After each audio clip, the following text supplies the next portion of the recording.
The Number of the Beast, by Robert A. Heinlein. Copyright 1980, Robert A. Heinlein. Narrated by George Guidell. This book contains 511 pages on 12 sides. From the book jacket.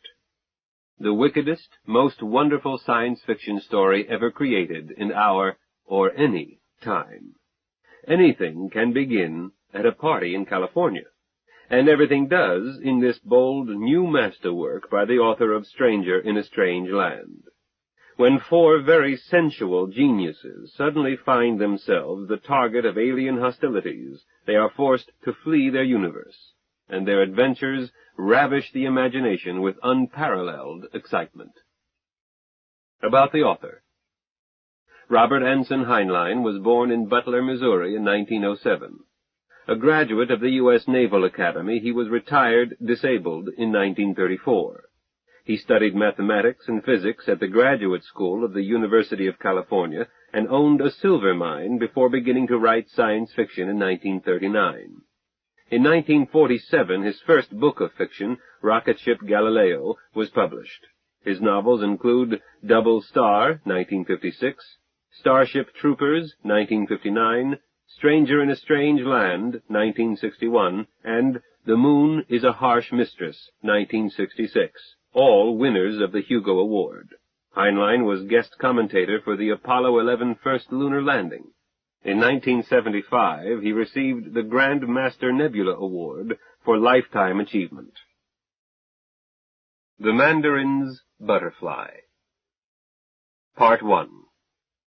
Chapter 1. It is better to marry than to burn. Saul of Tarsus. He's a mad scientist, and I'm his beautiful daughter. That's what she said. The oldest cliché in pulp fiction. She wasn't old enough to remember the pulps. The thing to do with a silly remark is to fail to hear it. I went on waltzing while taking another look down her evening formal. Nice view. Not foam rubber. She waltzed well. Today most girls who even attempt ballroom dancing drape themselves around your neck and expect you to shove them around the floor. She kept her weight on her own feet, danced close without snuggling, and knew what I was going to do a split second before I let it. A perfect partner, as long as she didn't talk. Well, she persisted. My paternal grandfather, an unsavory old reactionary, the femme-libbers would have lynched him, used to say, Zebediah, the mistake we made was not in putting shoes on them or in teaching them to read. We should never have taught them to talk. I signaled a twirl by pressure. She floated into it and back into my arms right on the beat. I inspected her hands and the outer corners of her eyes. Yes, she really was young. Minimum 18. Hilda Corners never permitted legal infants at her parties. Maximum 25. First approximation 22. Yet she danced like her grandmother's generation. Well, she repeated more firmly. This time I openly stared. Is that cantilevering natural? Or is there an invisible bra, you being in fact the sole support of two dependents? She glanced down, looked up, and grinned. They do stick out, don't they? Your comment is rude, crude, unrefined, and designed to change the subject. What subject? I made a polite inquiry. You parried it with amphigory. Amphigory, my tired feet, I answered. Precisely. Amphigory, I repeated. The operative symbols were mad, scientist, beautiful, and daughter. The first has several meanings, the others denote opinions. Semantic content, 0. She looked thoughtful rather than angry. Pop isn't rabid. Although I did use mad in ambivalent mode, scientist and beautiful each contain descriptive opinions, I stipulate, but are you in doubt as to my sex? If so, are you qualified to check my 23rd chromosome pair? With transsexual surgery so common, I assume that anything less would not satisfy you. I prefer a field test. On the dance floor? No, the bushes back of the pool. Yes, I'm qualified, laboratory or field, but it was not your sex that lay in the area of opinion. That is a fact that can be established. Although the gross evidence is convincing, 95 centimeters isn't gross, not for my height. 170 barefooted, 180 in these heels. It's just I'm wasp-waisted for my mass, 48 centimeters versus 59 kilos. And your teeth are your own, and you don't have dandruff. Take it easy, Dee Dee. I didn't mean to shake your aplomb. Or those twin glands that are not gross but delicious. I have an infantile bias, and have known it since I was 6 months, that is. But the symbol daughter encompasses two statements, one factual, sex, and the other a matter of opinion, even when stated by a forensic genetohematologist. Gosh, what big words you know, Doctor. Mister is correct. On this campus it is swank to assume that everyone holds a doctorate. Even I have one, Ph.D. Do you know what that stands for? Doesn't everybody? I have a Ph.D. too. Piled higher and deeper. I raised that maximum to 26 and assigned it as second approximation. Phys ed? Mr. Doctor, you are trying to get my goat. Won't work. I had an undergraduate double major, one being phys ed with teacher's credentials in case I needed a job, but my real major was math, which I continued in graduate school. And here I had been assuming that Dee Dee meant Doctor of Divinity. Go wash out your mouth with soap. My nickname is my initials, D.T., or Dee Dee. Dr. D.T. Burroughs, if being formal, as I can't be Mr. and refuse to be Ms. or Miss. See here, mister, I'm supposed to be luring you with my radiant beauty, then hooking you with my feminine charm, and not getting anywhere. Let's try another tack. Tell me what you piled higher and deeper. Let me think. Fly casting? Or was it basket weaving? It was one of those transdisciplinary things in which the committee simply weighs the dissertation. Tell you what, I've got a copy around my digs. I'll find it and see what title the researcher who wrote it put on it. Don't bother. The title is Some Implications of a Six-Dimensional Non-Newtonian Continuum. Pop wants to discuss it. I stopped waltzing. Huh? He'd better discuss that paper with the bloke who wrote it. Nonsense. I saw you blink. I've hooked you. Pop wants to discuss it, then offer you a job.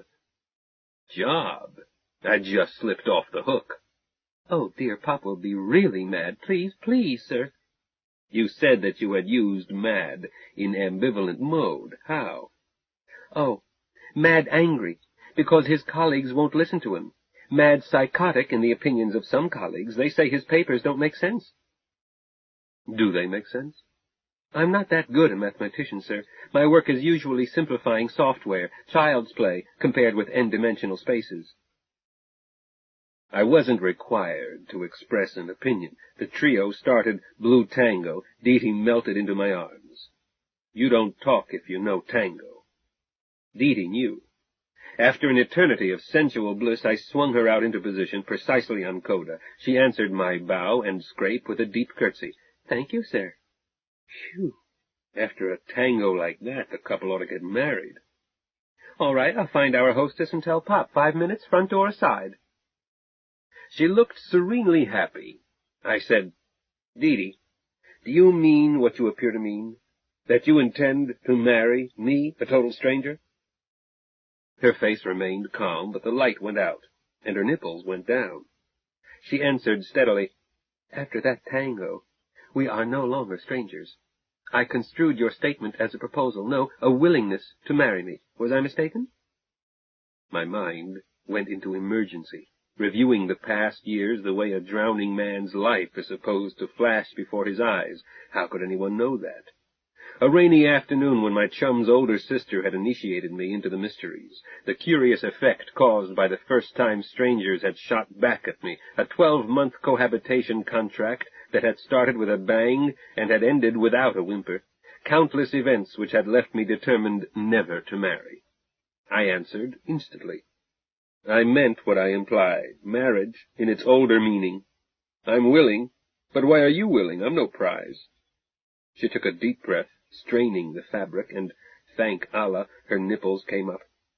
Sir, you are the prize I was sent to fetch, and when you said that we really ought to get married, hyperbole, and I knew it, I suddenly realized with a deep burst of happiness that this was the means of fetching you that I wanted above all. She went on. But I will not trap you through misconstruing a gallantry. If you wish, you may take me into those bushes back of the pool and not marry me. She went on firmly. But for that whoring, my fee is for you to talk with my father and to let him show you something. Dee, you're an idiot. You would ruin that pretty gown.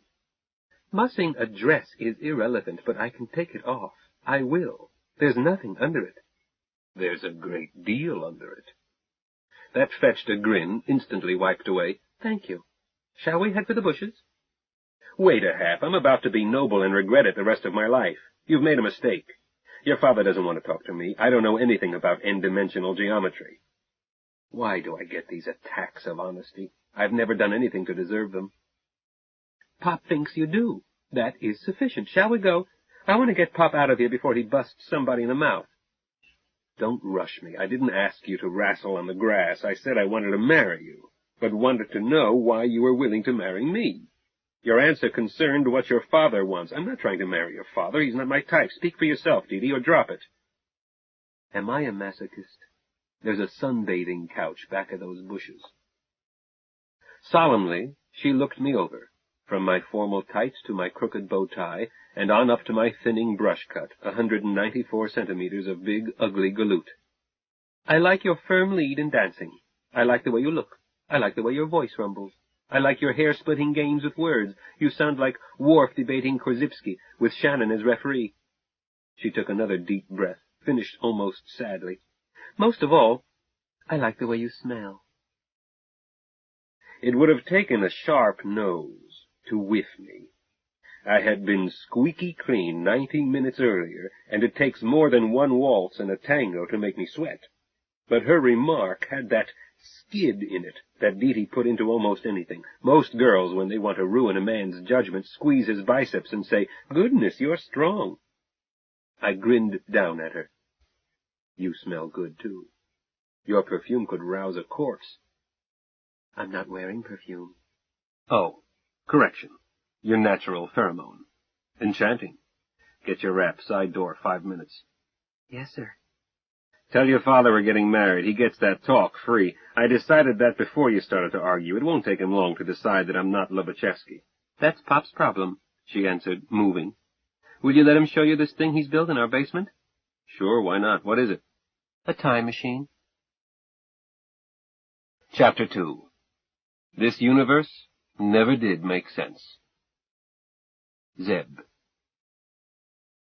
Tomorrow I will 7 eagles see, a great comet will appear, and voices will speak from whirlwinds, foretelling monstrous and fearful things. This universe never did make sense. I suspect that it was built on government contract. Big basement? Medium, 9 by 12, but cluttered. Workbenches and power tools. 108 square meters. Ceiling height, probably 2.5. Had Pop made the mistake of the man who built a boat in his basement? My musing was interrupted by a male voice, in a high scream.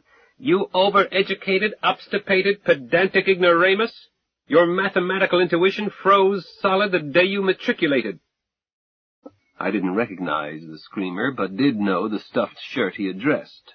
Professor Neil O'Herritt Brain, head of the Department of Mathematics, and God help the student who addressed a note to Professor N.O. Brain, or even N.O''H Brain. Brainy had spent his life in a search for the truth, intending to place it under house arrest. He was puffed up like a pouter pigeon with his professional pontifical pomposity reeling. His expression suggested that he was giving birth to a porcupine. Dee gasped. It started, and dashed toward the row. Me, I stay out of rows. I'm a coward by trade and wear fake zero-prescription glasses as a buffer. When some oaf snarls, "Take off your glasses," that gives me time to retreat. I headed straight for the row. Dee had placed herself between the two, facing the screamer, and was saying in a low but forceful voice, "Pop, don't you dare. I won't bail you out." She was reaching for his glasses with evident intent to put them back on his face. It was clear that he had taken them off for combat. He was holding them out of her reach. I reached over their heads, plucked them out of his hand, gave them to Dee. She flashed me a smile and put them back on her father. He gave up and let her. She then took his arm firmly. "And Hilda!" Our hostess converged on the row. "Yes, Dee? Why did you stop them, darling? You didn't give us time to get bets down." Fights were no novelty at Sharp Corners parties. Her food and liquor were lavish, the music always live. Her guests were often eccentric but never dull. I had been surprised at the presence of N.O. Brain.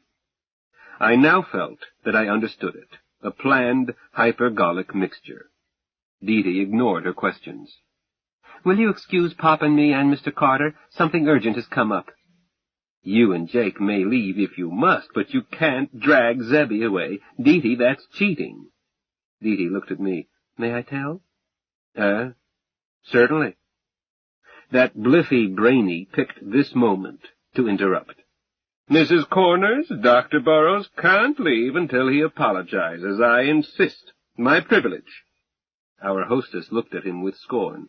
"Merd, Professor, I'm not one of your teaching fellows. Shout right back at Jake Burroughs if you like. If your command of invective equals his, we'll enjoy hearing it. But just one more word that sounds like an order to me or to one of my guests, and out you go.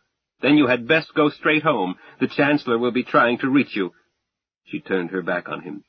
"Dee Dee, you started to add something." Sharp Corners can intimidate Internal Revenue agents. She hadn't cut loose on Brainy, just a warning shot across his bow, but from his face one would have thought she had hulled him. However, her remark to Dee Dee left me no time to see whether he would have a stroke.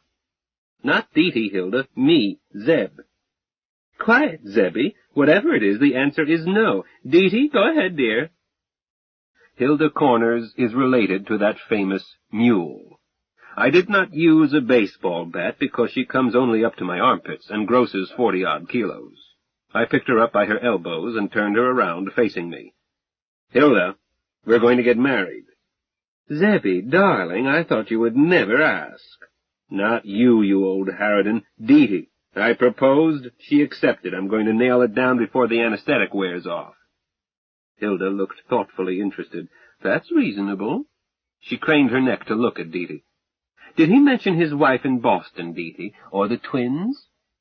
I set her back on her feet. "Pipe down, Sharpie. This is serious. Dr. Burroughs, I am unmarried, in good health, solvent, and able to support a family. I hope this meets with your approval." "Pop says yes," Dee Dee answered. "I hold his power of attorney."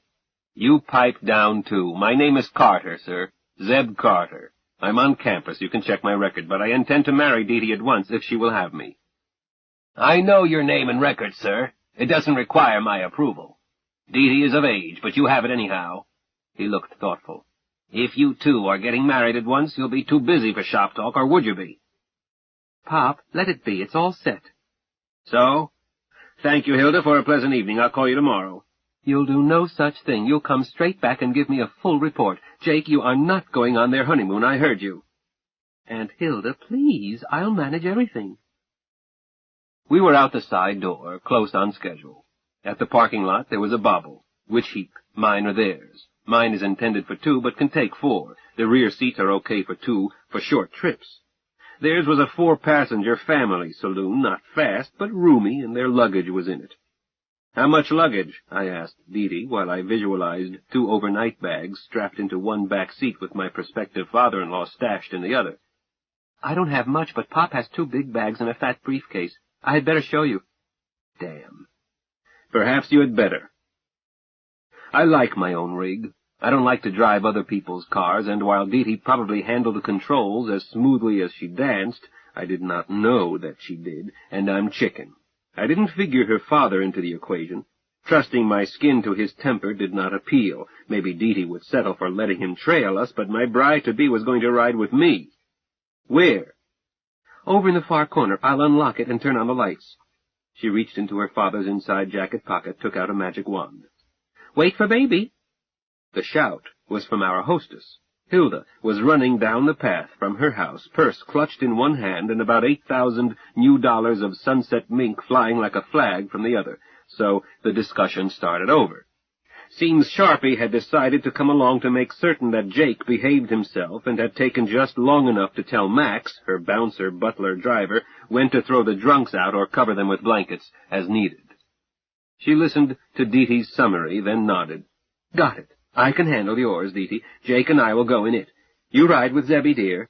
She turned to me. Hold down the speed, Zebby, so that I can follow. No tricks, Buster. Don't try to lose us, or you'll have cops busting out of your ears. I turned my sweet, innocent eyes toward her. Why, Sharpie, darling, you know I wouldn't do anything like that. You'd steal City Hall if you could figure a way to carry it. Who dumped that load of lime jello into my swimming pool? I was in Africa at that time, as you know. So you say. Dee-Dee, darling, keep him on a short leash and don't feed him meat. But marry him, he's loaded. Now, where's that radio link? And your car? Here, said Dee-Dee, pointed the magic wand and pressed the switch. I gathered all three into my arms and dived. We hit the ground as the blast hit everything else, but not us. The blast shadow of other cars protected us. Chapter 3. Professor Moriarty Isn't Fooled. Zeb. Don't ask me how. Ask a trapeze artist how he does a triple salt. Ask a crapshooter how he knows when he's hot. But don't ask me how I know it's going to happen just before it hits the fan. It doesn't tell me anything I don't need to know. I don't know what's in a letter until I open it, except the time it was a letter bomb. I have no precognition for harmless events. But this split-second knowledge when I need it has kept me alive and relatively unscarred in an era when homicide kills more people than does cancer, and the favorite form of suicide is to take a rifle up some tower and keep shooting until the riot squad settles it. I don't see the car around the curve on the wrong side. I automatically hit the ditch. When the San Andreas fault cut loose, I jumped out a window and was in the open when the shock arrived and didn't know why I had jumped. Aside from this, my ESP is erratic. I bought it cheap, from a war surplus outlet. I sprawled with three under me. I got up fast, trying to avoid crushing them. I gave a hand to each woman, then dragged Pop to his feet. No one seemed damaged. Dee-Dee stared at the fire blazing where their car had been, face impassive. Her father was looking at the ground, searching. Dee-Dee stopped him. Here, Pop. She put his glasses back on him. Thank you, my dear. He started toward the fire. I grabbed his shoulder. No, into my car, fast. Eh? My briefcase could have blown clear. Shut up and move, all of you. Do it, Pop. Dee-Dee grabbed Hilda's arm. We stuffed the older ones into the afterspace. I shoved Dee-Dee into the front passenger seat and snapped seat belts as I slammed the door, then was around to the left so fast that I should have caused a sonic boom. Seat belts fastened? I demanded as I fastened my own and locked the door. Jake's is fastened, and so is mine, Zebby dear, Hilda said cheerfully. Belt tight, door locked, Dee-Dee reported. The heap was hot. I had left it on trickle. What use is a fast car that won't go scat? I switched from trickle to full, did not turn on lights, glanced at the board, and released the brake. It says here that duos must stay grounded inside city limits, so I was lifting her nose before she had rolled a meter, and she was pointed straight up as we were clearing the parking lot. Half a click straight up while the G-meter climbed. 2, 3, 4... I let it reach 5 and held it, not being sure what Pop's heart would take. When the altimeter read 4 clicks, I cut everything, power, transponder, the works, while hitting a button that dropped chaff and let her go ballistic. I didn't know that anyone was tracking us. I didn't want to find out. When the altimeter showed that we had topped out, I let the wings open a trifle. When I felt them bite air, I snap-rolled onto her belly, let wings crawl out to subsonic aspect, and let her glide. Everybody okay? Hilda giggled. Whoops, dearie, do that again. This time somebody kissed me. Pipe down, you shameless old strumpet. Pop? I'm okay, son. Dee-Dee? Okay here. Did that fall in the parking lot hurt you? No, sir, I twisted in the air and took it on one buttock while getting Pop's glasses, but next time put a bed under me, please, or a wrestling mat. I'll remember. I switched on radio, but not transponder, tried all police frequencies. If anyone had noticed our didos, they weren't discussing it on the air. We were down to 2 clicks. I made an abrupt wing over to the right, then switched on power. Dee-Dee, where do you and your pop live? Logan, Utah. How long does it take to get married there? Zebby, Hilda cut in, Utah has no waiting time. So we go to Logan, but does require blood test. Dee-Dee, do you know Zebby's nickname around campus? The Wasp, for Wasserman Positive.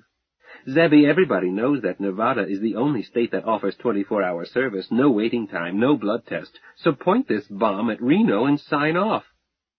Sharpie, darling, I said gently, would you like to walk home from 2,000 meters?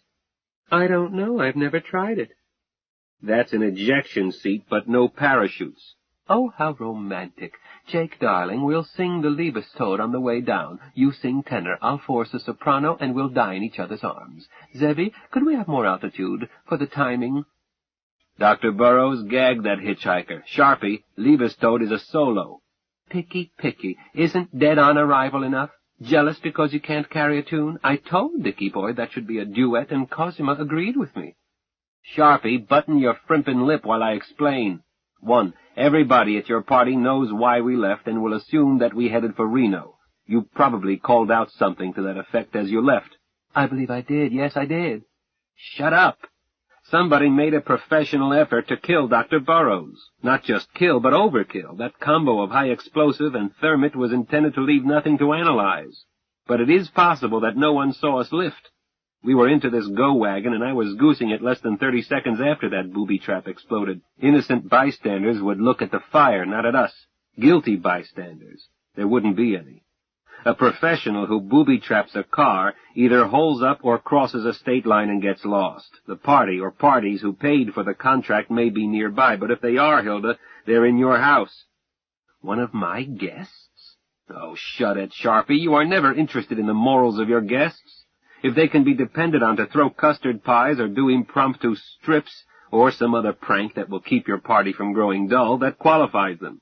However, I am not assuming that the boss villain was at your party. I am saying that he would not be lurking where the man might put the arm on him. Your house would be the best place to hide and watch the plot develop.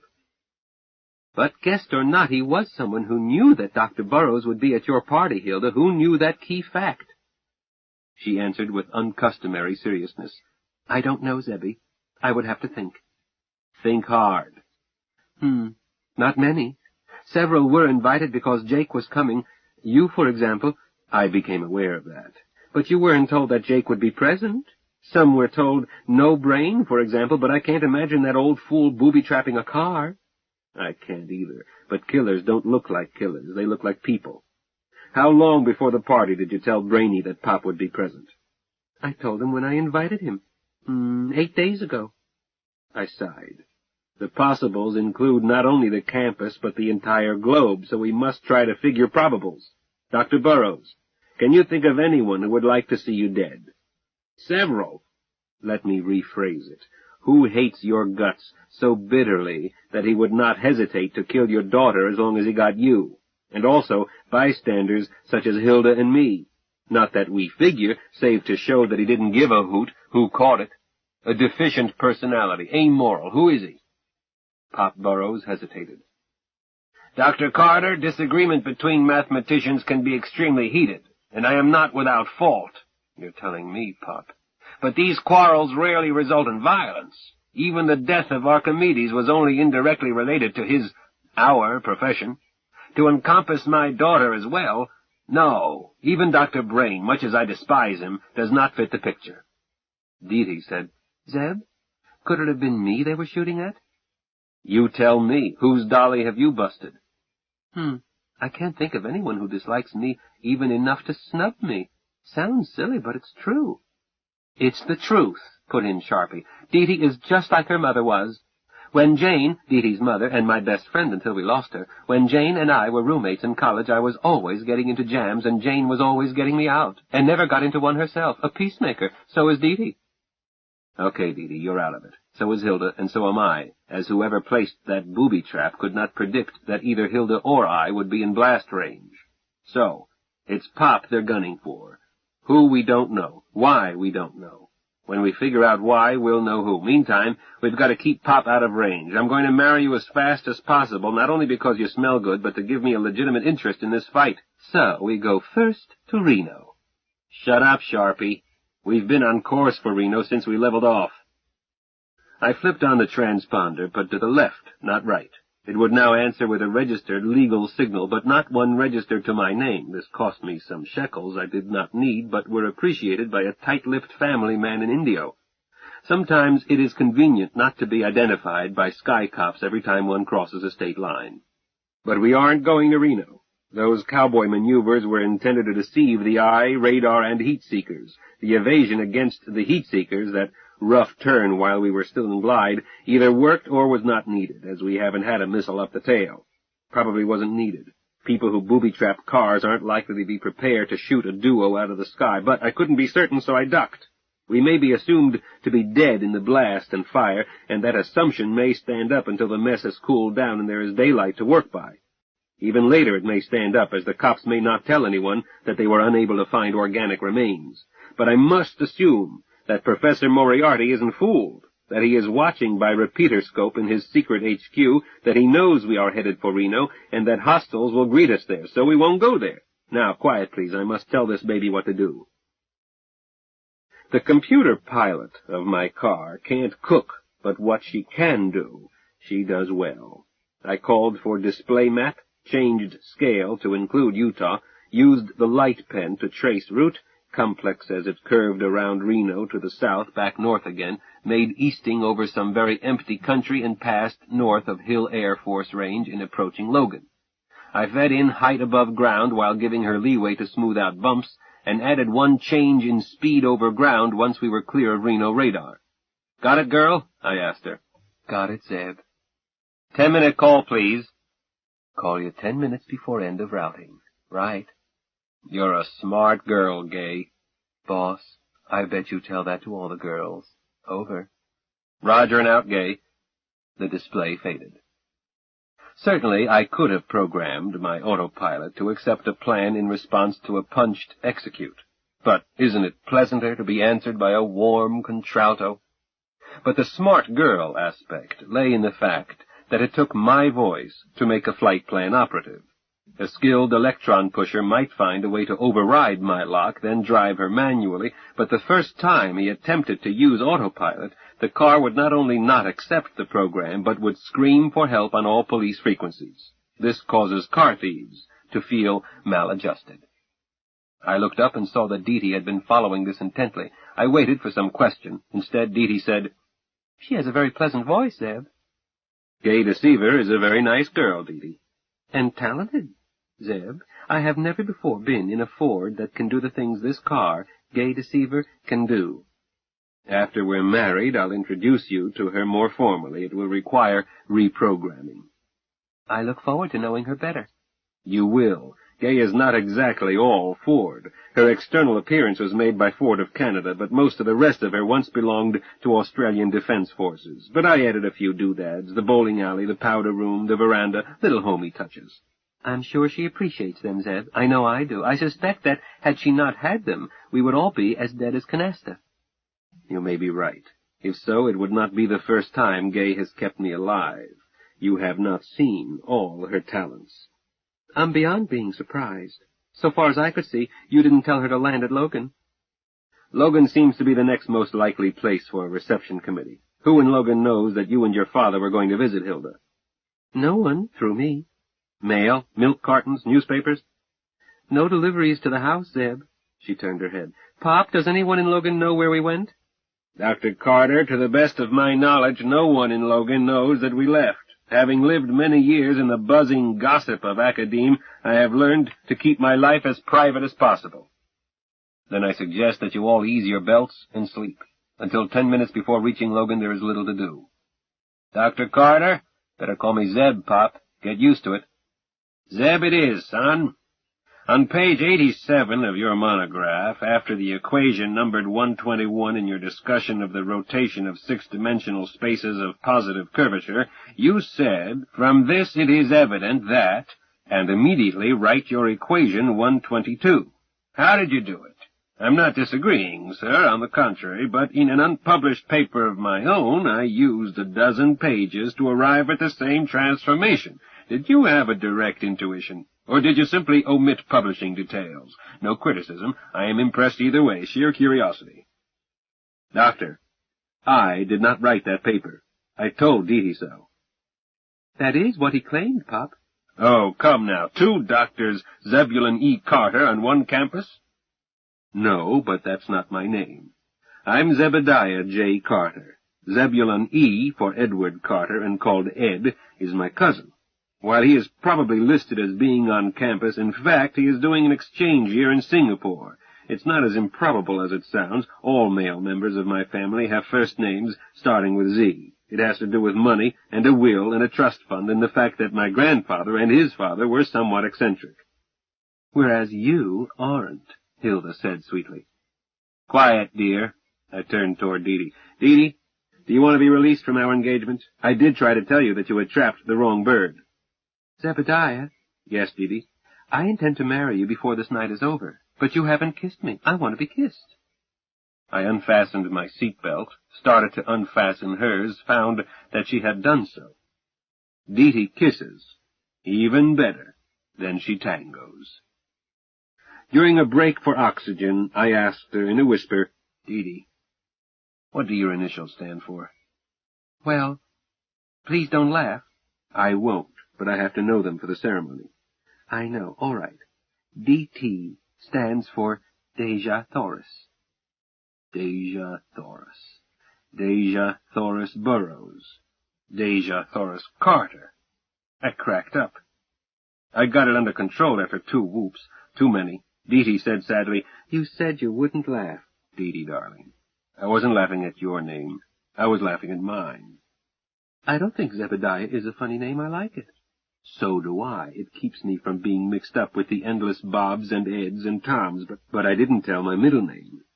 What's a funny name starting with J? I won't guess.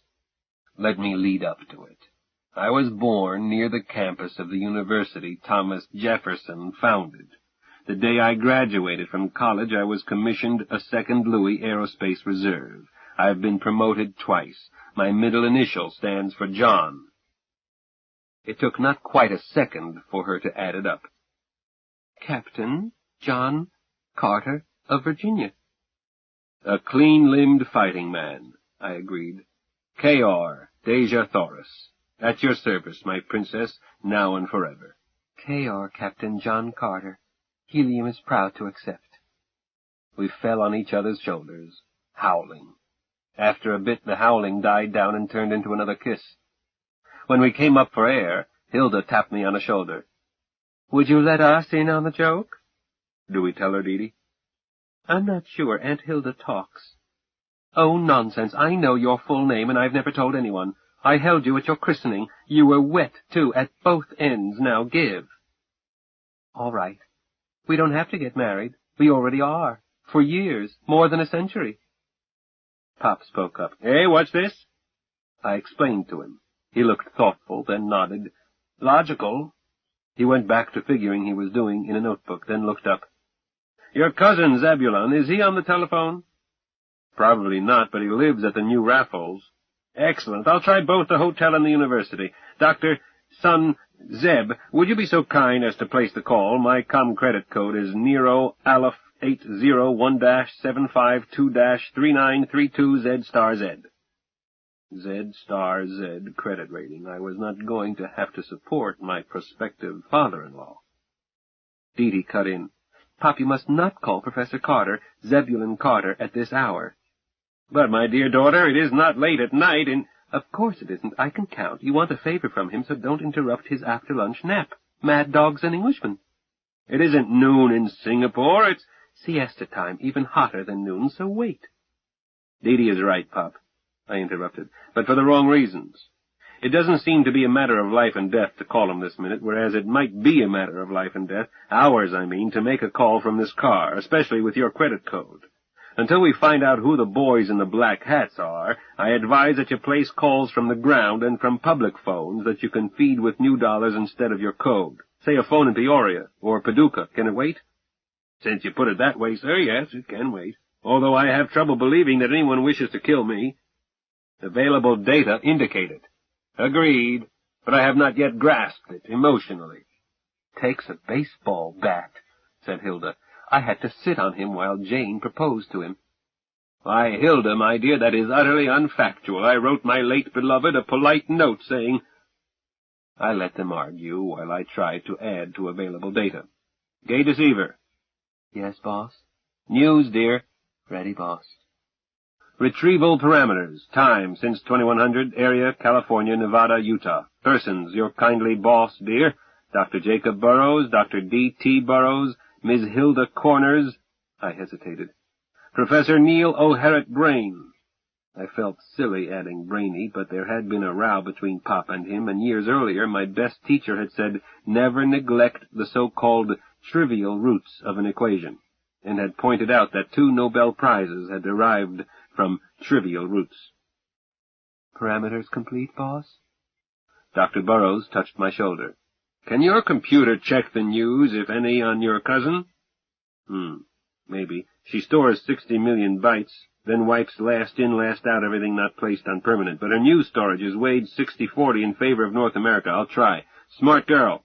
Holding, boss. Addendum. First retrieve by parameters given. Then retrieve by new program. Time. Backwards from now to wipe time. Area. Singapore. Person. Zebulon Edward Carter, a.k.a. Ed Carter, a.k.a. Dr. Z.E. Carter, a.k.a. Professor Z.E. Carter, a.k.a. Professor or Dr. Carter of Raffles University. 2 retrieval programs in succession. Got it, Zeb? You're a smart girl, Gay. Boss, I bet you tell that to all the girls. Over. Roger, Gay. Execute. AP San Francisco. A mysterious explosion disturbed the academic quiet of... A story ending with the usual claim about an arrest being expected momentarily settled several points. All of us were believed dead. Our village top cop claimed to have a theory but was keeping it mum, meaning that he knew even less than we did. Since we were reported as presumed dead, and since the news said nothing about an illegal liftoff and other capers that annoy sky cops, I assumed tentatively that police radar had not been looking at us until after we had become just one more blip behaving legally. The lack of mention of the absence of Gay Deceiver did not surprise me, as I had rode it in and had been last or nearly last to park, and could have arrived by taxi, public capsule, or on foot. Dr. Brain was not mentioned. Nothing about the row. Guests had been questioned and released. 5 cars parked near the explosion had been damaged. Nevada, null retrieval. Utah, UPI, Salt Lake City, a fire near Utah State University campus in Logan, destroyed... Blokes in black hats again, and Dee Dee and her pop were dead twice over, as they were presumed to have been overcome by smoke, unable to escape. No one else hurt or missing. Fire attributed to faulty wiring. End of first retrieval, Zeb. Second retrieval, starting. Gay shut up. I said soberly, Pop, somebody doesn't like you. He groaned. Gone. All gone. No copies of your papers elsewhere? And your gadget? Eh? No, much worse. My irreplaceable collection of pulp magazines, Weird Tales, Argosy, All Story, The Early Gernsbachs, The Shadow, Black Mask, oh... Pop really does feel bad, Dee Dee whispered, and I could manage tears myself. I taught myself to read from that collection. War Aces, Air Wonder, The Complete Clayton Astoundings. It was appraised at $213,000 new. Grandpop started it. Pop continued it. I grew up reading them. I'm sorry, Dee Dee. I hugged her. They should have been microfished. They were, but that's not having the magazines in your hands. I agree. How about the thing in the basement? What thing in the basement? Demanded Sharpie. Zebby, you sound like H.P. Lovecraft. Later, Sharpie. Comfort Jake. We're busy. Gay? Here, Zeb. Where's the riot? Display map, please. We were midway over northern Nevada. Cancel routing and cruise random. Report nearest county seat. Winnemucca and Elko are equidistant to 1%. Elko closer by ETA as I am now vectored 11 degrees north of Elko bearing. Dee Dee, would you like to be married in Elko? Zebediah, I would love to be married in Elko. Elko it is, but loving may have to wait. Gay, vector for Elko and ground us. Normal private cruising speed. Report ETA in elapsed minutes. Roger, Wilco. Elko. 9 minutes, 17 seconds. Hilda said soothingly, There, Jake, darling, Mama is here. Then added in her top sergeant voice, Quit stalling, Zebby. What thing in which basement? Sharpie, you're nosy. It belonged to Pop, and now it's destroyed, and that's all you need to know. Oh, but it wasn't, Dr. Burroughs said. Zeb is speaking of my Continua craft, Hilda. It's safe, not in Logan. What in the name of the dog is a Continua craft? Pop means, Dee Dee explained, his time machine. Then why didn't he say so? Everybody savvy's time machine. George Powell's time machine, a classic goody. I've caught it on the Late, Late, Early show more than once. Sharpie, I asked, can you read? Certainly I can read. Run, Spot, run. See, Spot, run. Smarty. Have you ever heard of H.G. Wells? Heard of him? I've had him. You are a boastful old tart, but not that old. When Mr. Wells died, you were still a virgin. Slanderer. Hit him, Jake. He insulted me. Zeb didn't mean to insult you. I feel sure. Dee Dee won't permit me to hit people even when they need it. We'll change that. Second retrieval complete, Gay Deceiver reported. Holding. Report second retrieval, please. Reuters, Singapore. The Marston expedition in Sumatra is still unreported according to authorities at Palembang. The party is 13 days overdue. Besides Professor Marston and native guides and assistants, the party included Dr. Z. E. Carter, Dr. Cecil Yang, and Mr. Giles Smythe Belisha. The Minister of Tourism and Culture stated that the search will be pursued assiduously. End of retrieval. Poor Ed. We had never been close, but he had never caused me grief. I hoped that he was shacked up with something soft and sultry rather than losing his head to a jungle machete, which seemed more likely. Pop, a few minutes ago I said that somebody doesn't like you. I now suspect that somebody doesn't like n-dimensional geometers. It would seem so, Zeb. I do hope your cousin is safe, a most brilliant mind. He would be a great loss to all mankind. And to himself, I added mentally, and me, since family duty required that I do something about it, when what I had in mind was a honeymoon. Gay? Here's Ed. Addendum, third news retrieval program. Use all parameters, second program. Add Sumatra to area. Add all proper names and titles found in second retrieval. Run until cancelled. Place retrievals in permanent memory. Report new items soonest. Start. Running, boss. You're a good girl, Gay. Thank you, Zeb. Grounding Elko, 2 minutes, 7 seconds. Dee Dee squeezed my hand harder. Pop, as soon as I'm legally Mrs. John Carter, I think we should all go to Snug Harbor. Eh? Obviously. You too, Aunt Hilda. It might not be safe for you to go home. Changing plans, dear. It's going to be a double wedding. Jake, me. Dee Dee looked alert but not displeased. Pop? Hilda has at last consented to marry me, dear. Rats, said Sharpie. Jake has never asked me in the past, and didn't this time. I simply told him. Hit him with it while he was upset over losing his comic books and unable to defend himself. It's necessary, Dee Dee. I promised Jane I would take care of Jake, and I have, through you up to now, but from here on, you'll be taking care of Zebby, keeping him out of trouble, wiping his nose, so I've got to hog-tie Jake into marriage to keep my promise to Jane, instead of sneaking into his bed from time to time, as in the past. Why, Hilda, dear, you have never been in my bed. Don't shame me in front of the children, Jake. I gave you a test run before I let Jane marry you, and you don't dare deny it. Jake shrugged helplessly. As you wish, dear Hilda. And Hilda, do you love Pop? Would I marry him if I didn't? I could carry out my promise to Jane more simply by having him committed to a shrink factory. Dee Dee, I've loved Jake longer than you have. Much. But he loved Jane, which shows that he is basically rational despite his weird ways. I shan't try to change him, Dee Dee. I'm simply going to see to it that he wears his overshoes and takes his vitamins, as you've been doing. I'll still be Aunt Hilda, not Mother. Jane was and is your mother. Thank you, Aunt Hilda. I thought I was happy as a woman can be, getting Zebediah, but you've made me still happier. No worries. I had worries. Blokes with black hats and no faces. But I didn't say so, as Dee Dee was snuggling closer and assuring me that it was all right because Aunt Hilda wouldn't fib about loving Pop, but I should ignore that guff about her sneaking into Pop's bed, on which I had no opinion and less interest. Dee Dee, where and what is Snug Harbor? It's a nowhere place, a hideout. Land Pop leased from the government when he decided to build his time twister instead of just writing equations. But we may have to wait for daylight unless... Can Gay Deceiver home on a given latitude and longitude? She certainly can, precisely. Then it's all right. I can give it to you in degrees, minutes, and fractions of a second. Grounding, Gay warned us.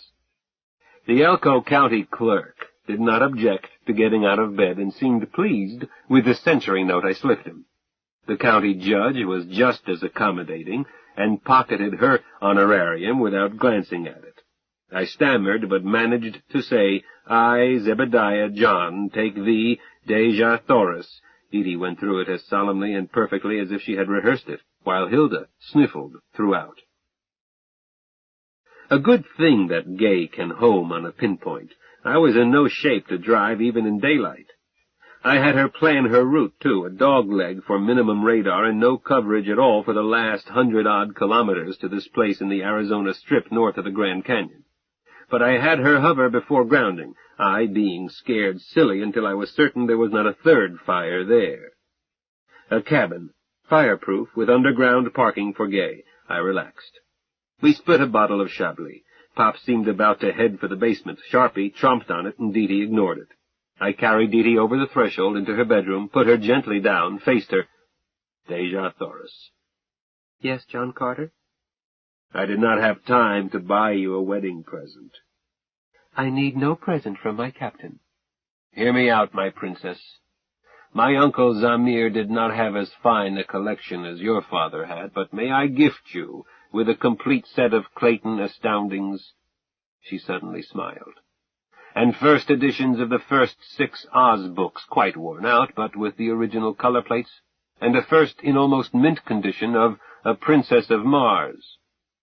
The smile became a grin, and she looked 9 years old. "Yes." "Would your father accept a complete set of Weird Tales?" "Would he? Northwest Smith and Jarrell of Joyery? I'm going to bar them, or he can't look at my Oz books. I'm stubborn, I am, and selfish, and mean." Stubborn stipulated, the others denied. Dee Dee stuck out her tongue. "You'll find out." Suddenly her face was solemn. "But I sorrow, my prince, that I have no present for my husband." "But you have." "I do?" "Yes, beautifully wrapped, and making me dizzy with heavenly fragrance." "Oh." She looked solemn, but serenely happy. "Will my husband unwrap me, please?" I did. That is all anyone is ever going to know about our wedding night. Chapter 4.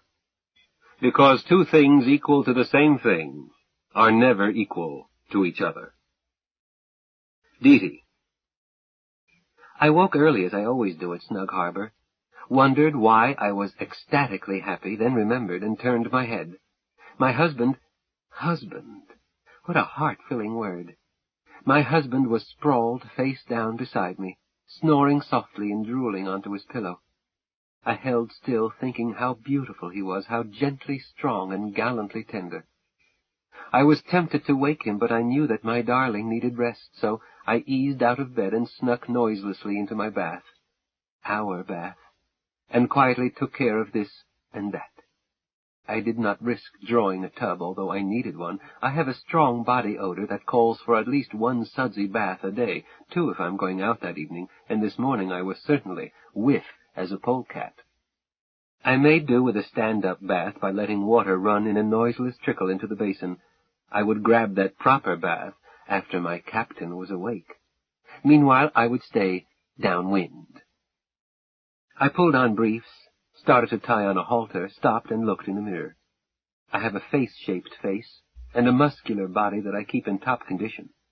I would never reach semifinals in a beauty contest, but my tits are shapely, exceptionally firm, stand out without sagging, and look larger than they are because my waist is small for my height, shoulders, and hips. I've known this since I was 12, from mirror and from comments by others. Now I was acutely aware of them from what Zebediah calls his infantile bias. I was awfully glad I had them. My husband liked them so much, and had told me so again and again, making me feel warm and tingly inside.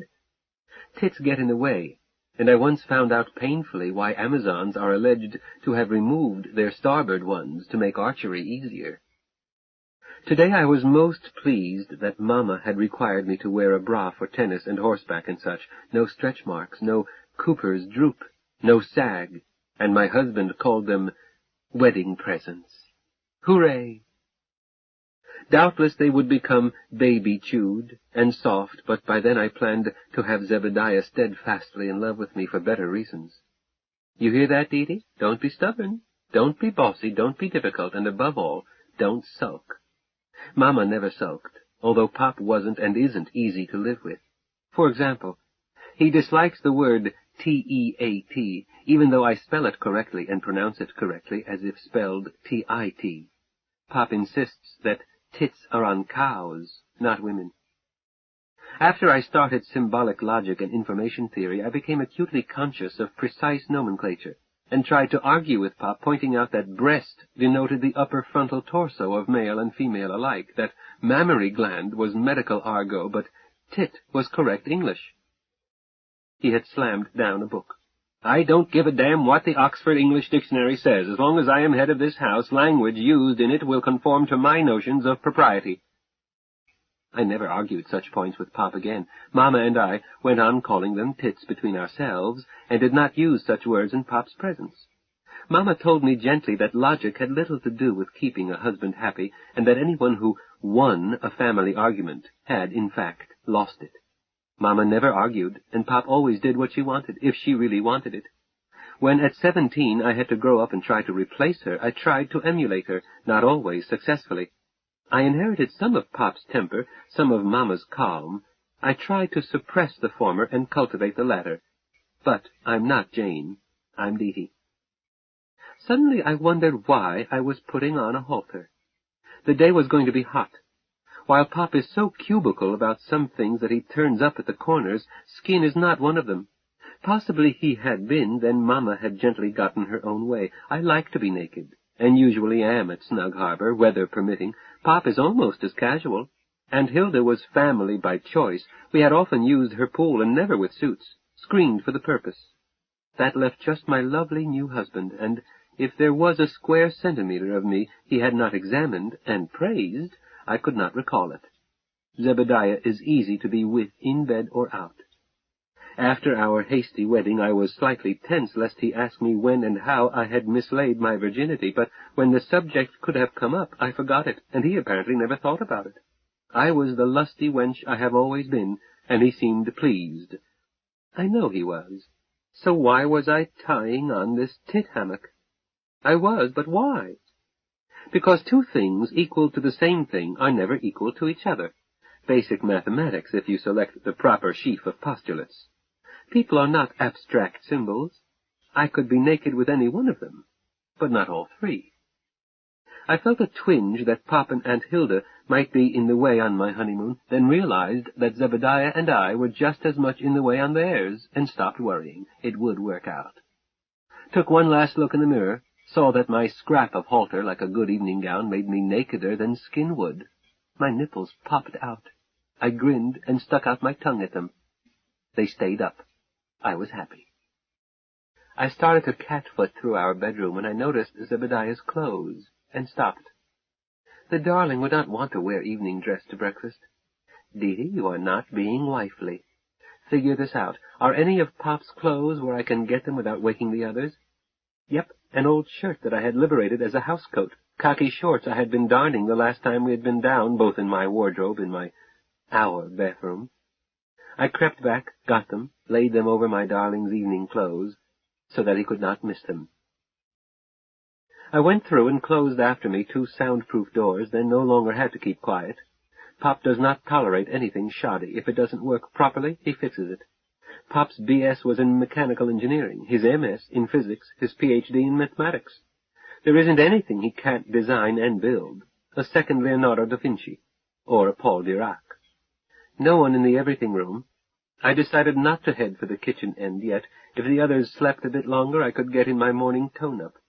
No violent exercise this morning, mustn't get more whiff than I am, just controlled limbering. Stretch high, then palms to the floor without bending knees, 10 is enough. Vertical splits, both legs, then the same to the floor with my forehead to my shin, first right, then left. I was doing a back bend when I heard, ghastly, the battered bride. Dee-Dee, stop that. I continued into a backwards walkover and stood up facing Pop's bride. Good morning, Aunt Hillbilly. I kissed and hugged her. Not battered, bartered, maybe. Battered, she repeated, yawning. Who gave you those bruises? What's his name? Your husband? Not a bruise on me, and you've known his name longer than I have. What causes those circles under the bags, under the rings, under your eyes? Worry, Dee. Your father is very ill. What? How? Satyriasis. Incurable, I hope. I let out my breath. Aunt Hillbilly, you're a bitchy tease. Not a bitch this morning, dear, a nanny goat who has been topped all night by the most amazing billy goat on the ranch, and him past 50, and me only 29, astounding. Pop's 49, you're 42, you're complaining? Oh, no, had I known 24 years ago what I know now, I would never have let Jane lay eyes on him. What you know now? Last night you were claiming to have sneaked into Pop's bed over and over again. Doesn't jibe, Aunt Nanny Goat. Those were quickies, not a real test. She yawned again. Auntie, you lie in your teeth. You were never in his bed until last night. How do you know, dear, unless you were in it yourself? Were you? Incest? What have you got against incest, you bawdy old nanny goat? Don't knock it if you haven't tried it. Oh, so you have. How fascinating. Tell, Auntie. I'll tell you the truth, Aunt Hilda. Pop has never laid a hand on me, but if he had, I would not have refused. I love him. Hilda stopped to kiss me more warmly than before. So do I, dear one. I honor you for what you just told me. He could have had me too, but never did, until last night. Now I'm the happiest woman in America. Nope. Second happiest. You're looking at the happiest. A futile discussion. So my problem child is adequate? Well, he's not a member of the Ku Klux Klan. I never thought he was. Zebby isn't that sort. But he's a wizard under a sheet. Aunt Hilda looked startled, then guffawed. I surrender. We're both the happiest woman in the world. And the luckiest. Aunt Nanny Goat, that robe of Pop's is too hot. I'll get something of mine. How about a tie-on fit-anybody bikini? Thanks, dear, but you might wake Zebby. Aunt Hilda opened Pop's robe and held it wide, fanning it. I looked at her with new eyes. She's had 3 or 4 term contracts, no children. At 42 her face looks 35, but from her collarbones down she could pass for 18. Little bitty tits. I had more at 12. Flat belly and lovely legs. A china doll. Makes me feel like a giant. She added, If it weren't for your husband, I would simply wear this old hide. It is hot. If it weren't for your husband, so would I. Jacob?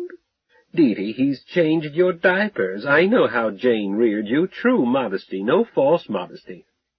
It's not the same, Aunt Hilda, not today. No, it's not. You always did have a wise head, Dee.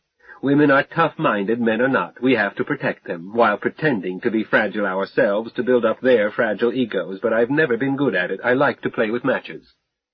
Aunt Hilda, you are very good at it in your own way. I'm certain Mama knows what you've done for Pop, and blesses it, and is happy for Pop.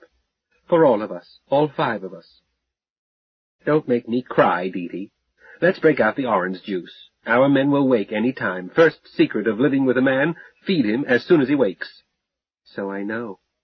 Yes, of course you know, ever since we lost Jane. Does Zebby know how lucky he is? He says so.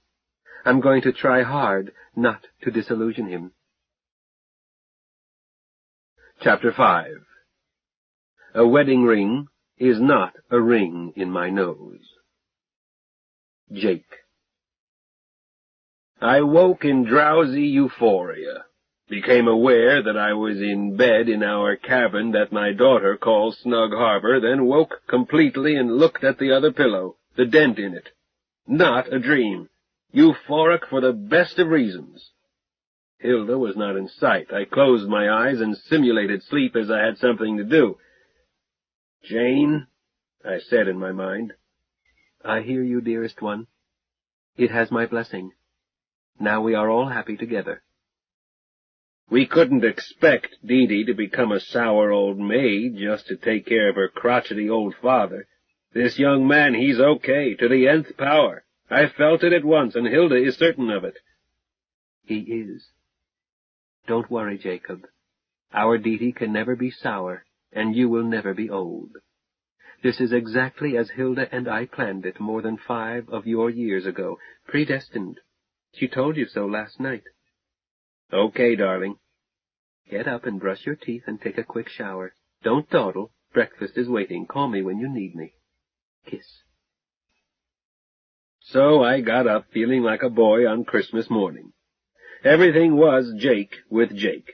Jane had put her stamp of approval on it. Let me tell you, you non-existent reader sitting there with a tolerant sneer, don't be smug. Jane is more real than you are. The spirit of a good woman cannot be coded by nucleic acids arranged in a double helix, and only an overeducated fool could think so. I could prove that mathematically, save that mathematics can never prove anything. No mathematics has any content. All any mathematics can do is sometimes turn out to be useful in describing some aspects of our so-called physical universe. That is a bonus. Most forms of mathematics are as meaning-free as chess. I don't know any final answers. I'm an all-around mechanic and a competent mathematician, and neither is of any use in unscrewing the inscrutable. Some people go to church to talk to God, whoever he is. When I have something on my mind, I talk to Jane. I don't hear voices, but the answers that come into my mind have as much claim to infallibility, it seems to me, as any handed down by any pope speaking ex cathedra. If this be blasphemy, make the most of it. I won't budge. Jane is, was, and ever shall be worlds without end. I had the priceless privilege of living with her for 18 years, and I can never lose her. Hilda was not in a bath, but my toothbrush was damp. I smiled at this. Logical as any germs I was harboring, Hilda now had, and Hilda, for all her playfulness, is no-nonsense practical. She faces danger without a qualm, had done so last night, but she would say Gesundheit to an erupting volcano even as she fled from it. Jane is equally brave, but would omit the quip. They are alike only in... No, not that way either. Different but equal. Let it stand that I have been blessed in marriage by 2 superb women, and blessed by a daughter whose pop thinks she is perfect. I showered, shaved, and brushed my teeth in 9 minutes, and dressed in under 9 seconds, as I simply wrapped around my waist a terry-cloth sarong Didi had bought for me the day promised to be a scorcher. Even that hip wrap was a concession to propriety, i.e., I did not know my new son-in-law well enough to subject him abruptly to our casual ways. It might offend Didi. I was last up, and saw that all had made much the same decision. Didi was wearing what amounted to a bikini minimum, indecently decent, and my bride was dressed in a tie-on job belonging to Didi. The tie-ties had unusually large bows. Hilda is tiny. My daughter is not. Zeb was the only one fully dressed, an old pair of working shorts, a worn-out denim shirt Didi had confiscated, and his evening shoes. He was dressed for the street in any western town, save for one thing. I'm built like a pear. Zeb is built like the gray lensman. My shorts fitted him well enough, a bit loose, but his shoulders were splitting the shirt's seams. He looked uncomfortable. I took care of amenities, a good morning to all, a kiss for my bride, one for my daughter, a handshake for my son-in-law, good hands, calloused. Then I said, Zeb, take that shirt off. It's hot and getting hotter. Relax, this is your home. Thanks, Pop. Zeb peeled off my shirt. Hilda stood up on her chair, making her about as tall as Zeb. I'm a militant women's rights gal, she announced, and a wedding ring is not a ring in my nose, a ring that you have not yet given me, you old goat. When have I had time? You'll get one, dear, first chance. Excuses, excuses. Don't interrupt me when I'm orating. Sauce for the gander is no excuse for goosing the goose. If you male chauvinist pigs, I mean goats, can dress comfortably, Didi and I have the same privilege, whereupon my lovely little bride untied that bikini top and threw it aside like a stripper. What's for breakfast? Asked Pooh. I misquoted. I was not answered. Didi made me proud of her for the nth time. For years she had consulted me, at least with her eyes, on policy decisions. Now she looked not at me, but at her husband. Zeb was doing old Stoneface, refusing assent or dissent. Dee stared at him, gave a tiny shrug, reached behind her, and untied or unsnapped something, and discarded her own top. "I said, what's for breakfast?" I repeated. "Greedy gut," my daughter answered. "You men have had baths, while Aunt Hilda and I haven't had a chance to get clean for fear of waking you slug-a-beds." "Is that what it is? I thought a skunk had wandered past. What's for breakfast?" "Aunt Hilda, in only hours Pop has lost all the training I've given him for 5 years. Pop, it's laid out and ready to go. How about cooking while Hilda and I grab a tub?" Zeb stood up. "I'll cook, Dee. I've been getting my own breakfast for years." "Hold it, Buster," my bride interrupted. "Sit down, Zebby. Dee, never encourage a man to cook breakfast. It causes him to wonder if women are necessary. If you always get his breakfast and don't raise controversial issues until after his second cup of coffee, you can get away with murder the rest of the time. They don't notice other odors when they smell bacon. I'm going to have to coach you." My daughter reversed the field fast. She turned to her husband and said meekly, "What does my captain wish for breakfast?" "My princess, whatever your lovely hands offer me." What we were offered, as fast as Dee could pour batter and Hilda could serve, was a gourmet specialty that would enrage a cordon bleu, but which for my taste is ambrosia, a one-eyed Texas stack, a tall stack of thin, tender buttermilk pancakes to Jane's recipe, supporting one large egg, up and easy, surrounded by hot sausage, and the edifice drowned in melting butter and hot maple syrup, with a big glass of orange juice and a big mug of coffee on the side. Zeb ate 2 stacks. I concluded that my daughter would have a happy marriage. Chapter 6. Are men and women one race? Hilda. Dee and I washed dishes, then soaked in her tub and talked about husbands. We giggled and talked with the frankness of women who trust each other and are sure that no men can overhear. Do men talk that openly in parallel circumstances? From all I have been able to learn in after-midnight horizontal conversations, all passion spent, men do not. Or not men I would take to bed. Whereas a perfect lady, which Jane was, Dee is, and I can simulate, will talk with another perfect lady she trusts in a way that would cause her father, husband, or son to faint. I had better leave out our conversation. This memoir might fall into the hands of one of the weaker sex, and I would not want his death on my conscience. Are men and women one race? I know what biologists say, but history is loaded with scientists jumping to conclusions from superficial evidence. It seems to me far more likely that they are symbiotes. I am not speaking from ignorance. I was 1 trimester short of a B.S. in biology and a straight A student when a biology experiment blew up in my face and caused me to leave school abruptly. Not that I need that degree. I've papered my private bath with honorary degrees, mostly doctorates. I hear that there are things no whore will do for money, but I have yet to find anything that a university chancellor faced with a deficit will boggle at. The secret is never to set up a permanent fund, but to dole it out when need is sharpest, once every academic year. Done that way, you not only own a campus, but also the town cops learn that it's a waste of time to hassle you. A university always stands staunchly by its solvent associates. That's the basic secret of scholastic success. Forgive my digression. We were speaking of men and women. I am strong for women's rights, but was never taken in by unisex nonsense. I don't yearn to be equal. Sharpie is as unequal as possible with all the perks and bonuses and special privileges that come from being one of the superior sex.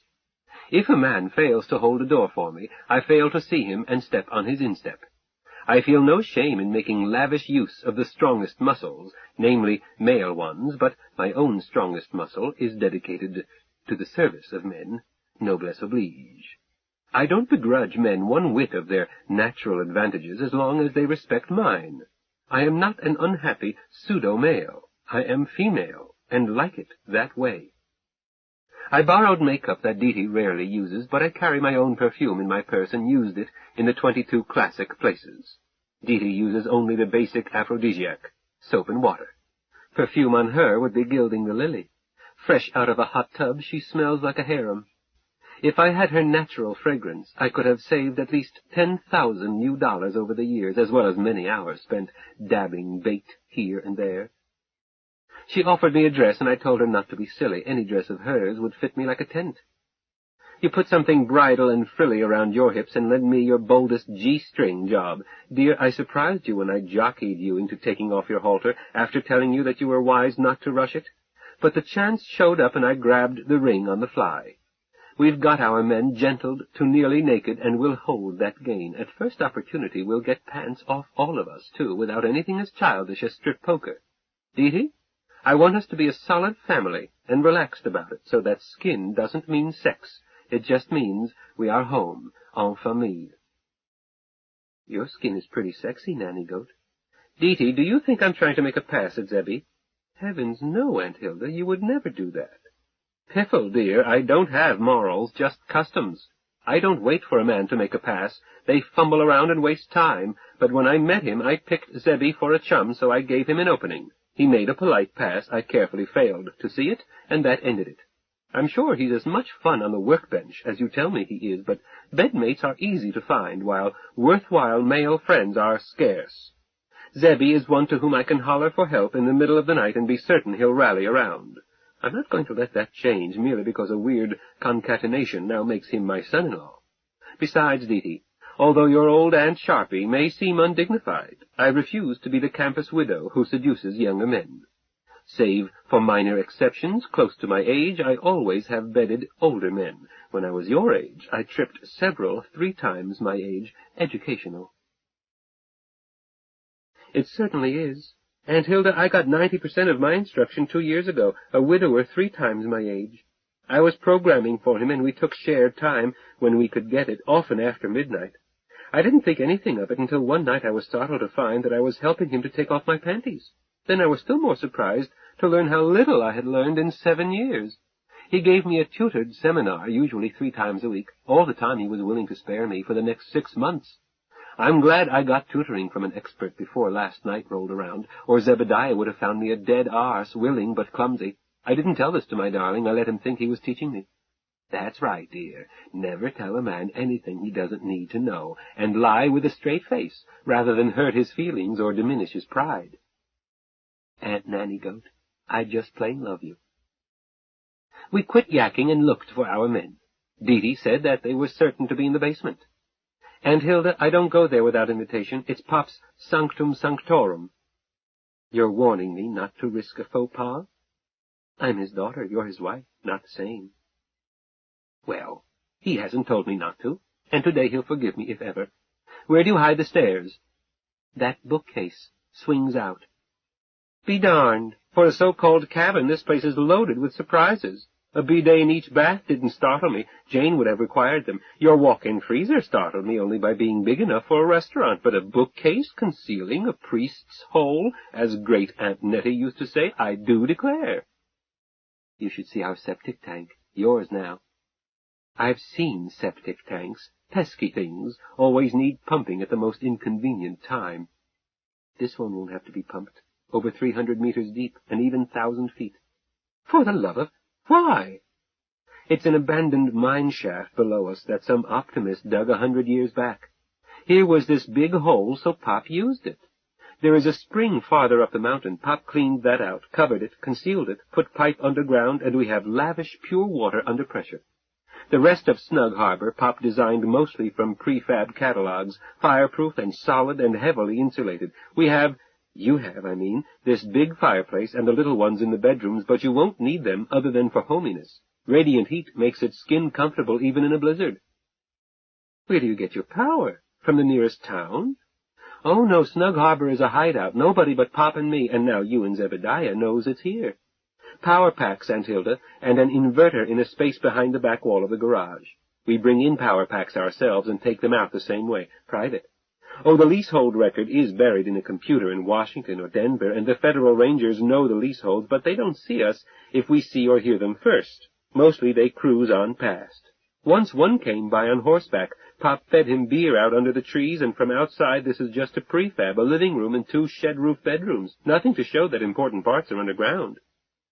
Dee, I'm beginning to think that this place, this cabin, cost more than my townhouse. Probably. I think I'm disappointed. Sugar Pie, I married your papa because I love him and want to take care of him, and promised Jane that I would. I've been thinking happily that my wedding present to my bridegroom would be his weight in bullion, so that dear man need never work again. Don't be disappointed, Aunt Hilda.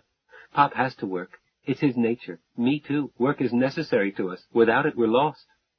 Well, yes, but working because you want to is the best sort of play. Correct. That's what I thought I could give Jacob. I don't understand it. Jane wasn't rich. She was on a scholarship. Jacob had no money, still a teaching fellow, a few months shy of his doctorate. Dee, Jacob's suit that he wore to be married in was threadbare. I know that he pulled up from that. He made full professor awfully fast. I thought it was that and Jane's good management. It was both. That doesn't account for this. Forgive me, Dee, but Utah State doesn't pay what Harvard pays. Pop doesn't lack offers. We like Logan, both the town and the civilized behavior of Mormons, but, Aunt Hilda, I must tell you some things. Here's some things. Here's some things. Here's some things. Here's some things. Here's some things. Here's some things. Here's some things.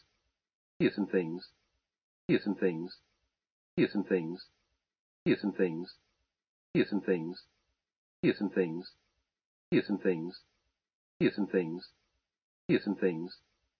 Side 2. The Number of the Beast. Continuing on page 52. The child looked worried. I said, Dee, if Jacob wants me to know something, he'll tell me. Oh, but he won't, and I must. No, Dee. Listen, please. When I said I do, I resigned as Pop's manager. When you said I do, the load landed on you. It has to be that way, Aunt Hilda. Pop won't do it. He has other things to think about, things that take genius. Mama did it for years, then I learned how, and now it's your job because it can't be farmed out. Do you understand accountancy? Well, I understand it. I took a course in it. Have to understand it or the government will skin you alive, but I don't do it. I have accountants for that, and smart shysters to keep it inside the law. Would it bother you to be outside the law, on taxes? What?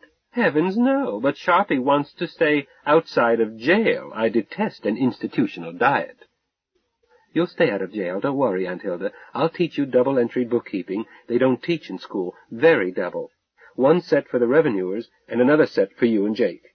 It's that second set that worries me. That one puts you in the pokey. Fresh air, alternate Wednesdays. Nope, the second set is not on paper. It's in the campus computer at Logan. Worse! Aunt Hilda, please. Certainly my computer address code is in the department's vault, and an IRS agent could get a court order. It wouldn't do him any good. It would spill out our first set of books while wiping every trace of the second set. Inconvenient, but not disastrous. Aunt Hilda, I'm not a champion at anything else, but I'm the best software artist in the business. I can make a computer sit up and beg, or roll over and play dead, and I'll be at your elbow until you are sure of yourself. Now, about how Pop got rich. All the time he's been teaching, he's also been inventing gadgets as automatically as a hen lays eggs. A better can opener, a lawn irrigation system that does a better job, costs less, uses less water, lots of things, but none has his name on it, and royalties trickle back in devious ways. But we aren't freeloaders. Every year Pop and I study the federal budget and decide what is useful and what is sheer waste by fat-arsed chair-warmers and pork-barrel raiders. Even before Mama died, we were paying more income tax than the total of Pop's salary, and we've paid more each year while I've been running it. It does take a bundle to run this country. We don't begrudge money spent on roads and public health and national defense and truly useful things, but we've quit paying for parasites wherever we can identify them. It's your job now, Aunt Hilda. If you decide that it's dishonest or too risky, I can cause the computer to make it all open and legal so smoothly that hanky-panky would never show. It would take me maybe 3 years, and Pop would pay high capital gains, but you are in charge of Pop now. Dee, don't talk dirty. Dirty? How? I didn't even say spit. Suggesting that I would willingly pay what those clowns in Washington want to squeeze out of us. I would not be supporting so many accountants and shysters if I didn't think we were being robbed blind. Dee, how about being manager for all of us? No, ma'am, I'm in charge of Zebediah. I have my own interests to manage, too. Mama wasn't as poor as you thought. When I was a little girl, she came into a chunk from a trust her grandmother had set up. She and Pop gradually moved it over into my name and again avoided inheritance and estate taxes, all legal as Sunday school. When I was 18, I converted it into cash, then caused it to disappear. Besides that, I've been paying me a whopping salary as Pop's manager. I'm not as rich as you are, Aunt Hilda, and certainly not as rich as Pop, but I ain't hurtin'. Zebby may be richer than all of us. You said last night that he was loaded, but I didn't pay attention because I had already decided to marry him. But after experiencing what sort of car he drives, I realized that you weren't kidding. Not that it matters. Yes, it did matter. It took both Zebediah's courage and Gay Deceiver's unusual talents to save our lives. You may never find out how loaded Zebby is, dear. Some people don't let their left hands know what their right hands are doing. Zebby doesn't let his thumb know what his fingers are doing. Dee shrugged. I don't care. He's kind and gentle, and he's a storybook hero who saved my life and Pop's and yours. And last night he proved to me that life is worth living when I've been uncertain about it since Mama had to leave us. Let's go find our men, Aunt Nanny Goat. I'll risk Pop's Holy of Holies if you'll go first. Suits. Lay on your duff, and cursed be he who first cries nay enough. I don't think they're interested in that now, Nanny Goat. Spoil sport. How do you swing back this bookcase? Switch on the cove lights, then turn on the cold water at the sink. Then switch off the cove lights, then turn off the water, in that order. Curiouser and curiouser, said Alice. The bookcase closed behind us, and was a door with a knob on the upper landing side. The staircase was wide, treads were broad and non-skid, risers gentle, guardrails on both sides, not the leg-breaker most houses have as cellar stairs. Dee went down beside me, holding my hand like a child needing reassurance. The room was beautifully lighted, well ventilated, and did not seem like a basement. Our men were at the far end, bent over a table, and did not appear to notice us.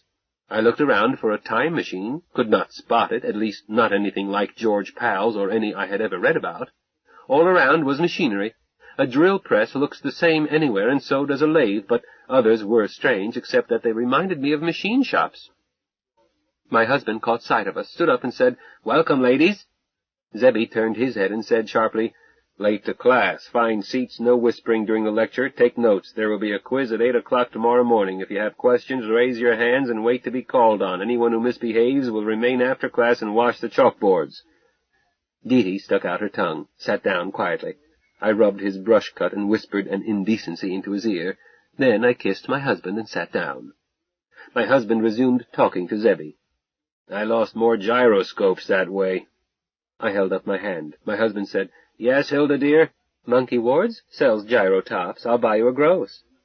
"Thank you, dearest, but these weren't that sort. They were made by Sperry Division of General Foods." "So I'll get them from Sperry." "Sharpie," put in Zeb, "you're honing to clean the erasers, too." "Just a moment, son. Hilda may be the perfect case to find out whether or not what I have tried to convey to you, and which really can't be conveyed save in the equations your cousin Zebulon used, of mathematics you say is unfamiliar to you. It is, but which you appear to grasp as mechanics. Would you explain the concept to Hilda? If she understands it, we may hypothesize that a continua craft can be designed to be operated by a non-technical person." "Sure," I said scornfully. "Poor little me, with a button for a head. I don't have to know where the electrons go to use television or holovision. I just twist knobs. Go ahead, Zebby, take a swing at it, I dare you." "I'll try," Zebby agreed. "But, Sharpie, don't chatter and keep your comments to the point, or I'll ask Pop to give you a fat lip." "He wouldn't dast." "So, I'm going to give him a horsewhip for a wedding present, besides the weird tales. Jake, you get those too, but you need a whip. Attention, Sharpie." "Yes, Zebby, and the same to you, doubled." "Do you know what precess means?" "Certainly. Precession of the equinoxes. Means that Vega will be the North Star when I'm a great-grandmother, 30,000 years or some such." "Correct in essence. But you're not even a mother yet." "You don't know what happened last night. I'm an expectant mother. Jacob doesn't dare use a whip on me." My husband looked startled but pleased, and I felt relieved. Zebby looked at his own bride. Dee said solemnly, "It is possible, Zebediah. Neither of us was protected. Each was on or close on ovulation. Hilda is blood type B rhesus positive, and my father is AB positive. I am ARH positive. May I inquire yours, sir?" "I'm an O positive. I may have shot you down the first salvo." "It would seem likely, but does this meet with your approval?" Approval? Zebby stood up, knocking over his chair. Princess, you could not make me happier. Jake, this calls for a toast. My husband stopped kissing me. Unanimous. Daughter, is there champagne chilled? Yes, Pop. Hold it, I said. Let's not get excited over a normal biological function. Dee Dee and I don't know that we caught. We just hope so. And... So we try again, Zebby interrupted. What's your calendar? 28.5 days, Zebediah. My rhythm is pendulum steady. Mine's 27. Dee Dee and I just happen to be in step, but I want that toast at dinner and a luau afterwards. It might be the last for a long time. Dee Dee, do you get morning sick? I don't know. I've never been pregnant before. I have, and I do, and it's miserable. Then I lost the naked little grub after trying hard to keep it, but I'm not going to lose this one. Fresh air and proper exercise and careful diet and nothing but champagne for me tonight, then not another drop until I know. In the meantime, professors, may I point out that class is in session? I want to know about time machines, and I'm not sure I could understand with champagne buzzing my buttonhead. Sharpie, sometimes you astound me. Zebby, sometimes I astound myself. Since my husband builds time machines, I want to know what makes them tick, or at least which knobs to turn. He might be clawed by the Bandersnatch, and I would have to pilot him home. Get on with your lecture. I read you loud and clear. But we wasted a few moments because everybody had to kiss everybody else. Even Zebby and my husband pounded each other on the back and kissed both cheeks Latin style. Zebby tried to kiss me as if I were truly his mother-in-law, but I haven't kissed that way since junior high. Once I was firm with him, he gave in and kissed me better than he ever had before. Phew, I'm certain Dee Dee is right, but I won't risk worrying my older husband over a younger man, and I'd be an idiot to risk competing with Dee Dee's tits, etc., when all I have is fried eggs, and my wonderful old goat seems so pleased with my etc. Class resumed. Sharpie, can you explain precession in gyroscopes? Well, maybe. Physics 1 was required, but that was a long time ago. Push a gyroscope, and it doesn't go the way you expect, but 90 degrees from that direction, so that the push lines up with the spin, like this. I pointed a forefinger like a little boy going, bang, you're dead. My thumb is the axis, my forefinger represents the push, the other fingers show the rotation. Go to the head of the class. Now, think hard. Suppose we put a gyroscope in a frame, then impress equal forces at all 3 spatial coordinates at once. What would it do? I tried to visualize it. I think it would either faint or drop dead. A good first hypothesis. According to Jake, it disappears. They do disappear, Aunt Hilda. I watched it happen several times. But where do they go? I can't follow Jake's math. I have to accept his transformations without proof. But it is based on the notion of 6 space-time coordinates. 3 of space, the usual 3 that we see, marked X, Y, and Z, and 3 time coordinates, one marked T, like this, T, and one marked Tau, Greek alphabet, Tau, and the third from the Cyrillic alphabet, Te. Looks like an M with a macron over it. So it does, but it's what the Russians use for tea. No, the Russians use chai for tea in thick glasses with strawberry jam. Stow it, Sharpie. So we have X, Y, and Z, T, Tau, and Te, 6 dimensions. It is basic to the theory that all are at right angles to each other, and that any one may be swapped for any of the others by rotation, or that a new coordinate may be found, not a 7th, but replacing any of the 6 by translation, say, tau to tau prime by displacement along X. Zebby, I think I fell off about 4 coordinates back. My husband suggested, show her the caltrop, Zeb. Good idea. Zeb accepted a widget from my husband, placed it in front of me. It looked like jacks I used to play with as a little girl, but not enough things sticking out. 4 instead of 6. 3 touched the table, a tripod. The 4th stuck straight up. Zeb said, this is a weapon, invented centuries ago. The points should be sharp, but these have been filed down. He flipped it, let it fall to the table. No matter how it falls, one prong is vertical. Scatter them in front of cavalry, the horses go down. Discouraging. They came into use again in Wars I and II against anything with pneumatic tires, bicycles, motorcycles, lorries, and so forth. Big enough they disable tanks and tracked vehicles. The small sort can be whittled from thorn bushes for guerrilla warfare, usually poisoned and quite nasty. But here, this lethal toy is a geometrical projection, a drawing of the coordinates of a four-dimensional space-time continuum. Each spike is exactly 90 degrees from every other spike. But they aren't, I objected. Each angle is more than a right angle. I said it was a projection. Sharpie, it's an isometric projection of four-dimensional coordinates in three-dimensional space. That distorts the angles, and the human eye is even more limited. Cover one eye and hold still, and you see only two dimensions. The illusion of depth is a construct of the brain. I'm not very good at holding still. No, she isn't, agreed my bridegroom, whom I love dearly, and at that instant could have choked. But I can close both eyes and feel three dimensions with my hands. A good point. Close your eyes and pick this up and think of the prongs as the four directions of a four-dimensional space. Does the word tesseract mean anything to you? My high school geometry teacher showed us how to construct them. Projections with modeling wax and toothpicks. Fun. I found other four-dimensional figures that were easy to project and a number of ways to project them. Sharpie, you must have had an exceptional geometry teacher. In an exceptional geometry class. Don't faint, Sebby, but I was grouped with what they called overachievers, after it became undemocratic to call them gifted children. Be derned.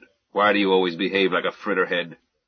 Why don't you ever look beneath the surface, young man? I laugh because I dare not cry. This is a crazy world, and the only way to enjoy it is to treat it as a joke. That doesn't mean I don't read and can't think. I read everything from Giblet to Hoyle, from Sartre to Pauling. I read in the tub, I read on the john, I read in bed, I read when I eat alone, and I would read in my sleep if I could keep my eyes open. Deety, this is proof that Zebby has never been in my bed. The books downstairs are display. The stuff I read is stacked in my bedroom. Deety, did you think I had been sleeping with Sharpie? No, Zebediah, and you never will. Deety told me what a sex maniac you are. You lay your lecherous hands on me, and I'll scream for Jacob, and he'll beat you to a pulp. Don't count on it, dear one, my husband said mildly. Zeb is bigger and younger and stronger than I, and if I found it needful to try, Deety would cry and beat me to a pulp. Son, I should have warned you. My daughter is vicious at karate, the killer instinct. Thanks. Forewarned, forearmed. I'll use a kitchen chair in one hand, a revolver in the second, and a whip in the other, just as I used to do in handling the big cats for Ringling, Barnum, and Bailey. That's 3 hands, said Deety. I'm four-dimensional, darling. Professor, we can speed up this seminar. We've been underrating our overachiever. Hilda is a brain. Zebby, can we kiss and make up?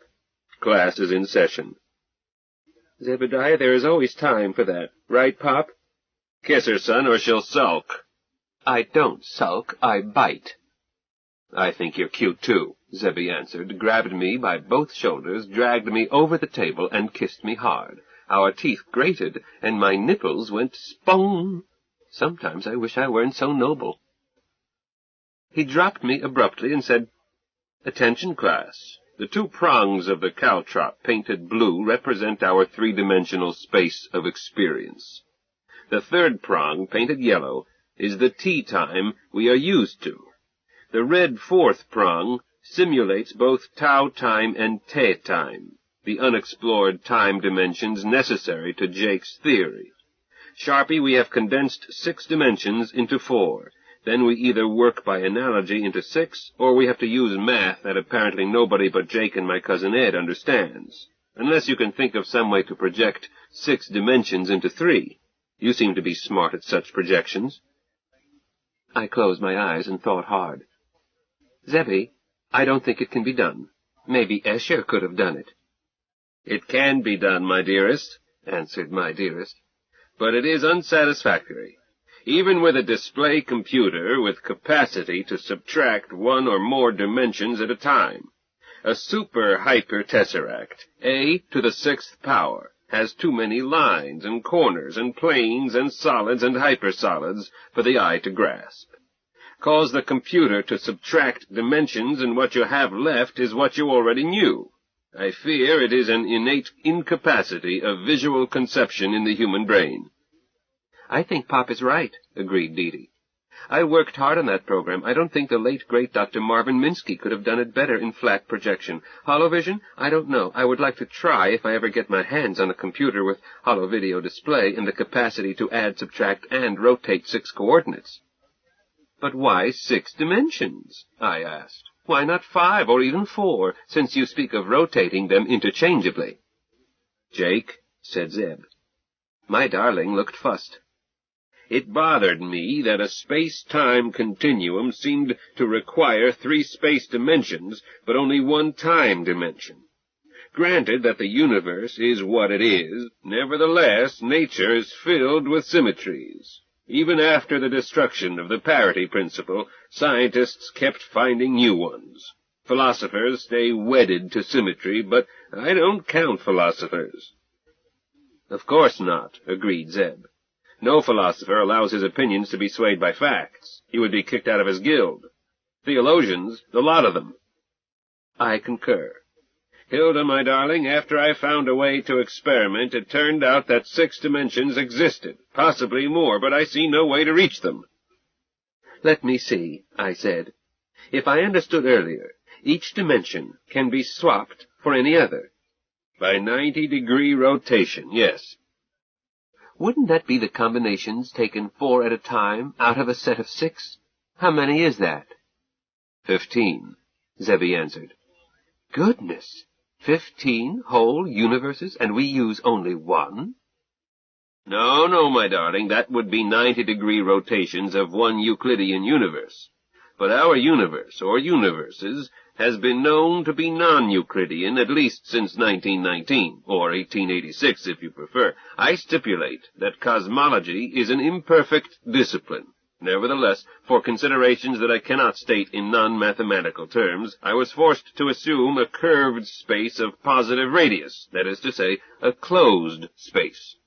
That makes the universes possibly accessible to use either by rotation or by translation this number." My husband rapidly wrote 3 6s. 666, I said wonderingly. "The number of the beast." "Eh? Oh, the revelation of St. John the Divine, but I scrawled it sloppily. You took it that I wrote this, 666. But what I intended to write was this, 6 to the 6th to the 6th. 6 raised to its 6th power, and the result in turn raised to its 6th power. That number is this, 1.03144 plus times 10 to the 28th power, or, written in full, 10, 314, 424, 798, 490, 535, 546, 171, 949, 056, or more than 10 million sextillion universes in our group. What can one say to that? Jacob went on. Those universes are our next-door neighbors, 1 rotation or 1 translation away, but if one includes combinations of rotation and translation, think of a hyperplane slicing through super-hyper-continua, not at the point of here-now, the total becomes indenumerable. Not infinity. Infinity has no meaning, uncountable. Not subject to manipulation by mathematics thus far invented, accessible to continua craft, but no known way to count them. Pop? Yes, Dee Dee? Maybe Aunt Hilda hit on something. Agnostic as you are, you nevertheless keep the Bible around as history and poetry and myth. Who said I was agnostic, my daughter? Sorry, sir, I long ago reached that conclusion because you won't talk about it. Wrong of me. Lack of data never justifies a conclusion, but this key number, 1.03144 plus times 10 to its 28th power, perhaps that is the number of the beast. What do you mean, Dee Dee? That revelation isn't history. It's not good poetry, and it's not myth. There must have been some reason for a large number of learned men to include it. While chucking out several dozen gospels, why not make a first hypothesis with Occam's razor and read it as what it purports to be, prophecy? The shelves under the stairs next to Shakespeare, the King James Version, never mind the other three. Deety was back in a moment with a well-worn black book, which surprised me. I read the Bible for my own reasons, but it never occurred to me that Jacob would. We always marry strangers. Here, said Deety, chapter 13, verse 18. Here is wisdom. Let him that hath understanding count the number of the beast, for it is the number of a man, and his number is 666. That can't be read as exponents, Deety. But this is a translation, Pop. Wasn't the original in Greek? I don't remember when exponents were invented, but the Greek mathematicians of that time certainly understood powers. Suppose the original read zeta, zeta, zeta. And those scholars who weren't mathematicians mistranslated it as 666. Moondrift, daughter. Who taught me that the world is not only stranger than we imagine, but stranger than we can imagine? Who has already taken me into 2 universes that are not this one and brought me safely home? Wait a half, Zebby said. You and Pop have already tried the time-space machine? Didn't Pop tell you? We made one minimum translation. We didn't seem to have gone anywhere, and Pop thought he had failed, until I tried to look up a number in the phone book. No J in the book. No J in the Britannica. No J in any dictionary, so we popped back in, and Pop returned the verniers to 0, and we got out, and the alphabet was back the way it ought to be, and I stopped shaking. But our rotation was even more scary, and we almost died, out in space with blazing stars, but air was leaking out, and Pop just barely put it back to 0 before we passed out, and came to, back here, in Snug Harbor. Jake, Zebby said seriously, that gadget has got to have more fail-safes, in series with dead man switches for homing. He frowned. I'm going to keep my eye open for both numbers, 666 and the long one. I trust Deety's hunches. Deety, where's the verse with the description of the beast? It's somewhere in the middle of the chapter. Here. And I beheld another beast, coming up out of the earth, and he had 2 horns like a lamb, and he spake as a dragon. I don't know how dragons speak. But if something comes up out of the earth and has 2 horns, and I see or hear either number, I'm going to assume that he has a black hat and try to do unto him before he does unto us. Deety, I'm peaceable by policy, but 2 near misses is too many. Next time I shoot first. I would as lief Zebby hadn't mentioned black hats. Hard to believe that someone was trying to kill anyone as sweet and innocent and harmless as my darling Jacob, but they were, and we knew it. I said, Where is this time machine? All I've seen is a claptrap. Caltrop, Aunt Hilda. You're looking at the space-time machine. Huh? Where? Why aren't we in it, and going somewhere fast? I don't want my husband killed. He's practically brand new. I expect to get years of wear out of him. Sharpie, stop the chatter, Zebby put in. It's on that bench across the table from you. All I see is a portable sewing machine.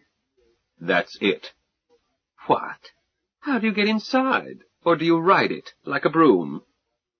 Neither. You mount it rigidly in a vehicle, one airtight and watertight by strong preference. Pop had it mounted in their car, not quite airtight, and now kaput. Pop and I are going to mount it in Gay Deceiver, which is airtight, with better fail-safes. Much better fail-safes, Zebby, I agreed. They will be. I find that being married makes a difference. I used to worry about my own skin, now I'm worried about Deety's, and yours, and Pop's, all 4 of us. Here, here, I agreed. All for one and one for all. Yep, Zebby answered. Us 4, no more. Deety, when's lunch? Chapter 7. Avete alieni, nos morituri, vos spernimus. Deety. While Aunt Hilda and I assembled lunch, our men disappeared. They returned just in time to sit down. Zebediah carried an intercom unit. Pop had a wire that he plugged into a jack in the wall, then hooked to the intercom.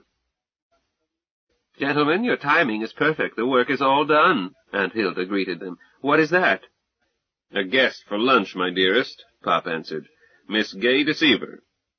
Plenty for all, Aunt Hilda agreed. I'll set another place. She did so. Zebediah placed the intercom on the 5th plate. Does she take coffee or tea?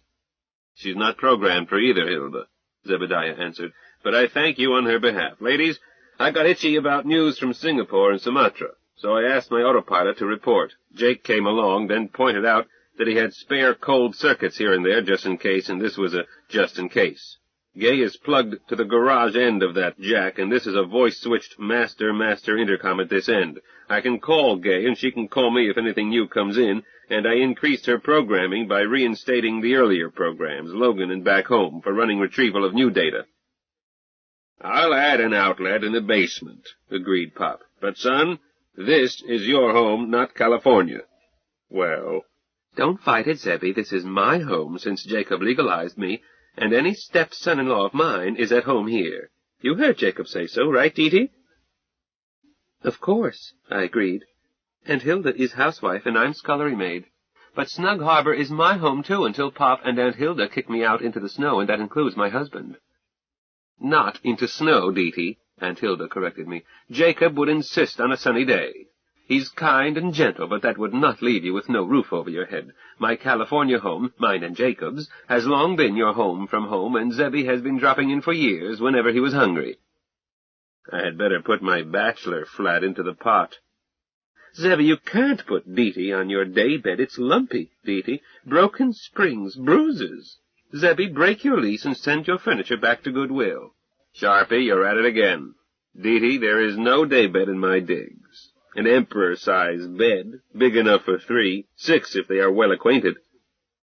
My captain, do you go in for orgies? I asked. No, but you can't tell what may turn up in the future. You always look ahead, Zebediah, I said approvingly. Am I invited? At any orgy of mine, my wife will pick the guests and send the invitations. Thank you, sir. I'll wait until you seem to be bored, then look over the crop and pick out choice specimens for you, assorted flavors and colors. My princess, I will not spank a pregnant woman, but I can think about it. Pop, Snug Harbor continues to impress me. Did you use an architect? Humph. Architect is a dirty word. I studied engineering. Architects copy each other's mistakes and call it art. Even Frank Lloyd Wright never understood what the Gilbreths were doing. His houses looked great from the outside. Inside, they were hideously inefficient. Dust collectors, gloomy. Psych lab rat mazes. Pfui! How about Neutra? If he hadn't been hamstrung by building codes and union rules and zoning laws, Neutra could have been great. But people don't want efficient machines for living. They prefer to crouch in medieval hovels as their flea-bitten forebears did. Cold, drafty, unsanitary, poor lighting, and no need for any of it. I respect your opinion, sir. Pop, 3 fireplaces, no chimneys. How? Why? Zeb, I like fireplaces, and a few cords of wood can save your life in the mountains, but I see no reason to warm the outdoors or to call attention to the fact that we are in residence, or to place trust in spark arresters in forest fire country. Lighting a fire in a fireplace here automatically starts its exhaust fan. Smoke and particles are electrostatically precipitated. The precipitators are auto-scrubbed when stack temperature passes 25 Celsius, dropping.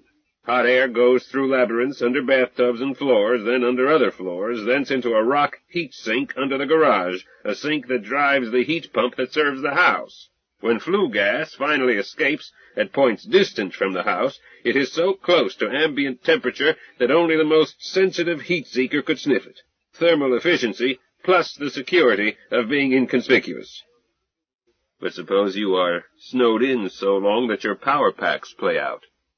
Franklin stoves in storage. Stovepipe to match. Stops in the walls, removable from inside to receive thimbles for flue pipes. Pop, I inquired, is this covered by Rule 1, or was Rule 1 abolished last night in Elko? The chair must rule that it is suspended until Hilda ratifies or cancels it. Hilda, my love, years back Jane instituted Rule 1.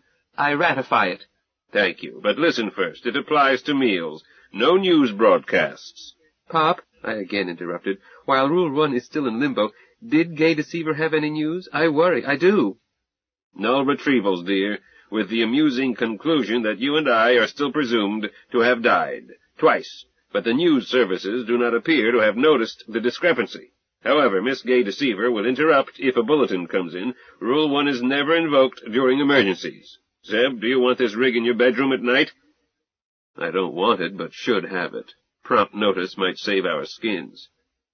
We'll leave this here and parallel another into there with Gaines stepped to wake you. Back to Rule 1.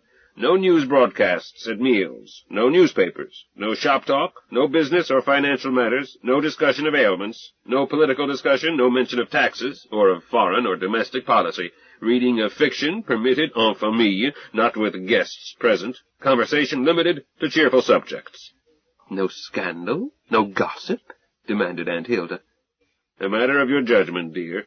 Cheerful gossip about friends and acquaintances, juicy scandal about people we do not like, fine. Now, do you wish to ratify, abolish, amend, or take another advisement? I ratify it unchanged. Who knows some juicy scandal about someone we don't like? I know an item about no brain, Dr. Neil Brain, Zebediah offered. Give. I got this from a reliable source, but can't prove it. Irrelevant as long as it's juicy. Go ahead, Zebby. Well, a certain Zoftig Coed told this on herself. She tried to give her all to Brainy in exchange for a passing grade in the general math course necessary to any degree on our campus.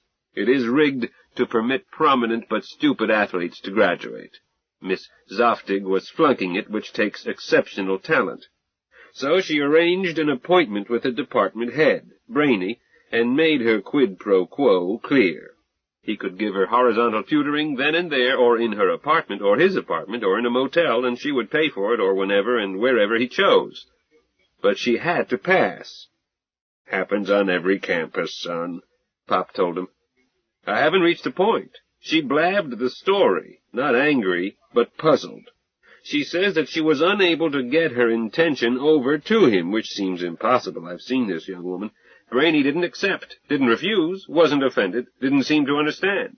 He told her that she had better talk to her instructor about getting tutoring and a re-exam. Now Miss Zoftig is circulating the story that Prof. No Brain must be a eunuch or a robot, not even a homo, totally sexless. He's undoubtedly stupid, Aunt Hilda commented. But I've never met a man I couldn't get that point across to if I tried, even if he was uninterested in my fair virginal carcass.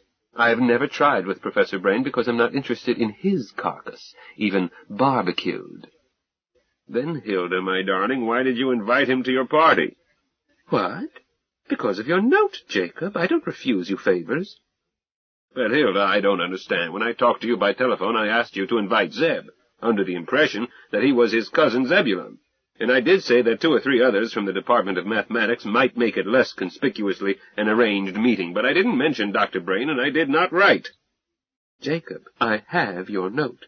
In California, on your university stationery, with your name printed on it. Professor Burroughs shook his head, looked sad. Zebediah Carter said, Sharpie, handwritten or typed? Typed? But it was signed.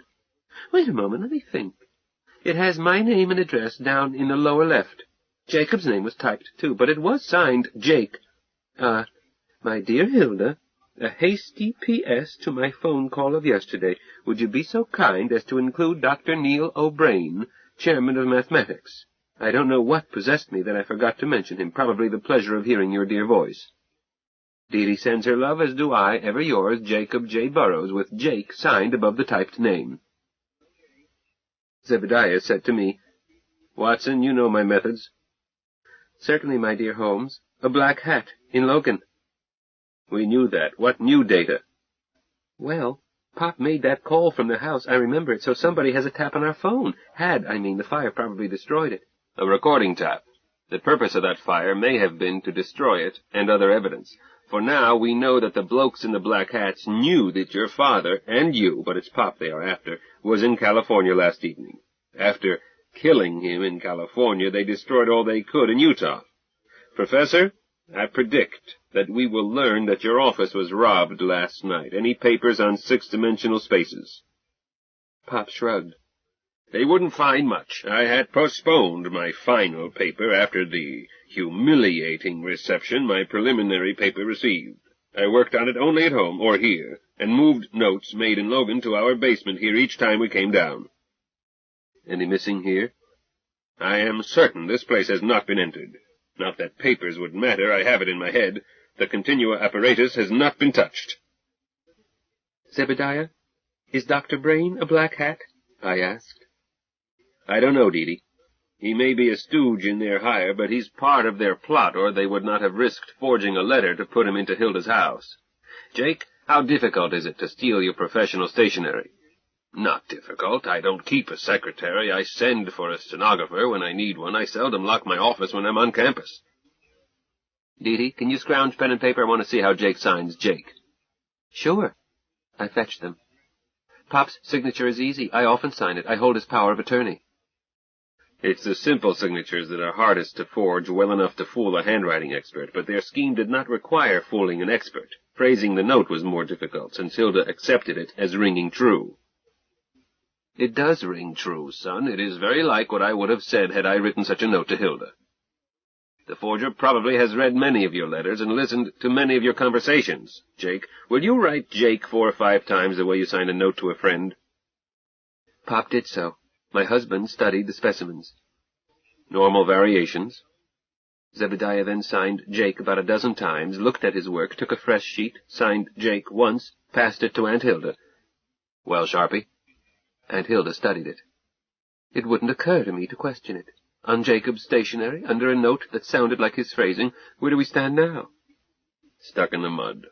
But we have added data. At least 3 are involved. 2 black hats and Dr. Brain, who may or may not be a black hat. He is, at minimum, a hired hand. An unwitting stooge or a puppet that can move around like a chessman. While 2 plus Brainy is minimum, it is not the most probable number. This scheme was not whipped up overnight. It involves arson, forgery, booby-trapping a car, wiretapping, theft, and secret communications between points widely separated, with coordinated criminal actions at each end. And it may involve doing in my cousin Zebulon. We can assume that the black hats know that I am not the Zeb Carter who is the n-dimensional geometer. I'm written off as a bystander who got himself killed. Which doesn't bother them. These playful darlings would swat a fly with a sledgehammer or cure a cough with a guillotine. They are smart, organized, efficient, and vicious, and the only clue is an interest in 6-dimensional, non-Euclidean geometry. We don't have a glimmer as to who, other than Dr. Brain, whose role is unclear. But, Jake, I think I know why, and that will lead us to who. Why, Zebediah? I demanded. Princess, your father could have worked on endless other branches of mathematics, and they would not have bothered him.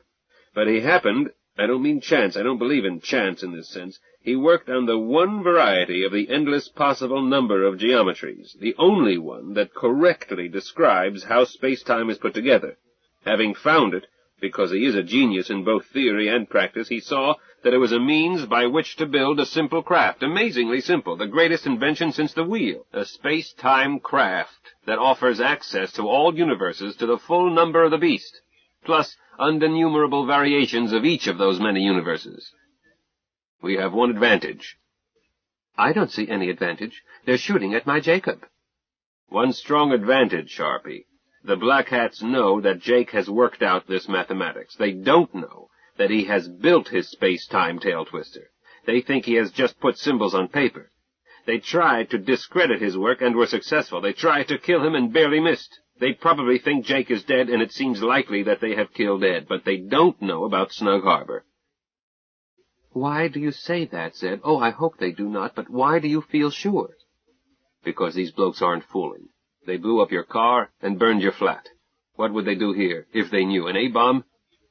Son, do you think that criminals can lay hands on atomic weapons? Jake, these aren't criminals. A criminal is a member of the subset of the larger set human beings. These creatures are not human. Eh? Zeb, your reasoning escapes me. Dee Dee, run it through the computer, the one between your ears. I did not answer. I just sat and thought. After several minutes of unpleasant thoughts, I said, Zebediah, the Black Hats don't know about the apparatus in our basement. Conclusive assumption, my husband agreed, because we are still alive. They are determined to destroy a new work in mathematics, and to kill the brain that produced it. A probability approaching unity, Zebediah again agreed. Because it can be used to travel among the universes. conclusive corollary, my husband noted. For this purpose, human beings fall into three groups. Those not interested in mathematics, more complex than that needed to handle money, those who know a bit about other mathematics, and a quite small third group, who could understand the possibilities. Yes? But our race does not know anything of other universes so far as I know. They don't, necessary assumption. But that third group would not try to stop an attempt to travel among the universes. They would wait with intellectual interest to see how it turned out. They might believe or disbelieve or suspend judgment, but they would not oppose. They would be delighted if my father succeeded. The joy of intellectual discovery, the mark of a true scientist. I sighed and added, I see no other grouping. Save for a few sick people, psychotic, these three subsets complete the set. Our opponents are not psychotic. They are intelligent, crafty, and organized. As we all know too well, Zebediah echoed. Therefore our opponents are not human beings. They are alien intelligences from elsewhere. I sighed again and shut up. Being an oracle is a no-good profession. Or else when? Sharpie, can you kill? Kill whom, Zebby, or what? Can you kill to protect Jake? You bet your frimpin' life I'll kill to protect Jacob. I won't ask you, Princess. I know Deja Thoris, Zebediah went on. That's the situation, ladies. We have the most valuable man on this planet to protect. We don't know from what. Jake, your bodyguard musters 2 Amazons, 1 small, 1 medium-large, both probably knocked up, and 1 cowardly lion. I'd hire the Dorsai if I knew their P.O. box, or the Gray Lensman and all his pals, but we are all there are, and we'll try. Awete, alieni, nos morituri, vos spernimus. Let's break out that champagne. My captain, do you think we should? I asked. I'm frightened. We should. I'm no good for more work today, and neither is Jake. Tomorrow we'll start installing the gadget in Gay Deceiver, do rewiring and reprogramming so that she will work for any of us. Meanwhile, we need a couple of laughs and a night's sleep. What better time to drink life to the dregs than when we know that any hour may be our last? Aunt Hilda punched Zebediah in the ribs. You're dern tootin', Buster. I'm going to get giggle-happy and make a fool of myself and then take my man and put him to sleep with old Mother Sharpie's time-tested nostrum. Dee, I prescribe the same for you. I suddenly felt better. Check, Aunt Hilda. Captain John Carter always wins. Cowardly lion, my foot. Who is Pop, the little wizard? I think he is. Could be. Pop, will you open the bubbly? I always hurt my thumbs. Right away, Dee. I mean, Deja Thoris, royal consort of the warlord. No need to be formal, Pop. This is going to be an informal party. Very. Pop, do I have to keep my pants on? Ask your husband. You're his problem now. Chapter 8. Let us all preserve our illusions. Hilda. In my old age, sucking my gums in front of the fire and living over my misdeeds, I'll remember the next few days as the happiest in my life. I'd had 3 honeymoons earlier, 1 with each of my term contract husbands. 2 had been good, 1 had been okay, and eventually very lucrative. But my honeymoon with Jacob was heavenly. The whiff of danger sharpened the joy. Jacob seemed unworried, and Zebby has hunches like a horse player. Seeing that Zebby was relaxed, Dee got over being jumpy, and I never was, as I hoped to end like a firecracker, not linger on, ugly, helpless, useless. A spice of danger adds zest to life, even during a honeymoon, especially during a honeymoon. An odd honeymoon. We worked hard, but our husbands seemed never too busy for Pat Fanny, squeeze titty, and unhurried kisses. Not a group marriage, but 2 twosomes that were one family, comfortable each with the others. I dropped most of my own sparky bitch ways, and Zebby sometimes called me Hilda rather than Sharpie. Jacob and I moved into marriage like ham and eggs. Jacob is not tall, 178 centimeters, but tall compared with my scant 152, and his hairline recedes, and he has a paunch from years at a desk, but he looks just right to me. If I wanted to look at male beauty, I could always look at Deetee's giant, appreciate him without lusting. My own loving goat kept Sharpie quite blunted. I did not decide when Zebby came on campus to make a pet of him for his looks, but for his veering sense of humor. But if there was ever a man who could have played the role of John Carter, warlord of Mars, it was Zebediah Carter, whose middle name just happens to be John. Indoors with clothes and wearing his fake horn rims, he looks awkward, too big, clumsy. I did not realize that he was beautiful and graceful until the first time he used my pool. That afternoon I was tempted to seduce him, but as little dignity as I have, I had resolved to stick to older men, so I shut off the thought. Outdoors at Snug Harbor, wearing little or no clothes, Zebby looked at home, a mountain lion in grace and muscle. An incident one later afternoon showed me how much he was like the warlord of Mars, a sword. Those old stories were familiar to me. My father had acquired the Ballantine Del Rey paperback reissues. They were around the house when I was a little girl. Once I learned to read, I read everything, and vastly preferred Barsoom stories to girls' books given to me for birthdays and Christmas. Thuvia was the heroine I identified with, toy of the cruel priests of Issus, then with virginity miraculously restored in the next book, Thuvia, Maid of Mars. I resolved to change my name to Thuvia when I was old enough. When I was 18, I did not consider it. I had always been Hilda. A new name held no attraction. I was responsible in part for Diti's name, one that embarrassed her until she discovered that her husband liked it. Jacob had wanted to name his daughter Deja Thoris. Jacob looks like and is a professor, but he is incurably romantic. Jane had misgivings. I told her, "Don't be a chump, Janie. If your man wants something, and you can accommodate him with no grief, give it to him. Do you want him to love this child or to resent her?" Jane looked thoughtful, and Doris Ann became Deja Thoris at christening, then Diti before she could talk, which satisfied everyone. We settled into a routine, up early every day. Our men worked on instruments and wires and things, and installing the time-space widget into Gay Deceiver's gizzard, while Diti and I gave the housework a lick and a promise. Our mountain home needed little attention, more of Jacob's genius. Then Diti and I got busy on a technical matter that Diti could do with some help from me. I'm not much use for technical work, biology being the only thing I studied in depth and never finished my degree. This was amplified by almost 6,000 hours as volunteer nurse's aide in our campus medical center. And I took courses that make me an uncertified nurse or medical tech or even jackleg paramedic.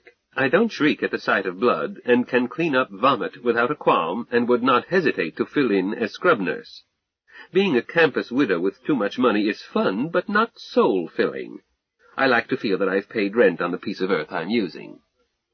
Besides that, I have a smattering of everything from addiction to the printed page, plus attending campus lectures that sound intriguing, then sometimes auditing a related course. I audited descriptive astronomy, took the final as if for credit, got an A. I had even figured a cometary orbit correctly, to my surprise, and the professor's. I can wire a doorbell, or clean out a stopped-up soil pipe with a plumber's snake, but if it's really technical, I hire specialists. So Hilda can help, but usually can't do the job alone. Gay Deceiver had to be reprogrammed, and Diti, who does not look like a genius, is one. Jacob's daughter should be a genius, and her mother had an IQ that startled even me, her closest friend. I ran across it while helping poor grief-stricken Jacob to decide what to save, what to burn. I burned unflattering pictures, useless papers, and clothes. A dead person's clothes should be given away or burned. Nothing should be kept that does not inspire happy memories. I cried a bit, and that saved Jacob and Diti from having to cry later. We all held private duo licenses. Zebby, as Captain Z.J. Carter, USA, S.R., held command rating as well. He told us that his space rating was largely honorary, just some free fall time and one landing of a shuttle. Zebby is mendacious, untruthful, and tells fibs. I got a chance to sneak a look at his aerospace log and shamelessly took it. He had logged more than he claimed in one exchange tour with Australia. Someday I'm going to sit on his chest and make him tell Mama Hilda the truth. Should be interesting, if I can sort out fact from fiction. I do not believe his story about intimate relations with a female kangaroo. Zebby and Jacob decided that we all must be able to control Gay Deceiver all four ways, on the road, in the air, in trajectory — she's not a spaceship but can make high trajectory jumps — and in space-time, i.e., among the universes to the number of the beast, plus variance impossible to count. I had fingers crossed about being able to learn that, but both men assured me that they had worked out a fail-safe that would get me out of a crunch if I ever had to do it alone. Part of the problem lay in the fact that Gay Deceiver was a one-man girl. Her doors unlocked only to her master's voice, or to his thumbprint, or to a tapping code if he were shy both voice and right thumb. Zeb tended to plan ahead. Outwitting Murphy's Law, he called it. Anything that can go wrong will go wrong. Grandma called it the butter side down rule. First priority was to introduce us to Gay Deceiver, teach her that all 4 voices and right thumbprints were acceptable. That took a couple of hours, with Dee helping Zebby. The tapping code took even less, it being based on an old military cadence, its trickiness being that a thief would be unlikely to guess that this car would open if tapped a certain way, and in guessing the correct cadence. Zebby called the cadence Drunken Soldier. Jacob said that it was Bumboat. Dee claimed that its title was Payday because she had heard it from Jane's grandfather. Our men conceded that she must be right, as she had words for it. Her words included Drunken Sailor instead of Drunken Soldier, plus both Payday and Bumboat. Introductions taken care of, Zeb dug out Gay's anatomy, 1 volume her body, 1 her brain. He handed the latter to Dee, took the other into our basement. The next 2 days were easy for me, hard for Dee. I held lights and made notes on a clipboard while she studied that book and frowned and got smudged and sweaty, getting herself into impossible positions, and once she cursed in a fashion that would have caused Jane to scold. She added, "Aunt Nanny Goat, your step-son-in-law has done things to this mass of spaghetti that no decent computer should put up with. It's a bastard hybrid." You shouldn't call Gay it, Dee, and she's not a bastard. She can't hear us. I've got her ears unhooked, except that piece that is monitoring news retrieval programs, and that goes through this wire to that jack in the wall. She can talk with Zebediah only in the basement now. Oh, I'm sure she was a nice girl until that big ape of mine raped her. Aunt Hilda, don't worry about hurting Gay's feelings. She hasn't any. This is an idiot as computers go. Any one-horse college and most high schools own or share time in computers much more complex. This one is primarily cybernetics. An autopilot plus limited digital capacity and limited storage, but the mods Zebediah has tacked on make it more than an autopilot, but not a general-purpose computer. A misbegotten hybrid. It has far more random number options than it needs, and it has extra functions that IBM never dreamed of. Dee, why are you taking off cover plates? I thought you were strictly a programmer, software, not a mechanic. I am strictly a software mathematician. I wouldn't attempt to modify this monster, even on written orders from my lovable but sneaky husband. But how in the name of Allah can a software hack think about simplification analysis for a program if she doesn't know the circuitry? The first half of this book shows what this autopilot was manufactured to do, and the second half, the Xeroxed pages, show the follies Zebediah has seduced her into. This bleeding bundle of chips now speaks 3 logic languages, interfaced, when it was built to use only 1. But it won't accept any of them until it has been wheedled with Zebediah's double talk. Even then it rarely answers a code phrase with the same answer twice in a row. What does it say in answer to, "You're a smart girl, Gay"? I remember. Boss, I bet you tell that to all the girls. Over. Sometimes. Oftenest, as that answer is weighted to come up 3 times as often as any of the others. But listen to this. "Zeb, I'm so smart I scare myself." "Then why did you turn me down for that raise?" "Never mind the compliments, take your hand off my knee." "Not so loud, dear, I don't want my boyfriend to hear." And there are more. There are at least 4 answers to any of Zebediah's code phrases. He uses just 1 list, but the autopilot answers several ways for each of his phrases. And all any of them mean is either Roger or null program rephrase. I like the idea. Fun. Well, I do myself. I animize a computer. I think of them as people. And this semi-random answer list makes Gay Deceiver feel much more alive, when she isn't. Not even versatile compared with a ground-based computer, but... Dee gave a quick smile. I'm going to hand my husband some surprises. How, Dee? You know how he says, "Good morning, Gay, how are you?" when we sit down for breakfast? Yes, I like it. Friendly. She usually answers, "I'm fine, Zeb." Yes, it's a test code. It orders the autopilot to run a self-check throughout and to report any running instruction, which takes less than a millisecond. If he didn't get that, or an equivalent answer, he would rush straight here to find out what's wrong, but I'm going to add another answer or more.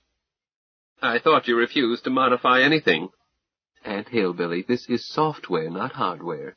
I'm authorized and directed to amplify the answers to include all of us, by name for each of our voices.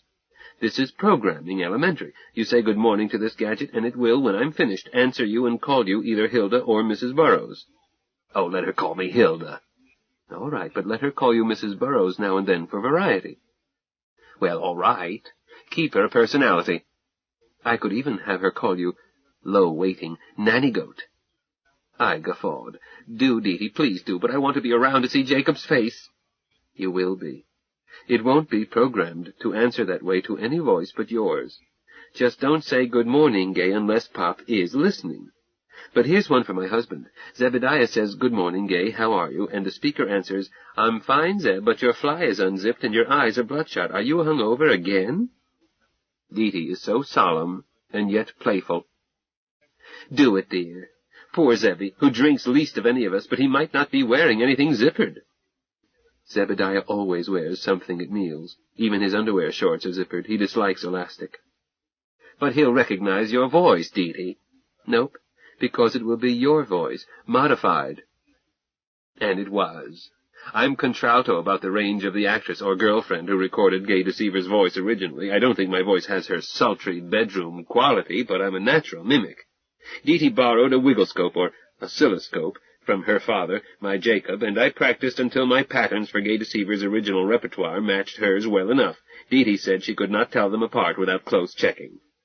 I got into the spirit of it, such as having Dee cause Gay Deceiver occasionally to say to my husband, Fine, except for my backache, you wicked old billy goat. And Jacob tripped that reply one morning when I did have a backache, and I feel sure he had one too. We didn't put in answers that Dee felt might be too bawdy for Jacob's innocent mind. I didn't even hint how her father actually talked, to me in private. Let us all preserve our illusions. It lubricates social relations. Possibly Dee and Zebby talked the same way to each other in private, and regarded us old folks as hopelessly square. Chapter 9. Most males have an unhealthy tendency to obey laws. Dee. Aunt Hilda and I finished reprogramming in the time it took Zebediah and Pop to design and make the fail-safes and other mods needed to turn Gay Deceiver, with the time-space widget installed, into a Continua Traveler, which included placing the back seats 20 centimeters farther back, for legroom, after they had been pulled out to place the widget abaft the bulkhead and welded to the shell. The precessing controls and triple verniers were remoted to the driver's instrument board with one voice control for the widget, all others manual. If any of our voices said, Gay Deceiver, take us home, car and passengers would instantly return to Snug Harbor. I don't know, but I trust my Pop. He brought us home safe twice, doing it with no fail-safes and no dead man switch. The latter paralleled the take-us-home voice order, was normally clamped, closed, and covered, but could be uncovered and held in a fist, closed. There were other fail-safes for temperature, pressure, air, radar collision course, and other dangers. If we wound up inside a star or planet, none of this could save us, but it is easy to prove that the chances of falling downstairs and breaking your neck are enormously higher than the chance of co-occupying space with other matter in our native universe. Space is plentiful. Mass is scarce. We hoped that this would be true of other universes. No way ahead of time to check on the number of the beast's faces, but the cowards never started and the weaklings died on the way. None of us ever mentioned not trying to travel the universes. Besides, our home planet had turned unfriendly. We didn't discuss black hats, but we all knew that they were still here and that we remained alive by lying doggo and letting the world think we were dead. We ate breakfast better each morning after hearing Gay Deceiver offer null report on news retrievals. Zebediah, I am fairly certain, had given up his cousin for dead. I feel sure Zebediah would have gone to Sumatra to follow a lost hope, were it not that he had acquired a wife and a prospective child. I missed my next period. So did Hilda. Our men toasted our not-yet-bulging bellies. Hilda and I smugly resolved to be good girls, yes, sir, and careful.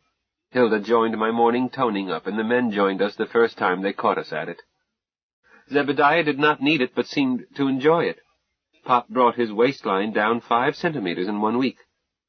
Shortly after that toast, Zebediah pressure-tested Gay Deceiver's shell, 4 atmospheres inside her and a pressure gauge sticking out through a fitting in her shell. There being little we could do while our space-time rover was sealed, we knocked off early. "Swim, anybody?" I asked. Snug Harbor doesn't have a city-type pool, and a mountain stream is too cold. Pop had fixed that when he concealed our spring. Overflow was piped underground to a clump of bushes and thereby created a natural mountain rivulet that passed near the house. Then Pop had made use of a huge fallen boulder plus biggish ones to create a pool, one that filled and spilled. He had done work with pigments and concrete to make this look like an accident of water flow. This makes Pop sound like Paul Bunyan. Pop could have built Snug Harbor with his own hands, but Spanish-speaking labor from Nogales built the underground and assembled the prefab shell of the cabin. An air crane fetched parts and materials from an Albuquerque engineering company Jane had bought for Pop through a front, lawyers in Dallas. The company's manager drove the air crane himself, having had it impressed on him that this was for a rich client of the law firm and that it would be prudent to do the job and forget it.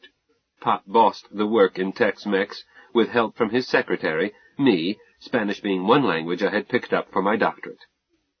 Laborers and mechanics never got a chance to pinpoint where they were, but they were well paid, well fed, comfortably housed in prefabs brought in by crane, and the back-breaking labor was done by power, who cares what locos gringos do. 2 pilots had to know where we were building, but they homed in on a radar beacon that is no longer there. Blokes in black hats had nothing to do with this secrecy. It was jungle caution I had learned from Mama. Never let the revenuers know anything. Pay cash, keep your lips closed, put nothing through banks that does not appear later in tax returns, pay taxes greater than your apparent standard of living, and declare income accordingly. We had been audited 3 times since Mama died. Each time the government returned a small overpayment. I was building a reputation of being stupid and honest.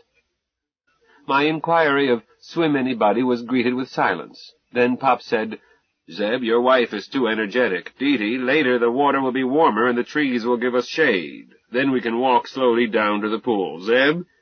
I agreed, Jake. I need to conserve ergs. "Nap? I don't have the energy to take one. What were you saying this morning about re-engineering the system?" Aunt Hilda looked startled. "I thought Miss Gay Deceiver was already engineered. Are you thinking of changing everything?" "Take it easy, Sharpie, darling.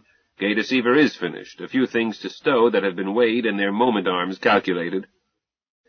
I could have told her. In the course of figuring what could be stowed in every nook and cranny and what they would do to Gay's balance, I had discovered that my husband had a highly illegal laser cannon. I said nothing, merely included its mass and distance from optimum center of weight in my calculations. I sometimes wonder which of us is the outlaw, Zebediah or I. Most males have an unhealthy tendency to obey laws, but that concealed L cannon made me wonder. "Why not leave well enough alone?" Aunt Hilda demanded. "Jacob and God know I'm happy here, but you all know why we should not stay here longer than we must." We weren't talking about Gay Deceiver. Jake and I were discussing re-engineering the solar system. "The solar system? What's wrong with it the way it is?" "Lots of things," Zebediah told Aunt Hilda. "It's untidy. Real estate going to waste. This tired old planet is crowded and sort of worn in spots.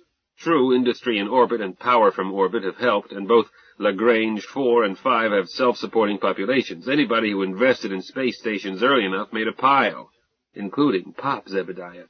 But these are minor compared with what can be done, and this planet is in worse shape each year. Jake's 6-dimensional principle can change that." Move people into another universe? Would they go? "We weren't thinking of that, Hilda. We're trying to apply Clark's law." "I don't recall it. Maybe it was while I was out with mumps." "Arthur C. Clark," Pop told her. "Great man. Too bad he was liquidated in the purge. Clark defined how to make a great discovery or create a key invention. Study what the most respected authorities agree cannot be done. Then do it. My Continua craft is a godchild of Clark via his law. His insight inspired my treatment of 6-dimensional continua. But this morning Zeb added corollaries." "Jake, don't kid the ladies. I asked a question. You grabbed the ball and ran." We heterodyned. Hilda, you know that the time-space traveler doesn't require power." I'm afraid I don't know, darling man. Why were you installing power packs in Gay Deceiver? Auxiliary uses, so that you won't have to cook over an open fire, for example. But the pretzel bender doesn't use power, agreed Zebediah. Don't ask why. I did, and Jake started writing equations in Sanskrit, and I got a headache. It doesn't use power, Aunt Hilda, I agreed, just parasitic power. A few microwatts so that the gyros never slow down, milliwatts for instrument readouts and for controls, but the widget itself uses none. What happened to the law of conservation of energy? Sharpie, my husband answered. As a fairish mechanic, an amateur electron pusher, and as a bloke who has herded unlikely junk through the sky, I never worry about theory as long as machinery does what it is supposed to do. I worry when a machine turns and bites me. That's why I specialize in fail-safes and backups and triple redundancy. I try never to get a machine sore at me. There's no theory for that, but every engineer knows it. Hilda, my beloved, the law of conservation of mass energy is not broken by our continual craft. It is simply not relevant to it. Once Zeb understood that— I didn't say I understood it. Well, once Zeb stipulated that, he raised interesting questions. For example, Jupiter doesn't need Ganymede, whereas Venus does, although Titan might be better. Possible. Yes, make an inhabitable base more quickly, but the urgent problem, Jake, is to seed Venus, move atmosphere to Mars, put both of them through forced aging, then respot them. Earth-Sol Trojan points? Certainly. We've had millions of years of evolution this distance from the sun. We had best plan on living neither closer nor farther, with careful attention to stratospheric protection. But I still have doubts about anchoring in the Venerian crust. We wouldn't want to lose the planet on Tau axis. Near R&D, Jake. Calculate pressures and temperatures. Beef up the vehicle accordingly, spherical, save for exterior anchors, then apply a jigger factor of 4. With automatic controls quintuply redundant. Catch it when it comes out and steady it down in Earth's orbit 60 degrees trailing and start selling subdivisions the size of old Spanish land grants. Jake, we should gather enough mass to create new Earths at all Trojan points, a hexagon around the sun. 5 brand new Earths would give the race room enough to breed. On this maiden voyage, let's keep our eyes open. Aunt Hilda looked at Zebediah with horror. Zebby, creating planets indeed. Who do you think you are, Jesus Christ? I'm not that junior. That's the Holy Ghost over there scratching his belly. The supreme inseminator. I'm the other one, the maker and shaper, but in setting up a pantheon for the celestial age, we're going to respect women's rights, Hilda. Deity is Earth Mother. She's perfect for the job. You are Moon Goddess, Selene. Good job, dear. More moons than Earths. It fits you. You're little and silvery, and you wax and wane, and you're beautiful in all your phases. How about it? Us 4 and no more. Quit pulling my leg. My husband answered, I haven't been pulling your leg. Come closer and I will. You have pretty legs, stepmother-in-law. These things Jake and I have been discussing are practical. Once we thought about the fact that the space-time twister uses no power. Move anything anywhere, all spaces, all times. I add the plural because at first I could not see what Jake had in mind when he spoke of forced aging of a planet. Rotate Venus into the Tau axis, fetch it back along the Te axis, reinsert it centuries or millennia older at this point in T axis. Perhaps translate it a year or so into the future, our future, so as to be ready for it when it returns, all sweet and green and beautiful and ready to grow children and puppies and butterflies. Terraformed but virginal. Aunt Hilda looked frightened. Jacob, would one highball do any harm to this peanut inside me? I need a bracer. I don't think so. Jane often had a drink with me while she was pregnant. Her doctor did not have her stop until her 3rd trimester. Can't see that it hurt Deety. Deety was so healthy she drove Jane home from the hospital. Pop, that's a fib. I didn't learn to drive until I was 3 months old, but I need one too, I added. Zebediah? Certainly, Princess. A medicinal drink should be by body mass. That's half a jigger for you, Sharpie dear, a jigger for Deety, a jigger and a half for Jake, 2 jiggers for me. Oh, how unfair. It certainly is, I agreed. I outweigh Pop. He's been losing. I've been gaining. Pick us up and see. My husband took us each around the waist, crouched, then straightened and lifted us. Close to a standoff. he announced. "Pop may be a trifle heavier, but you're more cuddly." Kissed me and put us down. "There is no one more cuddly than Jacob." "Hilda, you're prejudiced. Let's each mix our own drinks at the strength required for our emotional and physical conditions." So we did.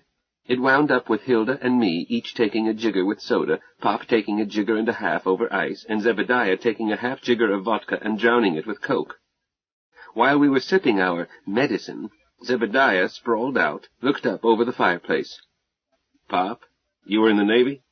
"No, Army, if you count chair-borne infantry. They handed me a commission for having a doctorate in mathematics, told me they needed me for ballistics. Then I spent my whole tour as a personnel officer signing papers." "Standard operating procedure. That's a Navy sword and belt up there. Thought it might be yours."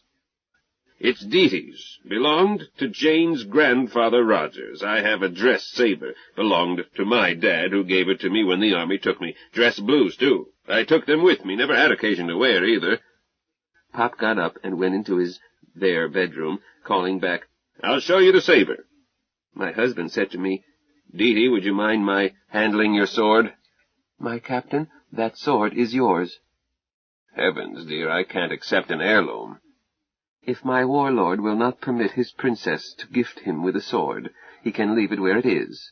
I've been wanting to give you a wedding present, and did not realize that I had the perfect gift for Captain John Carter." "My apologies, Dejathoris. I accept and will keep it bright. I will defend my princess with it against all enemies." "Helium is proud to accept. If you make a cradle of your hands, I can stand in them and reach it down." Zebediah grasped me, a hand above each knee, and I was suddenly 3 meters tall. Sword and belt were on hooks. I lifted them down, and myself was placed down. My husband stood straight while I buckled it around him. Then he dropped to one knee and kissed my hand. My husband is mad north-northwest, but his madness suits me. I got tears in my eyes, which Deetee doesn't do much, but Dejathoris seems prone to, since John Carter made her his. Pop and Aunt Hilda watched, then imitated, including, I saw, tears in Hilda's eyes after she buckled on Pop's saber when he knelt and kissed her hand. Zebediah drew sword, tried its balance, sighted along its blade. "Handmade and balanced close to the hilt. Deetee, your great-grandfather paid a pretty penny for this. It's an honest weapon." "I don't think he knew what it cost. It was presented to him." "For good reason, I feel certain." Zebediah stood back, went into hanging guard, made fast moulinets vertically, left and right, then horizontally, clockwise and counterclockwise, suddenly dropped into swordsman's guard, lunged and recovered fast as a striking cat. I said softly to Pop, "Did you notice?" Pop answered quietly, "No saber. Sword, too."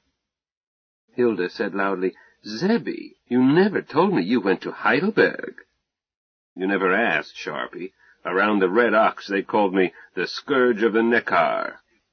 "What happened to your scars?" "Never got any, dear. I hung around an extra year hoping for one, but no one got through my guard, ever. Hate to think about how many German faces I carved into checkerboards." "Zebediah, was that where you took your doctorate?" My husband grinned and sat down, still wearing sword. "No, another school." "MIT?" inquired Pop. "Hardly. Pop, this should stay in the family. I undertook to prove that a man can get a doctorate from a major university without knowing anything and without adding anything whatever to human knowledge." "I think you have a degree in aerospace engineering," Pop said flatly. "I'll concede that I have the requisite hours. I hold 2 degrees, a baccalaureate in humane arts, meaning I squeaked through, and a doctorate from an old and prestigious school, a Ph.D. in education." "Zebediah, you wouldn't." I was horrified. "But I did, Deetee, to prove that degrees per se are worthless. Often they are honorifics of true scientists or learned scholars or inspired teachers. Much more frequently they are false faces for overeducated jackasses." Pop said, "You'll get no argument from me, Zeb. A doctorate is a union card to get a tenured job. It does not mean that the holder thereof is wise or learned." "Yes, sir. I was taught it at my grandfather's knee, my grandfather Zachariah, the man responsible for the initial Z in the names of his male descendants. Deetee, his influence on me was so strong that I must explain him. No, that's impossible. I must tell about him in order to explain me, and how I happened to take a worthless degree. Hilda said, "Dee, he's pulling a long bow again." "Quiet, woman. Get thee to a nunnery. Go." "I don't take orders from my step-son-in-law. Make that a monastery, and I'll consider it." I kept my blinkin' mouth shut. My husband's fibs entertain me, if they are fibs. Grandpa Zack was as cantankerous an old coot as you'll ever meet. Hated government, hated lawyers, hated civil servants, hated preachers, hated automobiles, public schools, and telephones, was contemptuous of most editors, most writers, most professors, most of all, most anything. But he over-tipped waitresses and porters, and would go out of his way to avoid stepping on an insect. Grandpa had 3 doctorates, biochemistry, medicine, and law, and he regarded anyone who couldn't read Latin, Greek, Hebrew, French, and German as illiterate. "Zebby, can you read all those?" Fortunately for me, my grandfather had a stroke while filling out a tax form, before he could ask me that question. I don't know Hebrew. I can read Latin, puzzle out Greek, speak and read French, read technical German, understand it in some accents, swear in Russian, very useful, and speak an ungrammatical smattering of Spanish picked up in cantinas and from horizontal dictionaries. Grandpa would have classed me as subliterate, as I don't do any of these well, and I sometimes split infinitives, which would have infuriated him. He practiced forensic medicine, medical jurisprudence, was an expert witness in toxicology, pathology, and traumatology, bullied judges, terrorized lawyers, medical students, and law students. He once threw a tax assessor out of his office and required him to return with a search warrant, setting forth in detail its constitutional limitations. He regarded the income tax and the 17th Amendment and the direct primary as signs of the decay of the Republic. How did he feel about the 19th? Hilda, Grandpa Zack supported female suffrage. I remember hearing him say that if women were so dad-burned foolish as to want to assume the burden, they should be allowed to. They couldn't do the country more harm than men had. Votes for women didn't annoy him, but 9,000 other things did. He lived at a slow simmer, always ready to break into a rolling boil. He had one hobby, collecting steel engravings. "Steel engravings?" I repeated. "Of dead presidents, my princess, especially of McKinley, Cleveland, and Madison, but he didn't scorn those of Washington. He had that instinct for timing so necessary to a collector. In 1929, on Black Thursday, he held not 1 share of common stock. Instead, he had sold short. When the 1933 bank holiday came along, every old dollar he owned, except current cash, was in Zurich in Swiss money. Eventually, U.S. citizens were forbidden by emergency decree to own gold even abroad. Grandpa Zack ducked into Canada, applied for Swiss citizenship, got it, and thereafter split his time between Europe and America, immune to inflation and the confiscatory laws that eventually caused us to knock 3 zeros off the old dollar in creating the new dollar. So he died rich, in Locarno, beautiful place. I stayed with him 2 summers as a boy. His will was probated in Switzerland, and the U.S. Revenue Service could not touch it. Most of it was a trust, with its nature known to his offspring before his death, or I would not have been named Zebediah. Female descendants got pro rata shares of income with no strings attached, but males had to have first names starting with Z, and even that got them not 1 Swiss franc. There was a root, hog, or die clause. Zachariah believed in taking care of daughters, but sons and grandsons had to go out and scratch, with no help from their fathers, until they had earned and saved on their own, or accumulated without going to jail, assets equal to 1 pro rata share of the capital sum of the trust before they shared in the trust's income. "Sexism," said Aunt Hilda. "Raw, unadulterated sexism. Any femme-lib gal would sneer at his dirty old money on those terms." "Would you have refused it, Sharpie?" "Me? Zebby, dear, are you feverish? I would have both greedy hands out. I'm strong for women's rights, but no fanatic. Sharpie wants to be pampered, and that's what men are best at, their natural function." "Pop, do you need help in coping with her?" "No, son, I like pampering, Hilda. I don't see you abusing my daughter."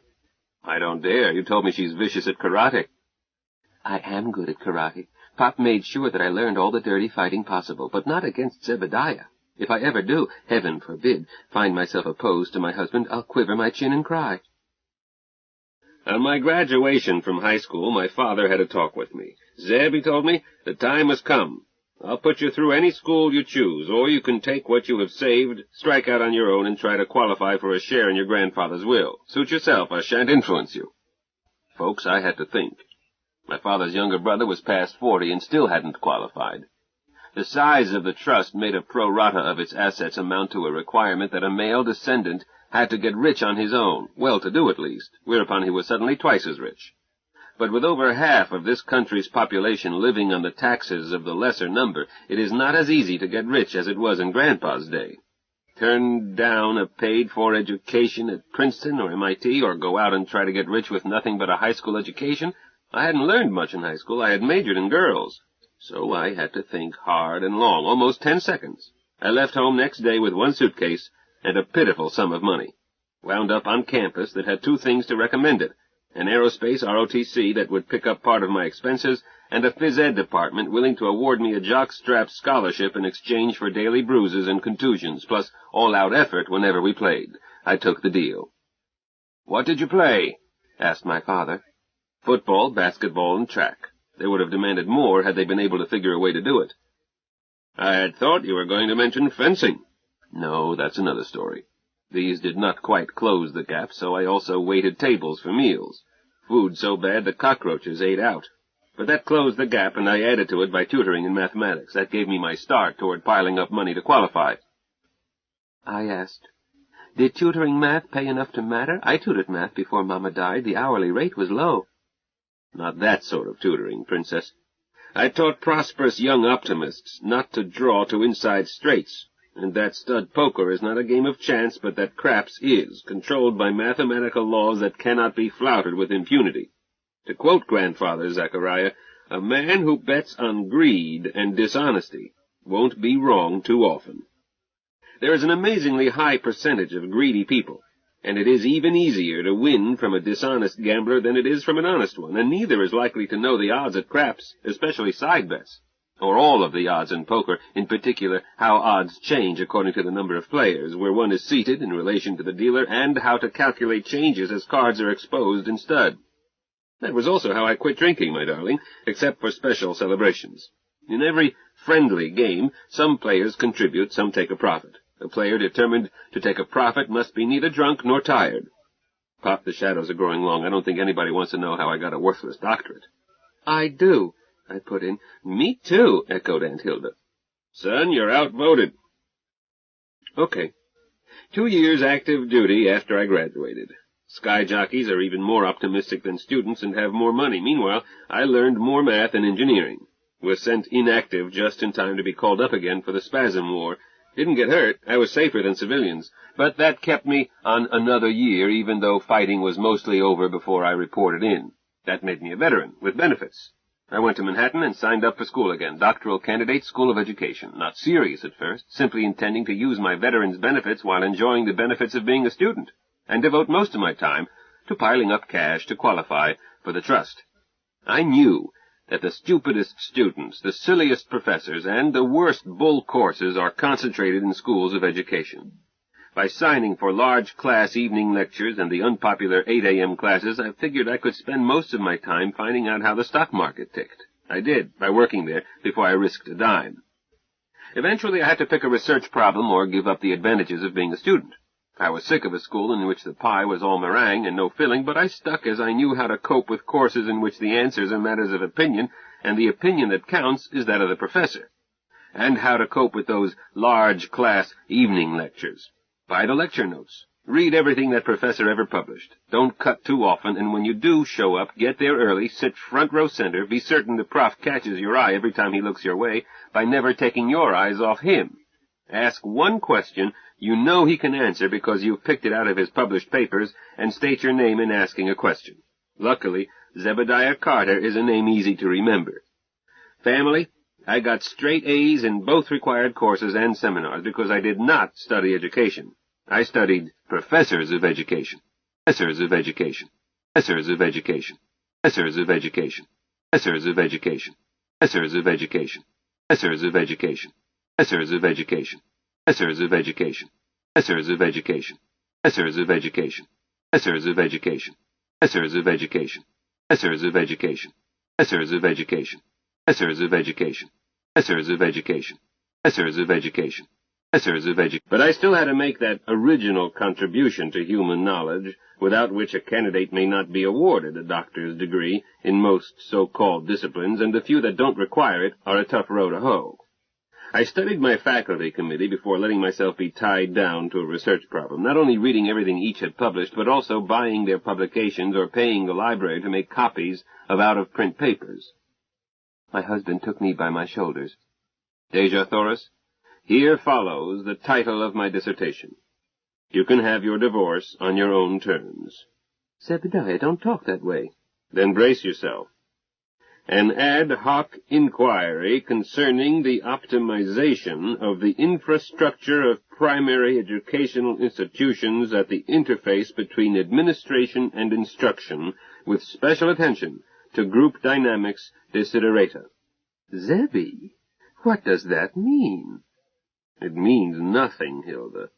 Zeb, quit kidding Our Lady. Such a title would never be accepted. Jake, it seems certain that you have never taken a course in a school of education.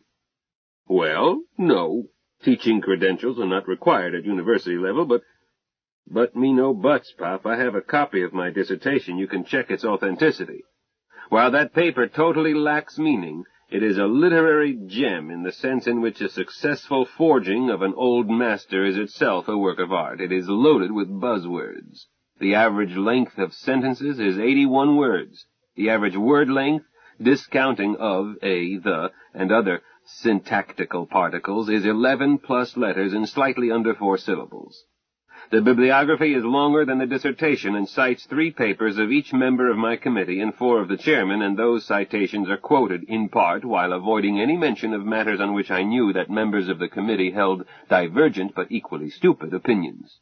But the best touch was to get permission to do field work in Europe and have it count toward time on campus.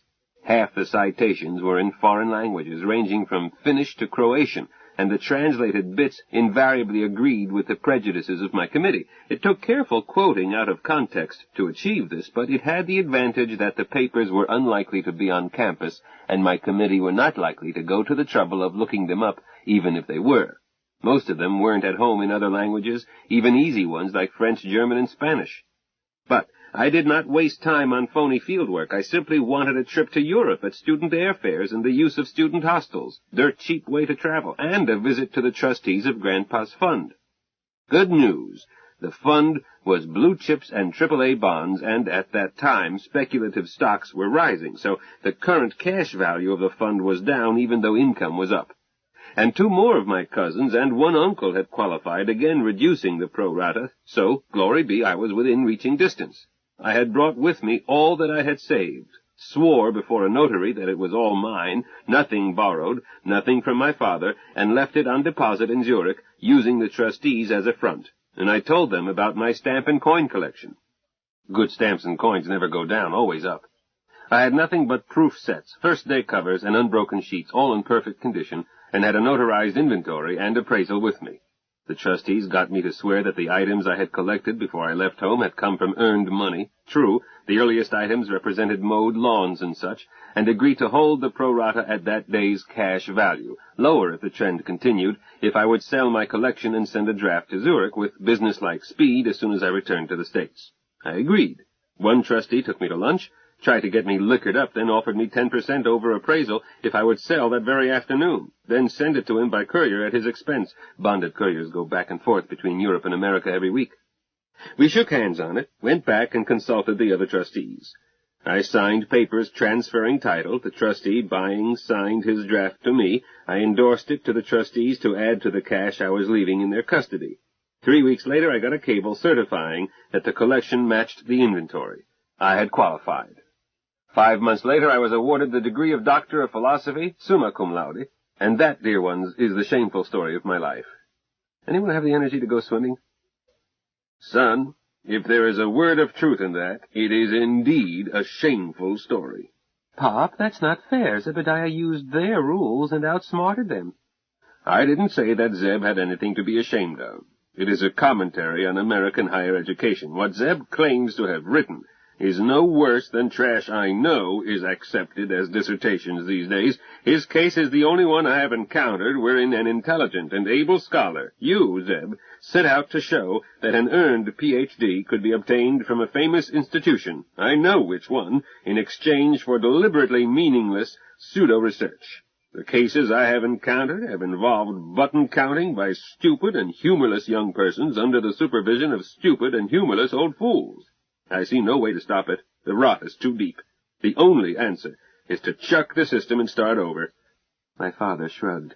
Impossible. Zebby, Aunt Hilda asked, what do you do on campus? I've never asked. My husband grinned. Oh, much what you do, Sharpie. I don't do anything. Enjoy myself. Me too. If you look, you will find me listed as research professor in residence. An examination of the university's books would show that I am paid a stipend to match my rank. Further search would show that slightly more than that amount is paid by some trustees in Zurich to the university's general fund, as long as I remain on campus, a condition not written down. I like being on campus, Sharpie. It gives me privileges not granted the barbarians outside the pale. I teach a course occasionally, as supply for someone on sabbatical or ill. Huh? What courses? What departments? Any department, but education. Engineering, mathematics, physics 101, thermogoddamics, machine elements, saber and dueling sword, swimming, and don't laugh, English poetry from Chaucer through the Elizabethans. I enjoy teaching something worth teaching. I don't charge for courses I teach. The Chancellor and I understand each other. I'm not sure I understand you, I said, but I love you anyhow. Let's go swimming. Chapter 10. And he had 2 horns like a lamb, and he spake as a dragon. Zeb. Before heading for the pool, our wives argued over how Barsoomian warriors dress, a debate complicated by the fact that I was the only one fairly sober. While I was telling my shameful story, Jake had refreshed his scotch on rocks and was genially argumentative. Our brides had stuck to 1 highball each, but while 1 jigger gave Dee Dee a happy glow, Sharpie's mass is so slight that the same dosage made her squiffed. Jake and I agreed to wear sidearms. Our princesses had buckled them on. We would wear them, but Dee Dee wanted me to take off the grease-stained shorts I had worn while working. Captain John Carter never wears clothes. He arrived on Barsoom naked, and from then on never wore anything but the leather and weapons of a fighting man. Jeweled leather for state occasions, plain leather for fighting, and sleeping silks at night. Barsoomians don't wear clothes. When John Carter first laid eyes on Dejah Thoris, Dee Dee closed her eyes and recited. She was as destitute of clothes as the green Martians, save for her highly wrought ornaments. She was entirely naked. Dee Dee opened her eyes, stared solemnly. The women never wear clothes, just jewelry. Pretty shilly, said her father with a belch. Excuse me. When they were chilly, they wrapped furs around them, Pop. I mean, Moors Kajak, my revered father. Jake answered with slow precision. Not chilly, silly. With a clash of blades and flash of steel, man doesn't want family treasures swinging in the breeze and banging his knees. Distracts him. Might get him sliced off. Correct, Captain John Carter? Logical, I agreed. Besides, illustrations showed men wearing breech clouts. Trolley steel jockstrap underneath. I would. Those pictures were painted early in the 20th century, Pop, censored, but the stories make it clear. Weapons for men, jewelry for women, furs for cold weather. I know how I should dress, put in Sharpie. Thuvia wears jewels on bits of gauze. I remember the book cover. Not clothes. Just something to fasten jewels to. Dee Dee, Dejah Thoris, I mean, do you have a gauze scarf I can use? Fortunately, I was wearing pearls when Moors Kajak kidnapped me. Sharpie, I objected. You can't be Thuvia. She married Carthoris. Moors Kajak, or Moors Kajake, might be a misspelling, is your husband. Certainly Moors Jake is my husband, but I'm his second wife. That explains everything. But it ill becomes the warlord to address a princess of the house of Tarth as Sharpie. Mrs. Burroughs drew herself up to her full 152 centimeters and tried to look offended. "My humble apologies, Your Highness." Sharpie giggled. "Can't stay mad at our warlord. Deja Thoris, hun. Green tulle, blue, anything but white." "I'll go look." "Ladies," I objected, "if we don't get moving, the pool will cool off. You can sew on pearls this evening. Anyhow, where do pearls come from on Barsoom? Dead sea bottoms, no oysters." "From Chorus, the lost sea of Dor," Dee explained. "They've got you, son, but I either go swimming right now, or I have another drink, and then another, working too hard, too tense, too much worry." "Okay, Pop, we swim." "And Thuvia?" "All right, Deja Thoris, to save Moore's Jacob from himself, but I won't wear earthling clothes. You can have my mink cape. May be chilly coming back." Jake wrapped his sarong into a breech clout, strapped it in place with his saber belt. I replaced those grimy shorts with swim briefs which Dee conceded were almost Barsoomian. I was no longer dependent on Jake's clothes. My travel kit, always in my car once I got at it, supplied necessities from passport to poncho. Sharpie wore pearls and rings she had been wearing at her party, plus a scarf around her waist, to which she attached all the costume jewelry Dee could dig up. Dee carried Hilda's mink cape, then wrapped it around her. "My captain, someday I want one like this." "I'll skin the minks personally," I promised her. "Oh, dear, I think this is synthetic." "I don't. Ask Hilda." "I will most carefully not ask her, but I'll settle for synthetic." I said, "My beloved princess, you eat meat. Minks are vicious carnivores, and the ones used for fur are raised for no other purpose, not trapped. They are well treated, then killed humanely. If your ancestors had not killed for meat and fur as the last glaciation retreated, you would not be here. Illogical sentiment leads to the sort of tragedy you find in India and Bangladesh." Dee was silent some moments as we followed Jake and Hilda down toward the pool. "My captain?" "Yes, princess." "I stand corrected. But your brain works so much like a computer that you scare me." "I don't ever want to scare you. I'm not bloodthirsty. Not with minks, not with steers, not with anything, but I'll kill without hesitation. For you." "Zebediah?" "Yes, Dee." "I am proud that you made me your wife. I will try to be a good wife, and your princess." "You do. You have. You always will. Deja Thoris, my princess and only love. Until I met you, I was a boy playing with oversized toys. Today I am a man, with a wife to protect and cherish, a child to plan for. I'm truly alive at last."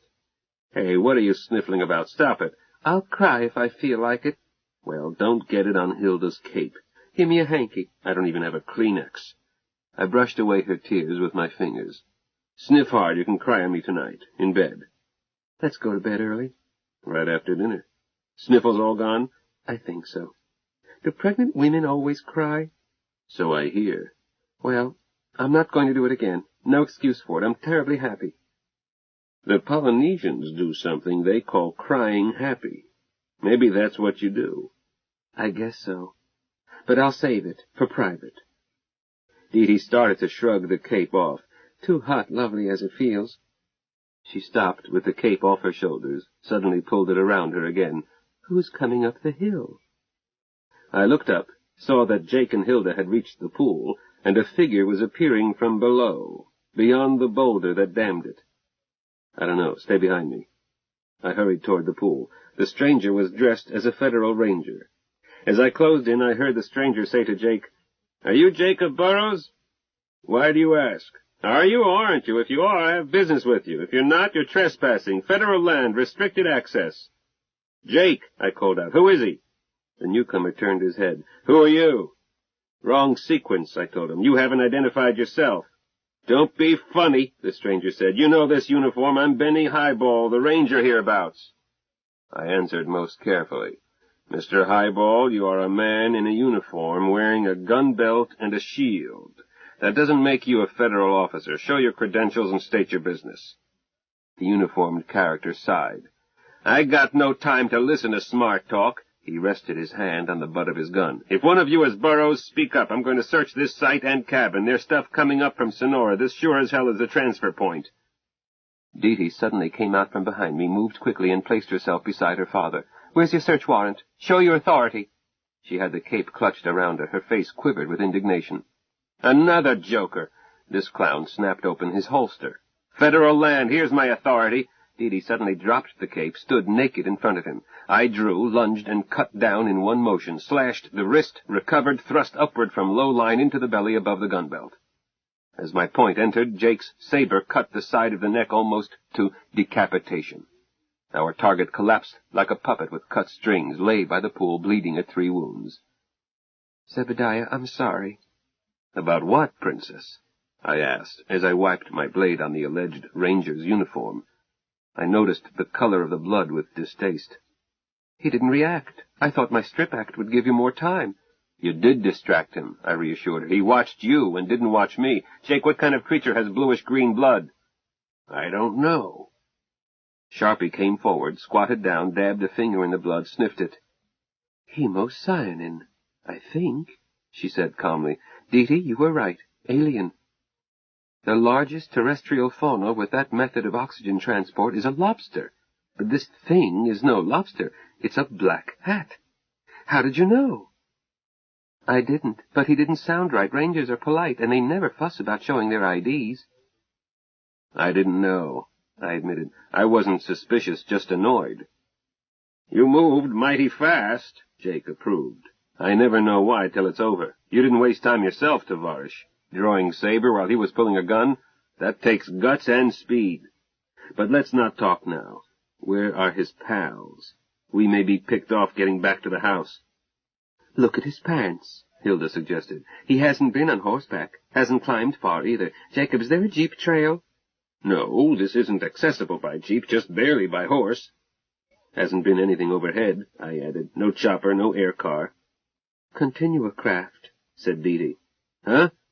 "Zebediah, the Black Hats are aliens who don't want Pop to build a time-space machine. We know that, so it follows that they have Continua Craft QED. I thought about it. "Dee, I'm going to bring you breakfast in bed. Jake, how do we spot an alien Continua Craft? It doesn't have to look like Gay Deceiver." Jake frowned. "No, any shape. But a one-passenger craft might not be much larger than a phone booth." "If it's a one-man, one-alien job, it should be parked down in that scrub," I said, pointing. "We can find it." "Zebediah," protested Dee, "we don't have time to search. We ought to get out of here fast." Jake said, "My daughter is right, but not for that reason. Its craft is not necessarily waiting. It could be parked an infinitesimal interval away along any of 6 axes, and either return automatically, pre-programmed, or by some method of signaling that we can postulate but not describe. The alien craft would not be here now, but will be here later, for pickup. In that case, Jake, you and I and the gal should scram out of here now to there then. Be missing. How long has our pressure test been running? What time is it?" 17:17, Dee answered instantly. I looked at my wife. "Naked as a frog. Where do you hide your watch, dearest? Surely not there." She stuck out her tongue. "Smarty, I have a clock in my head. I never mention it because people give me funny looks." "Dee does have innate time sense," agreed her father. "Accurate to 13 seconds, plus or minus about 4 seconds. I've measured it." "I'm sorry, Zebediah. I don't mean to be a freak." "Sorry about what, Princess? I'm impressed. What do you do about time zones?" "Same as you do. Add or subtract as necessary. Darling, everyone has a built-in circadian. Mine is merely more nearly exact than most people's. Like having absolute pitch. Some do, some don't." "Are you a lightning calculator?" "Yes, but computers are so much faster that I no longer do it much. Except one thing, I can sense a glitch, spot a wrong answer. Then I look for garbage in the program. If I don't find it, I send for a hardware specialist. Look, sweetheart, discuss my oddities later. Pop, let's dump that thing down the septic tank and go. I'm nervous, I am." "Not so fast, Dee. Hilda was still squatting by the corpse. "Zebby, consult your hunches. Are we in danger?" "Well, not this instant." "Good. I want to dissect this creature." "And Hilda." "Take a Milltown, Dee. Gentlemen, the Bible or somebody said, 'Know thy enemy.' This is the only black hat we've seen, and he's not human and not born on Earth.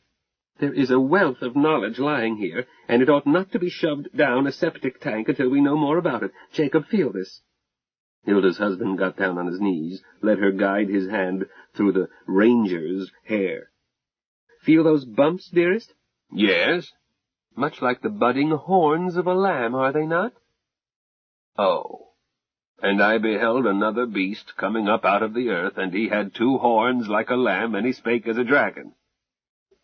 I squatted down, felt for horn buds. Be damned. He did come up out of the earth, up this slope anyhow, and he spake as a dragon, talked unfriendly, and all the dragons I've ever heard of talked mean or belched fire. Hilda, when you field strip this critter, keep an eye out for the number of the beast. I shall. Who's going to help me get this specimen up to the house? I want 3 volunteers. Deety gave a deep sigh. I volunteer. Aunt Hilda, must you do this? Deety, it ought to be done at Johns Hopkins with X-ray and proper tools and color holovision, but I'm the best biologist for it because I'm the only biologist. Honey child, you don't have to watch. Aunt Sharpie has helped in an emergency room after a 5-car crash. To me, blood is just a mess to clean up. Green blood doesn't bother me even that much. Deety gulped. I'll help carry. I said I would. Deja Thoris. Sir? Yes, my captain? Back away from that. Take this and this. I unbuckled sword and belt, shoved down my swimming briefs, handed all of it to Deety. Jake, help me get him up into fireman's carry. I'll help carry, son. No, I can tote him easier than 2 could. Sharpie, where do you want to work? It will have to be the dining table. And, Hilda, I don't want that thing on my... I beg your pardon, it's your dining table. You're forgiven only if you'll concede that it is our dining table. Deety, how many times must I repeat that I am not crowding you out of your home? We are co-housewives. My only seniority lies in being 20 years older, to my regret. Hilda, my dear one, what would you say to a workbench in the garage with a drop-cloth on it and floodlights over it? I say swell. I don't think a dining table is the place for a dissection either, but I couldn't think of anywhere else. With help from Jake, I got that damned carcass draped across my shoulders in fireman's carry. Deety started up the path with me, carrying my belt and sword and my briefs in one arm so that she could hold my free hand, despite my warning that she might be splashed with alien blood. No, Zebediah, I got overtaken by childishness. I won't let it happen again. I must conquer all squeamishness. I'll be changing diapers soon. She was silent a moment. That is the first time I've seen death. In a person, I mean. An alien humanoid person, I should say, but I thought he was a man. I once saw a puppy run over. I threw up, even though it was not my puppy, and I didn't go close. She added, an adult should face up to death, should she not? Face up to it, yes, I agreed, but not grow calloused. Deety, I've seen too many men die. I've never grown inured to it. One must accept death, learn not to fear it, then never worry about it. Make today count, as a friend whose days are numbered told me. Live in that spirit, and when death comes, it will come as a welcome friend. You say much what my mother told me before she died. Your mother must have been an extraordinary woman. Deety, in the 2 weeks I've known you, I've heard so much about her from all 3 of you that I feel as if I knew her. A friend I hadn't seen lately. She sounds like a wise woman. I think she was, Zebediah. Certainly she was good. Sometimes when I have a hard choice, I ask myself, what would Mama do, and everything falls into place. Both good and wise, and her daughter shows it. How old are you, Deety? Does it matter, sir? No. Curiosity. I wrote my birth date on our marriage license application. Beloved, my head was spinning so hard that I had trouble remembering my own, but I should not have asked. Women have birthdays, men have ages. I want to know your birthday. I have no need to know the year. April 22nd, Zebediah, 1 day older than Shakespeare. Age could not wither her. Woman, you carry your years well. Thank you, sir. That snoopy question came from having concluded in my mind that you were 26, figuring from the fact that you have a doctor's degree, although you look younger. I think 26 is a satisfactory age. I wasn't asking, I said hastily. I got confused from knowing Hilda's age, then hearing her say that she is, or claims to be, 20 years older than you. It did not jibe with my earlier estimate based on your probable age on graduating from high school plus your 2 degrees. Jake and Hilda had lingered at the pool, while Jake washed his hands and rinsed from his body smears of alien ichor. Being less burdened, they climbed the path faster than we and came up behind us just as Deety answered. Zebediah, I never graduated from high school. Oh. That's right, agreed her father. Deety matriculated by taking college boards at 14. No problem, since she stayed home and didn't have to live in a dorm. Got her B.S. in 3 years, and that was a happy thing, as Jane lived to see Dee Dee move the tassel from one side of her mortarboard to the other. Jane in a wheelchair and happy as a child. Her doctor said it couldn't hurt her, meaning she was dying anyhow. He added, had her mother been granted only 3 more years, she could have seen Dee Dee's doctorate conferred 2 years ago. Pop, sometimes you chatter. Did I say something out of line? No, Jake, I assured him, but I've just learned that I robbed the cradle. I knew I had, but hadn't realized how much. Dee Dee, darling, you are 22. Is 22 an unsatisfactory age? No, my princess. Just right. My captain said that women have birthdays while men have ages. Is it permitted to inquire your age, sir? I didn't pay close attention to that form we had to fill out either. I answered solemnly. But Dejah Thoris knows that Captain John Carter is centuries old, cannot recall his childhood, and has always looked 30 years old. Zebediah, if that is your age, you've had a busy 30 years. You said you left home when you graduated from high school, worked your way through college, spent 3 years on active duty, then worked your way through a doctor's degree, a phony one, that doesn't reduce required residence. And Hilda says you've been a professor 4 years. Will you settle for 9 years older than you are? I'll settle for whatever you say. He's at it again, put in Sharpie. He was run off 2 other campuses, co-ed scandals. Then he found that in California nobody cared, so he moved west. I tried to look hurt. Sharpie, darling, I always married them. One gal turned out already to be married, and in the other case the child wasn't mine. She slipped one over on me. The truth isn't in him, Dee Dee. But he's brave, and he bathes every day, and he's rich, and we love him anyhow. The truth isn't in you either, Aunt Hilda, but we love you anyhow. It says in Little Women that a bride should be half her husband's age plus 7 years. Zebediah and I hit close to that. A rule that makes an old hag out of me, Jacob. I'm just Zebby's age, 31, but we've both been 31 for ages. I'll bet he does feel aged after carrying that thing uphill. Atlas, can you support your burden while I get the garage open, a bench dragged out and covered, or shall I help you put it down? I just have to pick it up again, but don't dally. Chapter 11. Citizens must protect themselves. Zeb. I felt better after I got that ranger's corpse dumped and the garage door closed, everyone indoors. I had told Hilda that I felt no immediate danger, but my wild talent does not warn me until the moment of truth. The blokes in the black hats had us located, or possibly had never lost us. What applies to human gangsters has little to do with aliens whose powers and motives and plans we had no way to guess. We might be as naive as a kitten who thinks he is hidden because his head is, unaware that his little rump sticks out. They were alien. They were powerful. They were multiple. 3,000, 3 million, we didn't know the number of the beast, and they knew where we were. True, we had killed one, by luck, not by planning. That ranger would be missed. We could expect more to call in force. Foolhardiness has never appealed to me. Given a chance to run, I run. I don't mean I'll bug out on wingmate when the unfriendlies show up, and certainly not on a wife and unborn child, but I wanted us all to run. Me, my wife, my blood brother, who was also my father-in-law, and his wife, my chum Sharpie, who was brave, practical, smart, and unsqueamish. That she would joke in the jaws of Moloch was not a fault, but a source of esprit. I wanted us to go. Tau axis, Te axis, rotate, translate, whatever, anywhere not infested by gruesomes with green gore.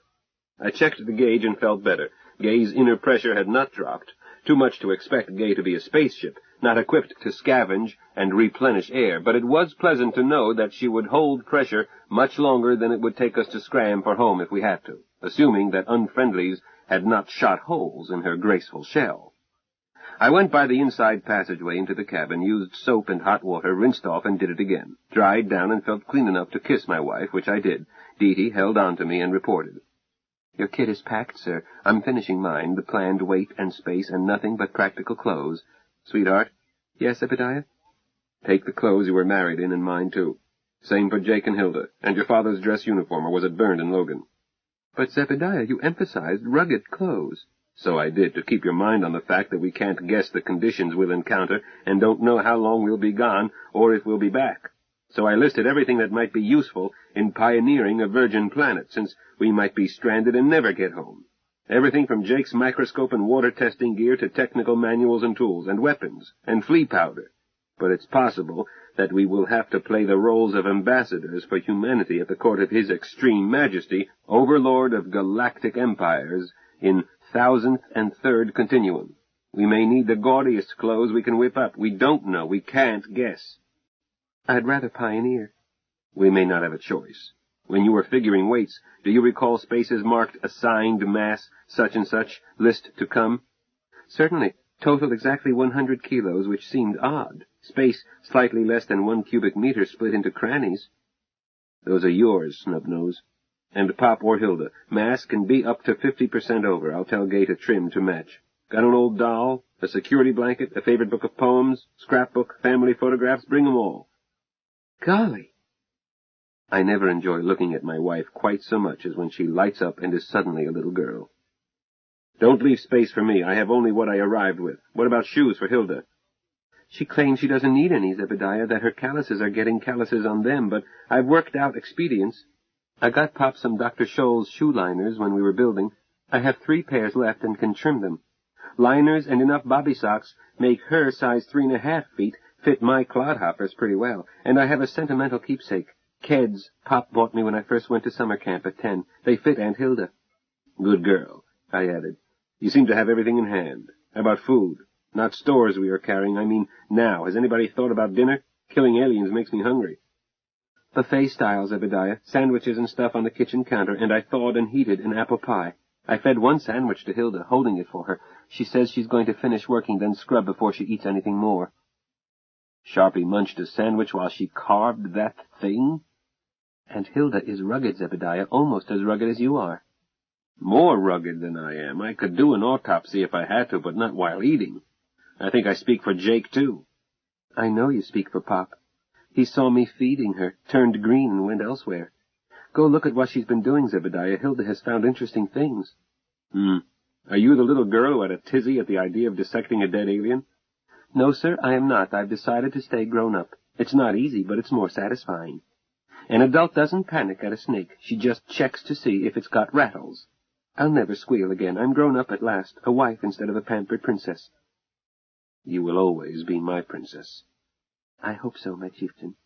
But to merit that, I must learn to be a pioneer mother. Wring the neck of a rooster, butcher a hog, load while my husband shoots, take his place and his rifle when he is wounded. I'll learn. I'm stubborn, I am. Grab a hunk of pie and go see Hilda. I know just what to do with the extra 100 kilos. Books, photographs, Pop's microfilm files and portable viewer, Pop's rifle, and a case of ammo that the weight schedule didn't allow for. Didn't know he had it. What caliber? 7.62 millimeters long cartridge. Glory be, Pop and I use the same ammo. Didn't know you carried a rifle, Zebediah. I don't advertise it. It's unlicensed. I must show all of you how to get at it. Got any use for a lady's purse gun, a needle gun, Skoda flechettes? Not much range, but either they poison or they break up and expand, and it fires 90 times in one magazine. What are you, Dee? Honorable hatchet man? No, sir. Pop got it for me, black market, when I started working nights. He said he would rather hire shysters to get me acquitted, or maybe probation, than to have to go down to the morgue to identify my body. Haven't had to use it. In Logan, I hardly need it. Zebediah, Pop has gone to a great deal of trouble to get me the best possible training in self-defense. He's just as highly trained. That's why I keep him out of fistfights, because it would be a massacre. He and Mama decided this when I was a baby. Pop says cops and courts no longer protect citizens, so citizens must protect themselves. I'm afraid he's right. My husband? I can't evaluate my opinions of right and wrong because I learned them from my parents and haven't lived long enough to have formed opinions in disagreement with theirs. Dee, your parents did okay. I think so. But that's subjective. As may be, I was kept out of blackboard jungles, public schools, until we moved to Utah, and I was trained to fight, armed or unarmed. Pop and I noticed how you handled a sword. Your moulinets are like clockwork, and when you drop into point guard, your forearm is perfectly covered. Jake is no slouch. He drew so fast I never saw it and cut precisely above the collar. Pop says you are better at it. Longer reach. He's probably faster. Dee, the best sword master I ever had was your height and reach. I couldn't even cross blades with him unless he allowed me to. You never did say where you had taken up swordsmanship. I grinned down at her. YMCA, in downtown Manhattan. I had foil in high school. I fiddled with saber and epee in college, but I never encountered swordsmen until I moved to Manhattan. Took it up because I was getting soft. Then, during that so-called research trip in Europe, I met swordsmen with family traditions, sons and grandsons and great-grandsons of maîtres d'armes, learned that it was a way of life, and I had started too late. Dee Dee, I fibbed to Hilda. I've never fought a student duel. But I did train in saber, in Heidelberg, under the Sabermeister, reputed to coach one underground corps. He was the little guy I couldn't cross steel with. Fast. Up to then I had thought I was fast. But I got faster under his tutelage. The day I was leaving, he told me that he wished he had had me 20 years sooner. He might have made a swordsman of me. You were fast enough this afternoon. No, Dee Dee. You had his eye. I attacked from the flank. You won that fight, not me, not Pop. Although what Pop did was far more dangerous than what I did. My captain, I will not let you disparage yourself. I cannot hear you. Women. Bless their warm hearts and strange minds. Dee Dee had appointed me her hero. That settled it. I would have to try to measure up. I cut a piece of apple pie, ate it quickly while I walked slowly through the passage into the garage. Didn't want to reach the morgue, still eating. The Ranger was on its back with clothes cut away, open from chin to crotch, and spread. Nameless chunks of gizzard were here and there around the cadaver. It gave off a fetid odor. Hilda was still carving, ice tongs in left hand, knife in her right, greenish goo up over her wrists. As I approached, she put down the knife, picked up a razor blade, did not look up until I spoke. "Learning things, Sharpie?"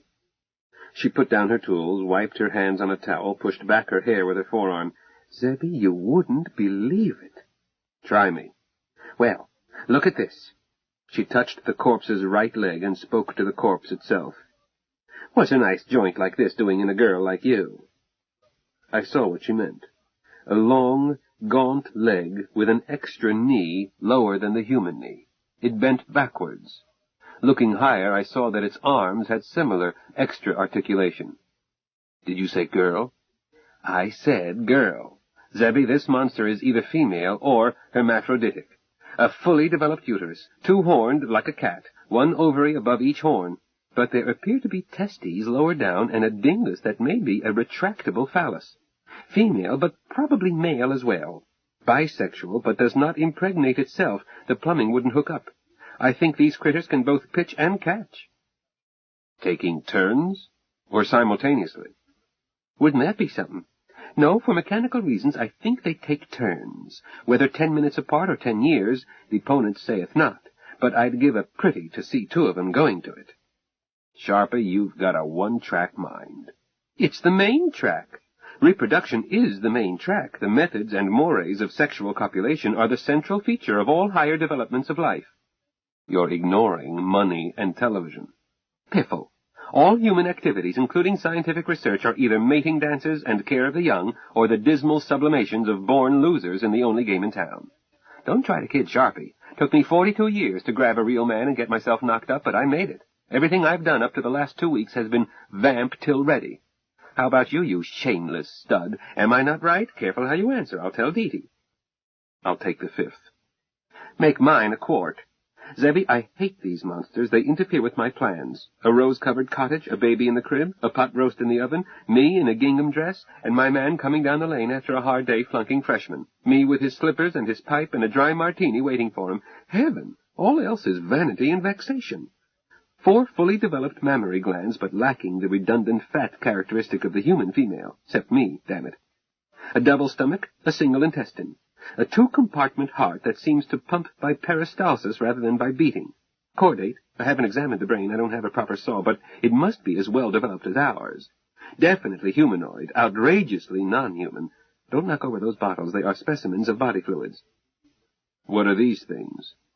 "Splints to conceal the unhuman articulation. Plastic surgery on the face, too, I'm pretty sure, and cheaters to reshape the skull. The hair is fake. These boojums don't have hair. Something like tattooing, or maybe masking I haven't been able to peel off, to make the face and other exposed skin look human instead of blue-green. Zeb, 7 to 2, a large number of missing persons have been used as guinea pigs before they worked out methods for this masquerade. Swoop! A flying saucer dips down and 2 more guinea pigs wind up in their laboratories. There hasn't been a flying saucer scare in years. Poetic license, dear. If they have space-time twisters, they can pop up anywhere, steal what they want, or replace a real human with a convincing fake, and be gone like switching off a light. This one couldn't get by very long. Rangers have to take physical examinations. This one may be a rush job prepared just for us. A permanent substitution might fool anything but an X-ray, and might fool even X-ray if the doctor giving the examination was one of them. A theory you might think about. Zebby, I must get to work. There is so much to learn, and so little time. I can't learn a fraction of what this carcass could tell a real comparative biologist. Can I help? I was not anxious to. Well, I haven't much to do until Jake and Dee Dee finish assembling the last of what they are going to take, so what can I do to help? I could work twice as fast if you would take pictures. I have to stop to wipe my hands before I touch the camera. I'm your boy, Sharpie. Just say what angle, distance, and when. Hilda looked relieved. Zebby, have I told you that I love you despite your gorilla appearance and idiot grin? Underneath you have the soul of a cherub. I want a bath so badly I can taste it. Could be the last hot bath in a long time. And the bidet, the acme of civilized decadence. I've been afraid I would still be carving strange meat when Jacob said it was time to leave. Carve away, dear. You'll get your bath. I picked up the camera, the one Jake used for record-keeping, a Polaroid stereo instamatic, self-focusing, automatic irising, automatic processing, the perfect camera for engineer or scientist who needs a running record. I took endless pictures while Hilda sweated away. Sharpie, doesn't it worry you to work with bare hands? You might catch the never-get-overs. Zebby, if these critters could be killed by our bugs, they would have arrived here with no immunities and died quickly. They didn't. Therefore it seems likely that we can't be hurt by their bugs. Radically different biochemistries. It sounded logical, but I could not forget Kettering's law. Logic is an organized way of going wrong with confidence. Dee Dee appeared, set down a loaded hamper. That's the last. She had her hair up in a bath knot and was dressed solely in rubber gloves. Hi, dearest. And Hilda, I'm ready to help. Not much you can do, Dee Dee, hon, unless you want to relieve Zebby.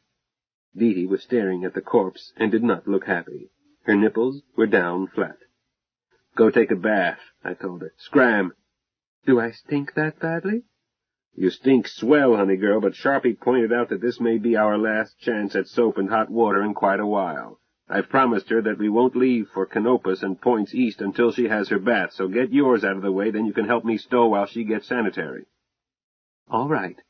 Dee Dee backed off, and her nipples showed faintly, not rigid, but she was feeling better. My darling keeps her feelings out of her face, mostly, but those pretty pink spigots are barometers of her morale. Just a sec, Dee Dee, Hilda added. This afternoon you said he didn't react. What did you mean? What I said. Strip in front of a man and he reacts, one way or another. Even if he tries to ignore it, his eyes give him away, but he didn't. Of course, he's not a man, but I didn't know that when I tried to distract him. I said, but he did notice you, Dee Dee, and that gave me my chance. But only the way a dog or a horse or any animal will notice any movement. He noticed, but ignored it, no reaction. Zebby, does that remind you of anything? Should it? The first day we were here, you told us a story about a Zaftig co-ed. I did? She was flunking math? Oh, Brainy. Yes, Professor N. O'Herritt Brain. See any parallel? But no Brain has been on campus for years. Furthermore, he turns red in the face, not a tattoo job. I said this one might be a rush job. Would anyone be in a better position to discredit a mathematical theory than the head of the Department of Mathematics at a very prominent university? Especially if he was familiar with that theory and knew that it was correct. Hey, wait a minute, put in Dee Dee. Are you talking about that professor who argued with Pop, the one with the phony invitation? I thought he was just a stooge. Pop says he's a fool. He behaves like a pompous old fool, agreed Hilda. I can't stand him. I plan to do an autopsy on him. But he's not dead. That can be corrected, Sharpie said, sharply. Chapter 12. They might fumigate this planet and take it. Hilda. By the time I was out of my bath, Jacob, Deety, and Zebby had Gay Deceiver stowed and lists checked, can opener, cameras, etc., even samples of fluids and tissues from the cadaver, as Zebby's miracle car had a small refrigerator. Deety wasn't happy about my specimens being in the refrigerator, but they were very well packed, layer on layer of plastic wrap, then sealed into a freezer box. Besides, that refrigerator contained mostly camera film, dynamite caps, and other non-eatables. Food was mostly freeze-dried and sealed in nitrogen, except foods that won't spoil. We were dog-tired. Jacob moved that we sleep, then leave. Zeb, unless you expect a new attack in the next 8 hours, we should rest. I need to be clear-headed in handling verniers. This house is almost a fortress, will be pitch black, and does not radiate any part of the spectrum. They may conclude that we ran for it right after we got their boy. Hermaphrodite, I mean. The fake ranger. What do you think? Jake, I wouldn't have been surprised had we been clobbered at any moment. Since they didn't, well, I don't like to handle Gay when I'm not sharp. More mistakes are made in battle through fatigue than from any other cause. Let's sack in. Anybody need a sleeping pill?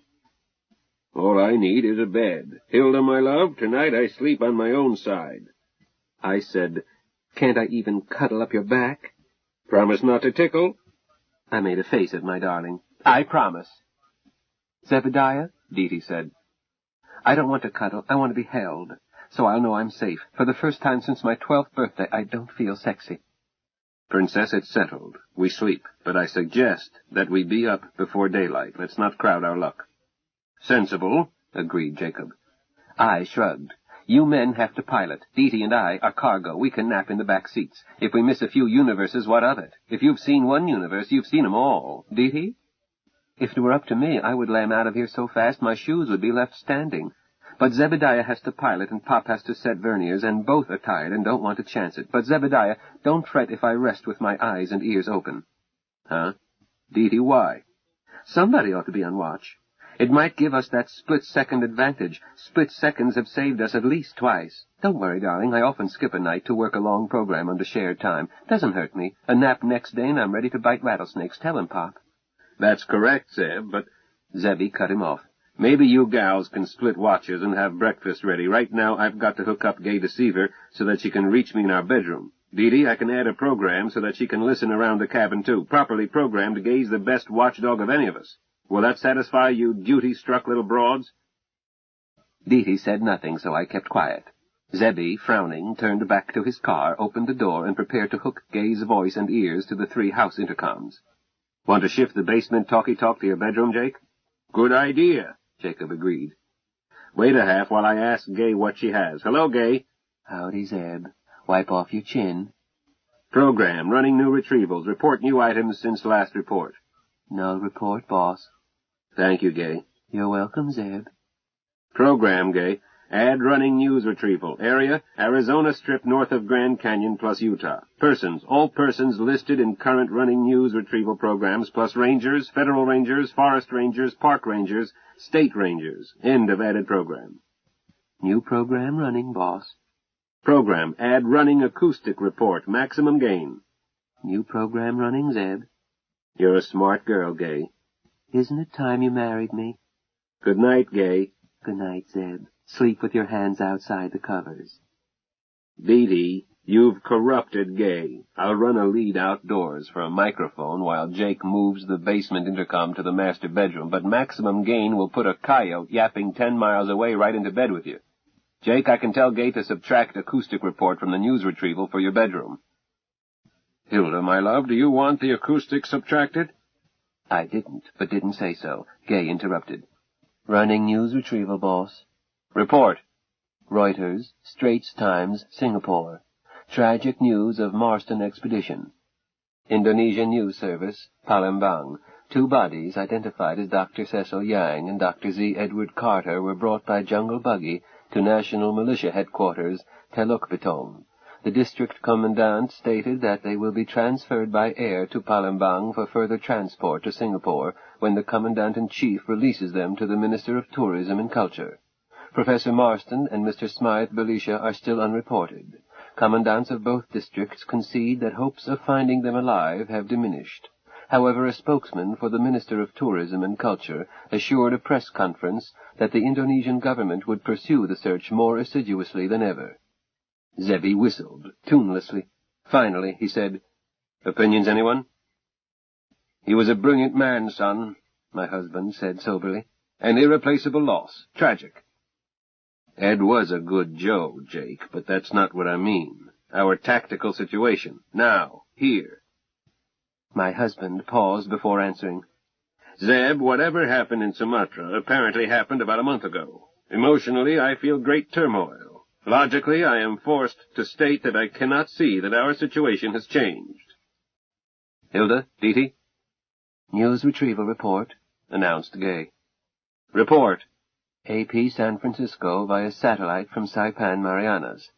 TWA hypersonic semi-ballistic liner Winged Victory out of San Francisco International at 20 o'clock this evening Pacific Coast time was seen by eye and radar to implode on re-entry. AP Honolulu U.S. Navy official. USS submersible carrier Flying Fish operating near Wake Island has been ordered to proceed flank speed toward site of Winged Victory re-entry.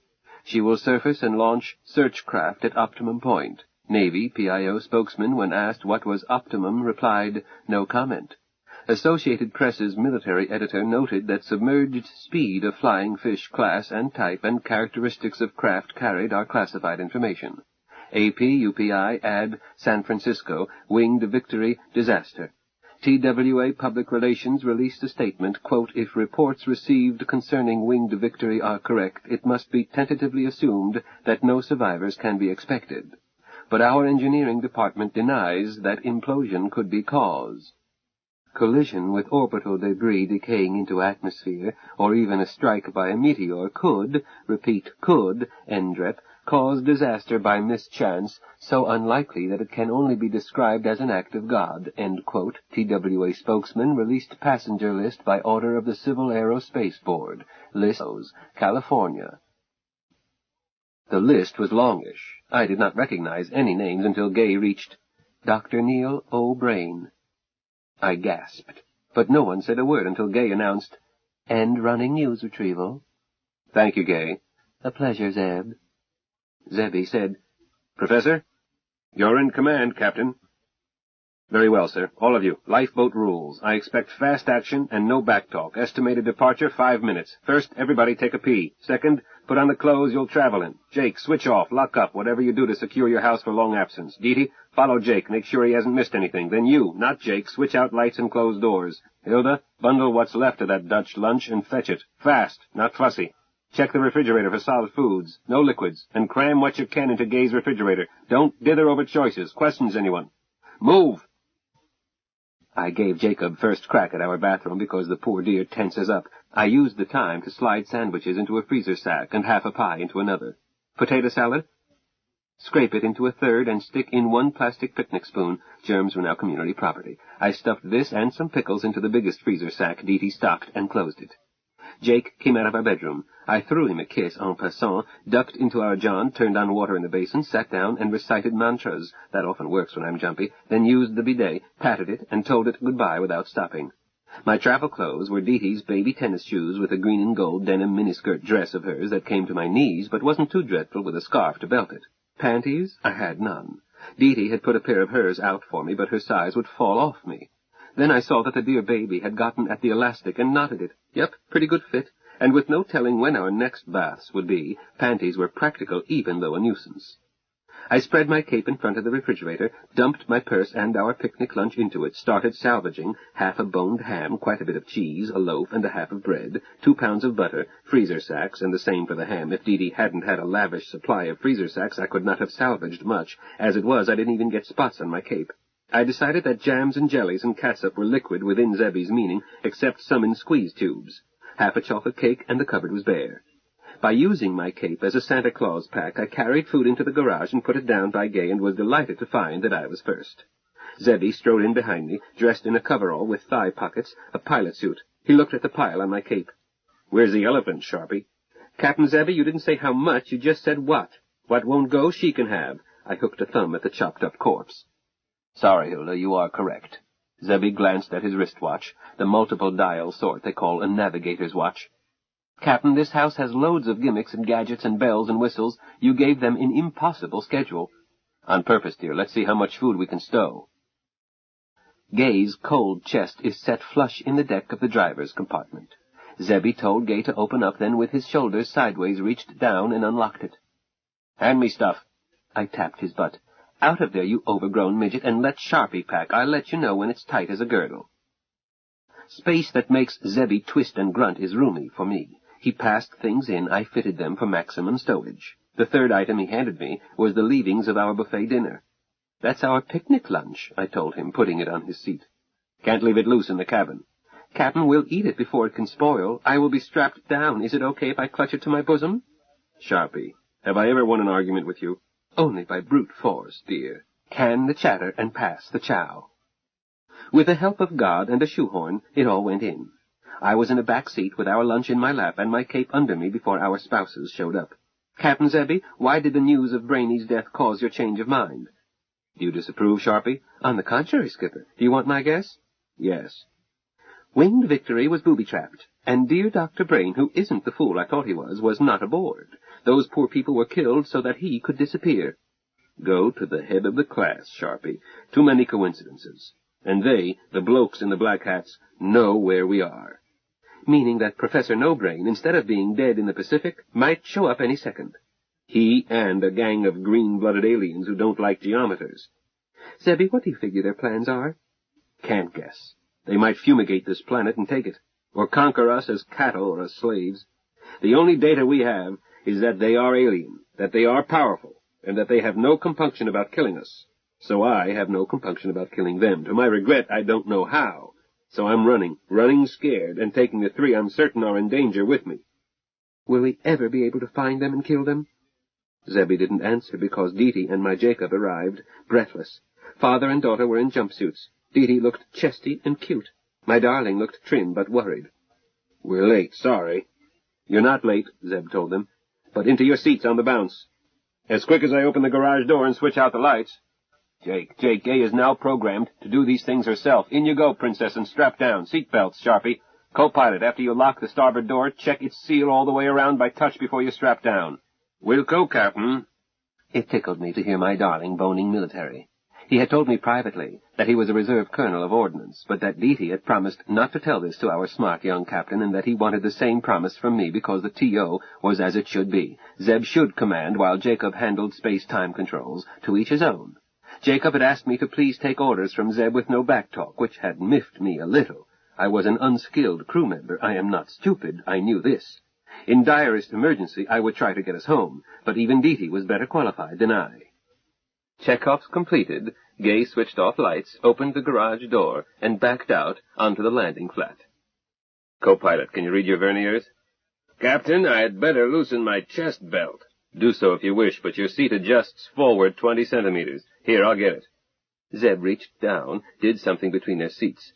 "Say when." "There, that's about right. I can read him and reach him, with chest strap in place. Orders, sir?"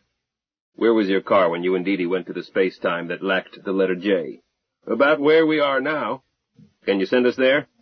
"I think so. Minimum translation, positive, entropy increasing along tau axis." "Please move us there, sir." My husband touched the controls. "That's it, Captain." I couldn't see any change. Our house was still a silhouette against the sky, with the garage a black maw in front of us. The stars hadn't even flickered. Zebby said, "That's check," and switched on Gay's roading lights, brightly lighting our garage, empty, and looked normal. Zebby said, "Hey, look at that." "Look at what?" I demanded, and tried to see around Jacob. "At nothing, rather.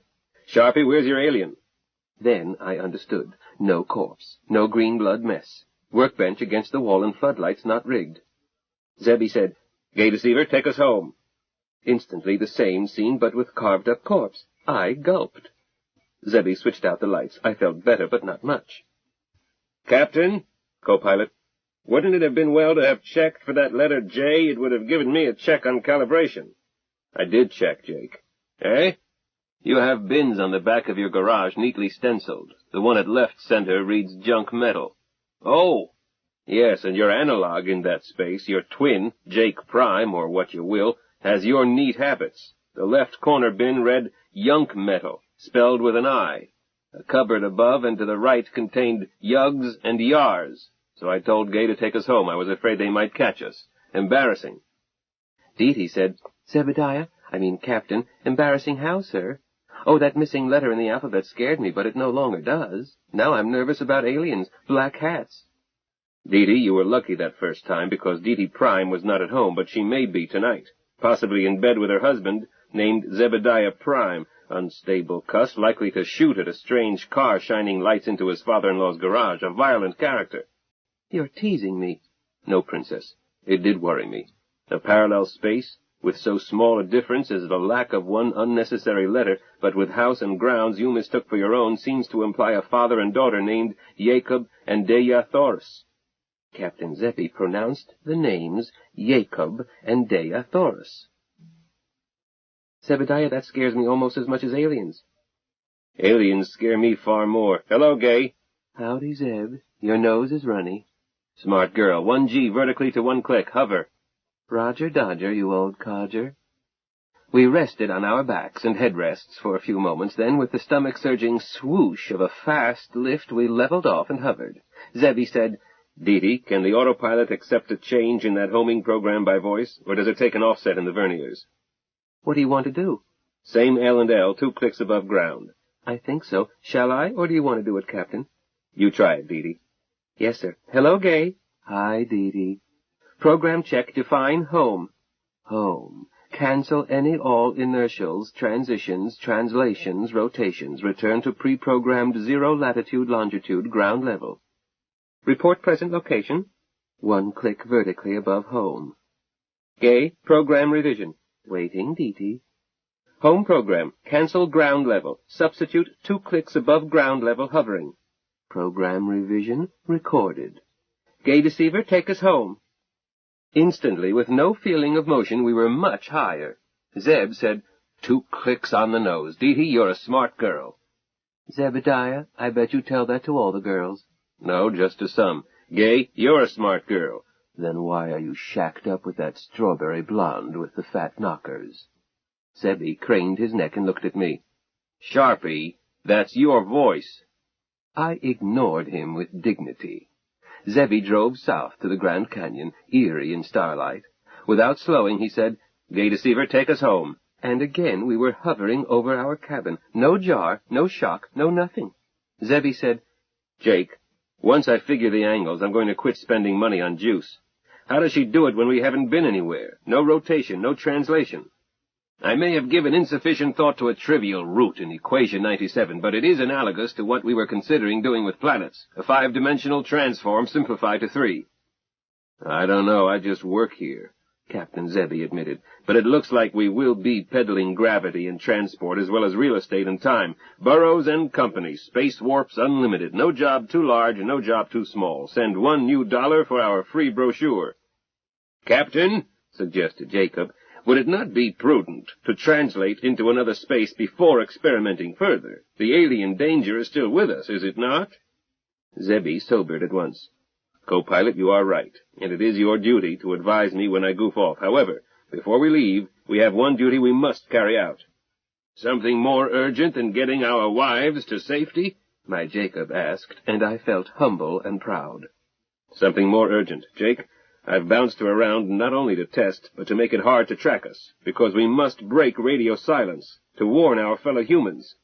Oh, yes, Captain. My apologies, sir. I sometimes forget the broader picture. Don't we all? I've wanted to run and hide ever since this rumpus started, but that took preparation, and the delay gave me time to think. Point number 1. We don't know how to fight these critters, so we must take cover. Point number 2, we are duty-bound to tell the world what we know about aliens. While that little isn't much, we've stayed alive by the skin of our teeth. If 5 billion people are watching for them, they can be caught. I hope. Captain, asked Dee, may I speak? Of course, anyone with ideas about how to cope with these monsters must speak. I'm sorry, but I don't have such ideas. You must warn the world, sir, of course, but you won't be believed. I'm afraid you're right, Dee. But they don't have to believe me. That monster in the garage speaks for itself. I'm going to call rangers, real rangers, to pick it up. I said, So that was why you told me just to leave it. I thought it was lack of time. Both, Hilda. We didn't have time to sack that cadaver and store it in the freezer room, but if I can get rangers, real rangers, to that garage before black hats get there, that corpse tells its own story. An undeniable alien lying in its goo on a ranger's uniform that has been cut away from it. Not a close encounter UFO that can be explained away, but a creature more startling than a duck-billed platypus ever was. But we have to hook it in with other factors to show them what to look for. Your booby-trapped car, an arson case in Logan, Professor Brain's convenient disappearance, my cousin's death in Sumatra, and your six-dimensional non-Euclidean geometry. I said, "Excuse me, gentlemen, can't we move somewhere away from right over our cabin before you break silence? I'm jumpy. Black hats are hunting us." You're right, Sharpie. I'm about to move us. The story isn't long, all but the math, so I taped a summary while the rest of you were getting ready. Gay will speed zip it 100 to 1. Zebby reached for the controls. All secure? Captain Zebediah? Trouble, Princess? May I attempt a novel program? It may save time.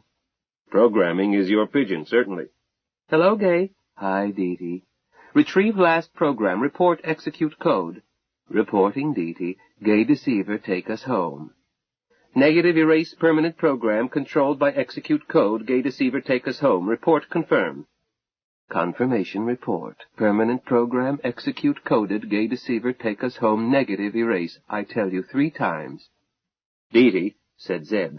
A neg scrub to Gay tells her to place item in perms 3 places. Redundancy safety factor.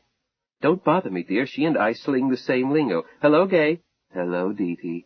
Analyze latest program. Execute coded. Gay Deceiver, take us home. Report. Analysis complete. Invert analysis. No program. Dee sighed. Typing a program is easier. New program. Waiting, Dee. Execute code, new permanent program. Gay Deceiver, countermarch.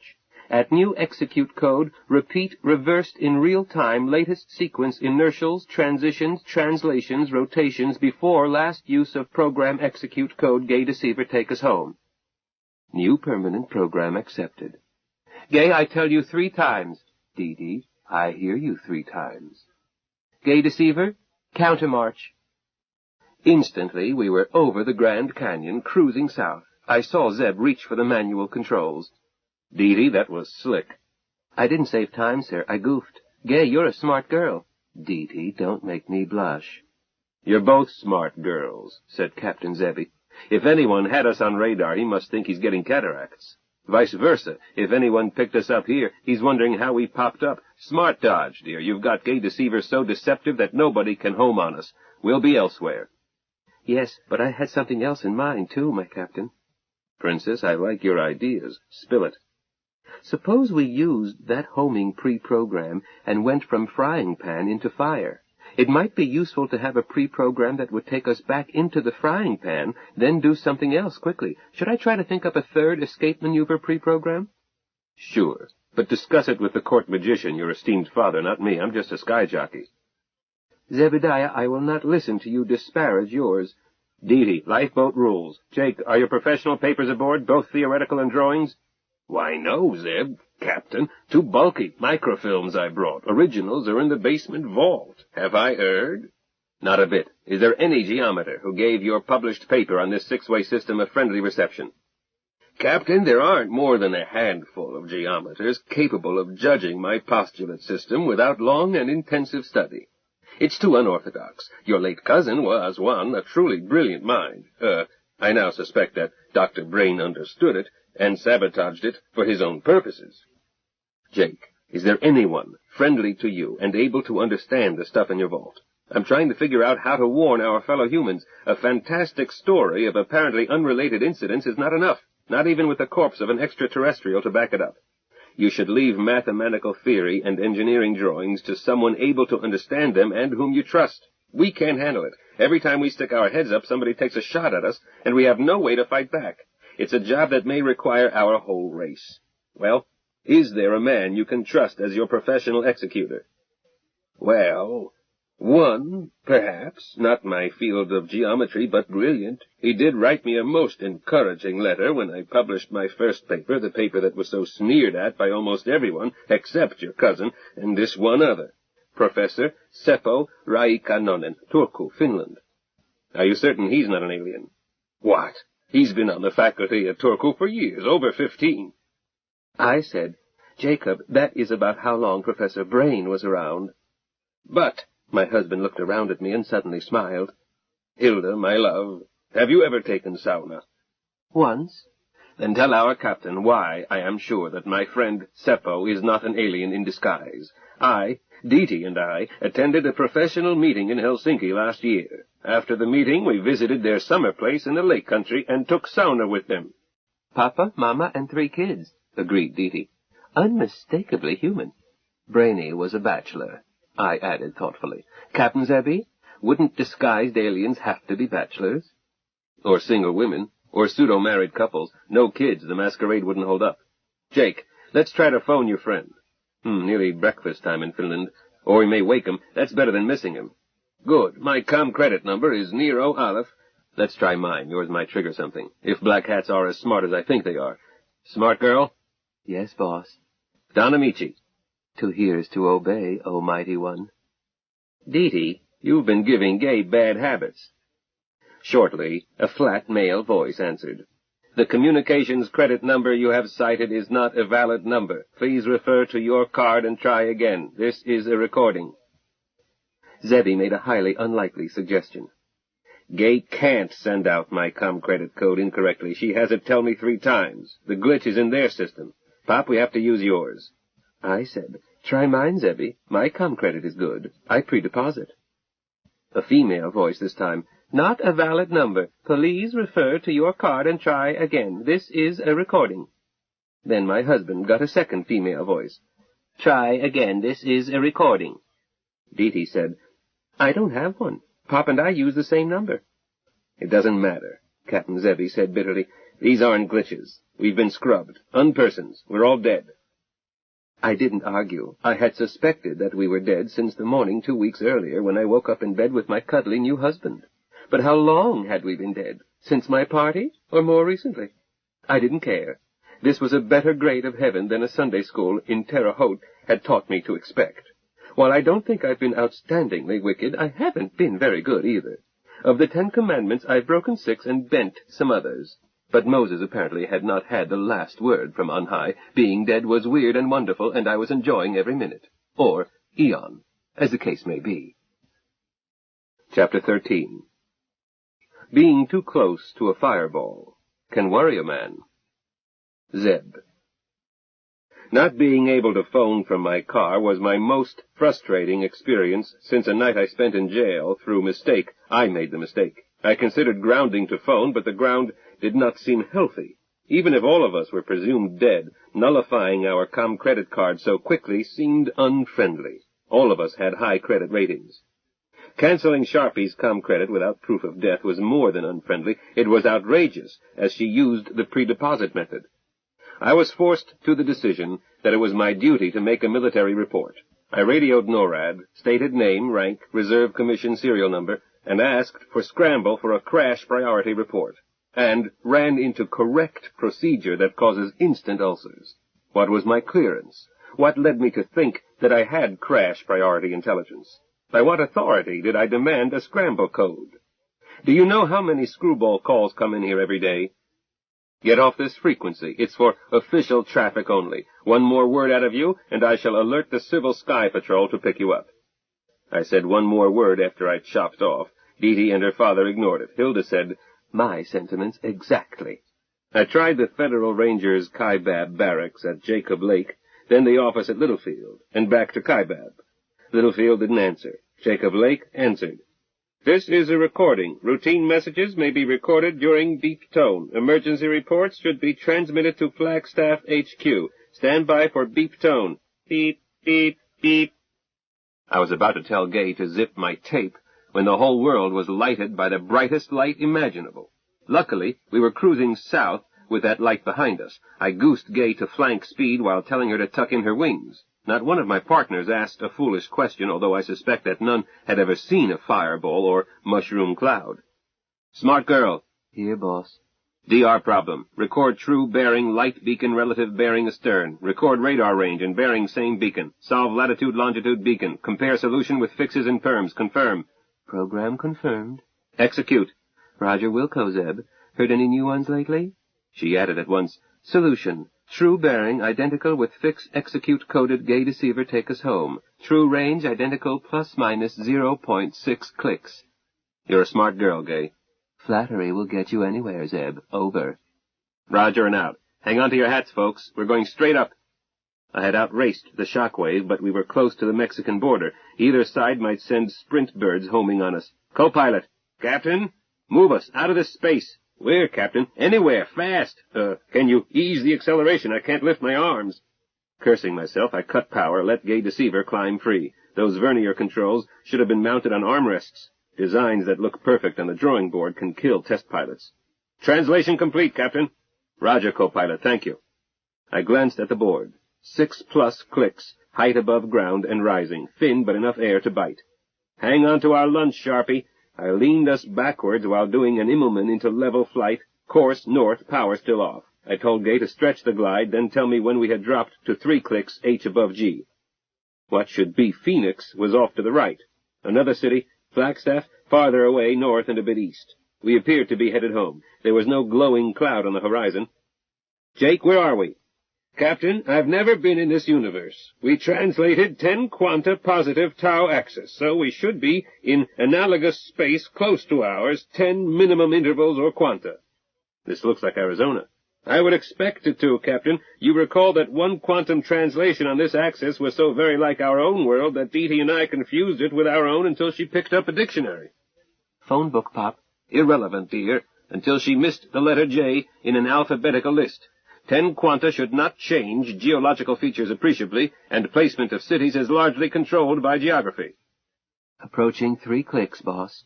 Thanks, Gay. Hold course and H above G. Correction. Hold course and absolute altitude. Confirm and execute. Roger Wilco, Zeb. I had forgotten that the Grand Canyon lay ahead, or should. Smart girl is smart, but she's literal-minded. She would have held height above ground precisely and given us the wildest roller coaster ride in history. She is very flexible, but the garbage in, garbage out law applies. She had many extra fail-safes, because I make mistakes. Gay can't. Anything she does wrong is my mistake. Since I've been making mistakes all my life, I surrounded her with all the safeguards I could think of, but she had no program against wild rides. She was beefed up to accept them. Violent evasive tactics had saved our lives 2 weeks ago, and tonight as well. Being too close to a fireball can worry a man to death. Gay, display map, please. The map showed Arizona, our Arizona. Gay does not have in her gizzards any strange universes. I changed course to cause us to pass over our cabin site, its analog for this space-time. Didn't dare tell her, Gay, take us home, for reasons left as an exercise for the class. Dee Dee, how long ago did that bomb go off? 6 minutes, 23 seconds. Zebediah, was that really an A-bomb? Pony bomb, perhaps. Maybe 2 kilotons. Gay Deceiver. I'm all ears, Zeb. Report time interval since radar ranging beacon. 5 minutes, 44 seconds, Zeb. Dee Dee gasped. Was I that far off? No, darling. You reported time since flash. I didn't ask Gay to range until after we were hypersonic. Oh, I feel better. Captain, inquired Jake, how did Gay range in atomic explosion? I would expect radiation to make it impossible. Does she have instrumentation of which I am not aware? Co-pilot, she has several gadgets I have not shown you. I have not been holding out any more than you held out in not telling me about guns and ammo. My apologies, sir. Oh, stuff it, Jake. Neither of us held out. We've been running under the whip. Dee Dee, how long has it been since we killed that fake ranger? That was 17:14. It is now 22:20. 5 hours, 6 minutes. I glanced at the board. Dee Dee's circadian clock apparently couldn't be jarred by anything. Gay's clock showed 0520 Greenwich with zone +7 display. Call it 5 hours. Feels like 5 weeks. We need a vacation. Loud cheers, agreed Sharpie. Check. Jake, I didn't know that Gay could range an atomic blast. Light beacon means a visible light to her just as radar beacon means to her a navigational radar beacon. I told her to get a bearing on the light beacon directly aft. She selected the brightest light with that bearing. Then I told her to take radar range and bearing on it, spun my prayer wheel and prayed. There was white noise possibly blanketing her radar frequency, but her own radar bursts are tagged. It would take a very high noise level at the same frequency to keep her from recognizing echoes with her signature. Clearly she had trouble, for she reported plus-minus of 600 meters. Nevertheless, range and bearing matched a fix in her permanence and told us our cabin had been bombed. Bad news. But the aliens got there too late to bomb us. Good news. Captain, I decline to grieve over material loss. We are alive. I agree, although I'll remember Snug Harbor as the happiest home I've ever had. But there is no point in trying to warn Earth, our Earth, about aliens. That blast destroyed the clincher. That alien's cadaver, and papers and drawings you were going to turn over to your Finnish friend. I'm not sure we can go home again.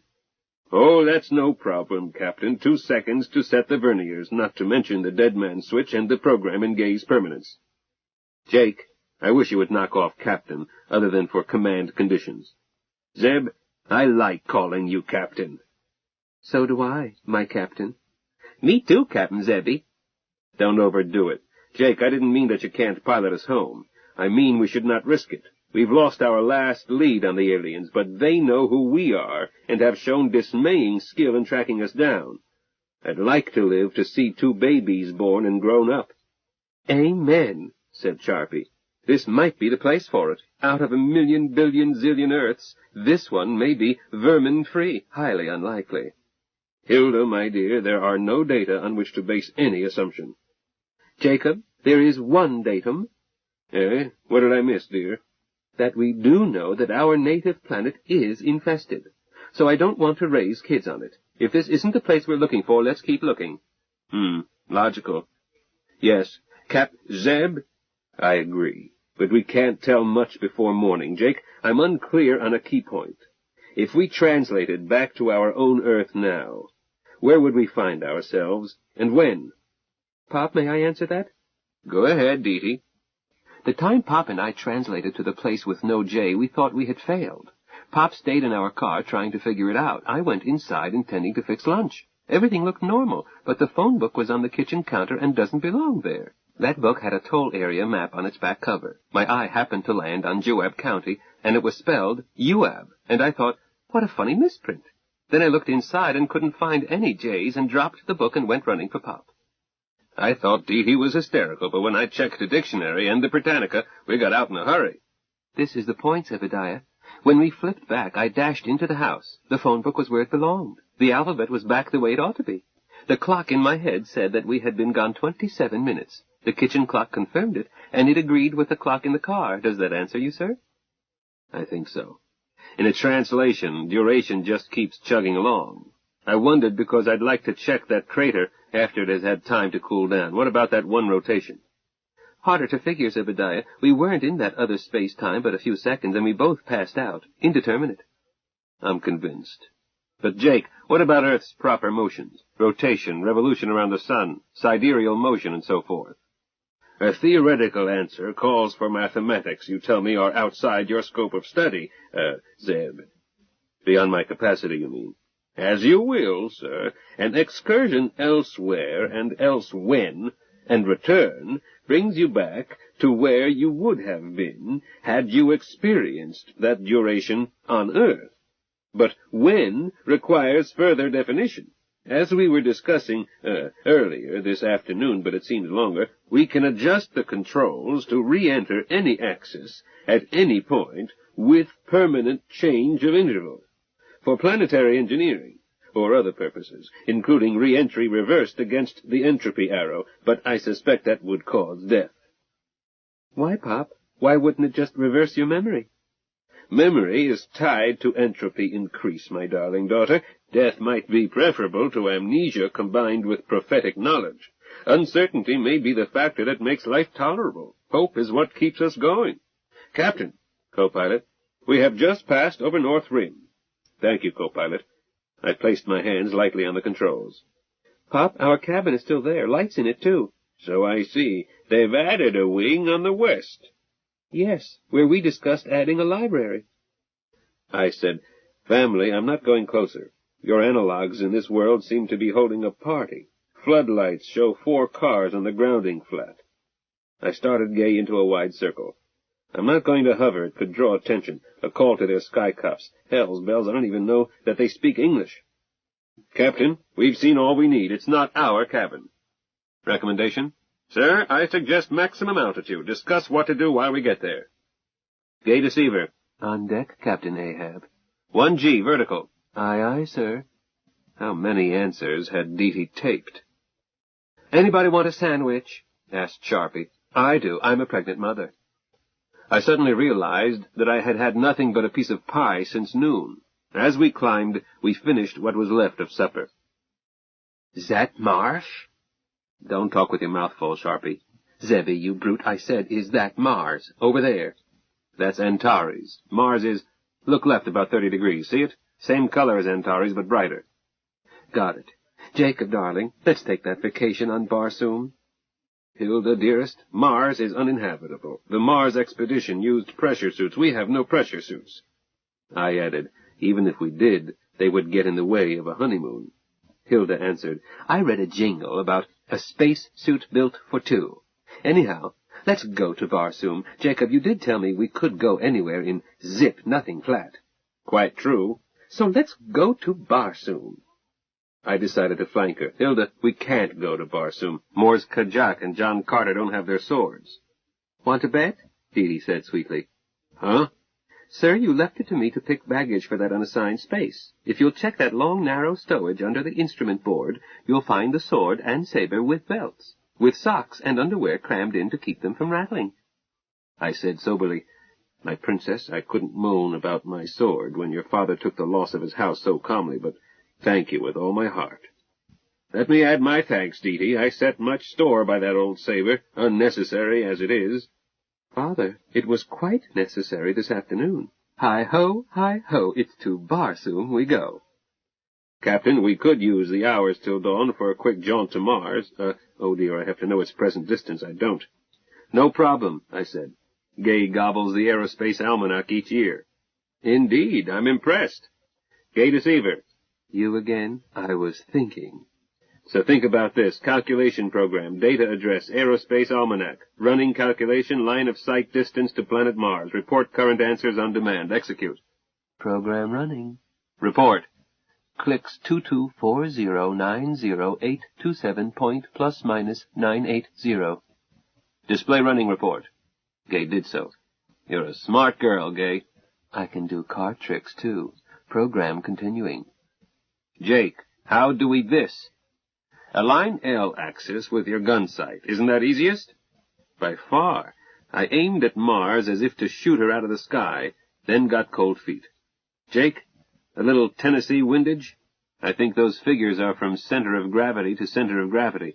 1/2 mil would place us a safe distance away, over 100,000 clicks.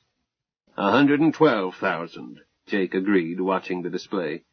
I offset 1/2 mil. Co-pilot. Captain. Transit when ready. Execute. Mars in half phase, big and round and ruddy and beautiful, was swimming off our starboard side. Chapter 14. Quit worrying and enjoy the ride. Deety.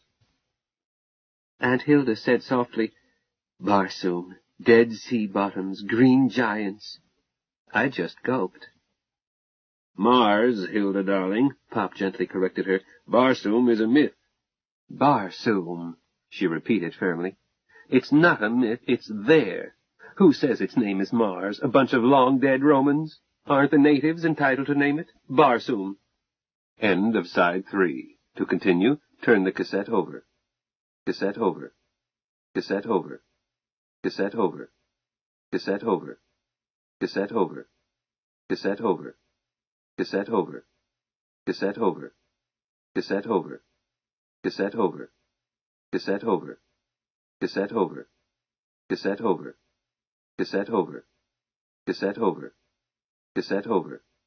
Cassette over. Cassette over. Side 4. The Number of the Beast. Continuing on page 129. My dearest, there are no natives. Names are assigned by an international committee sponsored by Harvard Observatory. They confirmed the traditional name. Pooh. They don't have any more right to name it than I have. Deety, isn't that right? I think Aunt Hilda had the best argument, but I don't argue with Pop unless necessary. He gets emotional. My husband saved me. Co-pilot, astrogation problem. How are we going to figure distance and vector? I would like to put this wagon into orbit, but Gay is no spaceship. I don't have instruments, not even a sextant. Suppose we try it one piece at a time, Captain. We don't seem to be falling fast, and... Oh! What's the trouble, Jake? Pop turned pale. Sweat broke out. He clenched his jaws, swallowed, and re-swallowed. Then his lips barely opened. Sheesh-sick. No, you're space-sick. Deety! Yes, sir? Emergency kit, back of my seat. Unzip it. Get bonine. 1 pill. Don't let the others get loose. I got at the first aid kit, found a tube, marked bonine. A second pill did get loose, but I snatched it out of the air. Free fall is funny. You don't know whether you are standing on your head or floating sideways. Here, Captain. Pop said, I'm all right now. Just took all over queer a moment. Sure you're all right. You can take this pill, or you can have it pushed down your throat with my dirty calloused finger. Which? Captain, I'd have to have water to swallow it, and I don't think I can. Doesn't take water, pal. Chew it. Tastes good, raspberry flavor. Then keep gulping your saliva. Here. Zebediah pinched Pop's nostrils. Open up. I became aware of a strangled sound beside me. Aunt Hilda had a hanky pressed to her mouth, and her eyes were streaming tears. She was split seconds from adding potato salad and used sandwich to the cabin air. Good thing I was still clutching that wayward pill. Aunt Hilda struggled, but she's a little bitty. I treated her the way my husband had treated her husband, then clamped my hand over her mouth. I don't understand seasickness or free-fall nausea. I can walk on bulkheads with a sandwich in one hand and a drink in the other and enjoy it.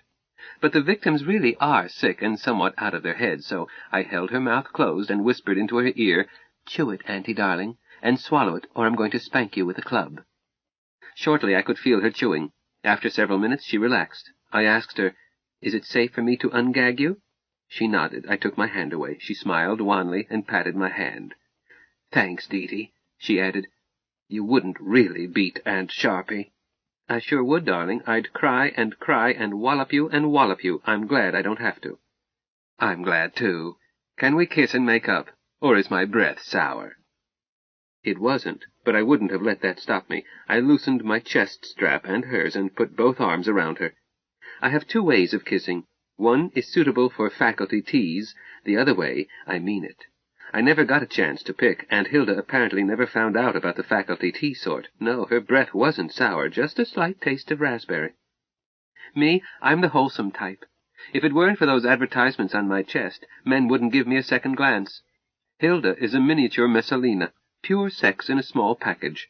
Funny how a person can grow up never really believing that the adults you grow up with have sex, just gender. Now my saintly father turns out to be an insatiable goat, and Aunt Hilda, who had babied me and changed my diapers, is sexy enough for a platoon of Marines. I let her go while thinking pleasant thoughts about teaching my husband technique I had learned, unless Hilda had taught him in the past. No, or he would have taught me. And he hadn't shown her style of virtuosity. Zebediah, just wait till I get you alone. Which might not be too soon. Gay Deceiver is wonderful, but no honeymoon cottage. There was space back of the bulkhead behind my head, like a big phone booth on its side, where Zebediah kept a sleeping bag and, he says, sometimes sacked out. But it had the space-time twister in it and 19 dozen other things. Hilda and I were going to have to repress our primary imperative until our men found us a pied-à-terre on some planet in some universe, somewhere, somewhen. Mars Barsoom seemed to have grown while I was curing Aunt Hilda's space sickness. Our men were talking astrogation. My husband was saying, "Sorry, but at extreme range, Gay's radar can see 1,000 kilos. You tell me our distance is about 100 times that." "About. We're falling toward Mars. Captain, we must do it by triangulation." "Not even a protractor where I can get at it. How?" "If the captain pleases, recall how you worked that Tennessee windage." My darling looked like a schoolboy caught making a silly answer. "Jake, if you don't quit being polite when I'm stupid, I'm going to space you and put Deety in the co-pilot seat. No, we need you to get us home. I'd better resign and you take over." "Zeb, a captain can't resign while his ship is underway. That's universal." "This is another universe." "Transuniversal. As long as you are alive, you are stuck with it. Let's attempt that triangulation." "Stand by to record." Zebediah settled into his seat, pressed his head against its rest.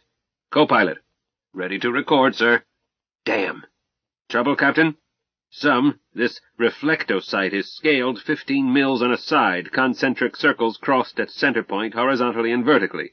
Normal to deck and parallel to deck, I mean. When I center the 15 mil ring on Mars, I have a border around it. I'm going to have to guesstimate. The border looks to be about 18 mils wide, so double that and add 30. 66 mils. And a mil is 1 to 1,000.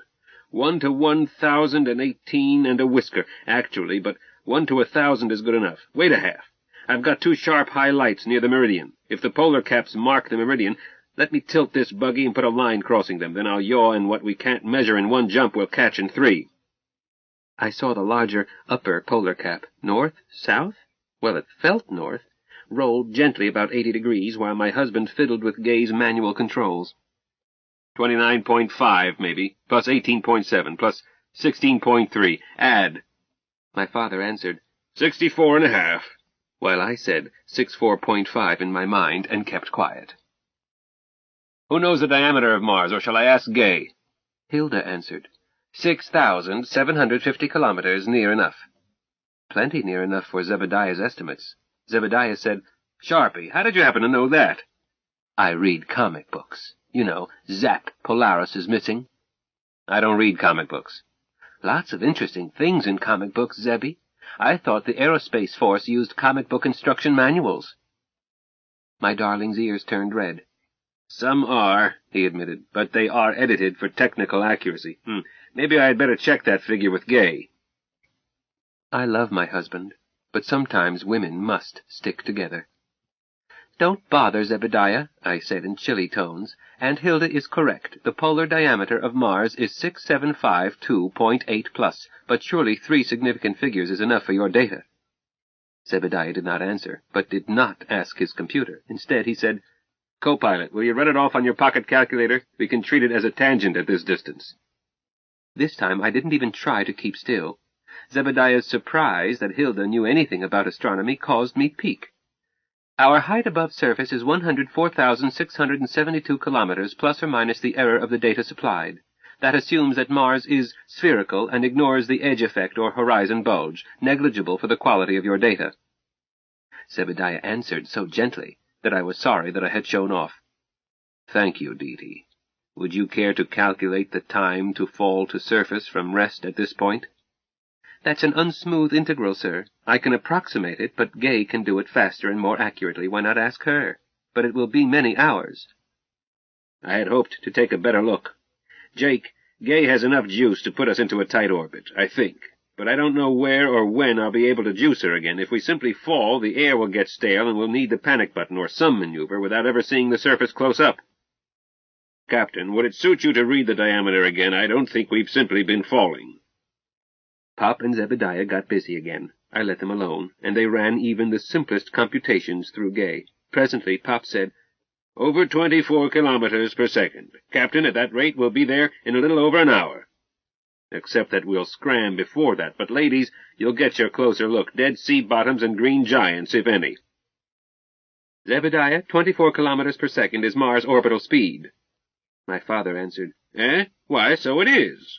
He looked very puzzled, then said, Captain, I confess to a foolish mistake. Not one that will keep us from getting home, I hope.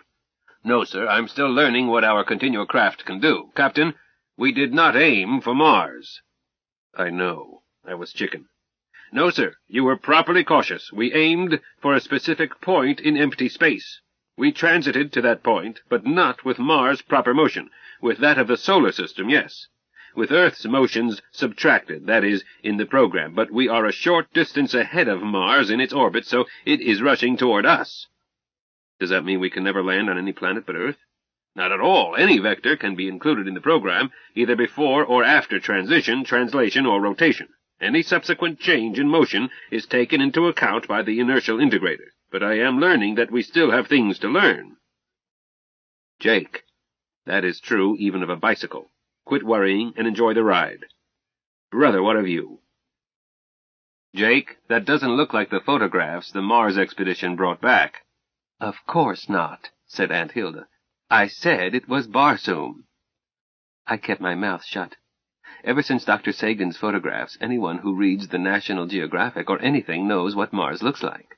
But when it involves changing male minds, it is better to let men reach their own decisions. They become somewhat less pig-headed. That planet rushing toward us was not the Mars of our native sky.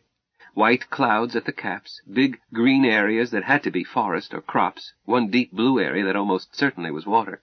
All this against ruddy shades that dominated much of the planet. What was lacking were the rugged mountains and craters and canyons of our planet Mars. There were mountains, but nothing like the devil's junkyard known to science. I heard Zebediah say, "Co-pilot, are you certain you took us to Mars?" "Captain, I took us to Mars 10, via plus on Tau axis. Either that or I'm a patient in a locked ward." "Take it easy, Jake. It doesn't resemble Mars as much as Earth 10 resembles Earth." May I point out that we saw just a bit of Earth 10 on a moonless night." "Meaning we didn't see it?" "Conceded." And Hilda said, "I told you it was Barsoom. You wouldn't listen." "Hilda, I apologize. Barsoom. Co-pilot, log it. New planet, Barsoom, named by right of discovery by Hilda Corners Burroughs, science officer of Continua Craft Gay Deceiver. We'll all witness. Z.J. Carter, commanding, Jacob J. Burroughs, chief officer, D.T.B. Carter, astrogator. I'll send certified copies to Harvard Observatory as soon as possible." "I'm not astrogator, Zebediah." "Mutiny. Who reprogrammed this cloud-buster into a Continua craft? I'm pilot until I can train all of you in Gay's little quirks. Jake is co-pilot until he can train more co-pilots in setting the verniers. You are astrogator because nobody else can acquire your special knowledge of programming and skill at calculation.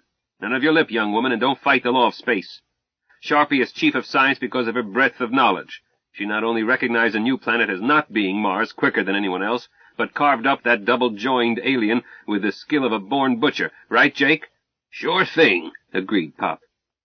"Captain Zebby," Aunt Hilda drawled, "I'm science officer if you say so, but I had better be ship's cook, too, and cabin boy." "Certainly, we all have to wear more than one hat. Log it, co-pilot. Here's to our jolly cabin girl, the plucky little nipper." "Don't finish it, Zebby," Aunt Hilda cut in. "I don't like the way the plot develops." "She carves fake ranger, dubs planet stranger, and dazzles crew and skipper."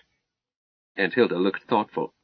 "That's not the classic version. I like the sentiment better, though the scansion limps." "Sharpie, darling, you are a floxinocinehillapillificatrix." "Is that a compliment?" "Certainly. Means you're so sharp you spot the slightest flaw." I kept quiet. It was possible that Zebediah meant it as a compliment, just barely. "Maybe I'd better check it in a dictionary." "By all means, dear, after you are off watch." I dismissed the matter. Merriam microfilm was all we had aboard, and Aunt Hilda would not find that word in anything less than the OED. "Co-pilot, got it logged?" "Captain, I didn't know we had a log." "No log? Even Vanderdecken keeps a log. Deety, the log falls in your department. Take your father's notes, get what you need from Gay, and let's have a taut ship. First time we pass a Woolworth's, we'll pick up a journal and you can transcribe it. Notes taken now are your rough log." "Aye, aye, sir. Tyrant." "Tyrant, sir, please. Meanwhile, let's share the binoculars and see if we can spot any colorful exotic natives in colorful exotic costumes singing colorful exotic songs with their colorful exotic hands out for baksheesh. First one to spot evidence of intelligent life gets to wash the dishes." Chapter 15. We'll hit so hard, we'll hardly notice it. Hilda. I was so flattered by Captain Zebby's crediting me with discovering Barsoom that I pretended not to understand the jibe he added. It was unlikely that Deety would know such a useless word, or my beloved Jacob. It was gallant of Zeb to give in all the way, once he realized that this planet was unlike its analog in our universe. Zebby is a funny one. He wears rudeness like a Halloween mask, afraid that someone will discover the Galahad underneath. I knew that my Barsoom was not the planet of the classic romances. But there are precedents. The first nuclear submarine was named for an imaginary undersea vessel made famous by Jules Verne. An aircraft carrier of the Second Global War had been named Shangri-La for a land as non-existent as Erewhon.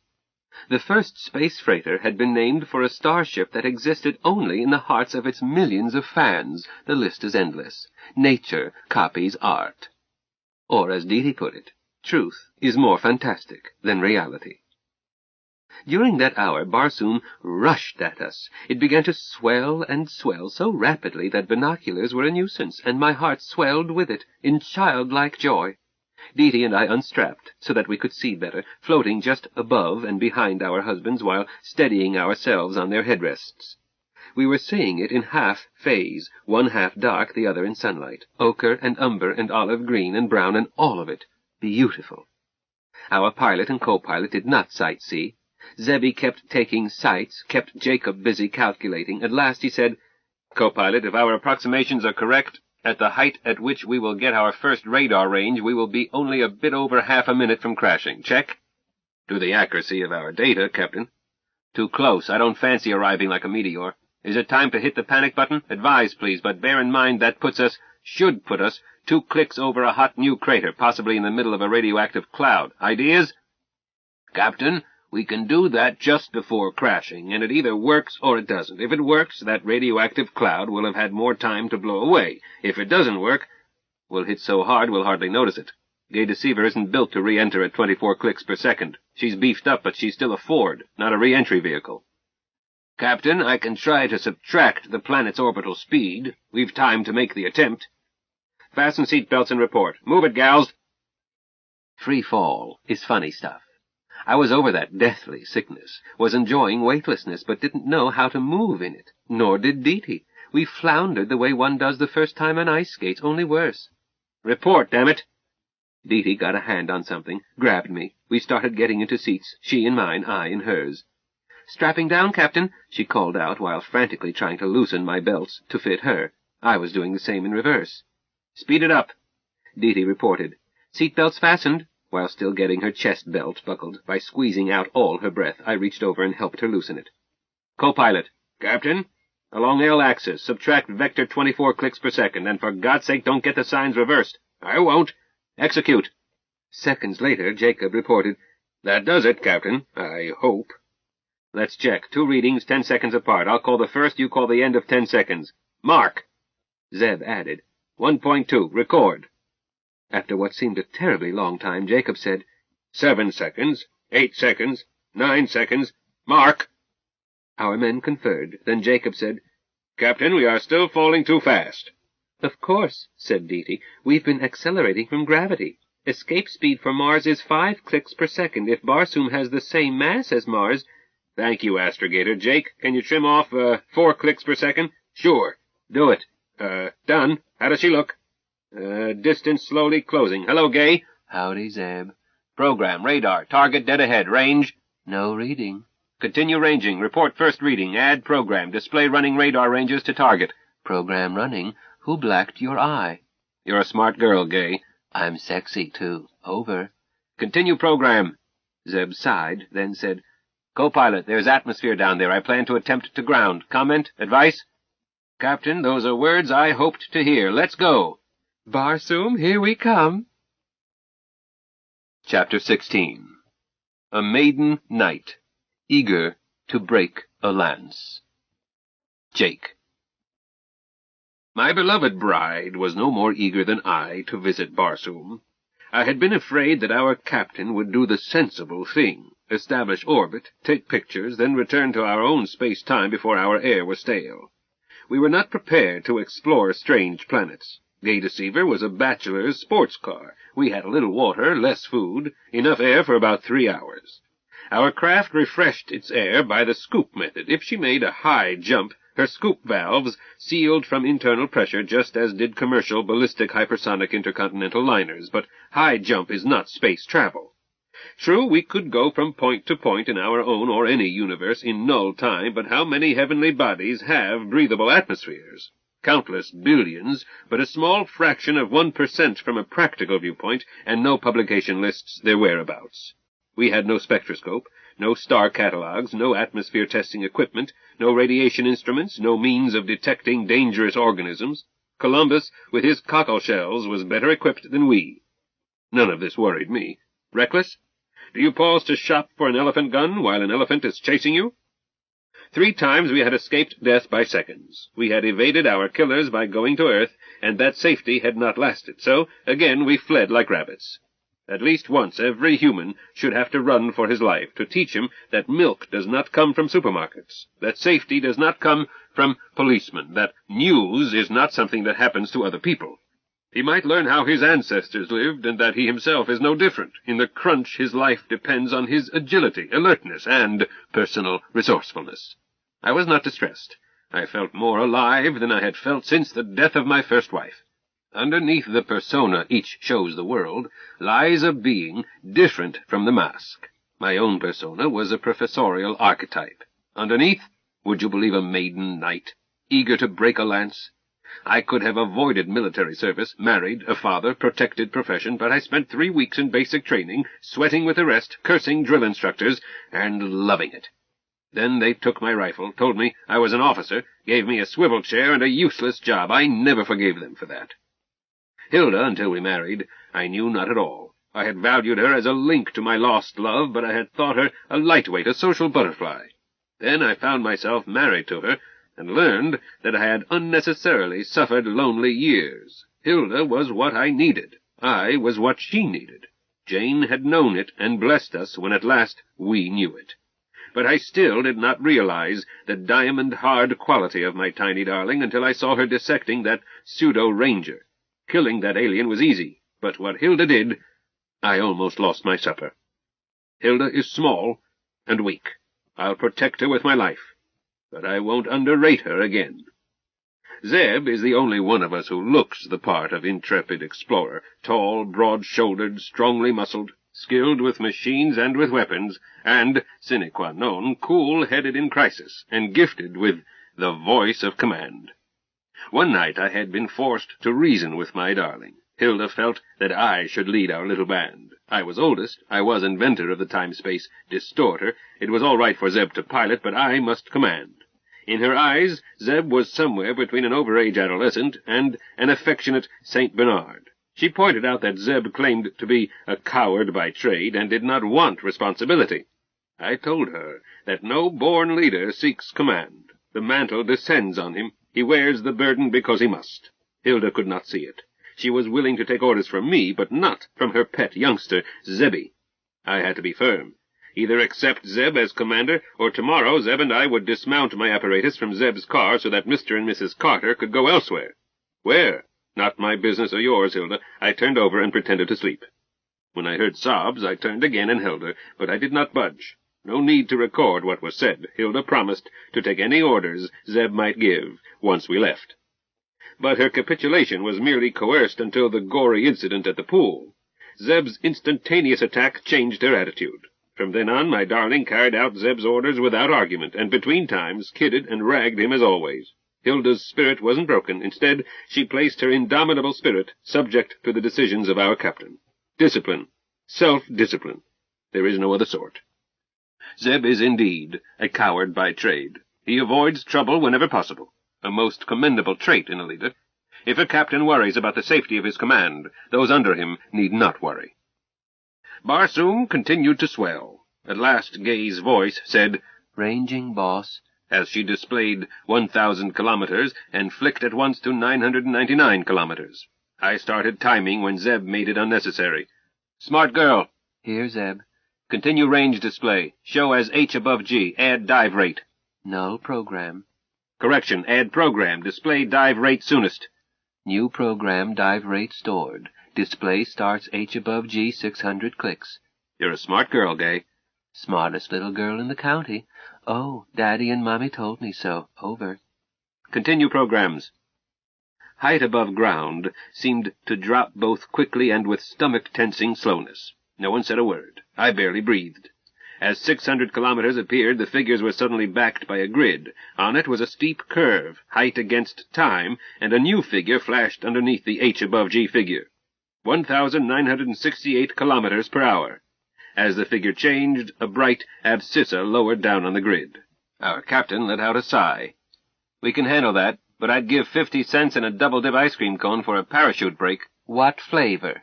"Your choice, Sharpie. Don't worry, folks. I can stand her on her tail and blast, but it's an expensive way to slow up. Gay deceiver." "Busy, boss." I keep forgetting that I can't ask her to display too many data at once. Anybody know the sea level, surface, atmospheric pressure of Mars? Don't all speak at once." My darling said hesitantly, "It averages about 5 millibars, but, Captain, this isn't Mars." Huh? So it isn't. And from the looks of that green stuff, Barsoom must have lots more atmosphere than Mars. Zeb took the controls, overrode the computer, cautiously waggled her elevons. Can't feel bite. Sharpie, how come you bone astronomy? Girl Scout? Never got past tenderfoot. I audited a course, then subscribed to astronomy and sky and telescope. It's sort of fun. Chief of Science, you have again justified my faith in you. Co-pilot, as soon as I have air bite, I'm going to ease to the east. We're headed too close to the Terminator. I want to ground in daylight. Keep an eye out for level ground. I'll hover at the last, but I don't want to ground in forest or in Badlands. Aye, aye, sir. Astrogator. Yes, sir? Dee, darling, search to port, and forward as much as you can see around me. Jake can favor the starboard side. Captain, I'm on the starboard side, behind Pop. Huh? How did you gals get swapped around? Well, you hurried us, sir. Any old seat in the storm. 2 demerits for wrong seat, and no syrup on the hotcakes we're going to have for breakfast as soon as we're grounded. I don't believe hotcakes are possible. I can dream, can't I? Chief Science Officer, watch my side. Yes, Captain. While Dee backs up Jake. Any cow pasture? Hey, I feel air. She bites. I held my breath while Zeb slowly brought the ship out of dive, easing her east. Gay deceiver. How now, brown cow? Cancel display programs. Execute. Inshallah, ya Saeed. The displays faded. Zeb held her just short of stalling. We were still high, about 6 clicks, still hypersonic. Zeb slowly started spreading her wings as airspeed and altitude dropped. After we dropped below speed of sound, he opened her wings full for maximum lift. Did anyone remember to bring a canary? A canary? Said Dee. What for, boss man? My gentle way of reminding everyone that we have no way to test atmosphere. Co-pilot. Captain, I acknowledged. Uncover dead man switch. Hold it closed while you remove clamp. Hold it high where we all can see it. Once you report switch ready to operate, I'm going to crack the air scoops. If you pass out, your hand will relax and the switch will get us home. I hope. But all hands, if anyone feels dizzy or woozy or faint, or sees any of us start to slump, don't wait. Give the order orally. Dee, spell the order, I mean. Don't say it. Spell it. GaydeceiverTakehome. You misspelled it. I did not. You did so. I before E except after C. You reversed them. Well, maybe I did. That diphthong has always given me trouble. Floxinosinahilipilificator. So you understood it. From now on Barsoom, I comes before E at all times. By order of John Carter, Warlord, I have spoken. Co-pilot? Dead man switch ready, Captain, I answered. You gals hold your breaths, or breathe as you wish. Pilot and co-pilot will breathe. I'm about to open air scoops. I tried to breathe normally and wondered if my hand would relax if I passed out. The cabin got suddenly chilly. Then the heaters picked up. I felt normal. Cabin pressure slightly higher. I thought under RAM effect. Everybody feel right? Does everybody look right? Co-pilot? I feel fine. You look okay. So does Hilda. I can't see Dee. Science officer?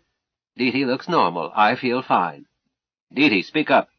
Golly, I had forgotten what fresh air smells like.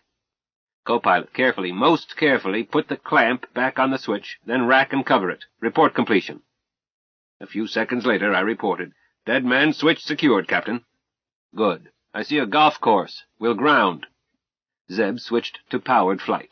Gay responded, felt alive. We spiraled, hovered briefly, grounded with a gentle bump. Grounded on Barsoom. Log it, Astrogator, time and date. Huh? On the instrument board. But that says 0803, and it's just after dawn here. Log it Greenwich. With it, log estimated local time and Barsoom day 1. Zeb yawned. I wish they wouldn't hold mornings so early. Too sleepy for hot cakes? My wife inquired. Never that sleepy. And Hilda? Dee, I stowed Aunt Jemima mix, and powdered milk, and butter. Zebby, no syrup, sorry, but there is grape jelly in a tube, and freeze-dried coffee. If one of you will undog this bulkhead door, we'll have breakfast in a few minutes. Chief Science Officer, you have a duty to perform. I do, but... Yes, Captain? Put your dainty toe to the ground. It's your planet, your privilege. Starboard side of the car, under the wing, is the ladies' powder room. Port side is the men's jakes. Ladies may have armed escort on request. I was glad Zeb remembered that. The car had a honey bucket under the cushion of the port rear seat, and with it plastic liners. I did not ever want to have to use it. Gay Deceiver was wonderful, but as a spaceship she left much to be desired. However, she had brought us safely to Barsoom. Barsoom. Visions of thoats and beautiful princesses. Chapter 17. The world wobbled. Deety. We spent our first hour on Barsoom getting oriented. Aunt Hilda stepped outside, then stayed out. "Isn't cold," she told us. "Going to be hot later." "Watch where you step," my husband warned her. "Might be snakes or anything." He hurried after her and went head over heels. Zebediah was not hurt. The ground was padded, a greenish-yellow mat, somewhat like ice plant, but looking more like clover. He got up carefully, then swayed as if walking on a rubber mattress. "I don't understand it," he complained. "This gravity ought to be twice that of Luna, but I feel lighter." And Hillbilly sat down on the turf. "On the moon you were carrying pressure suit and tanks and equipment." She unfastened her shoes. "Here you aren't." "Yeah, so I was," agreed my husband. "What are you doing?" "Taking off my shoes. When were you on the moon? Captain Zebby, you're a fraud." "Don't take off your shoes. You don't know what's in this grass." The hillbilly stopped, one shoe off. "If they bite me, I bite him back. Captain, in Gay Deceiver, you are absolute boss, but doesn't your crew have any free will? I'll play it either way, free citizen, or your thrall who dassn't even take off a shoe without permission. Just tell me." If you try to make all decisions all the time, you're going to get as hysterical as a hen raising ducklings. Even Deety can be notional, but I won't even pee without permission. Shall I put this back on or take the other off?" "Aunt Hilda, quit teasing my husband." I was annoyed. "Deja Thoris, I am not teasing your husband. I am asking our captain for instructions." Zebediah sighed. "Sometimes I wish I'd stayed in Australia." I said, "Is it all right for Pop and me to come out?" "Oh, certainly. Watch your step. It's tricky." I jumped down, then jumped high and wide with entrechat as I floated. Landed sur les pointes. "Oh, boy, what a wonderful place for ballet," I added. "Shouldn't do that on a full bladder. And, Hilda, let's see if that powder room is unoccupied." "I was about to, dear, but I must get a ruling from our captain." "You're teasing him." "No, Deety, Hilda is right. Doctrine has to be clear. Jake, how about taking charge on the ground?" "No, Captain. Druther be a Balkan general, given my druthers." Aunt Hilda stood up, shoe in hand, reached high with her other hand, patted my husband's cheek. "Zebby, you are a dear. You worry about us all, me especially, because you think I'm a featherhead. Remember how we did at Snug Harbor? Each one did what she could do best, and there was no friction. If that worked there, it ought to work here." "Well, all right. But will you gals please be careful?" "We'll be careful. How's your ESP? Any feeling?" Zebediah wrinkled his forehead. "No, but I don't get advance warning, just barely enough." "Just barely is enough. Before we had to leave, you were about to program Gay to listen at high gain. Would that change just barely to ample?" "Yes. Sharpie, I'll put you in charge on the ground." "In your hat, Buster. Old Massa done freed us slaves. Zebby, the quicker you quit dodging, the sooner you get those hotcakes. Spread my cape down and put the hot plate on the step." We ate breakfast in basic Barsoomian dress. Skin. Aunt Hilda pointed out that laundries seemed scarce, and the car's water tanks had to be saved for drinking and cooking. "Deety, I have just this dress you gave me. I'll air it and let the wrinkles hang out. Panties, too. An air bath is better than no bath. I know you'll divvy with me, but you are no closer to a laundry than I am." My jumpsuit joined Hilda's dress. "Aunt Hilda, you could skip bathing a week. Me, right after a bath, I have a body odor, but not too bad. In 24 hours, I'm whiff. 48 and I smell like a skunk. An air bath may help." The same reasoning caused our men to spread their used clothing on the port wing and caused Zebediah to pick up Hilda's cape. "Sharpie, you can't get fur Hollanderized in this universe. Jake, you stowed some tarps?" After dishes were washed, scoured with turf, placed in the sun, we were sleepy. Zebediah wanted us to sleep inside, doors locked. Aunt Hilda and I wanted to nap on a tarpaulin in the shade of the car. I pointed out that moving rear seats aft in refitting had made it impossible to recline them. Zebediah offered to give up his seat to either of us women. I snapped, "Don't be silly, dear. You barely fit into a rear seat, and it brings your knees so far forward that the seat in front can't be reclined." Pop intervened. "Hold it. Daughter, I'm disappointed, snapping at your husband. But, Zeb, we've got to rest. If I sleep sitting up, I get swollen ankles. Half crippled. Not good for much. I was trying to keep us safe, Zebediah said plaintively. I know, son. You've been doing so, and a smart job, or we all would be dead 3 times over. Dee knows it, I know it, Hilda knows it. I sure do, Zebby. My captain, I'm sorry I snapped at you. We'll need you later. Flesh has its limits, even yours. If necessary, we would bed you down and stand guard over you. No. We sure would, Zebby. We will, my captain. But I doubt that it's necessary. When we sat on the ground to eat, did anyone get chigger bites, or anything? My husband shook his head. Not me, Aunt Hilda agreed. I added, I saw some little beasties, but they didn't bother me. Apparently, Pop went on, they don't like our taste. A ferocious-looking dingus sniffed at my ankle, but it scurried away. Zeb, Gay can hear better than we can. Oh, much better. Can her radar be programmed to warn us? Zebediah looked thoughtful. Anti-collision alarm would wake the dead. If I pulled it into minimum range, then... No, the display would be cluttered with grass. We're on the ground. False returns. I said, subtract static display, Zebediah. Huh? How, Dee? Gay can do it. Shall I try? Dee, if you switch on radar, we have to sleep inside. Microwaves cook your brains. I know, sir. Gay has side-lookers, eyes fore and aft, belly and umbrella, has she not? Yes, that's why. Switch off her belly eye. Can side-lookers hurt us if we sleep under her? His eyes widened. Astrogator, you know more about my car than I do. I'd better sign her over to you. My captain, you have already endowed me with all your worldly goods. I don't know more about Gay. I know more about programming.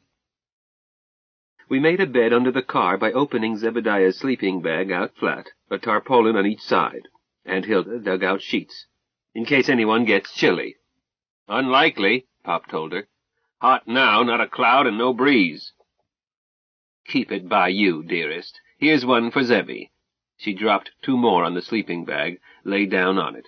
Down flat, gentlemen. Waited for them to comply, then called to me. Dee, everybody's down. From inside, I called back, right with you, then said, hello, Gay. Hi, Dee. Retrieve newest program, execute. 5 scopes lighted, faded to dimness. The belly eye remained blank. I told her, you're a good girl, Gay. I like you too, Dee. Over. Roger and out, sister. I scrunched down, got at the stowage under the instrument board, pulled out padding, and removed saber and sword, each with belt.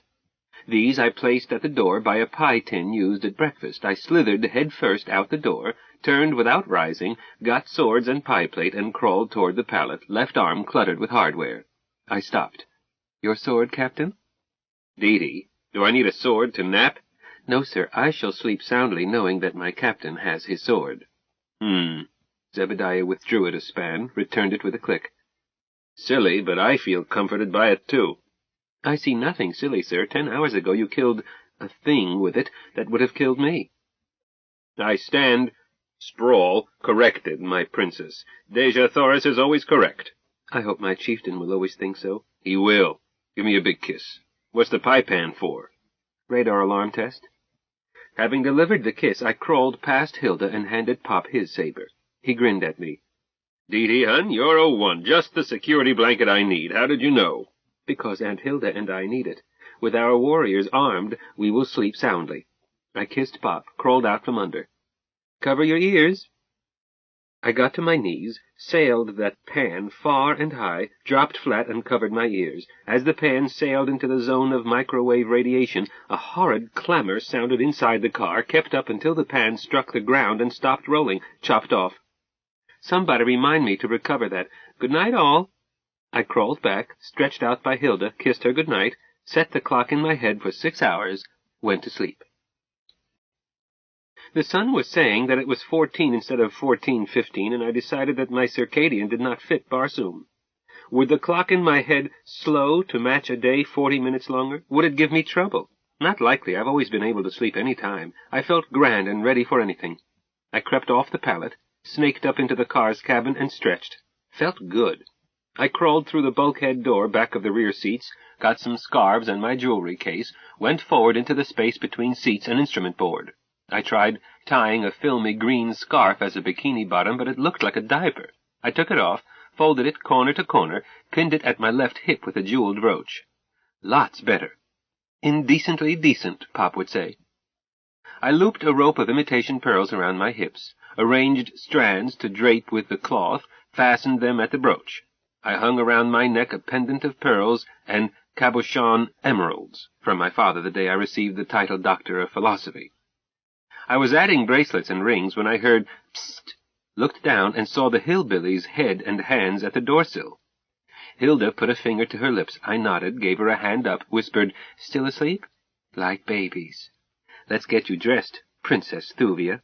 And Hilda giggled. "Thank you, Princess Deja Thoris." "Want anything but jewelry?" "Just something to anchor it. That old gold scarf, if you can spare it." "Course I can. Nothing's too good for my Aunt Thuvia, and that scarf is darn near nothing. Baby doll, we're going to deck you out for the auction block. Will you do my hair?" "And you mine. Deja Thoris.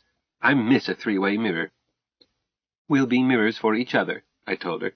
"I don't mind camping out. My great-great-great-grandmother had 2 babies in a sod house, except—" I ducked my head, sniffed my armpit. "We'd better find a stream." I added, "Hold still, or shall I pin it through your skin?" "Either way, dear, we'll find water, all this ground cover." "Ground cover doesn't prove running water. This place may be a Dead Sea bottom of Barsoom." "Doesn't look dead," Aunt Hilda countered. "It's pretty." "Yes, but this looks like a Dead Sea bottom, which gave me an idea. Hold up your hair, I want to arrange your necklaces." "What idea?" Aunt Hilda demanded. "Zebediah told me to figure a 3rd escape program. The first 2, I'll paraphrase. Gay is awake. One tells her to take us back to a height over Snug Harbor. The other tells her to scoot back to where she was before she was last given the first order." "I thought that one told her to place us over the Grand Canyon." "It does at present, but if she got the first order now, that would change the second order.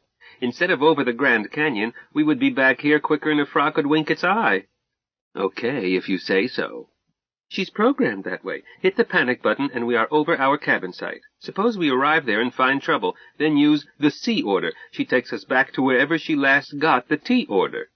Dangerous, or we would not have left in a rush. So we need a 3rd escape program to take us to a safe place. This looks safe." "It's peaceful." "Seems so. There, more doodads than a Christmas tree, and you look nakeder than ever." "That's the effect we want, isn't it? Sit down in the co-pilot seat. I'll do your hair." "Want shoes?" I asked. "On Barsoom? Deja Thoris, thank you for your little girl shoes, but they pinch my toes." "You're going to wear shoes?" "Not bleedin' likely, Aunt Nanny Goat. I toughened my feet for karate. I can break a 4x9 with my feet and get nary a bruise. Or run on sharp gravel. What's a good escape phrase? I plan to store in Gay an emergency signal for every spot we visit that looks like a safe hidey hole. So give me a phrase." "Your mudder chaws terbacker."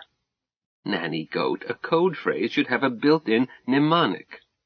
"Bug out?" A horrid expression, and just what we need. Bug out will mean to take us to this exact spot. I'll program it, and post it and others on the instrument board so that if anyone forgets, she can read it. And so could any outsider if she got in. Fat lot of good it would do her. Gay ignores an order not in our voices. "Hello, Gay." "Hello, Dee. Retrieve present location. Report." "Null program." "Are we lost?" "Not at all, Aunt Hilda. I was sloppy. Gay, program check. Define home." "Cancel any all transitions, translations, rotations, inertials. Return to 0 designated latitude, longitude 2 clicks above ground level hovering." "Search memory reversed real time for last order. Execute coded Gay deceiver. Take us home." "Retrieved." "From time of retrieved order, integrate to time present all transitions, translations, rotations, inertials." "Integrated." "Test check. Report summary of integration." "Origin, home. Countermarch program executed. Complex maneuver inertials. Translation tau axis 10 minimals positive. Complex maneuver inertials. Translation L axis 224090827.0 clicks. Negative vector L axis 24 clicks per sec. Negative vector L axis 4 clicks per sec. Complex maneuver inertials. Grounded here then 080249. Grounded inertials continuing 8 hours, 3 minutes, 19 seconds mark. Grounded inertials continue running real time. New program. Here now, grounded inertial location, real time running to real time new execute order equals code phrase bug out. Report new program. Gay answered, New program, code phrase, bug out. Definition, here now, grounded inertials running real time to future time, execute order, code phrase, bug out. Gay, I tell you 3 times. Deety, I hear you 3 times. New program, execute coded gay deceiver bug out. At execute code, move to location coded bug out. I tell you 3 times. I hear you 3 times. Gay deceiver, you're a smart girl.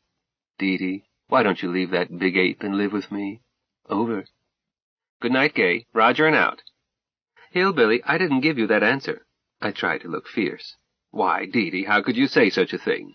I know I didn't. Well, I fess up, Deetykins. A few days ago, while you and I were working, you were called away. While I waited, I stuck that in. Want it erased? I don't know how to look fierce. I snickered. No. Maybe Zebediah will be around the next time it pops up. I wish our men would wake, I do. They need rest, dear. I know, but I want to check that new program. It sounded complex. Can be by voice. I'd rather work on paper. A computer doesn't accept excuses. A mistake can be anything from null program to disaster. This one has features I've never tried. I don't really understand what Pop does. Non-Euclidean n-dimensional geometry is way out in left field. To me, it's not in the ballpark. So I'm itchy. Let's talk about something else. Did I show you our micro walkie-talkies? Jacob gave me one. There's one for each. Tiny but amazingly long-ranged.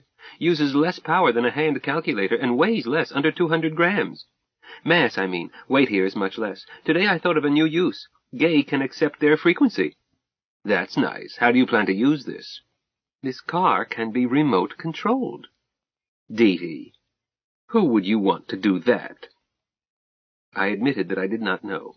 But Gay can be pre-programmed to do almost anything. For example, we could go outside and tell Gay, via walkie-talkie, to carry out 2 programs in succession. H-O-M-E, followed by B-U-G-O-U-T. Imagine Zebediah's face when he wakes up from sun in his eyes because his car has vanished, then his expression 2 hours later when it pops back into existence. Deety, go stand in the corner for thinking such an unfunny joke.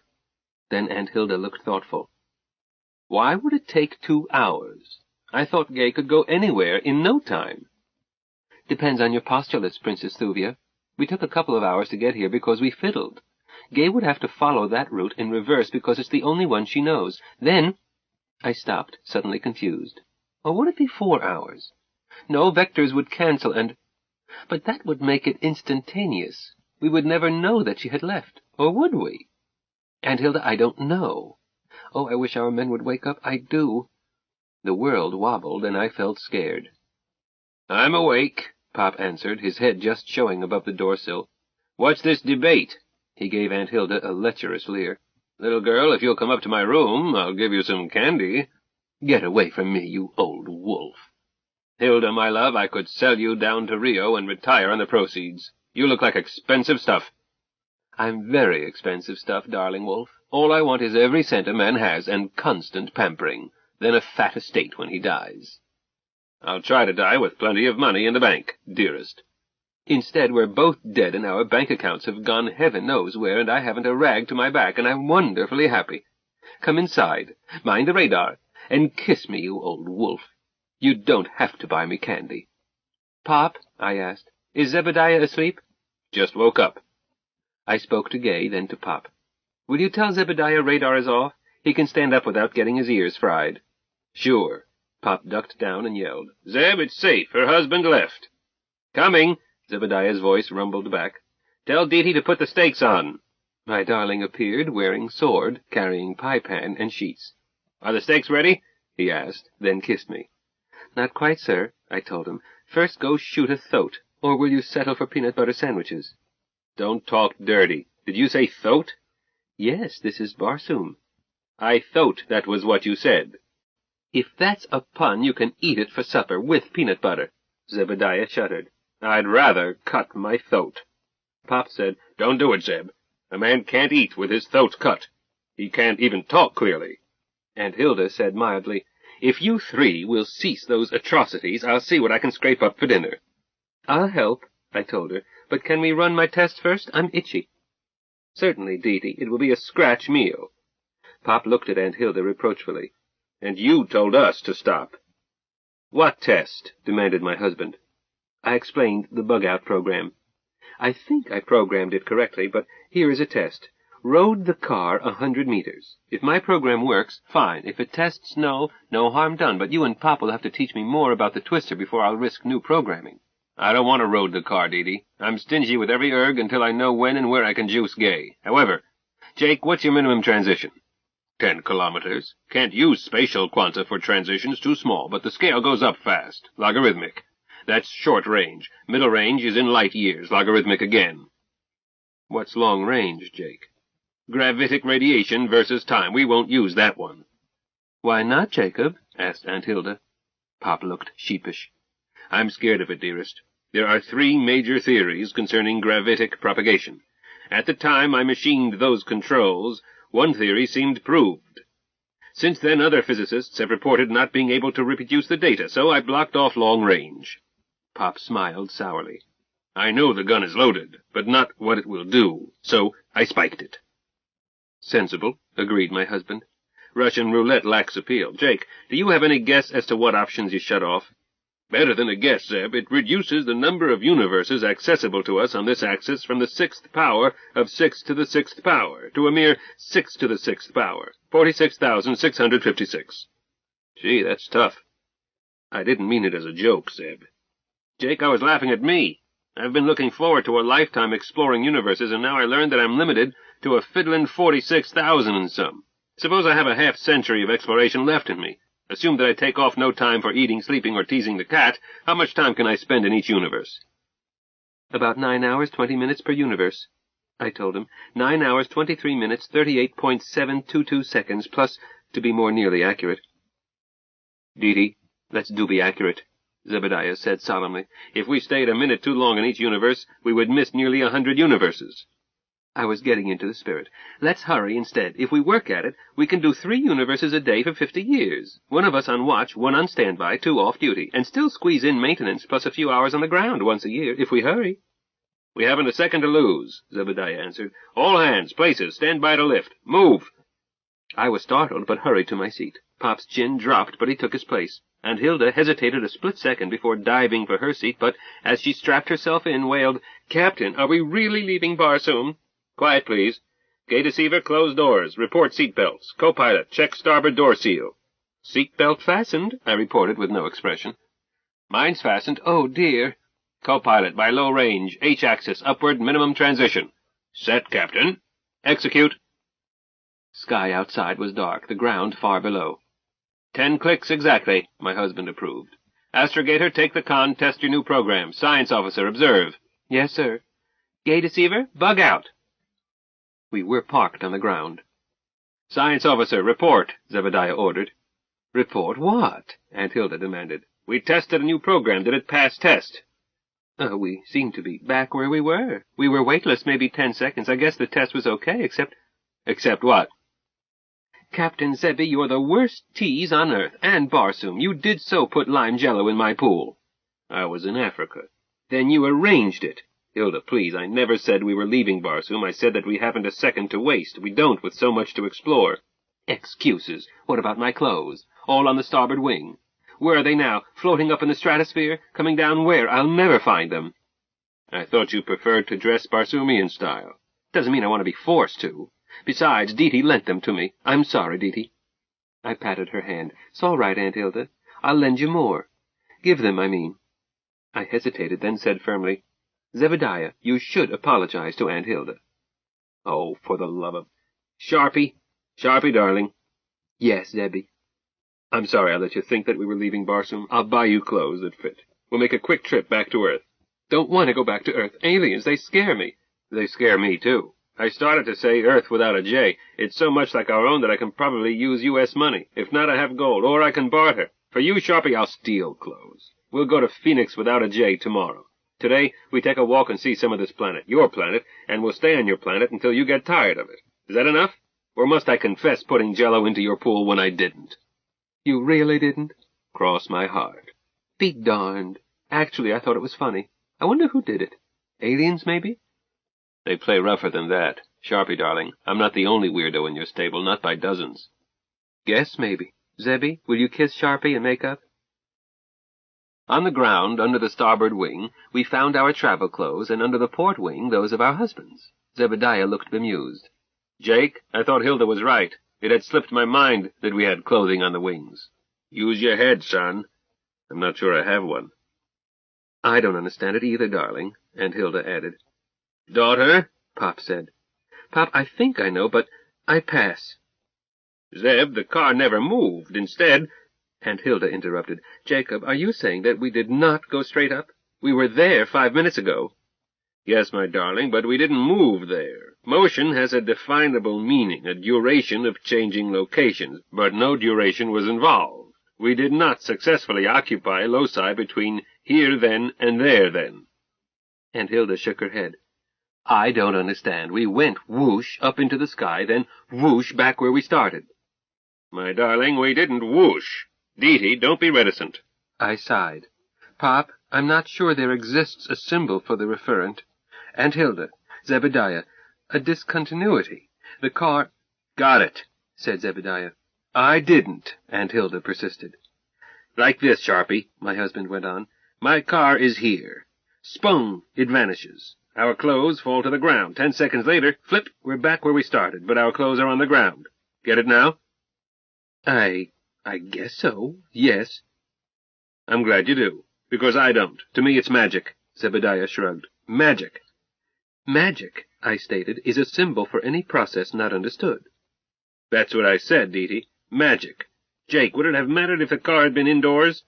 Well, that fretted me the first time Dee and I translated to Earth without the letter J, so I moved our car outdoors, but now I think that only the destination matters. It should be empty, I think, but I'm too timid to experiment. Might be interesting. Unmanned vehicle, worthless target, a small asteroid, a baby sun. I don't know, Zeb, nor do I have apparatus to spare. It took me 3 years to build this one. So we wait a few years, Jake? Air has mass. That worried me also. But any mass other than degenerate mass is mostly empty space.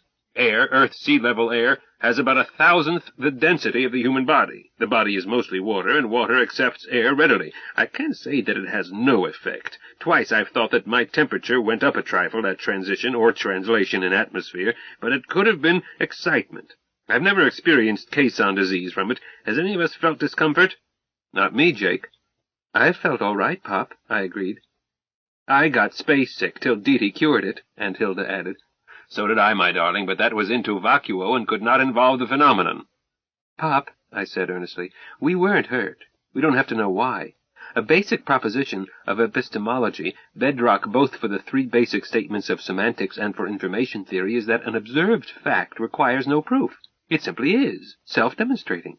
Let philosophers worry about it. They haven't anything better to do. Suits me, agreed Hilda. You big brains had Sharpie panting. I thought we were going to take a walk. We are, dear, agreed my husband. Right after those steaks. Chapter 18. The whole world is alive. Zebediah. 4 dagwoods later, we were ready to start walkabout. Dee delayed by wanting to repeat her test by remote control. I put my foot down. No. Why not, my captain? I've taught Gay a program to take her straight up 10 clicks. It's Gaybounce. A new fast escape with no execution word necessary. Then I'll recall her by Bugout. If one works via walkie-talkie, so will the second. It can save our lives. It can. I went on, folding tarps and stowing my sleeping bag. The female mind is too fast for me. I often can reach the same conclusion. A woman gets there first, and never by the route I have to follow. Besides that, Dee is a genius. You were saying, my captain? I was thinking. Dee, do it with me aboard. I won't touch the controls. Check pilot, nothing more. Then it won't be a test. Yes, it will, I promise. Cub Scout honor to let it fall 60 seconds, or to 3 clicks H above G, whichever comes first. These walkie-talkies have more range than 10 kilometers even between themselves. Gay's reception is much better. Dee, you trust machinery, I don't. If Gay doesn't pick up your second command, sunspots, interference, open circuit, anything, I'll keep her from crashing. But if something else goes wrong and you did crash, I would have killed you. She started to cry. So we compromised, her way. The exact test she had originally proposed. I wasted juice by roading Gay Deceiver 100 meters, got out, and we all backed off. Dee Dee said into her walkie-talkie, "Gay Deceiver? Bug out." It's more startling to watch than it is to be inside. There was Gay Deceiver off to our right. Then she was off to our left. No noise, not even an implosion splat. Magic. "Well, Dee Dee, are you satisfied?" "Yes, Zebediah, thank you, darling, but it had to be a real test. You see that, don't you?" I agreed, while harboring a suspicion that my test had been more stringent. "Dee Dee, could you reverse that? Go somewhere else and tell Gay to come to you." "Somewhere she's never been?" "Yes." Dee Dee switched off her walkie-talkie and made sure that mine was off. "I don't want her to hear this. Zebediah, I always feel animistic about a computer. The pathetic fallacy, I know, but Gay is a person to me." Dee Dee sighed. "I know it's a machine. It doesn't have ears. It can't see. It doesn't have a concept of space-time. What it can do is manipulate circuitry in complex ways. Complexity's limited by its grammar and vocabulary, but those limits are exact. If I don't stay precisely with its grammar and vocabulary, it reports no program. I can tell it anything by radio that I can tell it by voice inside the cabin, and so can you. But I can't tell it to come look for me in a meadow beyond a canyon about 12 or 13 clicks approximately southwest of here now. That's a null program, 5 undefined terms." "Because you made it null. You fed garbage in and expect me to be surprised at garbage out, when you did it a purpose." "I did not either. I didn't." I kissed the end of her nose. "Dee Dee, darling, you should trust your instincts. Here's one way to tell Gay to do that without defining even one new term into her vocabulary. Tell her to expect a 3-part program. First part, bounce 1 minimum, 10 clicks. Second part, transit 12.5 clicks, true course 225. Third part, drop to 1 click H/G and hover. At that point, if what you described as your location is roughly correct, you will see her and can coach her to a landing without using Jake's twister."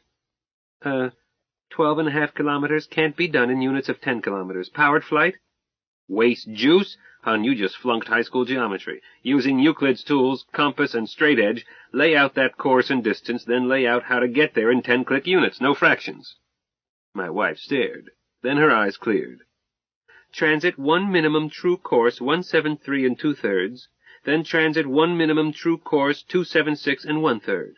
The mirror image solution uses the same courses in reverse, plus endless trivial solutions using more than 2 minima. Go to the head of the class. If you don't spot her, have her do a retreating search curve in her perms in an Aussie accent. Honey girl, did you actually do that Euclid style?" "I approximated it Euclid style, but you didn't supply compass and straight edge. Scribe circle radius 12.5. Bisect circle horizontally by straight edge through origin. Quarter it by dropping a vertical. Bisect lower left quadrant. That gives true course 225 or southwest. Then set compass at 10 units and scribe arcs from origin and from southwest point of circle. The intersections give courses and vertices for both major routes to the accuracy of your straight edge and compass, but simply to visualize that construction, well, I got visualized angles of 275 and 175, pretty sloppy. So I did it accurately by Pythagorean proposition, by splitting the isosceles triangle into 2 right triangles. Hypotenuse is 10, one side is 6 1/4, and that gives the missing side as 7.806247 plus, which gives you 1 course, and you read off the other by the scandalous 5th axiom. But I did check by trig. Arc sine point 7806247. Hold it. I believe you. What other ways can you program Gay to find you using her present vocabulary? Burn juice? If necessary. I would have her bounce a minimum, then maximize my signal. Home on me. Certainly. Now do the same thing without using juice, just Jake's twister. Dee Dee looked thoughtful and about 12 years old, then suddenly said, "Drunkard's walk," added at once, "but I would place a locus around the walk just large enough to be certain that I'm inside it. Gay should plot signal level at each vertex. Such a plot would pinpoint the signal source." Which way is faster, home straight in under power or drunkard's walk? Dee Dee answered, "Why, looked startled. "Those are solid-state relays." Jake sets verniers by hand, but when Gay is directing herself, there are no moving parts, solid state. Zebediah, am I thinking straight? Using power at that distance, call it 12 kilometers, Gay should be able to home on me in 3 or 4 minutes, but, Zebediah, this can't be right. Using no power and relying on random numbers and pure chance in a drunkard's walk, Gay should find me in less than a second. Where did I go wrong? On the high side, Edie girl, lost your nerve. The first 50 milliseconds should show the hot spot. In less than the second 50 she'll part your hair, all over in a tenth of a second or less. But, honey, we still haven't talked about the best way. I said that you should trust your instincts. Gay is not an it. She's a person. You'll never know how relieved I was when it turned out that you two were going to be friends. If she had been jealous of you, may the gods deliver us from a vindictive machine. But she's not. She thinks you're swell. Zebediah, you believe that?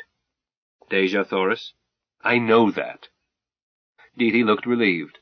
I know it too, despite what I said earlier. Dee, to me the whole world is alive. Some parts are sleeping, and some are dozing, and some are awake but yawning, and some are bright-eyed and bushy-tailed and always ready to go. Gay is one of those. Yes, she is. I'm sorry I called her an it. But what is this best way? Isn't it obvious? Don't tell her how. Just tell her. Say to her, Gay, come find me. All 4 words are in her vocabulary. The sentence is compatible with her grammar. She'll find you. But how? Drunkard's walk? A tenth of a second might strike her as too long. She likes you, hon. She'll look through her registers and pick the optimum solution. She might not be able to tell you how she did it, since she wipes anything she's not told to remember. I think she does. I've never been certain. Jake and Hilda had wandered off while Dee and I had been talking. They had turned back, so we started toward them. Sharpie called out, Zebby, what happened to that hike? Right away, I agreed. Jake, we have about 3 hours. We ought to be buttoned up before sundown. Check? I agree. The temperature will drop rapidly at sundown. Yep, we can't do real exploring today, so let's treat it as drill. Fully armed, patrol formation, radio discipline, and always alert, as if there were a black hat behind every bush. No bushes, objected Hilda. I pretended not to hear. But what constitutes fully armed, Jake? We each have rifles. You have that old-style army automatic that will knock down anything if you're close enough, but how good a shot are you? Good enough. How good is good enough? Most people are as accurate with a baseball as with a pistol. Skipper, I won't attempt to target more than 50 meters away. But if I intend to hit, the target will be within range, and I will hit it. I opened my mouth, closed it. 50 meters is a long range for that weapon. But hint that my father-in-law was boasting? Dee caught my hesitation. Zebediah, Pop taught me pistol in the campus ROTC range. I've seen him practice bobbing targets at 30 meters. I saw him miss one. Once. Jake harumphed. My daughter omitted to mention that I skip most surprise targets. Father, most means more than 50%. Not true. Near enough. 6 occasions, 4 strings, 28 targets on 3... Hold it, honey. Jake, it's silly to argue figures with your daughter. With my police special, I won't attempt anything over 20 meters, except covering fire. But I hand-load my ammo and pour my own dum-dums. The result is almost as lethal as that howitzer of yours, but if it comes to trouble, or hunting for meat, we'll use rifles, backed by Dee's shotgun. Dee, can you shoot? Throw your hat into the air. I don't like the sound of that. Sharpie, we have 5 firearms, 4 people. Is there one that fits you? Captain Zebby, the one time I fired a gun, I went backwards, the bullet went that-a-way, and I had a sore shoulder. Better have me walk in front, to trip landmines. Zebediah, she could carry my flechette gun. Sharpie, we'll put you in the middle and you carry the first aid kit. You're a medical officer, armed with Dee's purse gun for defense. Jake, it's time we stowed these swords and quit pretending to be Barsoomian warriors. Field boots. I'm going to wear that same sweaty pilot suit about equivalent to jumpsuits you and Dee wore, which I suggest you wear now. We should carry water canteens and iron rations. I can't think of anything that would serve as a canteen. Damn, Jake, we aren't doing this by the book. What book? Demanded Hilda. Those romances about interstellar exploration. There's always a giant mothership in orbit, loaded with everything from catheters to Coca-Cola, and scouting is by landing craft in touch with the mothership. Somehow, we aren't doing it that way. All the more reason to conduct drill as realistically as possible. Jake, or I, one of us, is honor-bound to stay alive to take care of 2 women and unborn children. Exterminating black hat vermin holds a poor second to that. Zebby, why are you staring at me? I hadn't known that I was. Trying to figure how to dress you, dear. Sharpie, you look cute in jewelry and perfume, but it's not enough for a sortie in the bush. Take 'em off and put 'em away. You too, Dee-Dee. Dee-Dee, do you have another jumpsuit that can be pinned up or stitched up for Hilda? Something, sure, but it would take hours to do a good job. My sewing kit isn't much. Hours will have to be another day. Today we'll make do with safety pins, but take time to do a careful job of padding her feet into your stoutest shoes. Confound it, she should have field boots. Sharpie, remind me when we make that shopping trip to Earth without a J.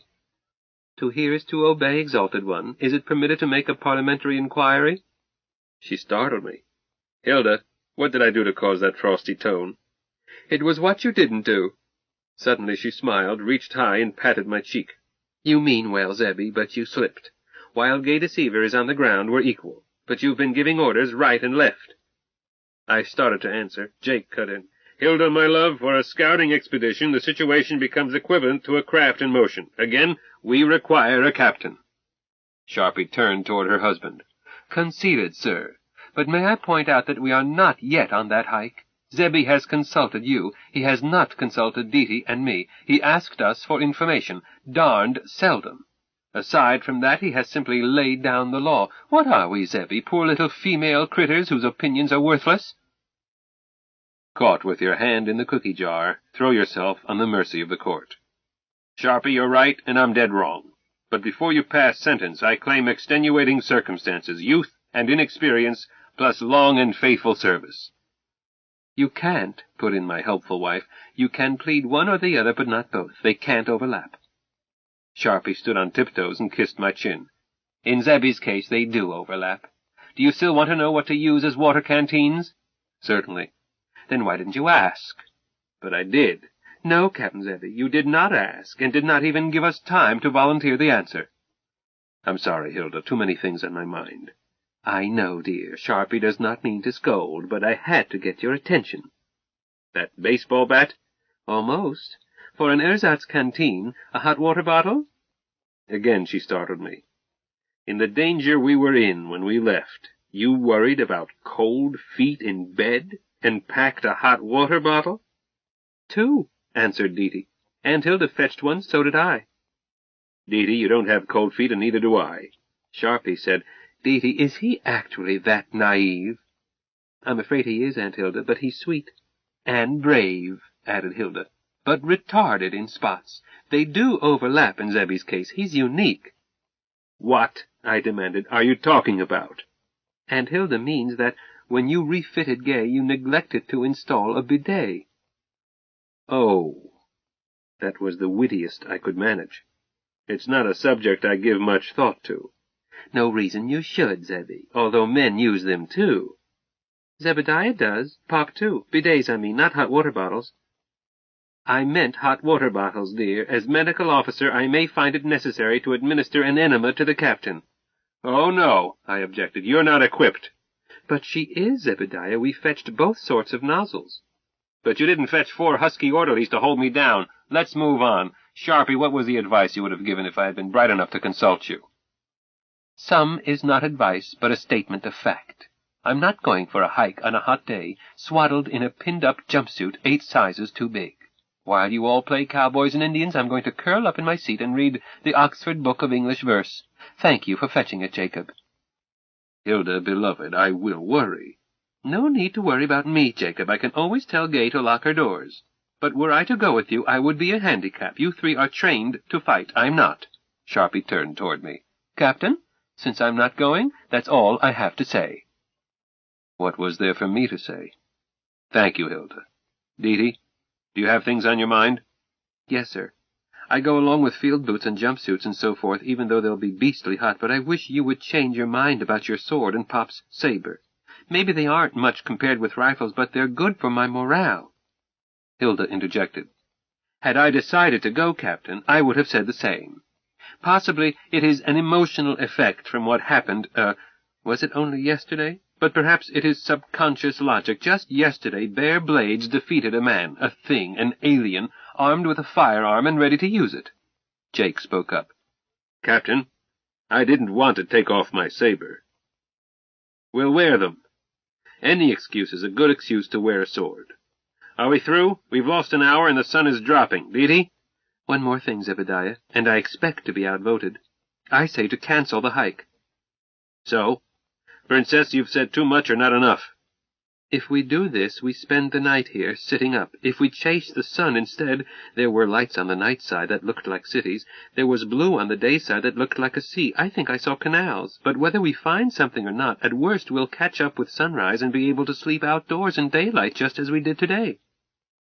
Didi, Gay can overtake the sun. Once. You want to use all her remaining juice just to sleep outdoors? Zebediah, I wasn't planning on using any power. Huh? It sounded like it. Oh, no. Do transitions of 3 minima or more, bearing west. Aim us out of the atmosphere. We fall back in while looking for places of interest. As we re-enter, we glide, but where depends on what you want to look at. When you have stretched the glide to the limit, unless you decide to ground, you do another transition. There is great flexibility, Zebediah. You can reach sunrise line in the next few minutes. Or you could elect to stay on the day side for weeks, never land, never use any juice, and inspect the entire planet from pole to pole. Maybe Gay can stay up for weeks, but not for me. I'm good for several more hours. With that limitation, it sounds good. How about it, Hilda? Jake? You mean that female suffrage is permanent? I vote yes. Jake said, You have a majority, no need for a male vote. Jacob, his wife said reproachfully. Joking, my dear. It's unanimous. I said, Somebody just canceled the election. Look, there. We all looked. Didi said, What is it? A pterodactyl? No, an ornithopter. A big one. Part 2. The Butterfly's Mandarin. Chapter 19. Something is gained in translation. Hilda. Jacob tightened his arm around me. Zeb, he said softly, I don't believe it. He was staring, we all were, at this mechanical pteranodon coming at us over the hills in the west. Neither do I, Zebby answered. Wrong wing loading. Impossible articulation. There's a second one, a third. All hands, grab your clothes. Man the ship. Prepare to lift. Move. Jake, unbuckle your saber and into your jumpsuit. Fast. Captain Zebby was unhooking his sword belt and grabbing his coveralls as he yelped. I was inside first, as I didn't stop to dress, grabbed Didi's baby shoes with one hand, my dress and panties with the other. I wiggled into panties, slid the dress over my head, slipped on Didi's keds. I anticipated the order to fasten seat belts, stopped suddenly, and eased my belt. I had not stopped to take off the doodads that proclaimed me a Barsoomian princess. Now it seemed that every item of frippery was about to imprint me for life. Didi was cursing softly over the same problem. Didi's jumpsuit was harder to reach into even when she unbelted and opened the zipper all the way. I helped readjust the hardware, but cautioned her not to remove it and to close the zipper clear to her chin. Didi, if you get holes in your hide, you'll get well, but if something loose catches our captain in the eye, the culprit will be broken on the wheel. I clucked at her answer, but big ones do get in the way. Meanwhile, our men were having problems. That space under the instrument board could not be seen by a full-sized male. The best position to reach it was impossible for Jacob, ridiculously impossible for Zebby. Zebby's profanity was louder than Didi's, but not as colorful. My own darling was keeping quiet, which meant that he was really in trouble. I said, Gentlemen, Zebby grunted. Shut up, Sharpie. We've got problems. Didi, how did you get these toad stickers into this compartment? I didn't. Aunt Hilda did. Sharpie, can I apologize later? Those Martians are circling us now. So they were, at least a dozen flapping monstrosities. One appeared about to ground. Captain, I'll do it, but there is a faster way. How? Unhook your scabbards, put on your sword belts. Saber and sword in scabbards fit easily if you point one right, the other left. They will rattle unless you stuff clothing around them. They can bloody well rattle. In seconds, our gallants had blades and scabbards stowed. As Captain Zebby resumed sword belt and started on his seat belt, he called out, Fasten belts, prepare to lift. Sharpie, have I told you today that in addition to loving you, I admire you? I think not, Captain. I do, enormously. Report, science officer. Seat belt fastened, thank you, Zebby. Seat belt fastened, reported Didi. Bulkhead door dogged. Seat belt fastened, starboard door seal checked. Co-pilot ready, sir. Port door seal checked, pilot strapped down. We're ready, and none too soon. One has grounded and somebody's getting out. Hey, they're human. Or disguised aliens, said my darling. Well, yes, there's that. I may lift any second. Didi, that new program, just G-A-Y-B-O-U-N-C-E? No do-it word? Check. Good, I won't use it unless forced to. This may be that first contact the world has been expecting. Captain Zebby, why would aliens disguise themselves when they outnumber us? I think they are human. I hope you're right. Co-pilot, should I open the door? Advice, please. Captain, you can open the door any time, but if it is open, it takes a few seconds to close it, and the ship won't lift with the door open. 2 right. Gay deceiver. Hi, boss. Where did you pick up the tarts? Gay, check and report. All circuits checked, all systems go, juice point 7-8, and I'm in the mood. Cast loose, L gun, prepare to burn. Done. Captain, my husband said worriedly, are you planning to blast them? I hope not. I'd rather run than fight. I'd rather stay and get help than either, but they grounded where I can burn them, using offset. Captain, don't do it. Co-pilot, I don't plan to. Now drop it. The grounded Flappy Bird was about 200 meters and a few degrees left of dead ahead. 2 men, they looked like men, had disembarked and headed toward us. They were dressed alike. Uniforms? They seemed vaguely familiar, but all uniforms seem vaguely familiar, do they not? They were less than 100 meters from us. Captain Zebby did something at his instrument board, and suddenly their voices were inside, blastingly loud. He adjusted the setting, and we could hear clearly. Zebby said, "That's Russian, isn't it, Jake?" "Captain, I think so. A Slavic language in any case," Jacob added. "Do you understand it?" "Me? Jake, I said that I can swear in Russian. I didn't say I could speak it. I can say thank you and please and da and niet, maybe 6 more. How about you?" "I can puzzle out a paper about mathematics with the aid of a dictionary, but speak it? Understand it? No." I tried to remember whether or not I had ever told Zebby that I know Russian. My husband and Diti I had not told. Well, if Zebby knew, he would call on me. It is not something I mention, as it does not fit my persona. I started it out of curiosity. I wanted to read those great Russian novelists, Dostoevsky, Tolstoy, and so forth, in the original, in order to find out why they were so celebrated. Why I had never been able to read one of those classic novels all the way through. They had cured me of sleeping pills. So I set out to learn Russian. Soon I was wearing earphones to bed, listening to Russian in my sleep, working with a tutor in the daytime.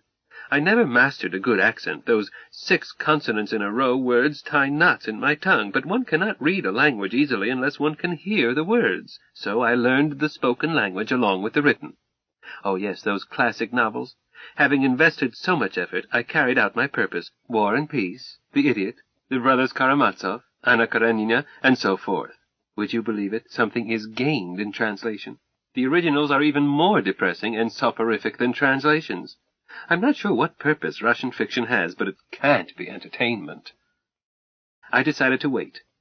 I was not eager to be interpreter, and it would not be necessary if it turned out that Zebby or Jacob had a language in common with our visitors, and I rationalized my decision by telling myself that it might turn out to be an advantage if the strangers thought that no one of us understood Russian. At that point I realized that I had been thinking in Russian. It's a wonderful language for paranoid thoughts. When Zebby switched on the outside mics, the older was telling the younger, "Not let Fyodor Ivanovich get wind of such thoughts, Yevgeny. He does not believe that no good, stupid Britishers can excel us in anything, so don't refer to that curious craft as advanced engineering. A weird assemblage of poorly organized experiments would be better." "I will remember. Shall I loosen my holster and take off the safety? To guard you, sir." The older man laughed. "You haven't dealt with the damned British as long as I have. Never let them suspect that you are even mildly nervous, and always be sure to insult him first. Bear in mind that the lowliest serf in Ukraine is better than their so-called king-emperor. That serf—" when Zebby interrupted, "Arrêtez là!" The younger hesitated, but the older never broke stride. Instead, he answered in French. "You are telling me to halt, you British swine? An officer of the Tsar on Russian soil? I spit on your mother, and your father if your mother can remember who he was. Why are you speaking French, you soiled British spy? You fool no one. Speak Russian, or if you are uncultured, speak English." Zebby thumbed a button. "What about it, Jake? Switch to English when he's so hipped on the subject of Englishmen? Or bullet through in French? My accent is better than his." "Maybe you can get away with it, Captain. I can't." Zebby nodded and opened the mic, spoke in English. "We are not British, not spies. We are American tourists, and—" "American? What nonsense is this?" He had shifted to English. "A British colonial is still British, and a spy." My husband reached over, shut off the microphone. "Captain, I advise lifting. He won't listen to reason." "Co-pilot, not till I must.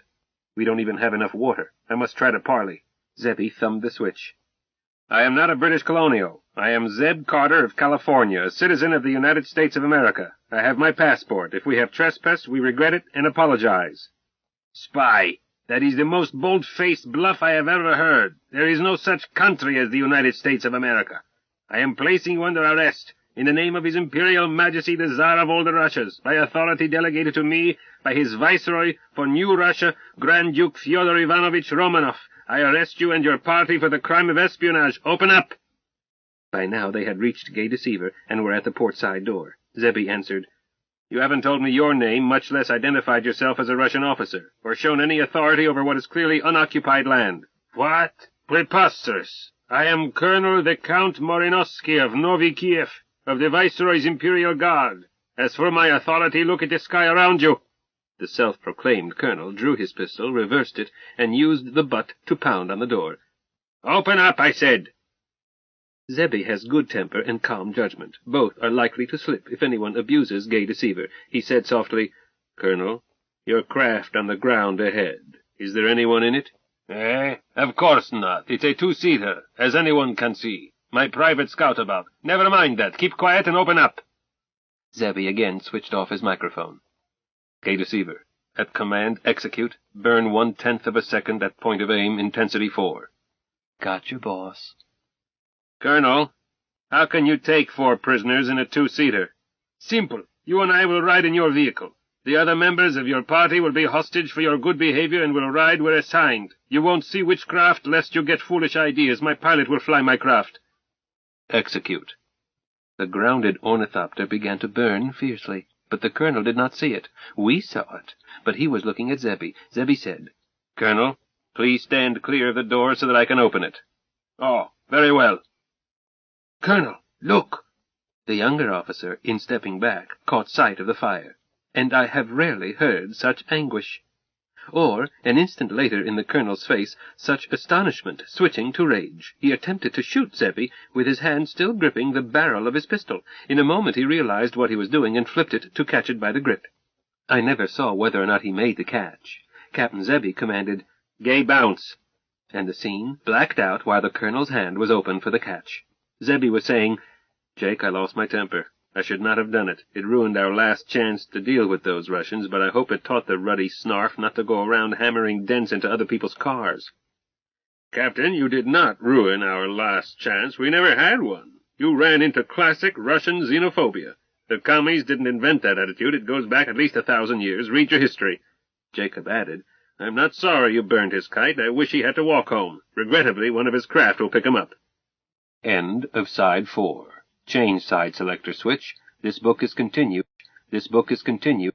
This book is continued. This book is continued. This book is continued. This book is continued. This book is continued. This book is continued. This book is continued. This book is continued. This book is continued. This book is continued. This book is continued. This book is continued. This book is continued. This book is continued. This book is continued. This book is continued. This book. Side 5.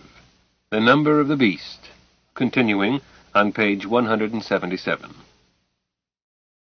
Jake, if I could afford to, in juice, in time, I would go back and keep him from being picked up. Harry them, not let them land. I won't. Shall we fall a bit farther and see what they are doing, before we get on with our interrupted schedule? Captain, may I have a bonine pill? I squealed. Me too. Did he take care of him? I'll put her in dive and we'll look. Captain, why not use the BUG program? Dee somebody might be on that spot. Whoops, I'm biting air. Captain Zebby leaned us over, placed Mars 10 or whatever, dead ahead. Should spot flappy birds in a few minutes. Jake, how about binoculars? Zebby didn't want them himself while piloting. We passed them around, and I spotted an ornithopter, then 2 more, and passed the glasses to Dee. Zebediah, there is no one where we parked. You're certain? Yes, sir. The colonel's scoutabout is still burning. There are people near it, nowhere else. That's why I'm certain there is no one where we were. BUG-OUT is safe. Zebby was slow to answer. How about it, folks? It would be an unnecessary risk. Just one squawk and I'll skip it. I kept quiet and hoped the others would, too. I don't worry. I'm going to live as long as Atropos permits. Meanwhile, I intend to enjoy every minute. Zebby waited, then said, "Here we go. Gay, bug out." Chapter 20. Right theory, wrong universe. Zeb. Dee Dee is going to force me to look like a hero because I don't have the guts to let her down. I thought my co-pilot would veto going back to the scene of the crime. Jake is level-headed about safety precautions. I didn't count on Sharpie. She's unpredictable. But I thought Jake would object. He didn't. I waited until I was certain that no one was going to get me off the spot, then waited some more, then said sadly, "Here we go," and told Gay to bug out. I expected to be a mushroom cloud. Instead, we were parked where we had been, and the Colonel's craft was burning briskly. Someday I am going to run that experiment, a transition to attempt to cause two masses to occupy the same space. But I won't be part of the experiment. The bug-out program scared me, and I liked the take-us-home program a lot better after we made it 2 clicks H above G instead of parked.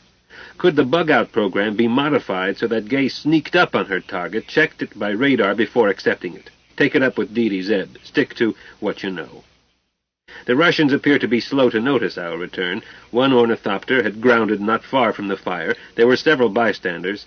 I could not see whether or not my erstwhile arresting officer, Colonel Something-Ski, was in the group. I assumed that he was. Then I was sure. A figure broke loose and headed toward us, waving a pistol. I said briskly, "Shipmates, is there any reason to hang around?" I waited a short beat. Hearing no objection, "Gay bounce." That black sky looked good. I wondered how Bumpsky was going to explain to the Grand Duke. Brass hats are notoriously reluctant to believe unlikely stories. "Did I bounce too quickly? Have you all seen what you wanted to see?" Only Dee Dee answered, "I was checking that program. I think I see a way to avoid two masses conflicting." "Keep talking." Gay could sneak up on the target, inspect it by radar, accept it and ground, or refuse it and bounce, with no loss of time and with the same execute code. That spot could be knee-deep in Russians, and Gay would simply whoosh us to where we are now. I said to leave it to Dee Dee. You heard me. "Good idea. Do it. Can't have too many fail-safes." "I'll reprogram when we stop." "Correction, I want that fail-safe programmed now. I might need your revised program any moment." "Aye, aye, Captain." "Captain Darling, if you please. If you must call me Captain, then review all pre-programs and debug them, if necessary, with analogous fail-safes. And any new ones in the future. Now, just put her into glide, headed west, and transit 3 minima?" "Or more or less. I thought that a spot check every 30 kilometers would be about right for a rapid survey." "What altitude will we wind up, assuming I simply aim her at the horizon and transit tangent to the curve?" "Oh, what altitude do you want, Captain? Captain Darling? The tangent does little in 3 minima, just a touch over 100 meters. Is 10 kilometers about right?" 10 clicks is fine. I could aim at the horizon, make transition, then at once give the BOUNCE order." "So you could, Zebediah, but if you will use the horizon as reference and aim 18.5 degrees above it, will your gun sight depress that far?" "No, but I'll tell Gay, no problem." 3 minima on that upward slant will place you 10 clicks H above G and a couple of clicks short of 3 minima on the curve. Plus my present altitude. No, visualize the triangle, Zebediah. It makes no real difference whether you do this from 10 clicks H above G or parked on the ground. Do you want exact figures? You visualize triangles, Dee Dee. That's your department. I've got air bite now. I'm going to head west. I want to see where those ornithopters came from. Meantime, work out that new fail-safe. Did it really make no difference whether I started from 10,000 meters or right on deck? Didn't I have to add in... No, of course not. But one way was sine and the other way was tan. But which one? Hell, it didn't matter. Dee Dee was right. She always is on figures, but someday I'm going to work it carefully on paper with diagrams and tables. Co-pilot. Captain. L-axis, transit, 3 minima. Transition, L-axis, 30 kilometers, set. Gay deceiver? I'm not at home, but you may record a message. Change attitude to climb 18.5 degrees and report. Roger Wilco, climbing, 10, 12, 14, 16, 18, mark. Execute. We were somewhere else with black sky. Gay, vertical dive, execute. No trouble, Clyde. Enjoy the ride. Zebediah, may I talk with Gay while you look over the terrain to reprogram that failsafe? Sure, go ahead. Jake, want to scan with binocs while I eyeball it? I'll warn before transition. Zebediah, I could give her a scouting program, automatic. Skip the verniers, skip the climb order, just an execute code word, place her on course, or I could include course. I'll head her manually. The rest is swell after that failsafe. What's the code word? Scout? Good. Include the execute ID in the code word. Dee, I've decided that I love you for your brain, not those irrelevant physical attributes. Zebediah, once I've had a bath, you may change your mind. I've had a sudden attack of brain fever. You had better program her yourself. Mutiny again. I retract and apologize. You smelled yummy and should marinate another week. It's not your cortex or your character I love, but your carcass, delectable. If it weren't for these seatbelts, it would be rape, rape, rape all the way to the ground. Actually, you're sort of stupid. But what a chassis. That's better, although I'm not stupid. You married me. Res ipsa loquitur. Jake, are you spotting anything? Dry hills, Captain. Might as well move on. Zebediah, will you place her in glide and hold a few minutes? Sure. See something you want to check? No, sir, but when we emerged here, we had 73 seconds to impact. We've used 21 seconds. I'd like a few moments to insert those pre-programs. I overrode manually and started Gay into a stretched glide while I extended her wings. Then I let Dee and Gay talk to each other. Dee had both changes fully worked out. Not once did Gay answer, null program.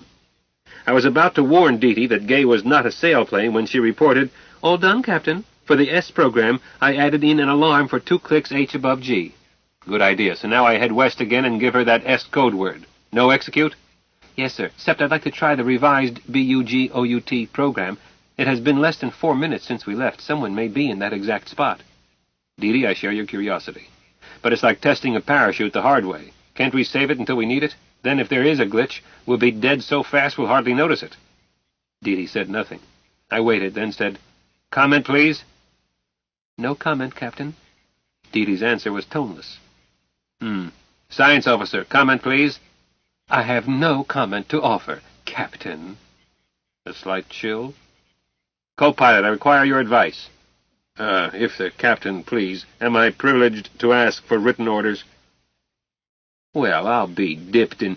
Gay bounce. Is there such a thing as a space lawyer? Like sea lawyer?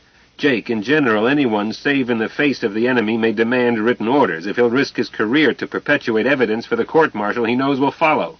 Did it myself once and saved my neck and cost my temporary boss 50 numbers, and I wound up senior to him and he resigned. But a second-in-command is in a special position. It is his duty to advise his CO, even if the CO doesn't ask for advice, so I don't see how you can demand written orders on a point already one of your duties.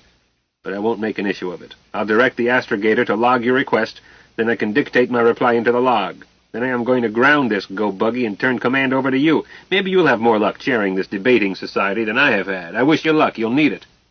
But, Captain, I did not ask for written orders. Eh? I thought back. He hadn't, quite. It sounded as if you were about to. I was stalling. I must advise you to follow the prudent course. Unofficially, I prefer to risk the test. But I should not have stalled. I'm sorry that my intransigence caused you to consider relinquishing command. I didn't just consider it. I have. Resignation effective the first time we ground. You've bought it, Jake. Captain? Yes, Dee? You are correct. The test I suggested is useless and could be fatal. I should not have asked for it. I'm sorry, sir. Me too. I felt you were being too strict with Dee, but you weren't. You were taking care of us, as you always do, Zebby. Captain Zebby. Of course you shouldn't make a risky test we don't need. I said, Anyone anything to add? No one spoke up, so I added, I'm heading west, and did so. Gay deceiver, bug out. Black sky above us, that dead sea bottom far below. I remarked, Looks as if a Russian or one of their flappy craft is in our parking spot.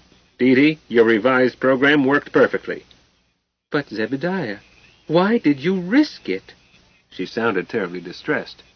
Because all of you wanted to, despite what you said later. Because it's my last chance to make such a decision, I added. Jake, I'm going to tilt her over. Grab the binocs and see if you can identify where we were parked. If that fire is smoking, you can use it for reference. But, Captain, I'm not taking command. I won't accept it. Pipe down and carry out your orders. It's this damned yak and endless argument that's giving me ulcers. If you won't accept command, then it's up for grabs, but not me. Oh, I'll pilot as the new CO orders, but I won't command. Dee, how long did Gay pause to make that radar check? At what height? H above G was half a click. Duration, I don't know, but I can retrieve it. Darling, Captain, you're not really going to quit commanding us? Dee, I don't make threats. Pipe down and retrieve that duration. Jake, what do you see? I've located the fire. Several ornithopters are on the ground. My guess places one of them about where we were parked. Captain, I advise not dropping lower. Advice noted. Dee Dee, how about that duration? I didn't know how to ask for it myself, not having written the program. Dee Dee retrieved it smoothly.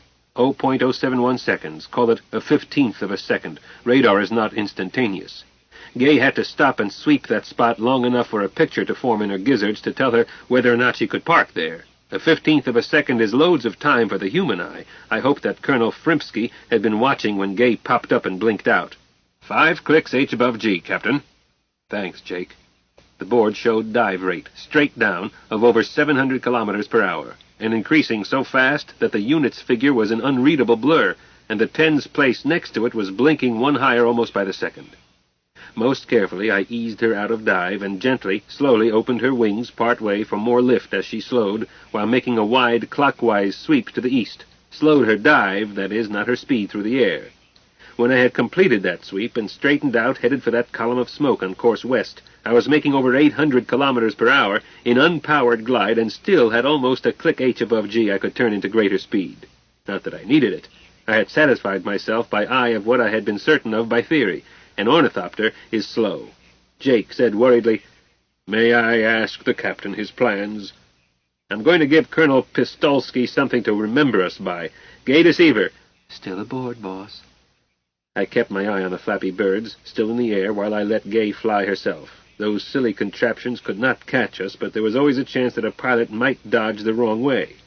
Most of them seemed anxious to be elsewhere. They were lumbering aside right and left. I looked at the smoke, dead ahead, and saw what I had not noticed before, an ornithopter beyond the smoke. Jake gasped, but said nothing. We were on collision course, closing at about 900 kilometers per hour, most of it ours. Suicide pilot? Idiot? Panicked and frozen? I let him get within 1 click of us, which brought us almost to the smoke and near the deck about 200 meters H above G, and I yelped, "Scout!" Yes, Dee Dee is a careful programmer. The sky was black. We were 10 clicks H above G, and so far as I could tell, the same barren hills under us that we had left 5 minutes earlier, and I was feeling cocky. My sole regret was that I would not hear Colonel Snarfsky try to explain to the Grand Duke the ghost craft now used by British spies. Did Russian nobility practice honorable harakiri? Perhaps the loaded pistol symbol? You know that one. The officer in disgrace returns to his quarters and finds that someone has thoughtfully loaded his pistol and placed it on his desk, thereby saving the regiment the scandal of a court. I didn't want the Bliffy dead, but busted to Buck Private, with time to reflect on politeness and international protocol while he cleaned stables. I checked our heading, found that we were still pointed west. Gay Deceiver? Scout! Black sky again, the same depressing landscape. Co-pilot, is it worthwhile to tilt down for a better look? That either takes juice, not much but some, or it takes time to drop far enough to bite air and do it with elevons. We can't afford to waste either time or juice. Captain, I don't think this area is worth scouting. Careful of that participle. Better say exploring. Captain, may I say something? Dee Dee, if you are speaking as astrogator, you not only may, but must. I could reprogram to put us lower if I knew what altitude was just high enough to let you use elevons. Conserve both time and juice, I mean. It seems to be about 8 clicks H above G, usually. Hard to say since we don't have a sea level. Shall I change angle to arrive at 8 clicks H above G? How long does it take us to fall 2 clicks when we arrive? She barely hesitated. 32.5 seconds. Only half a minute? Seems longer. 32.6 seconds, Captain, if this planet has the same surface gravity as Mars in our own universe.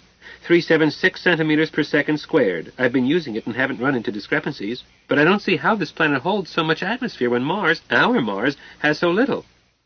This universe may not have the same laws as ours. Ask your father. He's in charge of universes. Yes, sir. Shall I revise the program? Dee Dee, never monkey with a system that is working well enough. First corollary of Murphy's Law. If it is an area as unattractive as this, we'll simply get out. If it has possibilities, half a minute isn't too long to wait, and the additional height will give us a better idea of the whole area. Gay Deceiver! Scout! We all gasped. 30 kilometers, and those barren hills were gone. The ground was green and fairly level, and a river was in sight, or a canal. Oh, boy. Co-pilot, don't let me waste juice. Be firm with me. Dee Dee, count seconds. Everybody, eyeball his sector. Report anything interesting. Dee Dee started chanting. 13, 14, 15, and each second felt like 10. I took my hands off the controls to keep from temptation. That was either a canal or a stream that had been straightened, revetted, and maintained for years, maybe eons. Professor Lowell had been right. Right theory, wrong universe. Dee Dee, how far is the horizon? 17, about 250 clicks, 20. I placed my hands gently on the controls. Hun, that's the first time you've ever used the word about with reference to a number. 24, insufficient data, 26. You can stop counting. I felt a quiver. I put a soft nose-down pressure on the elevons and decided to leave her wings spread. We might want to stretch this one. Insufficient data?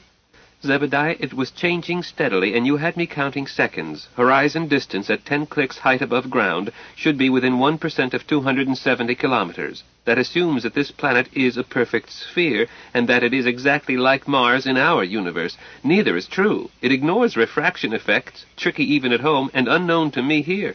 I treated it as geometry, length of tangent for an angle of 4 degrees, 37 minutes. 4.5 degrees? Where in the world did you get that figure? Oh, sorry, dear, I skipped about 6 steps. On Earth, 1 nautical mile is 1 minute of arc. Check? Yes, subject to minor reservations. With a sextant, or in dead reckoning, or on a chart, a mile is a minute is a mile. Makes it simple. Otherwise, we would be saying a minute is 1,853 meters, and the arithmetic would get hairy.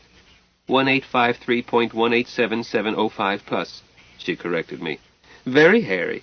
Best not convert to MKS until the last step. But, Zebediah, there is a simpler relation here. 1 minute of arc equals 1 kilometer, near enough not to matter. So I treated H above G, 10 clicks, as a versine, applied the Haversine rule, and got 4 degrees, 37 minutes, or 277 kilometers to the theoretical horizon. You see? I see everything but how you hide Haversine tables in a jumpsuit. Me, I hide 'em in gay, and make her do the work. Yes, I could nose her over now. Easy does it, boy. Well, I didn't exactly. I calculated it, but I did it the easy way. Naperian logarithms and angles and radians, then converted back to degrees to show the relationship to kilometers on the ground. That's the easy way? It is for me, sir. If you're quivering your chin, stop it. I told you it was your luscious body, not your brain. Most idiots savants are homely and can't do anything but their one trick, but you're an adequate cook as well. That got me a stony silence. I kept easing her nose down. Time for binocs, Jake. Aye, aye, sir. Captain, I am required to advise you. With that last remark to the astrogator, you risked your life. Are you implying that Dee Dee is an inadequate cook? Why, Jake... Hilda interrupted. She's a gourmet cook. I know she is, Sharpie, but I don't like to say it where Gay can hear. Gay can't cook. Nor has she Dee Dee's other talent, which 'tis death to hide. Jake, that's a settlement below. Of sorts. A one-church village. Do you see ornithopters? Anything that could give us trouble? Depends. Are you interested in church architecture? Jake, this is no time for a cultural chat. I'm required to advise you, sir, this church has towers, something like minarets topped off with onion-shaped structures. Russian Orthodox. Hilda said that. I said nothing. I eased Gay's nose up to level flight, lined her up with what I thought was downstream, and snapped, Gay, scout! The canal was still in sight, almost under us and stretching over the horizon. I was almost lined up with it. Gay, scout! Anybody see that settlement that was almost ahead before this last transition? Report. Captain Zebby, it's much closer now, but on this side. I see. Or don't. Jake isn't transparent. Captain, the city, quite large, is about a 45-degree slant down to starboard, not in sight from your seat. If 45 degrees is a close guess, a minimum transition on that bearing should place us over the city. Captain, I advise against it, Jake told me. Reasons, please? This is a large city that might be well defended. Their ornithopters look odd and ineffective, but we must assume they have spaceships as good or better than ours, or the Tsar could not have a colony here. This causes me to suspect that they may have smart missiles or weapons utterly strange. I would rather check for onion towers from a distance, and not stay long in one place. I think we've been here too long. I'm jumpy. I'm not. My sixth sense was not jabbing me. But set verniers for a minimum transition along L-axis, then execute at will. No need to be a slow, fat target. One minimum L-axis. Set. Suddenly, my guardian angel goosed me. Execute! I noticed the transition principally because Gay was now live under my hand. Air bite. Perhaps she had not been quite level. I turned her nose down to gather maneuvering speed unpowered, then did a skew turn and yelped, "Gay, bounce!" having seen all that I wanted to see. An expanding cloud. Atomic? I think not. Lethal? You test it. I'm satisfied. I told Gay to bounce 3 more times, placing us a bit less than 50 clicks above ground. Then I spent a trifle of power to nose her over. "Jake, use the binocs to see how far this valley runs, whether it is all cultivated, whether it has more settlements. We are not going to get close enough to look for onion spires. That last shot was unfriendly, rude, impetuous. Or am I prejudiced? Science officer, le mot juste, s'il vous plaît." Niekulturni. I remember that one. Makes Russians turn green. What does it mean? How did you happen to know it, Sharpie? Means what it sounds like, uncultured. I didn't just happen, Captain Zebby. I know Russian. I was flabbergasted. Why didn't you say so? You didn't ask me. Sharpie, if you handled the negotiations, we may not have had trouble. Zebby, if you'll believe that, you'll believe anything. He was calling you a spy and insulting you while the palaver was still in French. I thought it might be advantageous if they thought none of us knew Russian. They might spill something. Did they? No. The colonel was coaching his pilot in how to be arrogant. Then you told them to halt in French, and no more Russian was spoken save for meaningless side remarks. Zebby, when they tried to shoot us down just now, would they have refrained had they known that I had studied Russian? Sharpie, I should know better than to argue with you. I'm going to vote for you for captain. Oh, no. Oh, yes. Co-pilot, I'm going to assume that everything this side of the hills and involved with this courses, twin canals, is New Russia, and that honorary Englishmen, us, aren't safe here, so I'm going to look for the British colony. It may turn out that they won't like us either, but the British are strong on protocol. We'll have a chance to speak our piece. They may hang us, but they'll give us a trial with wigs and robes and rules of evidence and counsel who will fight for us. I hesitated. One hitch. Colonel Snotsky said there was no such country as the United States of America, and I had the impression that he believed it. Sharpie said, "He did believe it, Captain Zebby. I caught some side chatter. I think we must assume that in this universe there was no American Revolution." So I concluded. Should we all be from the East Coast? I have a hunch that the West Coast may be part Russian, part Spanish, but not British. Where are we from? Baltimore, maybe? Philadelphia? Suggestions? Sharpie said, "I have a suggestion, Captain Zebby." Science officer, I like your suggestions. You won't like this one. When all else fails, tell the truth. Chapter 21. 3 seconds is a long time. Deety. Zebediah is convinced that I can program anything. Usually I can, given a large and flexible computer, but my husband expects me to manage it with Gay Deceiver, and Gay is not big. She started life as an autopilot, and is one mostly. But Gay is sweet-tempered, and we both want to please him. While he and my father were looking over the area that we thought of as Russian Valley or New Russia, he asked me to work up a program to locate the British colony in minimum time if it were in daylight. If not, then we would sleep near the sunrise line and find it on the new daylight side. I thought of bouncing out about 1,000 kilometers and searching for probable areas by color. Then I realized that I didn't know that much about this planet. Dead sea bottoms from space looked like farmland. At last I recalled something Zebediah had suggested yesterday. No, today, less than 2 hours ago. So much had happened that my sense of time played tricks. It was still accurate, but I had to think instead of just knowing. Random numbers. Gay had plenty of them. Random numbers are to a computer what free will is to a human being. I defined a locus for Gay. Nothing east of where we were, nothing in Russian Valley, nothing on the dark side, nothing north of 45 degrees, nothing south of 45 degrees south. Yesterday I could not have told her the latter, but Mars has a good spin, one a gyrocompass can read. While we slept, Gay had noted that her gyrocompass did not have its axis parallel to that of this strange planet, and had precessed it until it did. Inside that locus, I told Gay to take a drunkard's walk, any jumps that suited her, a 3-second pause at each vertex, and, if one of us yelled bingo, display latitude, longitude, and Greenwich, and log all 3 so we could find it again. Oh, yes, she was to pause that 3 seconds exactly 1 minimum h above g at each vertex. I told her to run the program for 1 hour, but that any of us could yell stop and then say continue, and that would be time out, not part of the hour.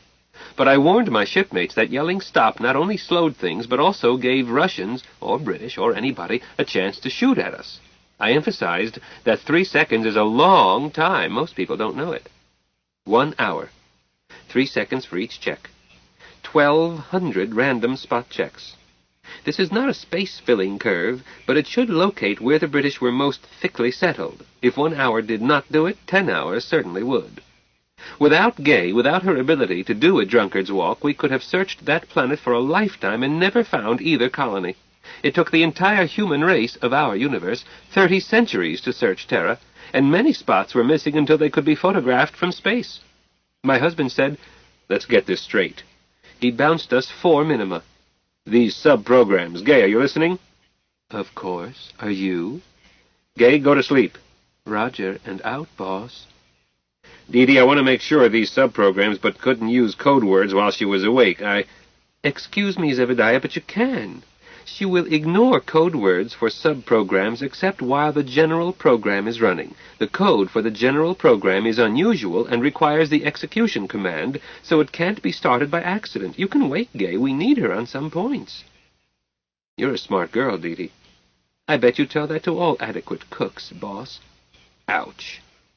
"Captain, it is not difficult to program a computer to supervise cooking machines. The software sold under the trademark Cordon Bleu is reputed to be excellent. Before you wake, Gay, would you answer a hypothetical question concerning computers and cooking?" "Captain," co-pilot, "I advise against permitting the astrogator to discuss side issues, such as cooking, while we have this problem facing us." "Thank you, co-pilot. Astrogator, what was your hypothetical question?"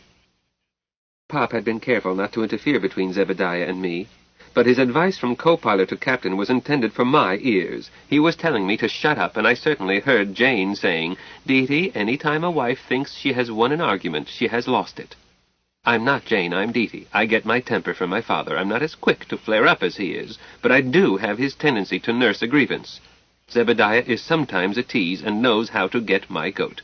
But Pop was telling me, "Drop it, Dee Dee." Maybe Zebediah was right. Too much argument, too much discussion, too much sewing circle and debating society. We were all intensely interested, as we were all in the same peril. But how much tougher is it to be captain rather than one of the crew? Twice? 10 times? I didn't know. Was my husband cracking under the pressure? Getting ulcers? Was I adding to his burden? I didn't have to stop to think this through. It was pre-programmed below the conscious level. Pop pushed the execute button and the answers spilled out. I answered my husband at once. "What hypocritical question, sir?" "You said hypothetical. Something about computers and cooking." "Captain, my mind has gone blank. Perhaps we had better get on with the job before I forget how it works."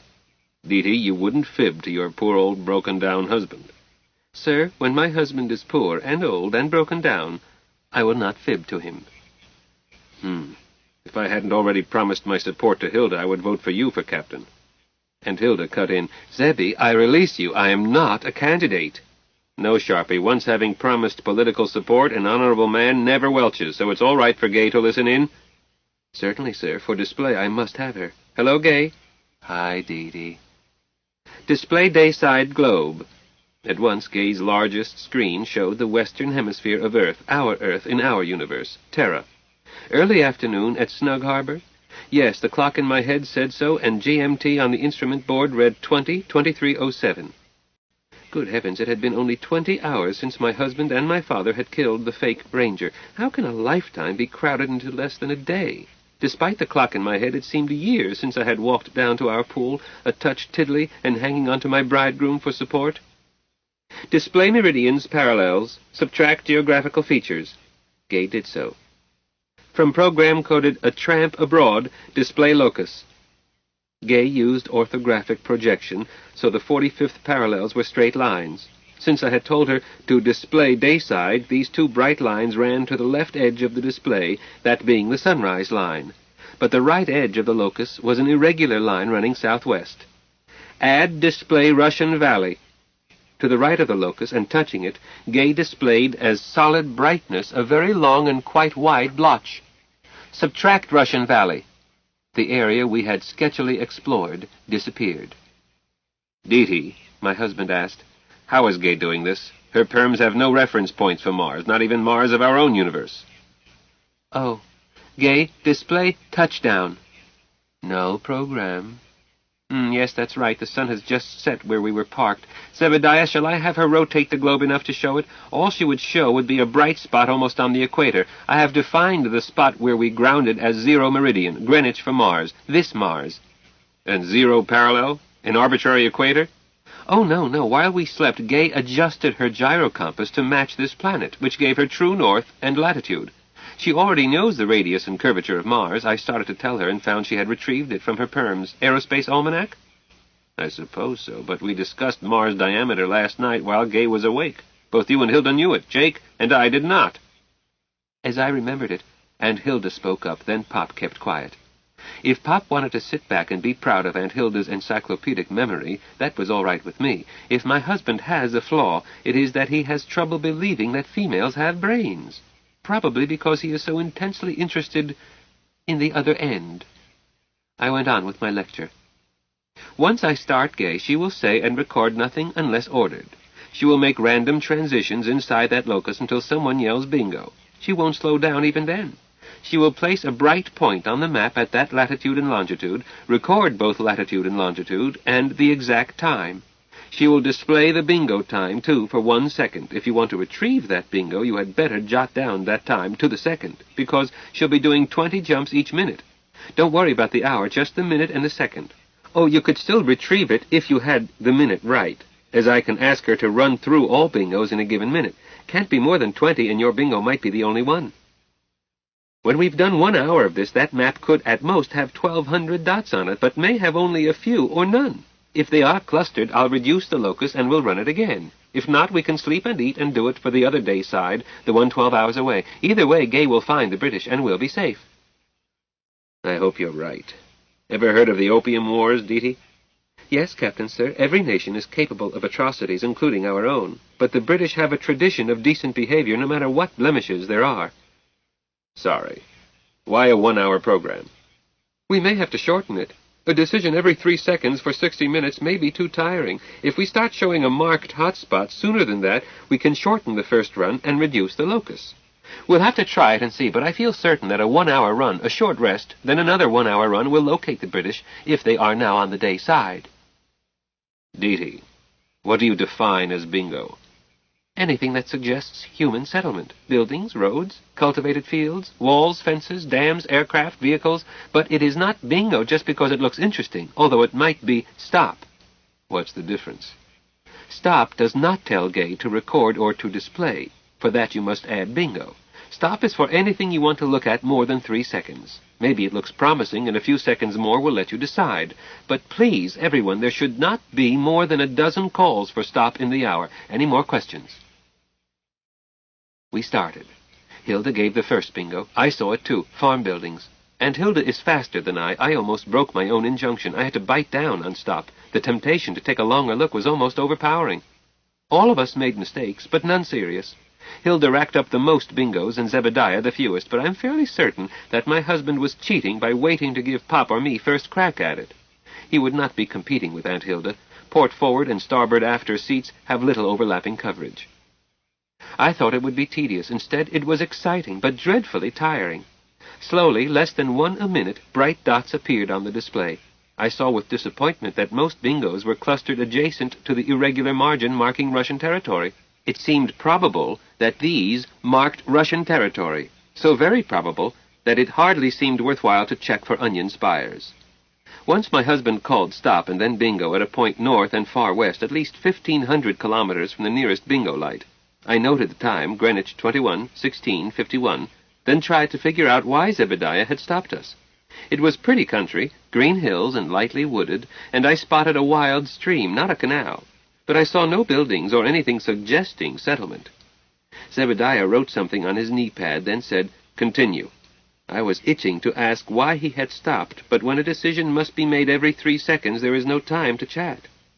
When the hour was nearly up, a single bingo light in the far west that had been shining since the first 5 minutes was joined by another when Hilda scored another bingo, and 2 minutes later Pop said bingo, and we had an equilateral triangle 20 kilometers on a side.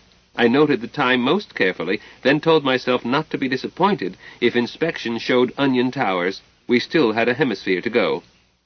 I decided to believe in that British colony the way one has to believe hard in fairies to save Tinker Bell's life.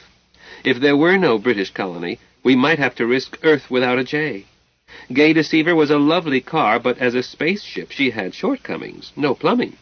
Air for about 4 hours, and no way to recycle. No plumbing, limited food storage. No plumbing, no comfortable way to sleep in her. No plumbing. But she had talents no other spaceship had.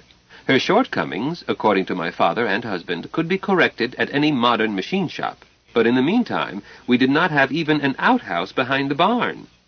At last, Gay stopped, continued to display, and announced, 1 hour of A Tramp Abroad completed. Instructions, please. Gay, bounce, said Zebediah. Dee, I don't think we've nailed down the piece the sun never sets on, but this dense cluster here to the right. Too close to the little father's little children, eh? Yes, Zebediah. I should tell Gay to trim the locus on the east to eliminate the clustered lights, and now we can add almost 900 kilometers on the west to the present sunrise line. Gay can rotate the display to show the added area. I suspect that 1 more hour will fill in the picture sufficiently. Maybe even less. You were right. 3 seconds is not only a long time, it is excessively long. Isn't 2 seconds enough? Can you change that without starting from scratch?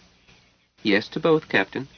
Good. You can add 30 degrees on the west instead of 15, because we are going to kill an hour, stretch our legs, eat a snack, and I, for one, want to find a bush. How do I tell Gay to return to a particular bingo? Or will that mess up your program? Not a bit. Tell her to return to bingo such and such, stating the time. I was unsurprised when he said, Gay, return to bingo Greenwich 21:16:51.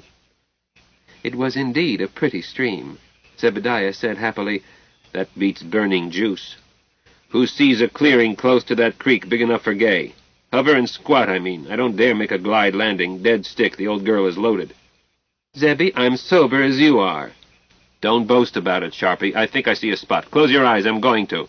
I almost wish I had. Zebediah came in on a long glide, everything set for maximum lift, but no power. I kept waiting for that vibration that meant that Gay was alive and roaring, and waited, and waited. He said, Gay, and I thought that he was going to tell her to turn herself on. No, we actually dropped below the level of that bank. Then he suddenly switched on power by hand, but in reverse, flipped us up on that bank. We stalled and dropped perhaps a meter. We just barely missed that bank. I didn't say anything. Aunt Hilda was whispering, Hail Mary, Mother of God, Mani Padme Hum, there is no God, but God, and Mahomet is his prophet. Then some language I did not know, but it sounded very sincere. Pop said, Son, do you always cut it that fine? I saw a man do it that way when he had to. I've always wondered if I could. But what you didn't know was...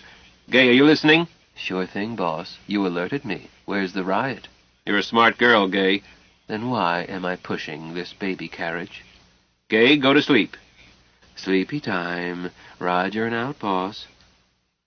Jake, what you didn't know was that I had my cheeks puffed to say B-O-U-N-C-E explosively. Your gadget has made Gay's reflexes so fast that I knew I could come within a split second of disaster and she would get us out. I wasn't cutting didos. Look at that meter. 74% of capacity. I don't know how many landings I'm going to have to make on that much juice. Captain, it was brilliant, even though it almost scared it out of me. Wrong honorific, Captain. I'm the pilot, going off duty. We're landed. My resignation is effective. You're holding the sack. Zeb, I told you that I would not be captain.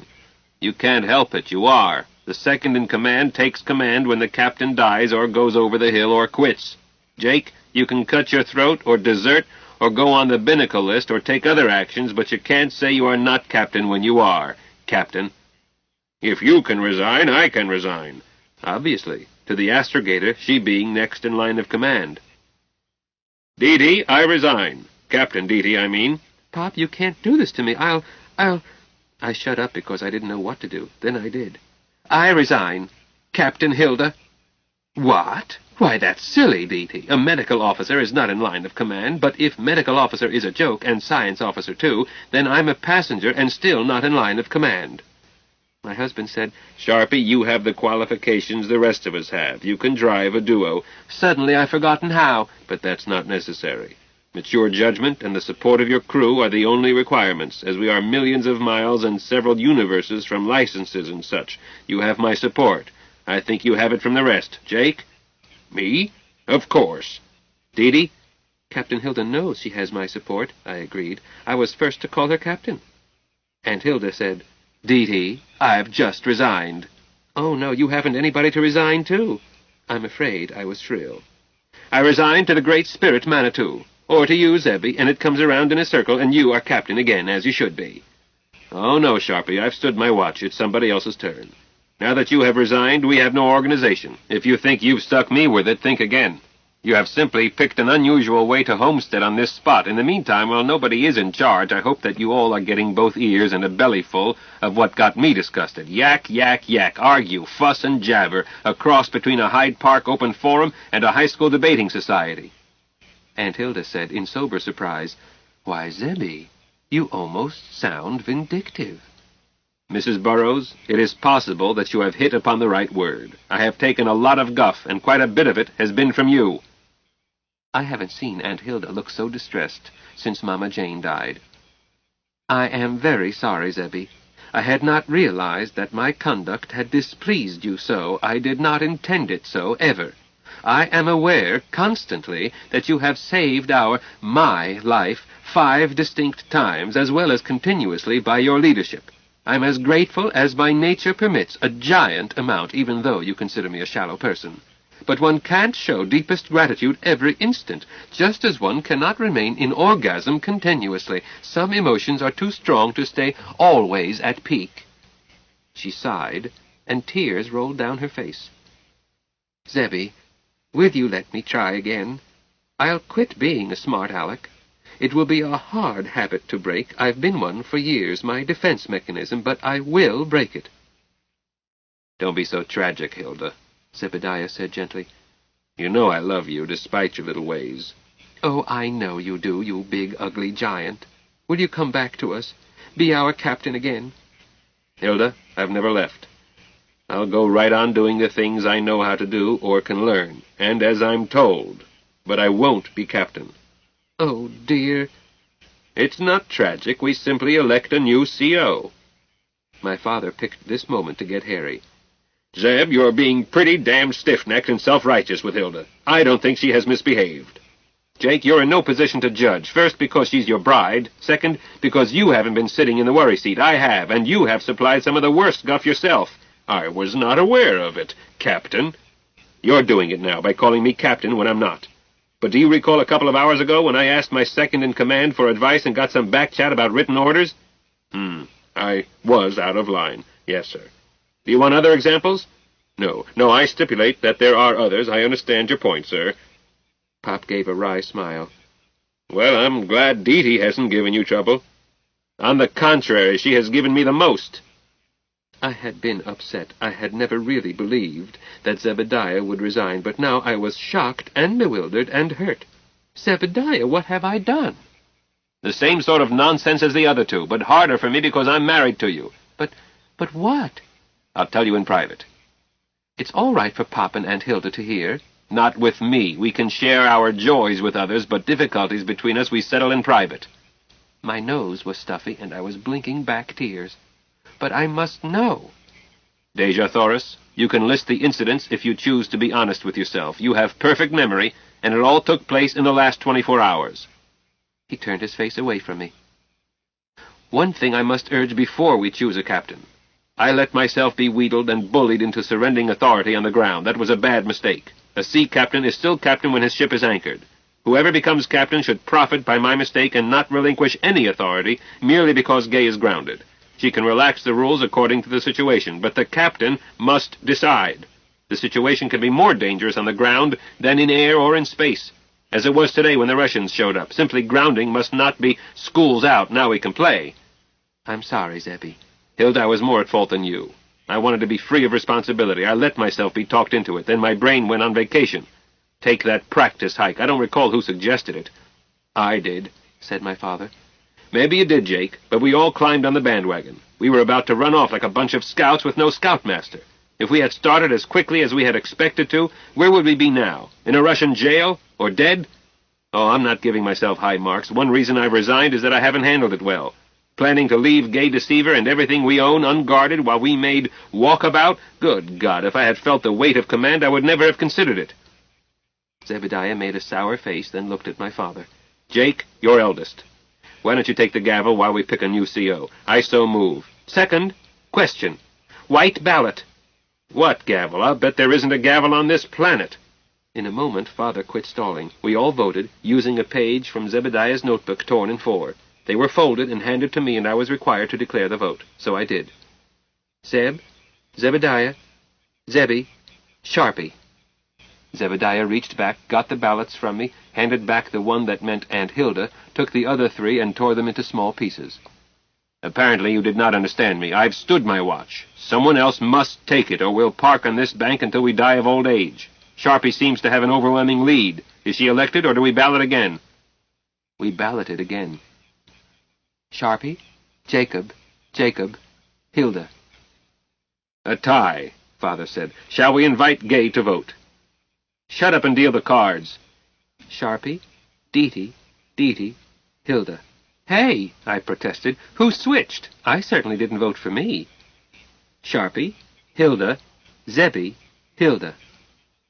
One spoiled ballot, said my husband. A non-candidate. Will you confirm that, Mr. Chairman?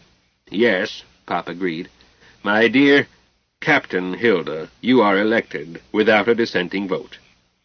Aunt Hilda looked as if she might cry again. You're a bunch of stinkers. So we are, agreed my husband. But we are your stinkers, Captain Hilda. That got him a wan smile. Guess maybe. Well, I'll try. We'll all try, said Pop. And we'll all help, said my husband. Sure we will, I said, and meant it. Pop said, If you will excuse me, I've been anxious to find a handy bush since before this started. He started to get out. Just a moment. Yes, my dear Captain? No one is to seek out a bush without an armed guard. Not more and not less than 2 people are to leave the car's vicinity at one time. Jacob, if your need is urgent, you must ask Zebby to hurry. I want the guard to carry both rifle and pistol. I think it worked out that Pop got the use of a bush last, and must have been about to burst his bladder. Later, I overheard Pop say, Son, you've read Aesop's Fables? Certainly. Does anything remind you of King Log and King Stork? Chapter 22. From each according to his ability, to each according to his needs. Hilda. I could tell from the first ballot that Zebby was determined to make me take a turn as captain. Once I realized that, I decided to be captain. Let them get sick of me and anxious to have Zebby back. Then suddenly, I was captain, and it's different. I did not ever again think of trying to make them sick of me. I just started to worry and try. First, my husband wanted to find a bush for the obvious reason, and I suddenly realized that a banth might get him. Not a Barsoomian banth, but whatever this planet held in dangerous carnivores. So I ordered armed guards, with rules about not getting separated. It was a nuisance, but I was firm, and knew at last what a crushing load there had been on Zebby. But one thing I could improve: arrange for us to sleep inside the car. The space back of the bulkhead behind the rear seats was not organized. We had about 6 hours till sundown, having gained on the sun in going west, so I had everything in that space pulled out. Space enough for Zebby and Deety on his sleeping bag opened out, blankets over them. Jacob and I, the piloting chairs we moved forward all the set screws would allow, laid them back almost flat and padded the cracks with pillows, and, to support our legs, the cushions from the rear seats were placed on boxes we would otherwise discard once I had the car organized. It wasn't the best bed, but low gravity, and my cuddlesome husband, made it a most attractive one. Baths. In the stream, and cold. Same rules as for bushes. Armed guards. Soap thoroughly on the bank. Get in and rinse fast. Bounce out and towel till you glowed. Primitive? Luxurious. This did not go smoothly. Take the handy bush problem. I did not have to be told that a latrine should be downstream or that our shovel should be carried every time without fail. Rules for a clean camp are as old as the Old Testament. But my first order called for no more than 2 and no less than 2 to leave the car at any time, and one must be armed, the other rifle and pistol must guard Gay. I blurted out that order when the truth landed on me like a load of bricks that I, the runt who had never grown up, was now responsible for the lives of 4 people. At the time my orders seemed not only logical, but necessary and feasible. Jacob would guard me, Zebby would guard Diti, our men would guard each other. There was a flaw. I did not realize that my edict required A, 1 rifleman always to be at the car, B, both men to be away from the car from time to time. Since this is not possible, I amended it. When the men had to answer calls of nature, we women would lock ourselves in. I didn't know that this planet had anything more dangerous than Alice's bread-and-butter fly, but that was the point. I didn't know, and until I did, I must assume that something as dangerous as a tiger lurked behind every bush. Heavens, the bush might be carnivorous. I was learning with breath-snatching speed something that most people never learn. A commanding officer's unlimited authority isn't freedom. It's a straitjacket. She can't do as she pleases. She never can, because every minute, awake and asleep, she must protect those under her command. She can't take any avoidable risk herself. Her life does not belong to her. It belongs to her command. When the captaincy was thrust on me, I decided that we would stay where we were until Gay Deceiver was reorganized, so that all 4 of us could sleep comfortably and safely. No swollen ankles. Sharpie hadn't thought of this.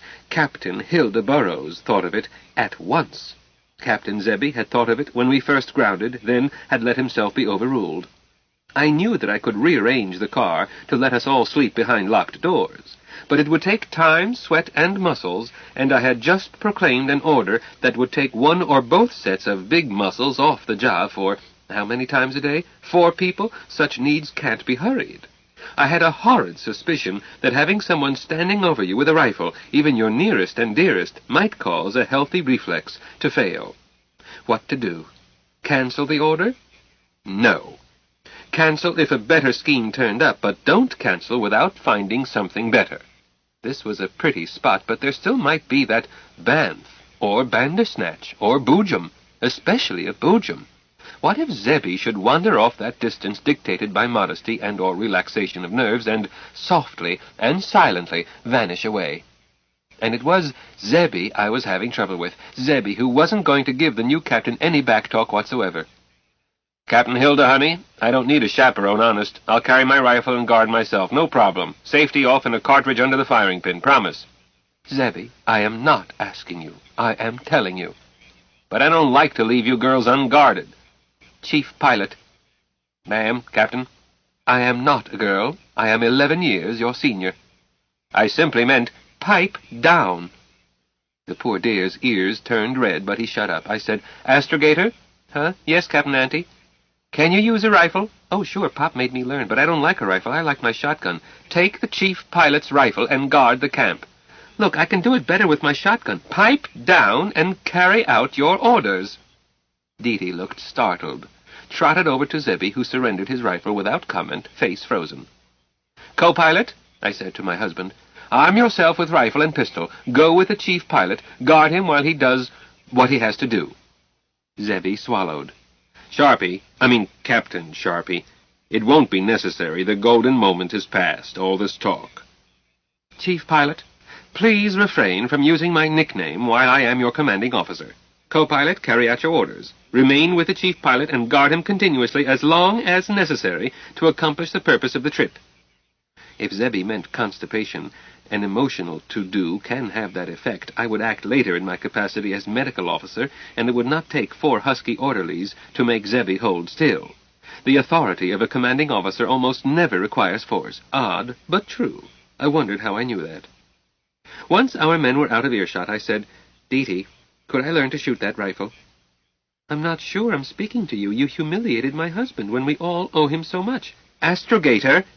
Diti's eyes got wide. "Good God, it's gone to your head." "Astrogator?"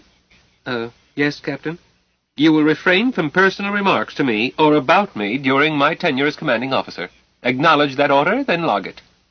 Diti's face assumed the expression that means that she has shut out the world. "Aye, aye, Captain." "Gay Deceiver." "Hello, Diti." "Log mode." The captain has ordered the astrogator to refrain from personal remarks to her or about her during her tenure as commanding officer. I acknowledge receipt of order and will comply. Log, date, time, and bingo code. I tell you 3 times. Dee, I hear you 3 times. Back to sleep, Gay. Roger and out. Dee turned to me, face and voice normal again.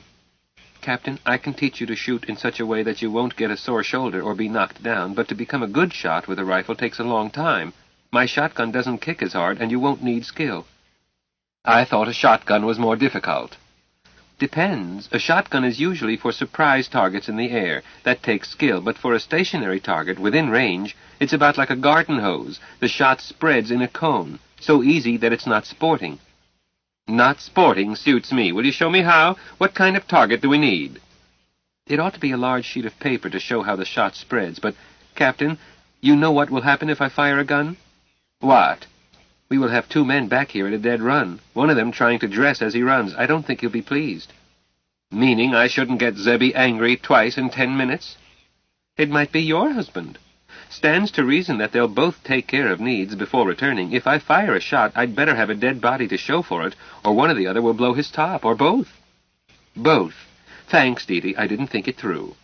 But also, the captain will recall that she ordered me to guard camp. I can't teach shooting at the same time. Sharpie, can't you do anything right? No, of course you can't. Dee, I'm off to a bad start. All of you annoyed at me, and 1, maybe 2, really angry. Does the captain expect me to comment? Dee, can't you call me Aunt Hilda? I wasn't crying. I've trained myself not to, but I needed to.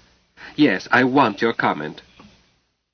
Captain Aunt Hilda, I need to call you by your title to keep myself reminded that you are captain. Since you ordered me to refrain from personal remarks to you or about you, I needed a second order before I could comment. As bad as that? Don't spare me, but make it quick. The captain hasn't done badly. I haven't? Dee, don't fib to Hilda. You never used to. And I'm not going to now. Captain, I think you are off to a good start. But you said it had gone to my head. I was wrong. I realized how wrong when I was logging your order to me. What I said was worse than anything I said to Zebediah while he was captain. He required me to review in my mind all the things I've said, and at least twice he should have given me a fat lip. Dee smiled grimly. Except that Zebediah couldn't bring himself to strike a woman, even if she weren't pregnant. Captain Aunt Hilda, honey, Zebediah didn't crack down on us when he should have. He turned over to you a gang of rugged individualists, not one with any concept of discipline. I certainly had none, but I do now. I'm not sure that I do, I said miserably. It means obeying orders you don't like and strongly disagree with no back-talk. Into the jaws of death rode the 600. Zebediah would not do that to us, but he did let us annoy him into testing my new bug-out program. He had told me that the test was a useless risk. I should have agreed because it was useless. Instead, I gave him a snooty no comment, and you were as bad and Pop was worse. I don't think Zebediah has had much experience as a commanding officer. Why so, Dee? He is a captain. That doesn't mean that he has ever been a commanding officer. He has soloed quite a lot in fighters. He has logged control time in larger craft, or he wouldn't hold a command pilot rating. But has he ever actually commanded? Nothing he has said to me indicated it. But he did tell me that before the last war, a major was often captain of an air and spacecraft, but now it almost always took a lieutenant colonel, while majors wound up as co-pilots. He was explaining why he liked one-man fighters so well, and Hilda, Captain, I think commanding was as new to Zebediah as it is to you. Like sex or having a baby, you can't understand it till you've tried it. She suddenly grinned. So don't hold Zebediah's mistakes against him. What mistakes? He saved our lives again and again. I don't blame him now for wanting a rest from commanding. Dee, it's the hardest work possible, even if you don't lift a finger. I never suspected it. I don't expect to sleep a wink tonight. We'll guard you. No. Yes, we will. Pipe down. Sorry, ma'am.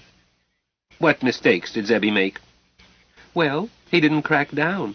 You wasted no time in letting us know who is boss. You didn't let us argue. You slapped us down at once. I hate to say this, but I think you have more talent for command than Zebediah has. Dee, that's silly. Is it? Napoleon wasn't tall. So I have a Napoleonic complex. Captain, I'm going to ignore that because under that order you made me log, I'm damned if I do and damned if I don't. Well, I know how not to get a Napoleonic complex. Deety, you're my second in command. But Pop is second in command. Wrong tense. Was. He is no longer. As astrogator, you may have inherited it anyhow. You can ask Zebby, but in private. My decision is not subject to debate. Simply acknowledge it. Aye, Captain. You are now required to advise me whenever you think that I am about to make a serious mistake. You are also required to advise me on request. My advice isn't worth much. Look how I goofed a few minutes ago. That was before you were appointed second in command. Deety, actually holding an office makes a big difference. Deety blinked and looked solemn, then said soberly, Yes, I think it does. Yes, it does. I feel it. I do. Weird. Wait till you're captain. 8 times as weird. Never. Pop wouldn't go for it. Zebediah wouldn't. I won't. That's 3 votes. I said no right up to the point where I could not avoid it. Don't worry about it now. I'll boss and you'll advise me. In that case, Captain, I advise you to reconsider letting us guard you. After we eat and start scouting again, I advise that even if we find the British quickly, instead of making contact, we should find a spot as deserted as this at the sunrise line and get a long day's sleep. We crew can get 8 hours. I'll take the middle watch. The men can get 8 hours solid each, and the captain can get anything up to 12. Advice noted. It's good advice. But that's not the program. We're going to sleep here. I told Deety what I had in mind. When the car is restowed, we'll eat. If there is daylight left, we'll bathe before we eat. Otherwise, in the morning. I'd rather hurry through eating and get a bath, since you tell me I'm going to be able to sleep with my husband. When I'm frightened, I stink worse, and I've been much more scared than I've tried to let on. Into cold water after eating? Deety, you know better. Oh, I'll skip eating if necessary to bathe. Astrogator, we'll do it my way. Yes, Captain. But I stink. I do. We'll all stink by the time we restow this car and may wind up eating sandwiches in the dark because everything that we don't throw away is going to be inside with us and Gay locked and not a light showing by sundown. I cocked my head. Hear something, Deety? Our men came back looking cheerful, with Zebby carrying Jacob's rifle and wearing Jacob's pistol. Zebby gave me a big grin. Captain, there wasn't a darn thing wrong with me that Carter's little liver pills couldn't have fixed. Now I'm right. Good. But just barely, agreed my husband. Hilda, Captain Hilda, my beloved, your complex schedule almost caused me to have a childish accident. I think that unnecessary discussion wasted more time than did my schedule. As may be, Jacob, I would rather have to clean up a childish accident than have to bury you. But drop the matter. Pop, you had better believe it, sang out Deety. Jacob looked startled and hurt, and I felt the hurt. Zebby looked sharply at me, no longer grinning. He said nothing, went to Deety, reached for his rifle. I'll take that, hun. Deety held it away from him. The captain has not relieved me. Oh, okay, we'll do it by the book. Zebby looked at me. Captain, I thoroughly approve of your doctrine of a continuous guard. I was too slack. It was my intention to relieve the watch. I volunteered to stand guard while you 3 eat. Then I'll guard while Zeb eats, added Jacob. We already worked it out. When do we eat? I could eat an ostrich with the feathers left on. He added, Hilda, my love, you're captain, but you're still cook, aren't you? Or is Deety the cook? Decisions. How does the captain of a big ship cope? I've made changes. Deety remains astrogator, but is now second in command and my executive officer. In my absence, she commands. When I'm present, Deety's orders are my orders. She will be giving them to implement what I want done. Neither she nor I will cook. Medical officer? Damn it, Sharpie, all those hours in the emergency room make you the only candidate, or does it? Zebby, does command pilot include paramedical training? Yes. Pretty sketchy. What to do to keep the bloke alive until the surgeon sees him. You're medical officer. I am assistant medical officer when you need me, if I don't have something else that must be done. Captain, may I put in a word? Please do, Chief Pilot. Sometimes you have to let the bloke die because there is something else that has to be done. Zebby looked bleak. Saw it happen. Does no good to worry ahead of time or grieve about it afterwards. You do what you must. So I am learning, Zebby. Cook, gentlemen, I've never eaten your cooking. You must assess yourselves which one of you is adequate. Ouch. Your wording, Zebby. And which one is inadequate? They backed and filled and deferred to each other, so I put a stop to it. You will alternate as first and second cook until evidence shows that one is chief cook and the other assistant. Jacob, today you are first cook. Good, I'll get busy at once. No, Jacob. I explained what we were going to do. While you two get everything out of the car, Deety will teach me the rudiments of shotgun. Then I will take over guard duty, and she can help unload. But keep your rifles loaded and handy, 'cause if I shoot, I'll need help in a hurry. Then when we restow, I'll do it because I'm smallest and can stand up, mostly, behind the bulkhead, while Zebby stands guard and Deety and Jacob pass things in to me. Jacob wasn't smiling, and I suddenly recognized his expression. I once had a dog who, theoretically, was never fed at the table. He would sit near my knee and look at me with that same expression. Why, my poor darling was hungry, gut-rumble hungry. I had such a galloping case of nerves from becoming captain that I had no appetite. Deety, in the pantry back at Snug Harbor, I noticed a carton of Milky Way bars. Did that get packed? Certainly did. Those are Pop's, his vice and eventual downfall. Really? I don't recall seeing him eat one. My husband said, I haven't been eating them lately, all things considered, my dear Captain. I prefer you to candy bars. Why, thank you, Jacob. Will you share those candy bars? We understand that they are your personal property. They are not my personal property. They belong to all of us. Share and share alike. Yup, agreed Zebby. A perfect communism. From each according to his ability, to each according to his needs, with the usual communist dictator on top. Zebby, I've been called everything from a black reactionary to a promiscuous old whore, but never before a communist dictator. Very well. You may address me as Comrade Captain. When we come across those candy bars, everybody grab one for quick energy, unless somebody remembers where they were packed. Gay knows, said Deety, and backed toward the car's open door while still keeping her eyes swinging the arc away from the river.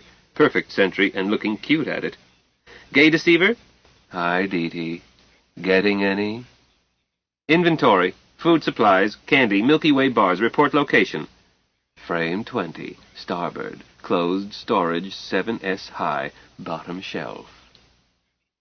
5 hours later, everything was back inside except a heap of wrapping, packaging, and such, yet the increase in space was far greater than that pile. This was because storage did not have to be logical. Just tell Gay. A left shoe could fill an odd space in with the swords, while the right shoe from the same pair was a space filler in a tool storage far to the rear, yet the only inconvenience lay in having to go to two places to get them. I did the stowing. Deety stayed in the cabin, received items handed from outside, described the item to Gay, then described to Gay where the item was stowed as I reported it. Gay was under instruction to hear only Deety's voice, and what Deety told Gay was so logical that no one need remember it. Like this. Gay deceiver? Boss, when will you learn to say please?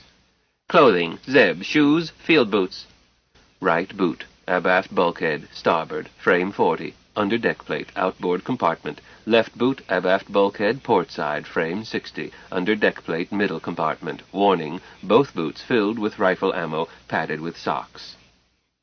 You see, if you got categories in the wrong order, Gay would restring them. Give her the basic category and the identification, leaving out the other steps, and Gay would search the tree, Deety's words, and get the twig you identified. You could even fail to give category, and she would search until she found it. But hardest was to build up the decking of the rear compartment about 20 centimeters with chattels or stores that would not crush, fasten it down to keep it from floating in free fall, and make it smooth enough that it would not be unbearably lumpy as a bed, while making some effort neither to build into this platform nor to store in compartments under it things needed frequently or quickly. I had to lower my standards. It is impossible to store so many things in such limited space and have all readily at hand. I studied things outside, admitted that I could not do it, then asked for advice. Zebby solved it. Captain, do a dry run. Go on, Zebby. Take my sleeping bag inside, open it out. It is too wide for the space, especially at the rear, so keep it as far forward as you can and still miss Jake's twister in the bulkhead door. Mark the amount you have to lap it. Mark on the deck the foot of the opened-out bag. You'll find space abaft that frustum of a cone, sort of. Drag the sleeping bag outside, mark the tuck-in, build your platform on it, then fill that rear space and build a bulkhead. Better get Jake, he's a born mechanic.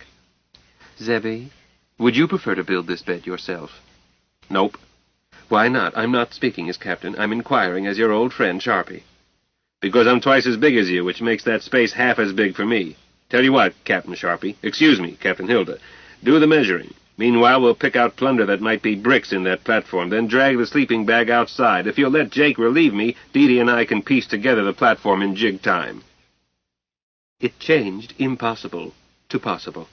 The cubbyhole was filled, contents held in place with opened-out cartons tied with wire to hold-downs. Pad-eyes, Jacob called them. The platform was built, chinked with this and that, covered with more flattened-out cartons, and topped off with sleeping bag and blankets. It was still light.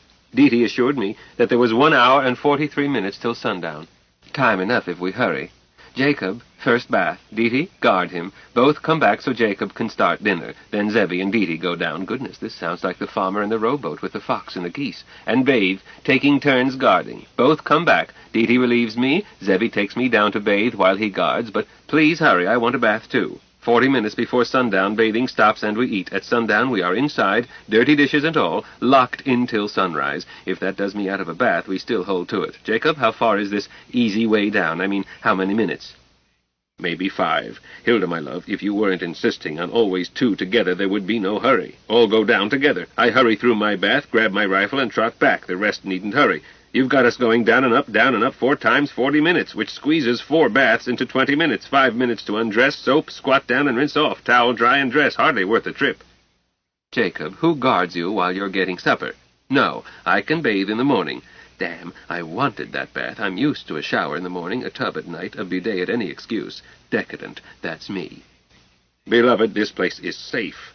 While we were out earlier, Zeb and I scouted for sign. None. That's when we found this way down to the creek. It would be a natural watering place. No sign. I don't think there are any large fauna here. I was wavering when Dee Dee spoke up. Pop, that's 3 down-and-ups, not 4, as Zebediah and I get baths on 1. But, Captain Hilda, if we all go down and come back together, there can't be danger. Put that stuff back inside and lock up, of course. She pointed at Jacob's preparations. While Jacob had been handing stuff to Dee Dee, he had set aside a hot plate, cooking and eating utensils, a tarpaulin, comestibles for supper and breakfast, and had passed word for me, please, to store food so that it could be reached easily. Jacob said hastily, Dee Dee, I've got it planned for minimum thurbligs. Dried apricots, soaking in that pan, soup mix in that one. There's no level deck space left inside.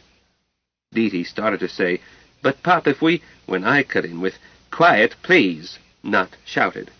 They kept quiet. Captain Bligh was being listened to.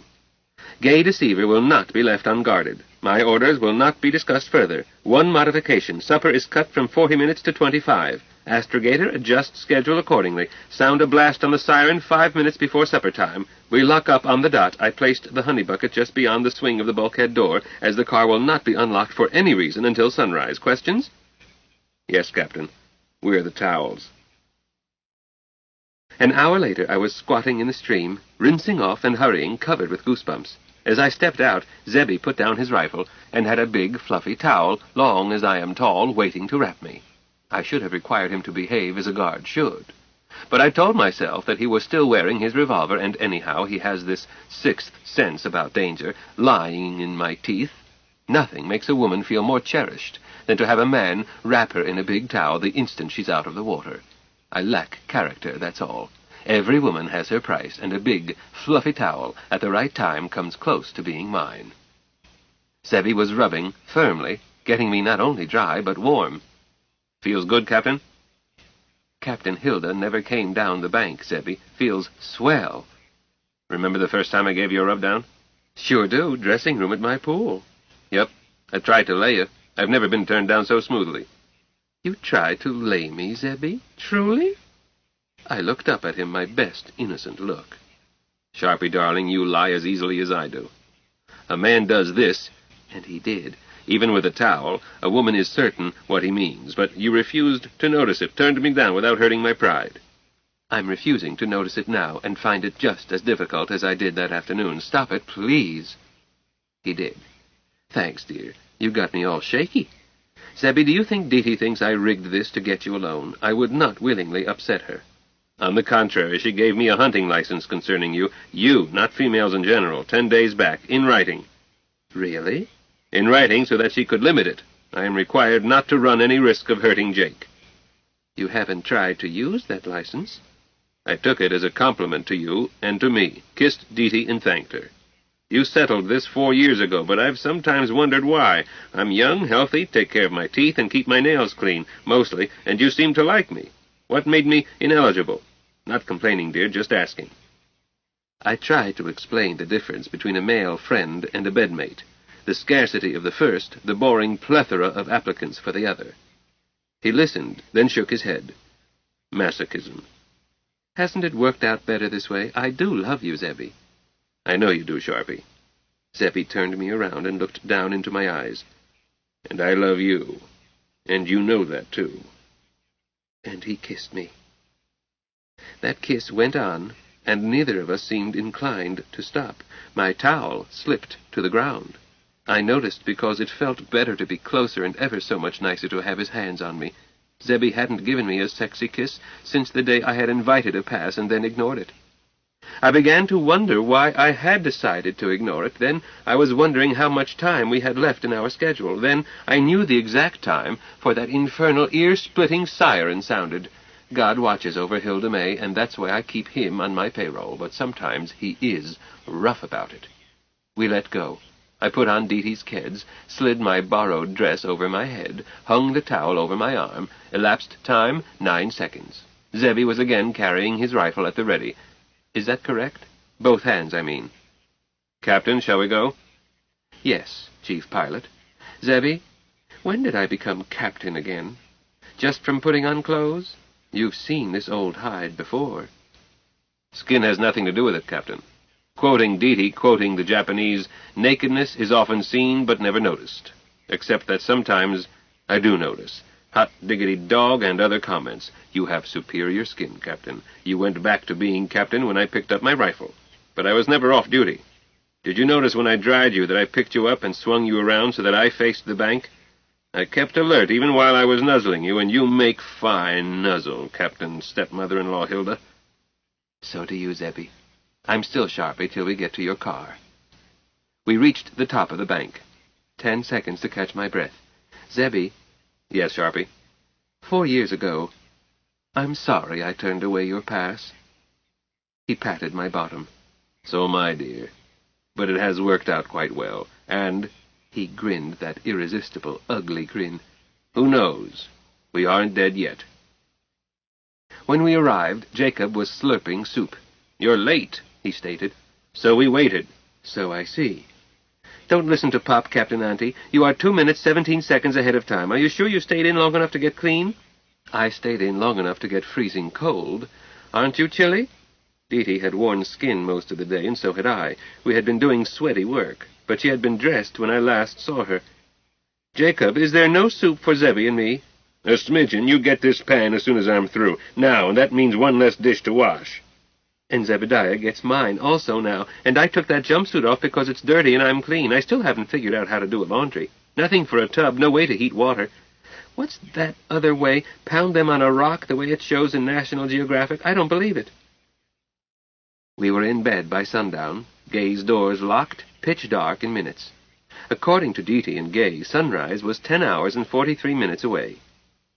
"Deetee, please tell Gay to wake us at sunrise." "Aye, aye, Captain Auntie." "Zebby, you told us that the air in the car was good for about 4 hours?" "In space. The scoops are open now." "But do you get air back there? Should the bulkhead door be open?" "Oh, top scoop serves this space. The cabin is ventilated by the chin scoop. Scoops stay open unless internal pressure closes them." "Can anything get in through them? Snakes or such?" "Hilda, my dear, you worry too much." "My very own darling co-pilot, will you please pipe down while I'm speaking to the chief pilot? There are many things about this car that I do not know, yet I am responsible." Zebby answered, "Each scoop has a grid inside and a fine screen at the inner end. Nothing can get in. Have to clean them occasionally. Remind me, Deetee." "I'll tell Gay." She did, and almost at once there was a crash of metal. I sat up abruptly. "What's that?" "Hilda, I am afraid that I have kicked over the supper dishes."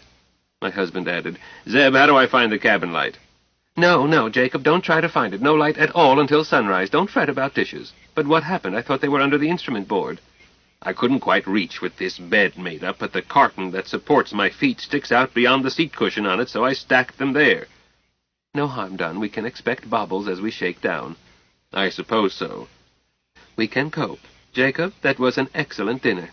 Dee Dee called out, "Good night, chatterboxes. We want to sleep." She closed the bulkhead door. Dogged it. Chapter 23. The farce is over. Jake. For me, the best soporific is to hold Hilda in my arms. I slept 10 hours. I might have slept longer had I not been blasted by a bugle call, reveille. I thought I was back in basic, tried to rouse out fast, banged my head.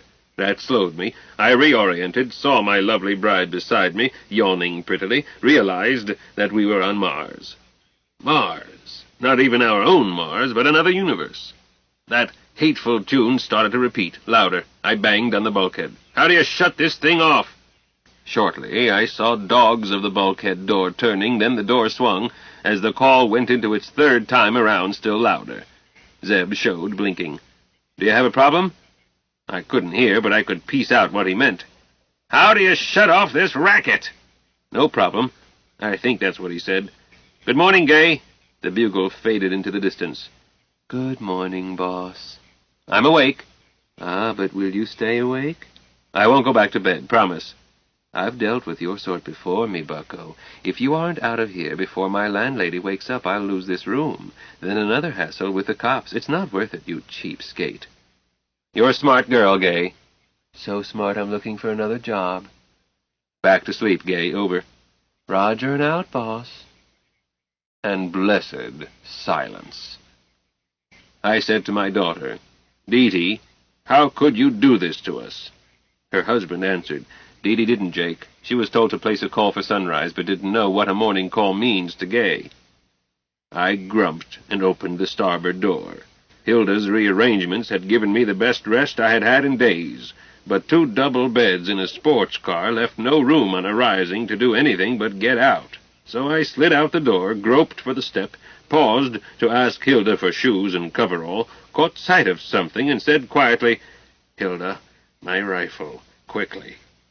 My little treasure is always reliable in emergency. Her clowning is simply persona. A most pleasant one. The worst aspect of the jest of making her captain was that she lost her smile. I hoped that Zeb would soon resume command. We had needed the lesson, but no need to go on. I digress. I asked for my rifle. She whispered, "Roger," and had it in my hand at once with the quiet report, "Locked. 1 in the chamber. Wait, I'm getting Zeb." That made sense. By staying on the step in the corner formed by door and car, my rear was safe, and I need cover only a small sector. I prefer bolt-action. Correction, I have a bolt-action rifle I inherited from my father's eldest brother, who had liberated it on leaving the Marine Corps. I unlocked it, opened the bolt slightly, saw that a cartridge was in the chamber, closed the bolt, left the piece unlocked. Zeb said at my ear softly, "Watch the excitement. Over there."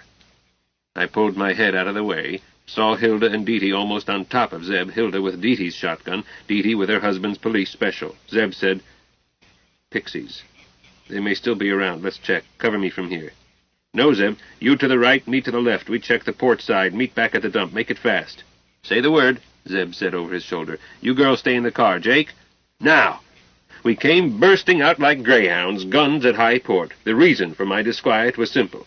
The dump of wrappings and cartons was no longer a heap. Something had spread it over many meters, and the litter was not nearly enough to account for the pile. Wind? Zeb had left the wings extended. The slightest wind would wake him, warn him of change in weather. The car had not rocked in the night, ergo no wind, ergo nocturnal visitors. Nor were they small. I rounded the car to the left, seeing nothing until I spotted Zeb, waved at him, started back around to join him at the dump. He arrived before I did. "I told you girls to stay in the car." He was quite angry, and the cause, both of them, were also at the dump. My darling answered, "Chief Pilot?" Zeb said, "Huh? Sharpie, there's no time for that. There's something dangerous around. You girls get inside before I—" "Pipe down!" One would not believe that so small a body could produce such a blast. It caught Zeb mouth open and jammed his words down his throat. Hilda did not give him opportunity to answer. She continued forcefully, "Chief Pilot, there are no girls here. There are 4 adult humans. One of them is my second-in-command, an executive officer. My executive officer. I am in command." Hilda looked at my daughter. "Astrogator, did you tell anyone to remain in the car?" "No, Captain." Dee Dee was wearing her name, rank, and serial number face. "Nor did I." Hilda looked at Zeb. "There is no need to discuss it. She stirred litter with a toe. "I had hoped that we could find salvage, but 3/4 of it has been eaten. By large animals from those tooth marks, I would have trouble visualizing a large animal that eats cellulose, but is nevertheless carnivorous, save that I know one. So we will get as much done as possible while keeping a tight guard. I have the program planned, but I'm open to advice." "Hilda!" I let my tone get a bit sharp. My wife looked around with features as impassive as those of my daughter. "Co-pilot, are you addressing me officially or socially?" As your husband, I must put my foot down. Hilda, you don't realize the situation. We'll lift as soon as possible, and Zeb will be in command. The farce is over." I hated to speak to my beloved that way, but sometimes one must. I braced myself for a blast. None came. Hilda turned to Zeb and said quietly, "Chief Pilot, was my election a farce?" "No, Captain." "Astrogator, did you think of it as farce?" "Me? Heavens, no, Captain Ante." Hilda looked at me. "Jacob, from the balloting you voted for me at least once, possibly 3 times. Were you joking?" I could not remember how I had felt when it dawned on me that Zeb really did intend to resign. Panic, I think, that I was about to be stuck with a job. That was now irrelevant, as I knew that I was not more than 1 micron from again being a bachelor, so I resorted to higher truth. No, my darling Captain, I was dead serious." "Did you find some malfeasance?" "What? No, I made a mistake. Jumped to conclusions. I assumed that we would be leaving at once, and that Zeb would command once we lifted. After all, it's his car." Hilda gave me the briefest smile. "There is something to that last argument. Zebby, did you intend—" "Wait a half. Captain, that car belongs to all of us, just like Jake's Milky Way bars. We pooled resources." "So I have heard you all say. Since I had nothing to pool but a fur cape, I took it with a grain of salt. Zebby, do you intend to resume command when we lift?" "Captain, the only way you can quit is by resigning, whereupon Didi would be captain." "No, sirree!" My daughter is not often that shrill. "Then Jake would wind up holding the sack. Captain, I'll pilot when ordered, chop wood and carry water between times, but I didn't sign up to boss a madhouse. I think you're finding out what I mean." "I think so too, Zebby. You thought there was an emergency and started giving orders. I would not want that to happen in a real emergency." "It won't. Captain." "And I find to my chagrin that my husband considers me to be a play captain. I think I must ask for a vote of confidence. Will you please find something to use as white and black balls?" End of side 5. To continue, turn the cassette over. You turn the cassette over. You turn the cassette over. You turn the cassette over. You turn the cassette over. You turn the cassette over. You turn the cassette over. You turn the cassette over. You turn the cassette over. You turn the cassette over. You turn the cassette over. You turn the cassette over. You turn the cassette over. You turn the cassette over. You turn the cassette over. You turn the cassette over. You turn the cassette over. You turn the cassette over. You turn the cassette. Side 6. The Number of the Beast. Continuing on page 220. "Captain Ante?" "Yes, dear." "I am required to advise you. A commanding officer commands. She doesn't ask for votes. You can resign, or die, or lose to a mutiny and get hanged from your own yardarm. But if you take a vote, you're not a captain, you're a politician." "Didi's right, Captain," Zeb told my wife. "Had a case law case in ROTC naval vessel. Department told the skipper to pick one of 2 ports for holidays. He let his crew vote on it. Word got back to Washington, and he was relieved at sea by his second-in-command and never again ordered to sea. COs don't ask, they tell 'em. However, if it matters to you, I'm sorry I goofed, and you do enjoy my confidence." "Mine, too." "And mine, Hilda, my dear Captain. In truth, I wanted Zeb, and only Zeb, to command when the car was off the ground, but I made myself a solemn vow never again to say or do anything that might cause Hilda to suspect it. We would crash and die together, rather than let her suspect that I thought her other than the ideal commanding officer. Hilda said, "The incident is closed. Who can't wait? Speak up." I hesitated. My bladder is not used to bedtime right after dinner. When no one else spoke, I said, "Perhaps I had better be first. I have breakfast to prepare." "Dear, you are not first cook today. Zebby is. Didi, grab a rifle and take your father to his handy bush, and do make it handy. That giant termite might be lurking. Then hand Jacob the rifle, and it's your turn. Don't dally." It was a busy day. Water tanks had to be topped off. Zeb and I used 2 collapsible buckets, taking turns. That hill got steeper every trip, even at 0.38 G, while Dee Dee guarded us. Endless trips. That afternoon I was a lady's tailor. Hilda had something for Dee Dee to do. Zeb had a job to complete. The space behind the bulkhead has pad eyes every 30 centimeters or so. No one wants the center of gravity to shift when one is in the air. Zeb's arrangements were Samson cord in many lengths with snap hooks. Zeb told Hilda he wanted to secure the bed aft for air or space and to store items used in rigging the forward bed so that they would be secure but available. And where were his Samson ties? Gay didn't know. He had to explain to Hilda what they looked like, whereupon Hilda said, "Oh, thingamies, gay deceiver, inventory, incidentals, small thingamies."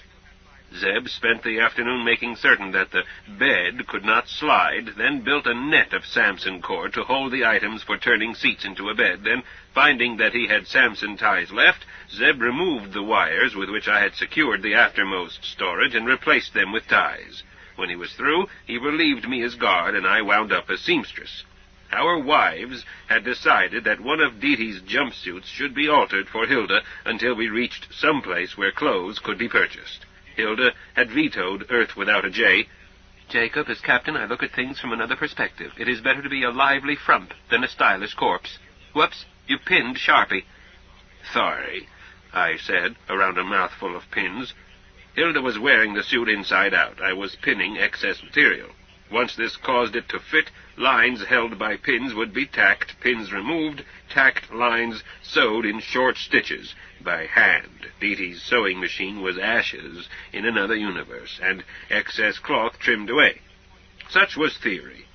I tackled reducing the waistline by pinning darts on both sides. Then I folded up the trousers so that the crease came at the instep, but had to pin them up 17 centimeters. 17 centimeters! I had taken in the waist first, knowing that doing so would, in effect, shorten the trousers. It did. 1 centimeter.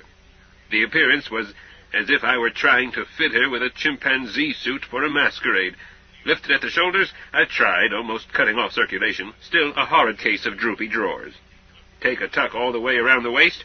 That suit closed with 1 zipper. Have you ever tried to take a tuck in a zipper? I stepped back and looked at my creative artistry. Ghastly. Hilda, my love, Dee Dee was better at this by the age of 10. Shall I fetch her? No, no. Yes, yes. If at first you don't succeed, find the mistake. I'm the mistake. You need Dee Dee. No, Jacob, it would be better for me to get along without clothes than to interrupt the work I have assigned to the astrogator. With you at the verniers and Zebby at the controls, Gay can do almost anything and quickly. Yes? I wouldn't phrase it that way, but I understand you. If she's been pre-programmed, she can do it even faster? Certainly. Why, the quiz, dear. How much faster? Without pre-programming, it takes a few seconds to acknowledge and set it. About as long to check what I've done, then I report set. Zeb says execute. I punch the button. 5 to 15 seconds. With a pre-program, is it debugged in all ways? No conflicts, no ambiguities, no sounds easy to confuse? Darling, that is why I won't let Dee Dee be disturbed. Yes. So, maximum time would be with Gay asleep. Wake her, she acknowledges. You state the pre-program in the exact words in her memory, then say execute. Call it 3 seconds. Minimum. That would be an emergency pre-program with execute included in the code word. My dear, we saw minimum time yesterday, when that Russian tried to shoot Zeb. Jacob, that is what caused me to put Dee Dee to work. I saw his pistol in the air. His fingers were curled to catch it. Then we were in the sky. How long? I saw him start to reverse his weapon and bend over my verniers to bounce us by switch, then stopped. Not needed. A 1/10 of a second? A 1/5? Whichever, it is the fastest we can manage. While you dears were carrying water, I was preparing a list of pre-programs. Some are to save juice or time or to carry out something we do frequently. Those require execute. Some are intended to save our lives and don't require execute, like bounce and bug out and take us home. But more. Jacob, I did not tell Dee Dee how to phrase these. That's her specialty. I wrote out what I thought we ought to be able to do and told her to add any she wished. Did you consult Zeb? Co-pilot, the captain did not consult the chief pilot. Phew, I beg your pardon, Captain. Only if I get a kiss. Mind the pins. Dee Dee will post a copy on the instrument board. After you and Zebby read them, I want your advice, and his. I gave up on that jumpsuit.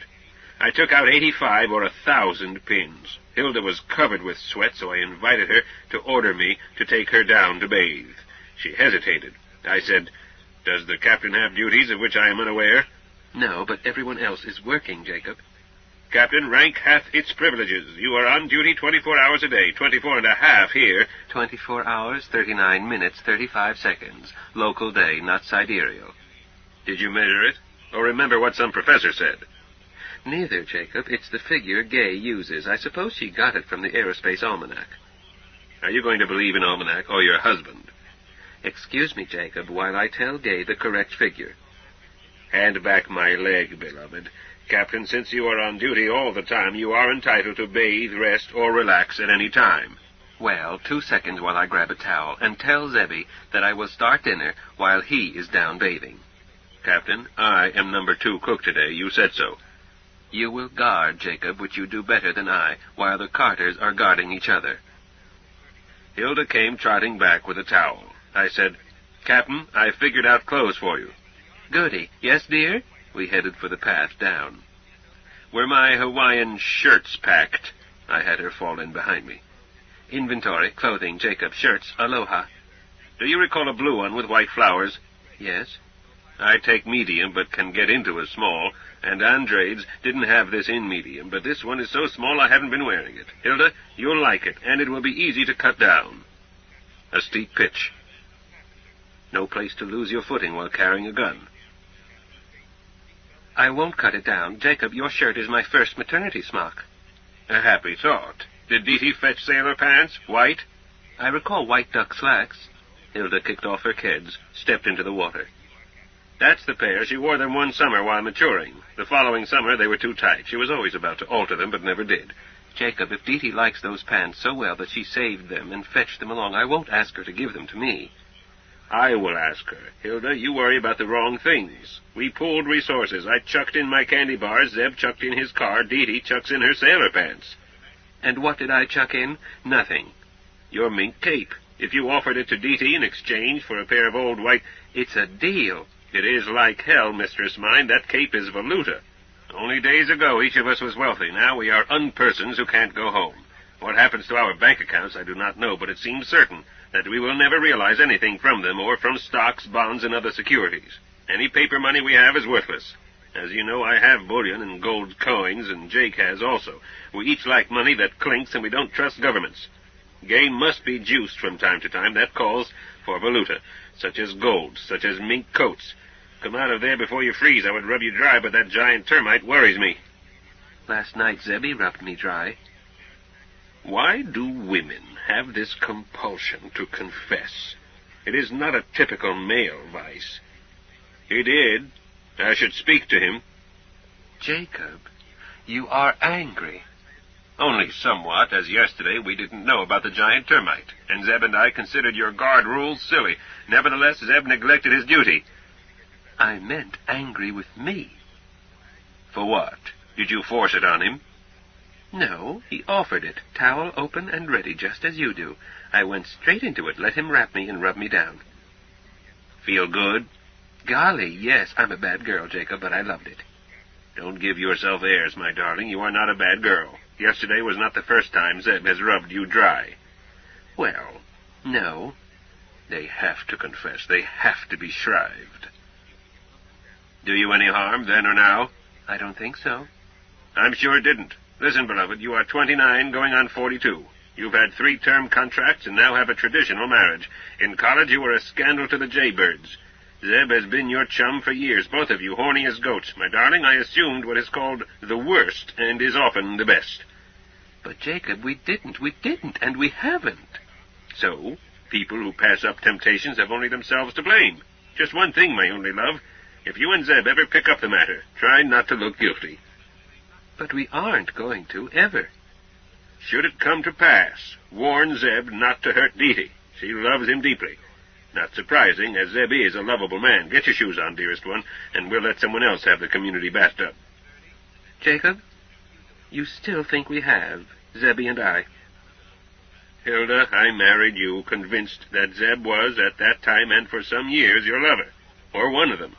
Today you have convinced me that the matter is unproven, assuming that one or both of you have rocks in your head, but I can't see that it makes a tinker's dam either way. Jane taught me that the only important rule is not to hurt people, which very often, Jane's words, consists in not talking unnecessarily.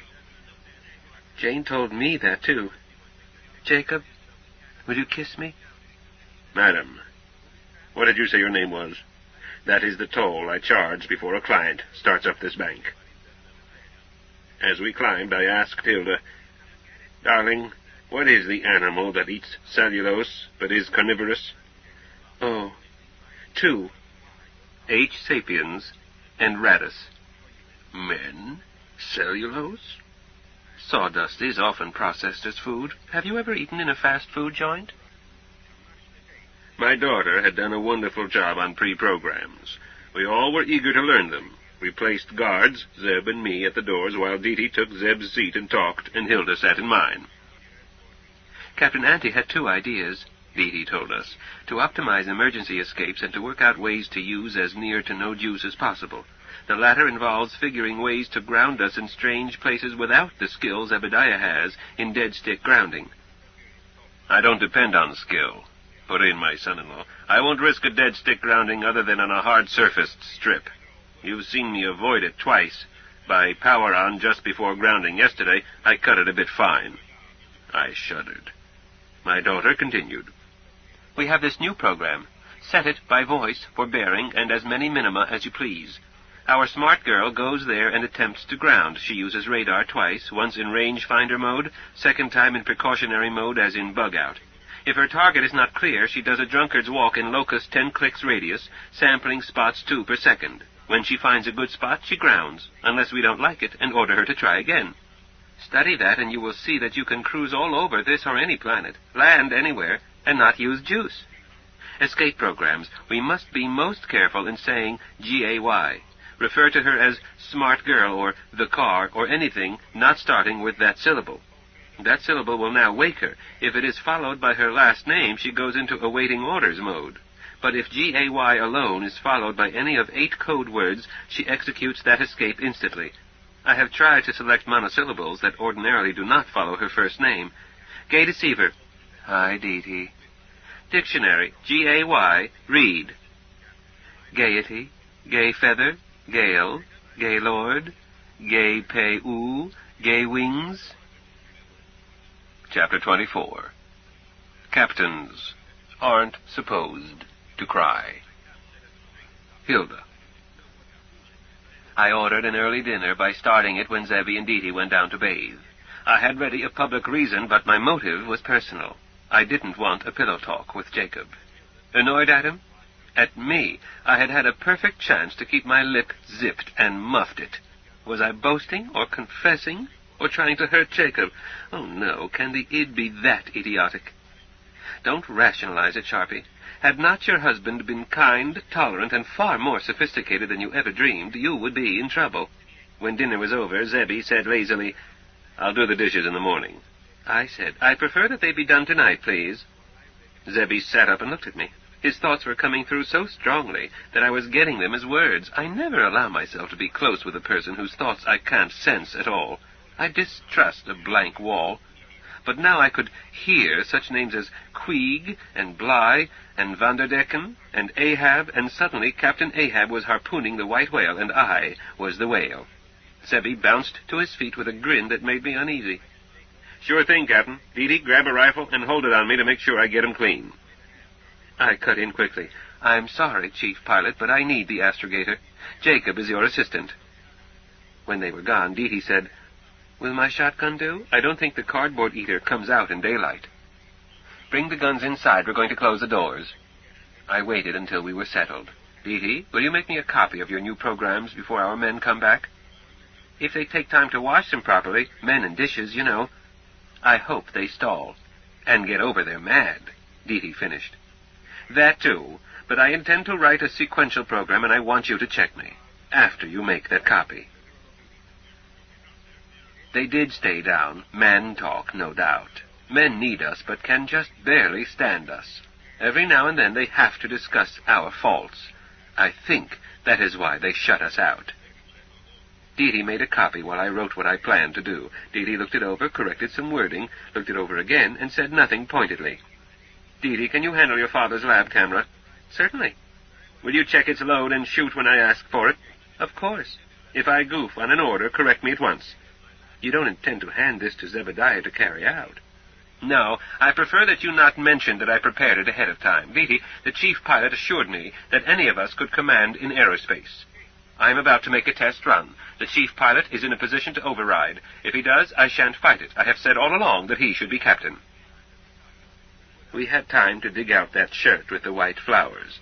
Dee Dee's sailor pants were long. We turned up cuffs. The lacing at the back made them small enough in the waist.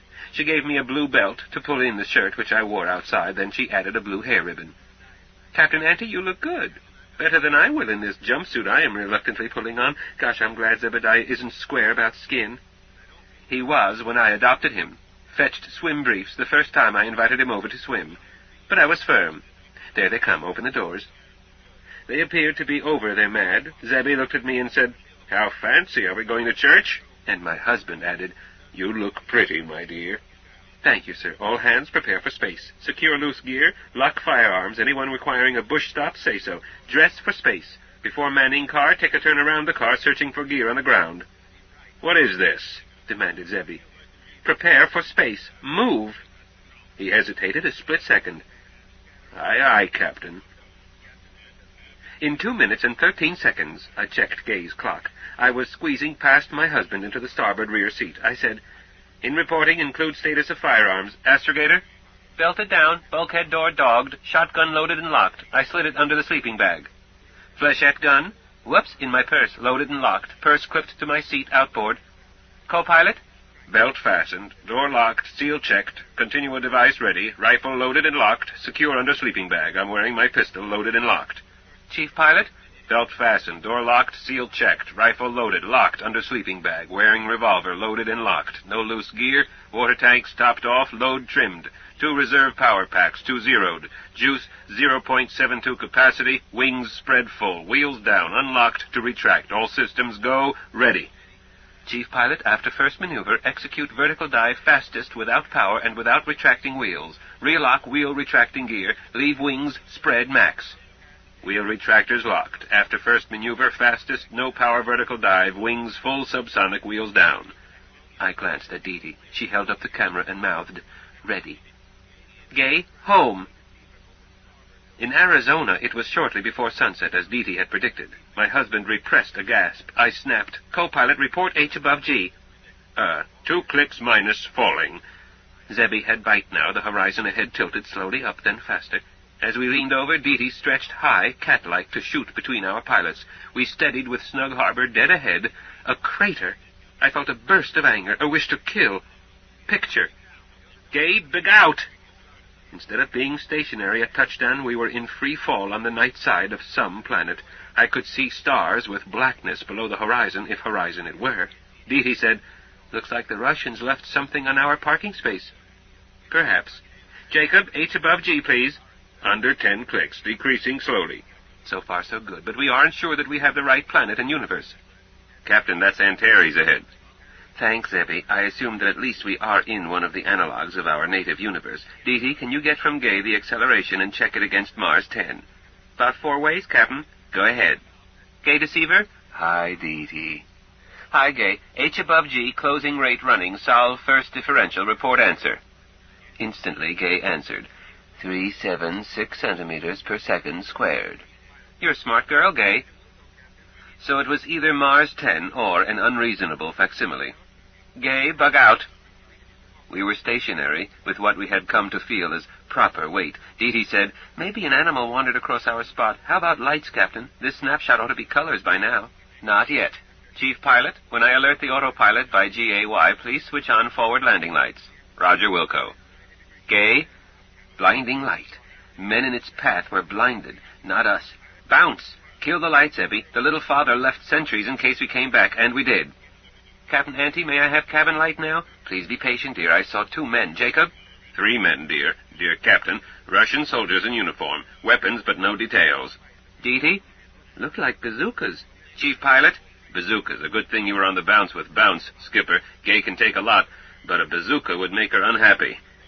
He added, "Speed saved me yesterday, Dee Dee. Let that be a lesson. Never lose your temper." Look who's talking. I quit being CO, didn't I? Captain Sharpie doesn't do foolish stunts. If I were skipper, we would chase him all over that sea bottom, never be in one place long enough for them to aim, and they would think there were 30 of us. If Colonel Snotsky is there, I think he's afraid to go home. We were over Arizona. I snapped, "Gay termite," and were parked by our stream.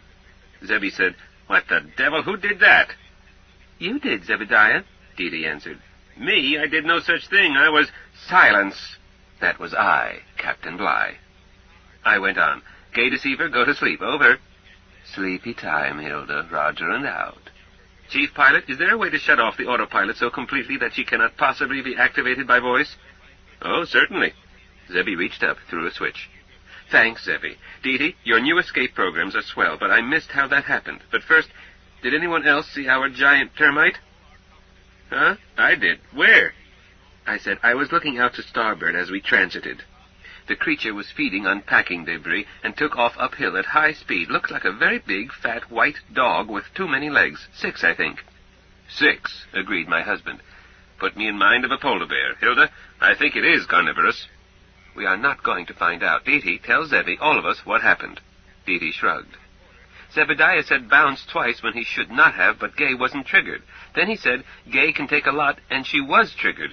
More chit-chat, and Zebediah said, I think he's afraid to go home. That did it. Our smart girl hears what she has been taught. She heard Gay home, and that is the short form that used to be Gay deceiver, take us home." Zebby shook his head. "A gun should never be that hair trigger."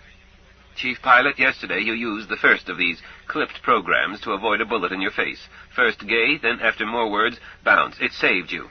"But I'm not through." "Astrogator, study the escape programs. Search for possibility of danger if triggered accidentally. Zebby, escape programs can't be compared to a hair trigger on a gun. They are to escape, not to kill." "Captain Ante, I've spent all day making certain that programs can't put us out of the frying pan into the fire. That's why I killed Countermarch. The nearest thing to danger is the home program because our home planet is unfriendly." Dee Dee sounded sad. "I hate to cut our last link with home." "It needn't be cut," I said, "just stretched. Put it back into long form and add execute." Dee Dee answered, "Captain, I will do as you say, but we might be a billion clicks from nowhere and hit by a meteor.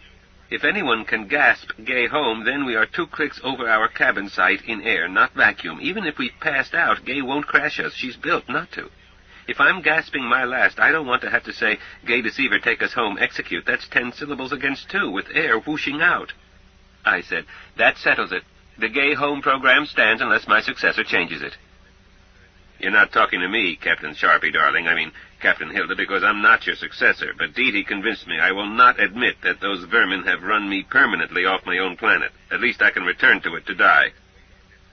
"Son, let's not speak of dying. We are going to stay alive and raise kids and enjoy it." "That's my pop. Say, doesn't anybody want to see this picture?" We made it a rest stop, worrying more about giant termites than about bushes, and Jacob found a can opener. The can opener. I put a stop to an attempt to fix the blame. Advice to all explorers, do not roam the universes without a spare can opener. Then it was prepare for lift and a new program. Chief pilot, switch on autopilot. Gay deceiver, explore. True bearing 265. Unit jump 5 minima. Use bingo stop continue. End program short of sunrise line. Ground. Acknowledge by paraphrase. Explore west 5 degrees south 50 click units.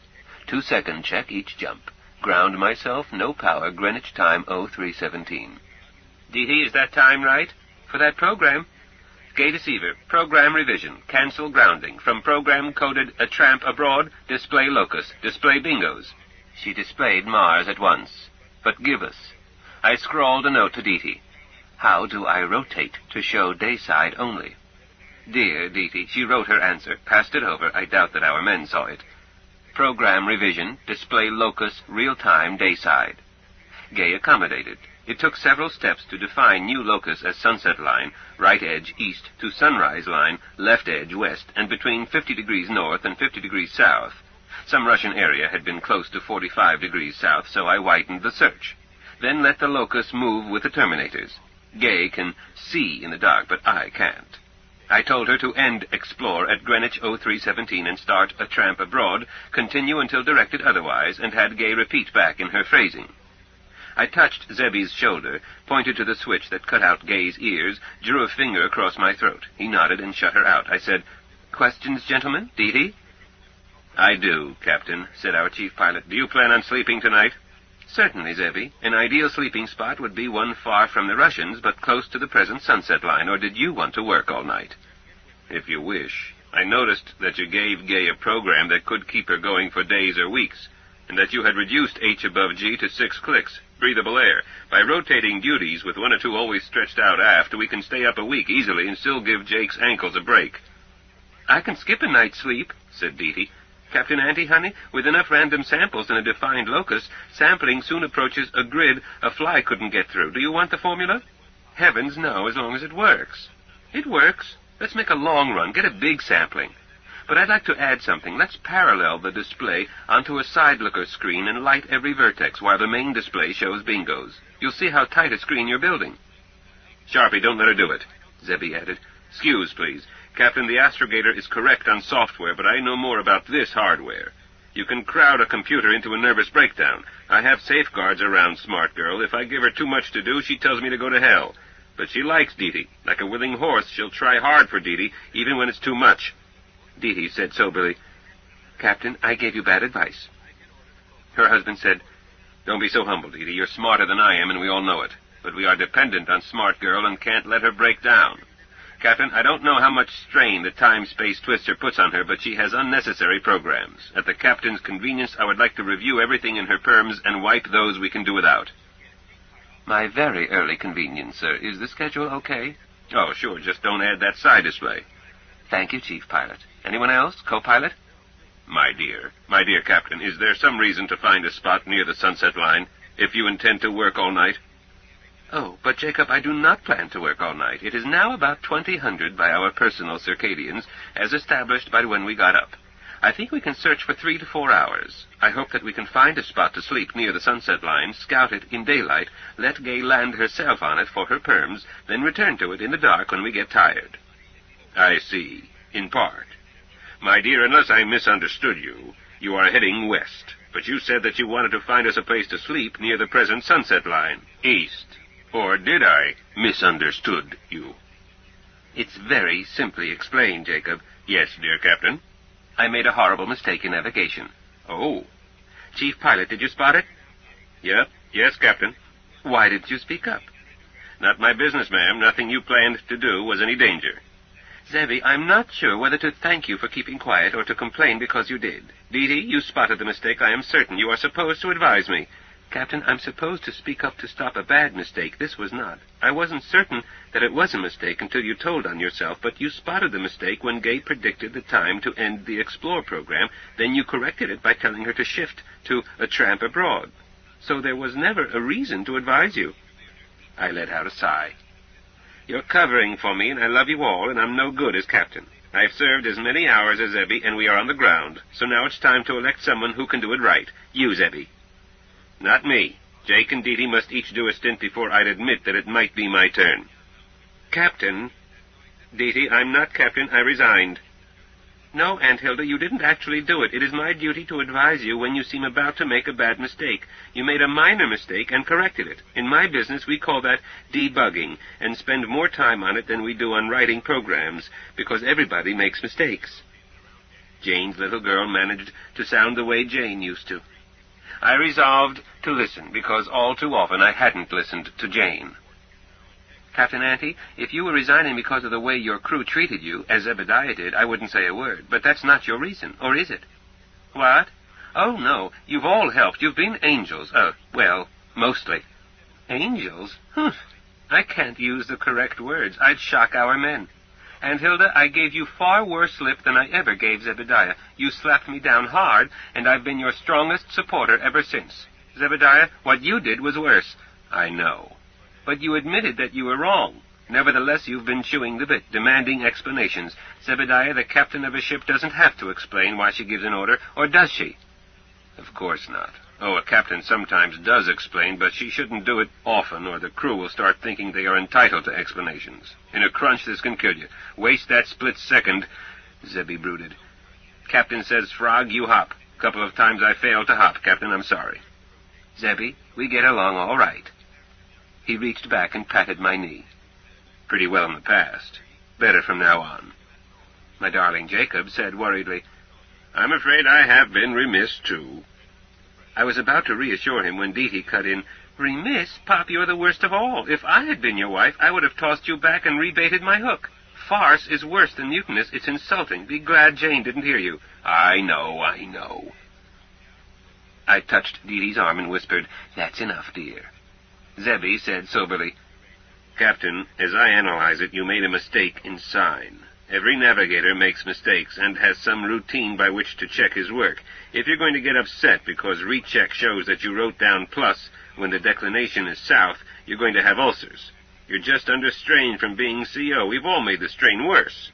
But we want to do better. I'd hate to have you resign over a minor error when we caused your upset. I hope you'll give us another chance. Captains aren't supposed to cry.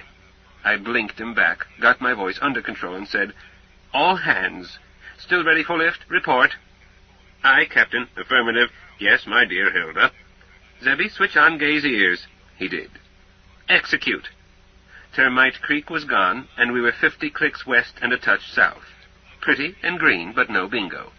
It would take us about 7 minutes to overtake the sun and approach Sunrise Line, plus any holds we made. Then I would go east to the Sunset Line in nothing flat, have Zebby and Jacob do it, then bounce and glide while looking for a place to sleep in a spot suitable for Gay to try her new unpowered auto-grounding program in daylight with the hottest pilot in 2 worlds ready to override any error. If Gay could do this, we would be almost independent of juice, and have a new bug-out sanctuary each time she landed herself. Power packs, Zebby had a hand-cranked DC generator, but heavy work for husky men for endless hours. 40 hours from 0 to full charge. You see why Zebby would rather buy fresh charges? We had been skipping along nearly 3 minutes, over 4,000 clicks before spotting a bingo by Zebby. I called a hold and added, Where's Zebby? He nosed us down. Farm buildings and cultivated fields, a happy contrast to the terrain, barren, green, flat, rugged, all lacking any sign of humans in the stops we had made. Astrogator, record time. Continue. Then over 3 minutes with no bingos. At elapsed time, 6 minutes, 4 seconds, Jacob called out, Bingo, a town. Hold, Onion Towers? I think not, dear. I see a flag. There we go nearer. Yes, but anyone use a scram at will. Jacob, may I have the binoculars, please? The stars and stripes are engraved on my heart, but in the next moments the cross of St. Andrew and the cross of St. George were added. It was an ensign with a blue field and some white shapes, 3 half-moons in 3 sizes. Gay Deceiver? I'm all ears, Hilda. Move current program to standby. Roger, Wilco. Done. Gay Bounce. Zebby, let's sweep this area for a bigger settlement. Zebby placed a locus around the town, radius 500 clicks, and started a tramp abroad with vertex time cut to 1 second. 31 minutes later, we had a city. I guessed it at 100,000 plus. Captain, Zebby said, may I suggest that we bounce and try to raise them by radio? This place is big enough for AA guns or missiles. Gay Bounce. And we know that their Slavic neighbors have aircraft. Is your guardian angel warning you? Well, 'tain't polite to ground without clearance. Such rudeness can make one suddenly dead. Gay Bounce. Gay Bounce. Are we out of reach of missiles? Captain, British and Russians of this universe are ahead of us in spaceships or they wouldn't be here. That requires us to assume that their missiles and lasers and X-weapons are better than ours. What's an X-weapon, and what do you advise? I advise evasive tactics. An X-weapon is a nobody knows. Evasive tactics, your choice. I assume you won't waste juice. No juice. Jake, gallop in all directions, up, down, and sideways. Don't wait for execute. Jump as fast as you can. That's it. Keep moving. Captain Ante, may I suggest an easier way? Speak up, Titi. Zebediah, how big is that city? Kilometers? That's indefinite. Oh, call it 8 clicks in diameter. You've got that 1-second tramp program on hold. Change locus. Center on that biggest building. Make the radius 6 clicks. Then start program and Pop can rest. Dee, I'm stupid. 6 clicks radius, 10 clicks is a minimum. A bit tight? Meant to be. Shall I draw a picture? Maybe you'd better. Dee had defined an annulus 2 kilometers wide, outer radius 6, inner radius 4. We would circle the city 6 clicks above ground, random jumps, 60 per minute. I doubted that even robot weapons could find us, range us, hit us in 1 second. Dee Dee loosened her belt, slithered forward, and sketched. Suddenly, Zebby said, "Gotcha. Dee Dee, you're a smart girl." "Boss, I'll bet you tell that to all the girls." "Nope, just smart ones. Gay deceiver?" Less noise, please. Program revision. A tramp abroad. Locus a circle, radius 6 clicks. Center defined by next bingo. Acknowledge paraphrase. Revised program, A Tramp Abroad. Circle 12 clicks diameter, center, next, real-time bingo. Jake, put us over that big building downtown. If necessary, make several tries, but don't hang around. Once I like the position, I'll say the magic word, then scram. Aye, aye, Chief. Jacob made a dozen jumps before Zebby said, "Bingo, Gay, bounce," and a light appeared on the display. He started the program and told Gay to increase scale. The light spread out into a circle with a lighted dot in the center. "Captain, watch this. I've told Gay that every stop is a bingo. You may be surprised." "Thanks, Zebby." The circle was becoming freckled inside its perimeter. With no feeling of motion, the scene flicked every second. It was mid-morning. Each scene was sharp. That big building would be dead ahead. Blink your eye and you're staring at fields. Then again at the city, but with that building off to starboard. It put me in mind of hollow videotape spliced to create confusion. Zebby had on his phones and was ignoring everything else. Jacob was watching the flickering scenery, as was I, as was Dee Dee, when Jacob suddenly turned his head, said, "Dee Dee, please, and clapped his hand over his mouth. I said, "2 bonines. Dee Dee, quickly." Dee Dee was reaching for them. "You too, Auntie Captain?" "It's this flickering."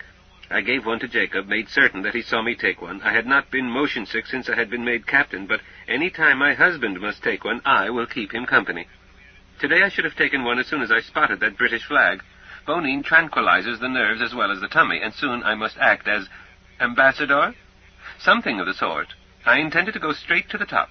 Dealing with underlings is frustrating. In college I would not have lasted almost 4 years had it been up to the Dean of Women. But I always managed to take it over her head to the president. The top boss can bend the rules.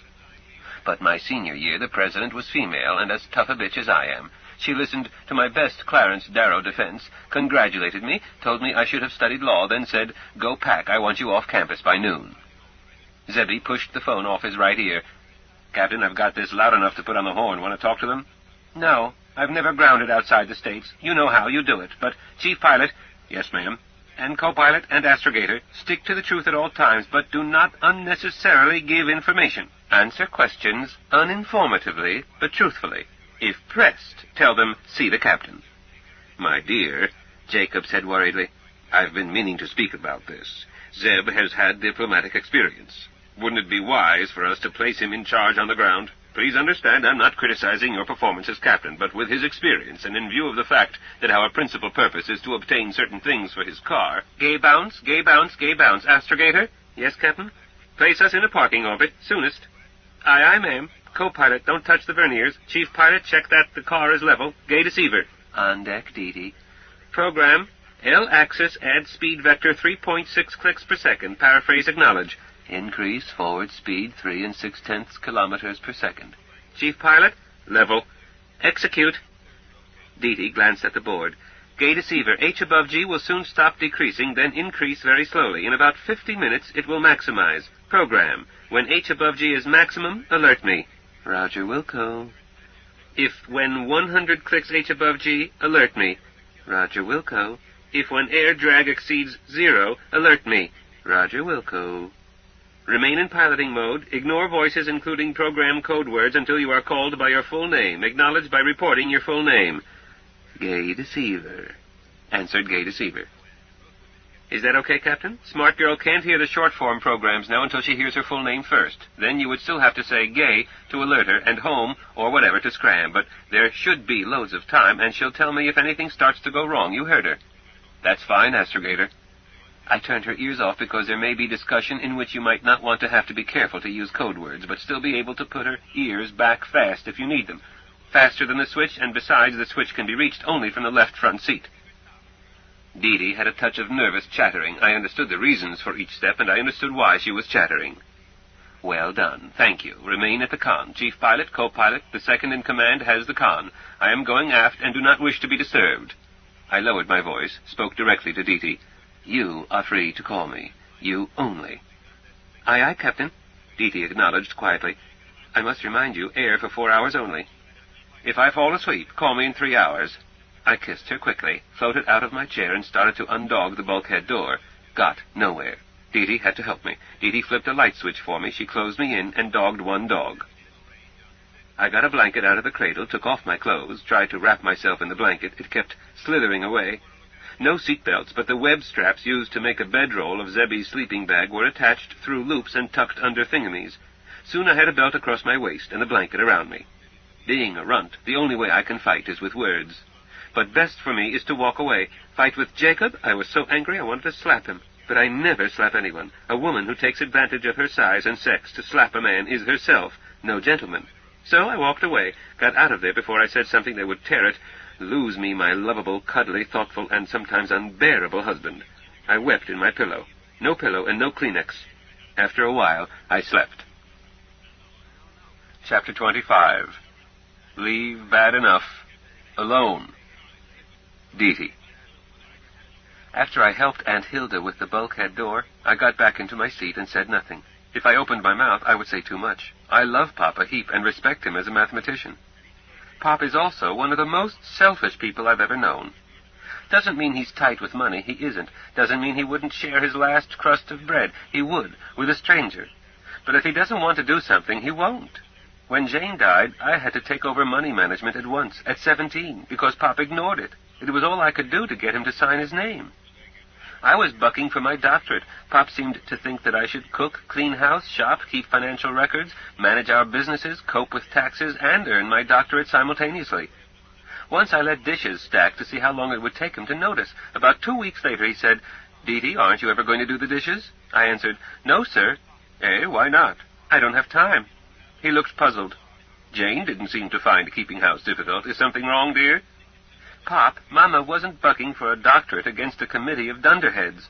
My research subject was approved 2 years ago, but I've got men judging me, 4 out of 7, who can't tell Fortran from Salutan, hate computers, and have dark fears that computer scientists are going to take their jobs away from them. They make me do work over because they don't understand it, and besides, well, Mama Jane always had help, mine and a housekeeper toward the end. Pop is okay. He hired a housekeeper who stuck with us till I got my Ph.D. He investigated, discovered that the head of the department had put men on my committee who knew nothing about computers, not on purpose. The department head did not know computers. I wound up with an even tougher committee, but they knew computers. Fair enough.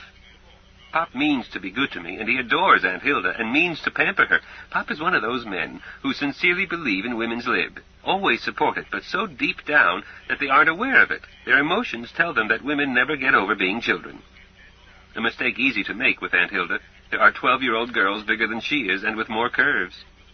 For a horrid time, we three said nothing. Zebediah watched his instruments. Pop stared straight ahead. At last my husband gave my father the chewing out that Pop would never have taken from me. "Jake, tell me how you did it."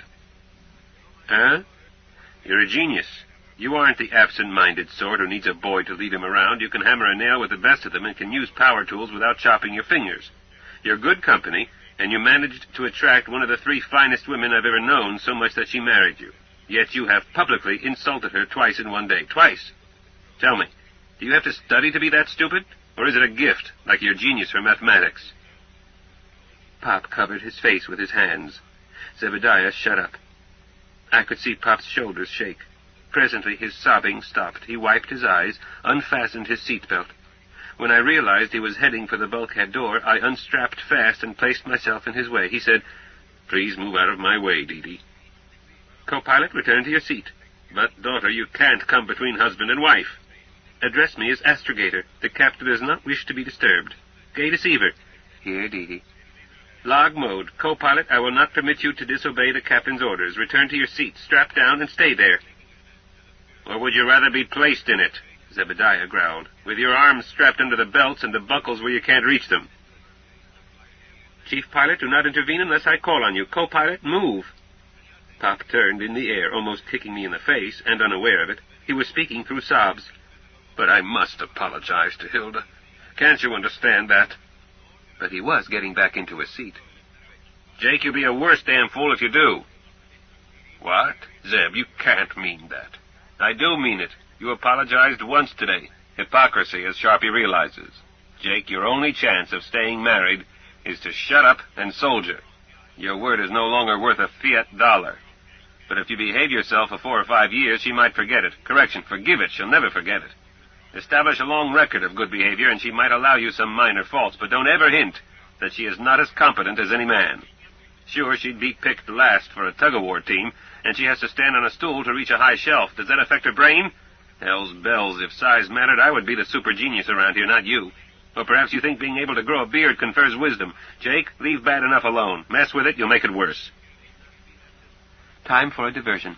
Pop must not be given a chance to answer. If Pop started defending himself, he would wind up self-righteous. The ability of the male mind to rationalize its deeds and misdeeds cannot be measured. And some female minds, but we females have more wild animal in us. Mostly we don't feel any need to justify ourselves, we just do it, whatever it is, because we want to. Is there ever any other reason? Gentlemen, I added, close on Zebediah's last remark before Pop could attempt rebuttal, speaking of beards, you each have a 3-day growth. If we are about to ask sanctuary, shouldn't we be neat? I'm going to comb my hair and dig the dirt out from under my nails, and, glory be, I've got one spandy clean jumpsuit. In light green, Zebediah, matches your pilot suits. Got a clean one, dear? I believe so. I know so. I packed it when Aunt Hilda and I rearranged inventory. Pop, your light green jumpsuit is clean. That one you are wearing has wrinkles in the wrinkles and a big soup spot. We 3 will look as if we were in uniform. Aunt Hilda won't, but the captain and owner of a yacht doesn't dress like her crew. Owner? Said Pop. Owner, Zebediah said firmly. We pooled our resources. Sharpie is captain. She'll stand as owner for all of us. Simpler. She cautioned us not to tell lies, Zeb. Pop sounded normal, his usual argumentative self. No lie, but if she finds it necessary to lie for us, we back her up. Come on, Jake, let's put on our squeaking shoes. The captain might decide to land any orbit. How long are these orbits, Dee Dee? 100 minutes plus a bit, but Gay could ground us from the far side in 5 minutes if the captain asked for it.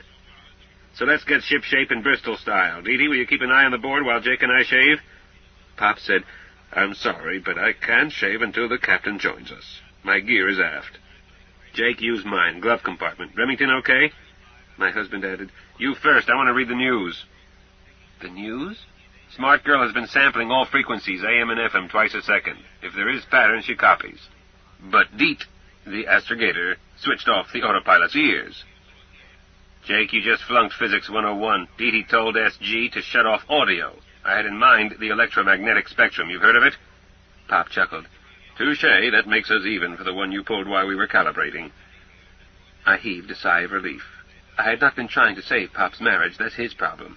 Even my own marriage was secondary. I was trying to save the team, and so was Zebediah. We were 2 marriages, and that is important, but most important, we were a survival team, and either we worked together smoothly, or none would live through it. While Pop shaved and Zebediah read the news, I cleaned my nails. If I clean them before each meal and again at bedtime, they are dirty only in between. Dirt likes me. Mama Jane told me that centuries ago while ouching my hair for school. Not a criticism, a statement of fact. The men swapped headset for shaver, and I combed my hair and pinned it into place. No longer an ouch job as I keep it short, ringlets rather than curls. Men like it long, but caring for long hair is a career in itself, and I've been pushed for time since I was 12. Zebediah stopped to feel his chin, so I deduced as the buzzing stopped. I asked, What did Smart Girl have to say? Not much. Let me finish this. BBC third program, mostly. From London? He had resumed shaving and couldn't hear me. Zebediah finished shaving and passed his shaver to Pop, who stowed it, then took off the headset and handed it back. Zebediah racked and secured it. I was about to ask for it when I heard Aunt Hilda's sweet voice. Hello, everyone. What did I miss? Halley's Comet. Halley's... Zebby, you're a tease. Jacob... Oh, you shaved. How very nice. Hold still, my darling. You're going to be kissed. Ready or not? A kiss in free fall is interesting to watch when one participant is safety-belted and the other half is floating free. Hilda held Pop's cheeks. He had her head in his hands, and Aunt Hilda drifted like a flag in a breeze. She was dressed but barefooted. I was intrigued when she curled her toes hard. Was Pop that good? My cubicle father, so I had thought until recently. Did Jane teach him, or... Shut up, Dee Dee, you're a voyeuse with a nasty curiosity. They broke, and Hilda floated between the pilot seats, a hand on each, and looked at the board. My husband said, to her, not to me, Don't I get a kiss? It was my razor. Aunt Hilda hesitated. Pop said, Kiss him, beloved, or he'll sulk. So she did. It occurs to me that Aunt Hilda may have taught Zebediah, and that Mama Jane and Aunt Hilda may have been trained by the same coach before Pop came along. If so, who was my unknown benefactor? Not a whole lot, Zebediah was saying. Mostly tapes from BBC, 5 minutes of news from Windsor City, which may be the city we bingoed, as exciting as local news from any town you've never been in. Chatter in Russian. The smart girl saves that for you. I'll listen to it, but I must learn something. I was temporary a while ago, but a nap fixed me up, and now I am filled with sweetness and light. I must have a report from each of you. We all have had cumulative fatigue. It is now bedtime at Termite Terrace, but about lunchtime in Windsor City, if that is its name, we can go back to our stream, or we can tackle the British. I am not taking a vote. I shall decide, and I have a way to take care of anyone who is tired, but I insist on honest data. Dee-Dee? Captain Anti-Sleep is never my problem. Zebby? I was a zombie until you recharged me. Now I'm raring to go. She mussed his hair. Zebby, quit teasing. Captain, on an earlier occasion I told you the facts. My alert time exceeds 24 hours. 48 if I must. If that kiss did not stimulate you as much as it did me, let's try it again and find out what went wrong. And Hilda turned away abruptly. Jacob, dear, how do you feel? With the time difference, this may be equivalent to staying up all night, possibly under great tension. Hilda, my love, were we to return to our streamside, I would not sleep, knowing that this contact was coming. A night without sleep does not strain me. Pop's not exaggerating, Captain Ante. I get my night owl capacity from Pop. Very well. But I have a method of taking care of anyone who may have exaggerated. I can leave one person aboard as guard. Captain, this wagon does not need a guard. Chief Pilot, I was offering sleep under pretext of guarding. Car locked and sleep where I just napped. Outsiders would not know. Anyone? Speak up.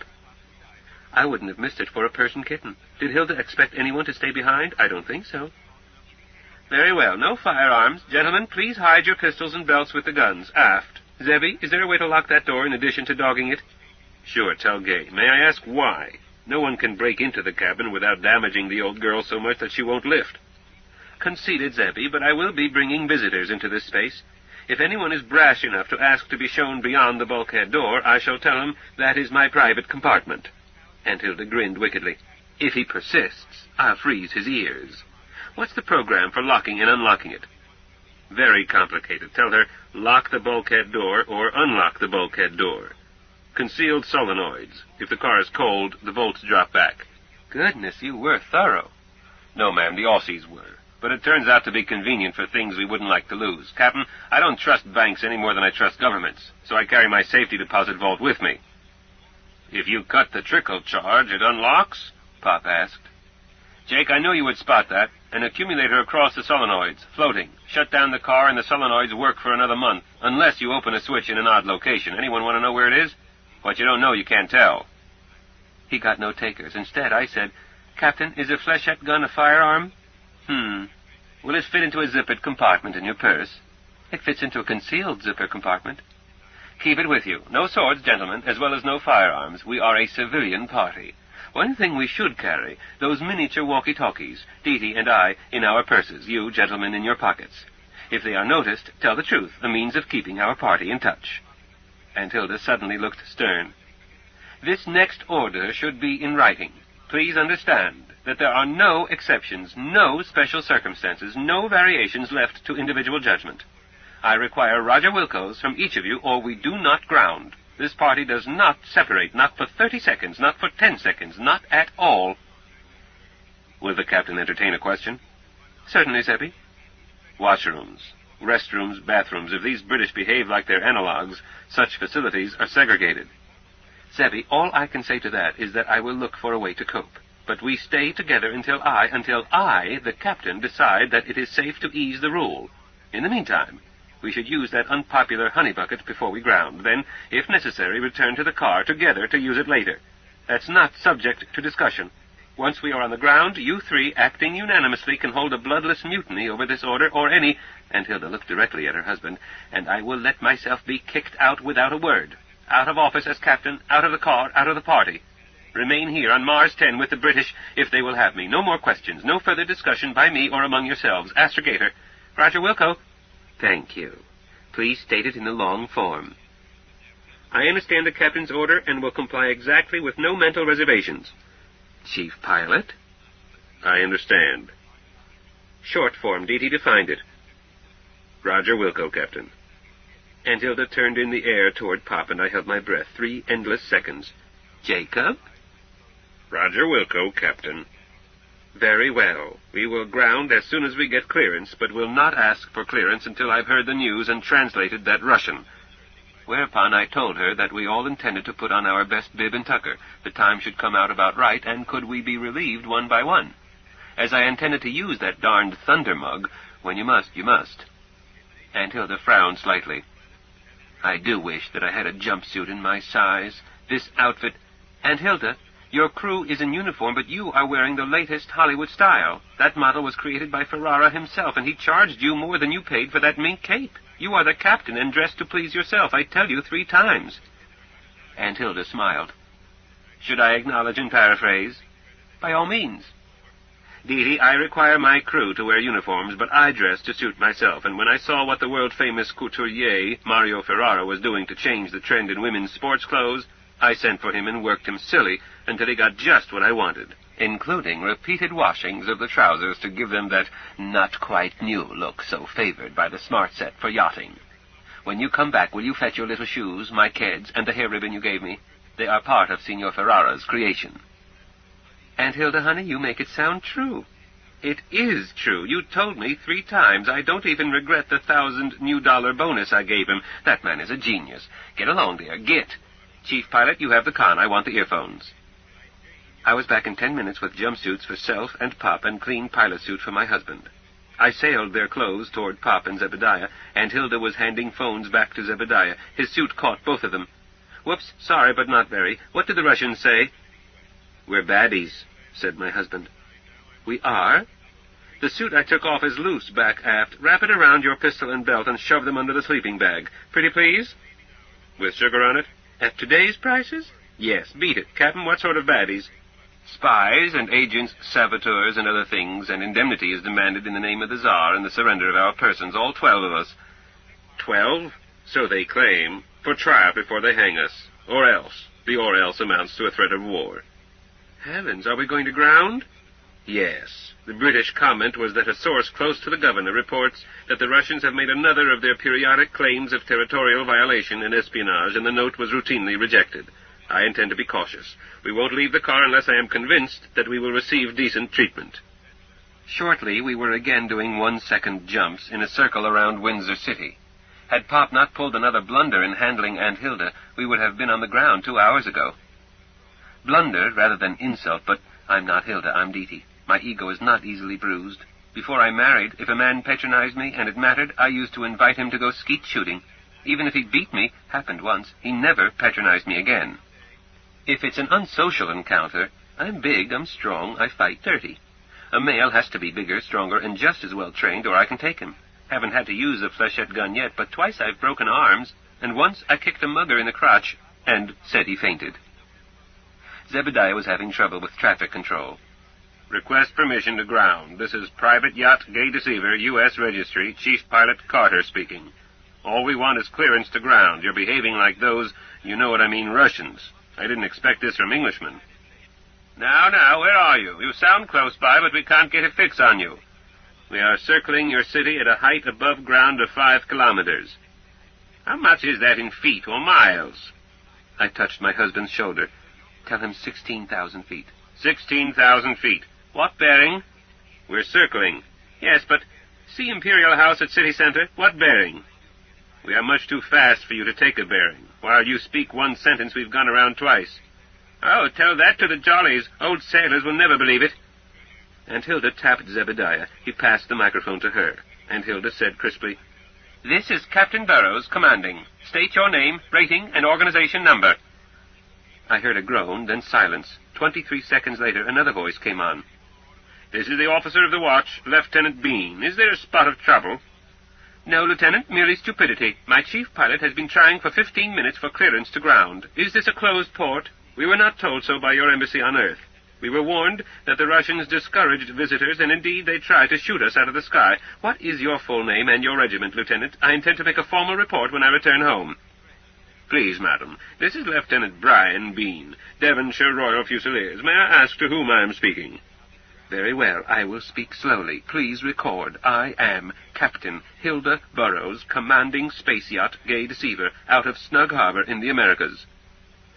Captain, let me get this clear. Are you commanding both a spaceship in orbit and a landing craft from your ship? Either way, please let me have the elements of your ship's orbit for my log and tell me the present position of your landing craft. Then I can assign you a berth to ground. Do I have your word as a British officer and gentleman that you will not shoot us out of the sky as those Russian vandals attempted to do? Madam, Captain, you have my word. Gay bounce. We are now approximately 49,000 feet above your city. But we understood you to say 16,000. That was 5 minutes ago. This craft is fast. Aunt Hilda released the button. Dee, get rid of the special tramp program. I told Gay to return tramp to her perms and to wipe the temporary mods. Done. Aunt Hilda pressed the mic button. Do you see us now? She released the button. Dee, I want us over that big building, Imperial House, probably, in one transition. Can you tell Zebby and Jacob what it takes? I looked it over. We should be at the edge of the city. But were we? Get a range and triangulate? No time. Guess at the answer. Double it and divide by 2. Arc tan 4/10. Pop, can you transit 21 degrees from vertical toward City Hall? 21 degrees, 69 degrees of dive toward the big barn in the park. Relative bearing, broad on the port bow, approx. Set. 1 unit transition, 10 clicks, set. I can see you now, I do believe, came Mr. Bean's voice. Barely. We'll come lower. Aunt Hilda chopped off the lieutenant. Zebby, put her into glide as soon as you execute. Dee, watch H above G and scram if necessary. Don't wait to be told. Zebby, execute at will. Jake, execute. And we were down so fast I got goosebumps, especially as Zebediah then dived vertically to gain glide speed, and that's mushy, slow on Mars. But soon Aunt Hilda was saying tranquilly, We are over Imperial House. You see us? Yes, my word. Bloody. Lieutenant, what's your language? Aunt Hilda winked at me and snickered silently. Madam, I apologize. Captain, if you please, she said, smiling while her voice dripped icicles. Captain, I apologize. Accepted. Where am I to ground? Figured from Imperial House there is a landing field due south of it, 12 miles. I will tell them to expect you. Hilda let up on the button and said, Gay bounce, and racked the microphone. How unfortunate that the lieutenant's radio cut out before he could tell us how far away that field is, or was it our radio? I said, Captain, you know darn well both radios worked okay. Mercy, I must be getting old. Was Smart Girl in recording mode? I said, she always is, during maneuvers. She wipes it in a 10-hour cycle. Then my bad hearing doesn't matter. Please ask her to repeat the lieutenant's last speech. I did, and Gay did. Dee, can you have her wipe it right after the word it? Auntie, you ain't going to heaven. I had Gay wipe 12 miles. I will tell them to expect you. But you wouldn't know anybody there. Probably not, dear. Zebby, how does one have Smart Girl ground herself without juice?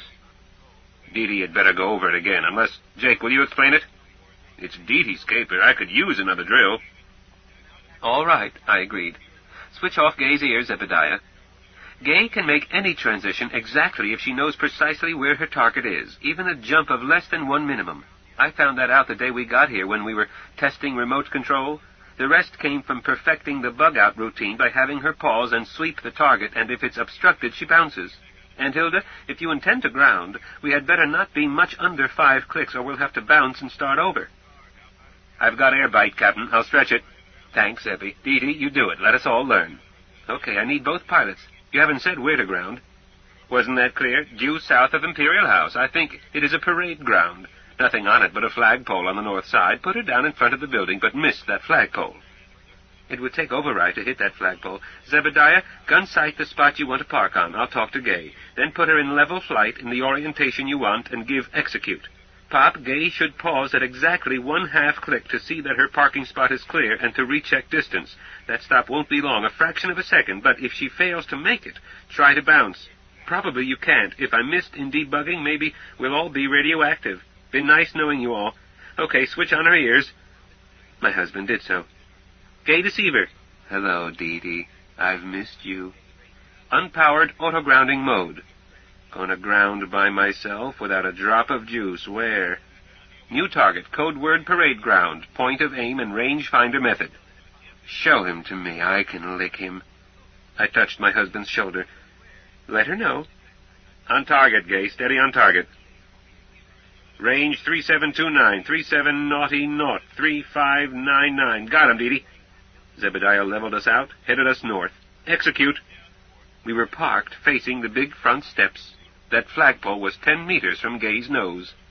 Pop said, Dee Dee, I could see the check stop, but it was too short for me to act. But your programs always work. Until the day one blows up. And Hilda, what do we do now? We wait. Chapter 26. The Keys to the City. Jake. I do not believe that I am wrong in insisting that Zeb should lead us. I am forced to conclude that being right has little to do with holding a woman's affections. I never intend to hurt Hilda's feelings. I now plan to make a career of keeping my mouth shut. But I do not think it was diplomatic to spat with that radio operator, or proper to be, well, yes, rude to his officer. As for grounding 12 miles, 19 clicks from where we were told to, is this the behavior of guests? But we did ground where we should not have. I started to open the door to get out, then help Hilda to disembark when I heard her say, we wait. Hilda added, leave doors locked and belts fastened. Gay deceiver, remain in maneuvering mode. Lock the bulkhead door. Hot and raring to go, Hilda. Bulkhead door locked. You're a smart girl, Gay. That makes two of us, Hilda. Chief Pilot, in this mode, does she record outside as well as inside? She does if I switch on outside speakers and mics, Captain. Please do. What volume, Captain, outside and inside? I didn't know they were separate. Straight line gain? Logarithmic, ma'am. From a gnat's whisper to a small earthquake. I would like outside pickup to amplify enough that we won't miss anything. What I send out should be a bit forceful. Captain, I'll give you a decibel advantage. You want it louder, squeeze my shoulder. I won't turn it higher than 7 unless you want to use it as a weapon, but to talk privately inside I have to keep switching off then on. As with the Russians, remember? Oh, yes. All hands, I will speak for all of us. If anyone needs to speak to me, attract Zebby's attention. Slap my shoulder, and he'll give us privacy and confirm it with thumbs up. Don't ask for it unnecessarily. Hilda, why these complex arrangements? Here comes someone now. It would be polite to go meet them. In any case, we can open the door to talk. These are not Russians. I simply could not bear to watch my darling handle this delicate matter with such, well, rudeness. Was I thanked? Co-pilot, pipe down. All hands, we may go upstairs any instant. Report readiness for space. Astrogator, ready, Captain. Chief Pilot, still ready. Outside audio hot. Co-pilot, I'm checking this door seal again. Earlier I started to open it. There, ready for space. Hilda, I don't think... Correct, but the Chief Pilot did think and gave me thumbs up as soon as you started to talk. Pipe down. Chief Pilot, cut in our sender as soon as one of them speaks. Co-pilot, call me Captain as the others do. Protocol applies. I'll explain family relationships later when appropriate. I resolved not to open my mouth for any reason, feeling quite disgruntled. Disgruntled? I found myself giving serious thought to whether or not Hilda's temporary and inappropriate authority could do permanent harm to her personality. But the top of my mind was observing the Lord High Executioner approaching us flanked by 2 henchmen. He was wearing a uniform more suited to musical comedy than to the field. Fierce mustaches, sunburned pink complexion, service ribbons, and a swagger cane completed the effect. His henchmen were younger, not so fancy, fewer ribbons, and appeared to be sergeants. I could not read the officers' shoulder straps. A crown, I thought, but was there a pip beside it? He strode toward us and was 10 meters from my door when Hilda said firmly, That's close enough. Please tell the Governor-General that Captain Burroughs has grounded as directed and awaits his pleasure. He stopped briefly and bellowed, You were not directed to land here. You're supposed to be at the field. Customs, immigration, health inspection, visas, tourist cards, intelligence. I saw Hilda squeeze Zeb's shoulder. Quiet! Her voice came more loudly from outside than from her, despite Gay's soundproofing. Zeb reduced gain as she continued. My good man, send one of your ratings to the Governor-General to deliver my message. While we wait, state your name, rank, and regiment. I shall make formal report of your behavior. Preposterous!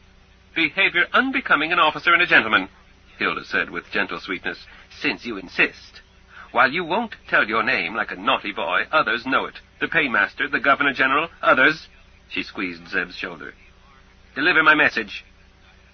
I'm Colonel Bromby, Chief Constable of the Imperial Household and not your messenger boy. Open up. I'm going to parade you before the Governor-General under arrest. Hilda said quietly to Zeb, 7. Allowed the Chief Constable to stride 2 more steps before saying, Stop! My ears hurt. All 3 stopped. The old fool braced himself and started again. Hilda must have poked Zeb. He answered with thumbs up. Back to normal volume, but be ready with that earthquake. He nodded. She went on. Lieutenant Colonel, is it not? I don't see that extra pip. Lieutenant Colonel, I warn you for your own safety not to come closer.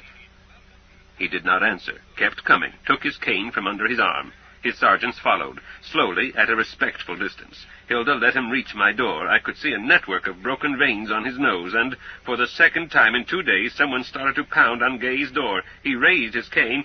Stop that! I was deafened. The chief constable was missing. The sergeants were a long way back. They stopped running, turned, and faced us. I looked down through my door's port, saw a pair of legs and a swagger cane, inferred a torso. I turned my head, saw that Zeb had his thumb up. Captain, he said, I disobeyed you.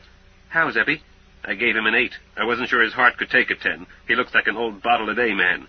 An 8 may have been too much, I commented. He's on the ground. Dead, maybe. Oh, I hope not. Unlikely, Captain, Zeb told her. Shall I tell his non-coms to come get him? I'll tell them, Zebby. Normal level.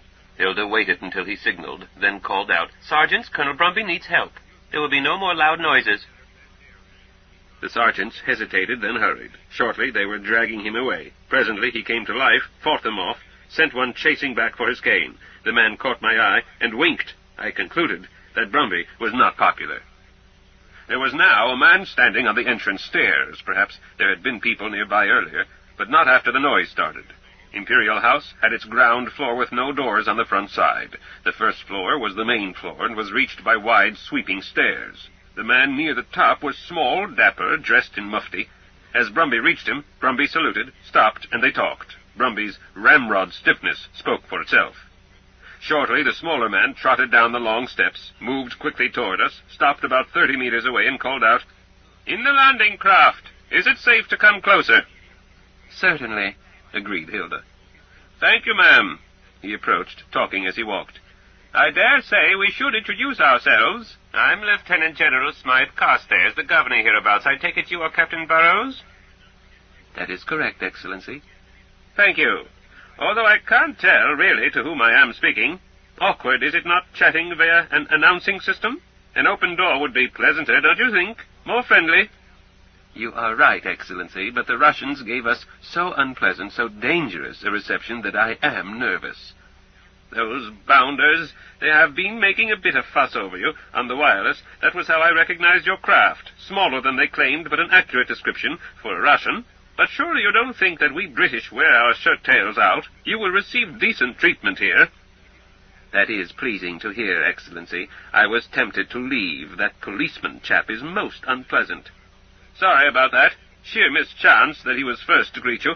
Important as this colony is to the Empire, no doubt you have heard that being posted to it is not welcome to some. Not my own case, I asked for it, but some ranks and ratings. Now, let's have that door open, shall we? I dislike to insist, but I am in charge here. Hilda looked thoughtful. Governor General, I can either open the doors or leave. I prefer to stay. But the shocking treatment by the Russians, followed by the totally unexpected behavior of your chief constable, causes me to worry. I need a guarantee that our party will be permitted to remain together at all times, and a written safe conduct for us, signed and sealed by you on behalf of HIM. My dear Captain, a captain does not bargain with one who stands in place of and holds the authority of His Imperial Majesty. As a man, and you being a delightful lady, I would be happy to bargain with you endlessly just for the pleasure of your company, but I can't. I was not bargaining, Excellency. I was hoping for a boon. Since you will not grant it, I must leave at once. He shook his head. I cannot permit you to leave as yet. Gay bounce, Zebby. Will you try to reach that nice Mr. Bean? Zeb had him shortly. Lieutenant Bean here.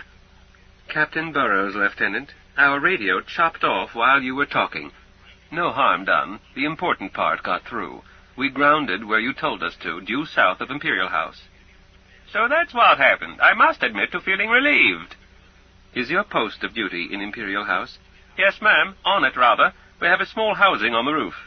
Good. I have a message for the Governor-General. Will you record? Oh, certainly. This is Hilda Burrows speaking, master of spacecraft Gay Deceiver out of Snug Harbor. I am sorry that I had to leave without saying goodbye, but your last statement forced me to take measures to protect my craft and crew. My darling Hilda cut the mic. Zebby, when you have air, glide away from the city. She continued. In a small way, my responsibilities parallel yours. I cannot bargain concerning the safety of my crew and my craft. I hope that you will reconsider, as I have no stomach for dealing with the Russians, even though they have more to offer us in exchange. I still ask for safe conduct, but now must ask for a still third item in such a document, that all four of us be allowed to leave at will. You have my name. My second-in-command is Dr. D.T. Burrows Carter. My chief pilot is Dr. Z.J. Carter. My co-pilot is Dr. Jacob Burrows. You will have noticed surnames. Dr. Jacob is my husband. The other two are our daughter and her husband. I am Dr. Hilda Corners, but I am much prouder of being Mrs. Jacob Burrows, although at present I must use Captain Hilda Burrows, since I am commanding. Sir, while dictating this, I have made a decision. I will not make a second attempt to negotiate with Russians. We will wait 30 minutes in the warm hope of hearing from you, then return to Earth, report to our own government, send a detailed complaint to the Tsar of all the Russias, and make a formal report of our attempt here to His Imperial Majesty. Signed, respectfully yours, H.C. Burrows, commanding, Lieutenant. What are the full names and titles of the Governor-General? His Excellency Lieutenant General, the Right Honorable Herbert Evelyn James Smythe Carstairs, K.G., V.C., C.B.E., Governor-General of the Imperial Realms beyond the sky. Preface it formally, please, and I will wait until 0900 hours, Greenwich time, or 36 minutes from now. Mark. I will add the heading, Captain, and deliver it by hand. After Hilda signed off, she said, I'm going to try to sleep 30 of those 36 minutes. Can anyone think of a program that will let all of us nap? This contact is more tiring than I had expected. Jacob, Dee, Zeb, don't all speak at once. I can, my dear, I answered. Yes, Jacob? Gay termite. To my mild surprise, it was night at our creek bank. To my pleasure, my first attempt to maneuver by voice was smoothly successful. My daughter's ingenuity in constructing voiced programs had left me little to do. While I did not resent it, I'm proud of Dee, nevertheless, while sitting as co-pilot, I sometimes wondered whether anyone remembered that it was my brainchild that moved this chariot. Ah, vanity. To my greater pleasure, Hilda clapped her hands and looked delighted. Jacob, how clever of you, how stupid of me. All right, everyone off duty for a half hour, except the rule about always two and always a rifle. Gay, alert us in 30 minutes, and please unlock the bulkhead door. Aunt Hillbilly, are you going to sleep back there? I had thought of stretching out and inviting Jacob to join me, but the space belongs to you and Zebby. I was thoughtless. We aren't going to sleep, but we had better drag those rifles out of that sack or you won't sleep. I want to empty the oubliette and stow that pesky plastic potty under the cushion of my seat. Darned if I'll use it when I have the whole outdoors at hand. Most certainly, but stay inside Gay's lights, and do please remind me before we leave. Dee, I've so much on my mind that I forget housekeeping details. Hillbilly, you're doing swell. I'll handle housekeeping. You worry about the big picture. Hilda cuddled up to me in the after compartment, and my nerves began to relax. Would the Governor-General relent? Where would we go next? We had a myriad universes to choose from, a myriad planets, but only one was home, and we didn't dare go there. What about juice for Zeb's car, and 1,000 other things? Perhaps we should risk Earth without a J. What about the time bomb ticking away in my darling's belly? Hilda sniffed into my shoulder. I patted her head. Relax, dearest. I can't. Jacob, I don't like this job. I snap at you. You argue with me. We both get upset. It's not good for us. We never behaved this way at Snug Harbor. Then give it up. I'm going to, after I finish the job I started. Jacob, when we lift from this planet, you will be captain. Oh, no. Zeb. Hilda, my only love, you should turn it over to him now. Zebby won't take it. It's you or Dee, Jacob. If Dee is our next captain, you will backseat drive even more than you have with me. No, Jacob, you must be captain before Dee is, so that you will understand what she is up against. I felt that I had been scolded enough. I started to tell Hilda when that pejorative epithet played back in my mind, backseat drive. I trust that I am honest with myself. I know that I am not very sociable, and I expect to go on being so. A man capable of creative work has no time to spare for fools who would like to visit. But a backseat driver? Some facts. Jane learned to drive before I did, her father's duo. Our first car, a roadable, coincided with her pregnancy. I got instructions so that I could drive for Jane. She resumed driving after Dee Dee was born, but when both of us were in the car, I always drove. She drove with me as passenger once or twice before the custom became established, but she never complained that I had been back seat driving. But Jane never complained. Dee Dee laid it on the line. I don't know who taught Dee Dee to drive, but I recall that she was driving, on roads as well as in the air, when she was 12 or 13. She had no occasion to drive for me until Jane's illness. There was a time after we lost Jane that Dee Dee often drove for me. After a while, we alternated. Then came a day when she was driving, and I pointed out that her H above G was, some figure less than 1,000 meters with a town ahead. She said, "Thanks, Pop," and grounded at that town, an unplanned stop. She switched off, got out, walked around, and said, "Shove over, Pop. From now on, I'll enjoy the scenery while you herd us through the sky." I didn't shove over, so Dee Dee got into the back seat. Dee Dee gets her stubbornness from both parents. Jane's was covered with marshmallow that concealed chrome steel. Mine is covered with a coat of sullen anger if frustrated. But Dee Dee's stubbornness isn't concealed. She has a sweet disposition, but Torquemada could not force Dee Dee to do that which she decided against. For 4 hours we ignored each other. Then I turned around, intending to start an argument, I suppose. I was in the mood for one, and Dee Dee was asleep, curled up in the back seat. I wrote a note, stuck it to the windscreen, left the keys, got quietly out, made sure all doors were locked, hired another car, and drove home, by air. I was too angry to risk roading. Instead of going straight home, I went to the Commons to eat, and found Dee Dee already eating. So I took my tray and joined her. She looked up, smiled, and greeted me. "Hello, Pop, how nice we ran into each other." She opened her purse. "Here are your keys." I took them. "Where's our car?" "Your car, Pop, where you left it." "I left it?" "You had the keys. You were in the front seat. You hold title. You left a passenger asleep in the back seat. Good thing she's over 18, isn't it?" She added, "There is an Opel Duo I have my eye on. Tried it once. It's in good shape." "We don't need 2 cars." "A matter of taste. Yours and mine." "We can't afford 2 cars." "How would you know, Pop? I handle the money." She did not buy the Opel, but she never again drove when we both were in our car. 3 data are not a statistical universe, but it appears that the 3 women I have loved most all consider me to be a backseat driver. Jane never said so, but I realize today that she agreed with Dee Dee and Hilda. I don't consider myself to be a backseat driver. I don't yell, "Look out," or "Watch what you're doing." But 4 eyes are better than 2. Should not a passenger offer, simply as data, something the driver may not have seen? Criticism, constructive criticism only, and most sparingly, and only to close friends. But I try to be self-honest.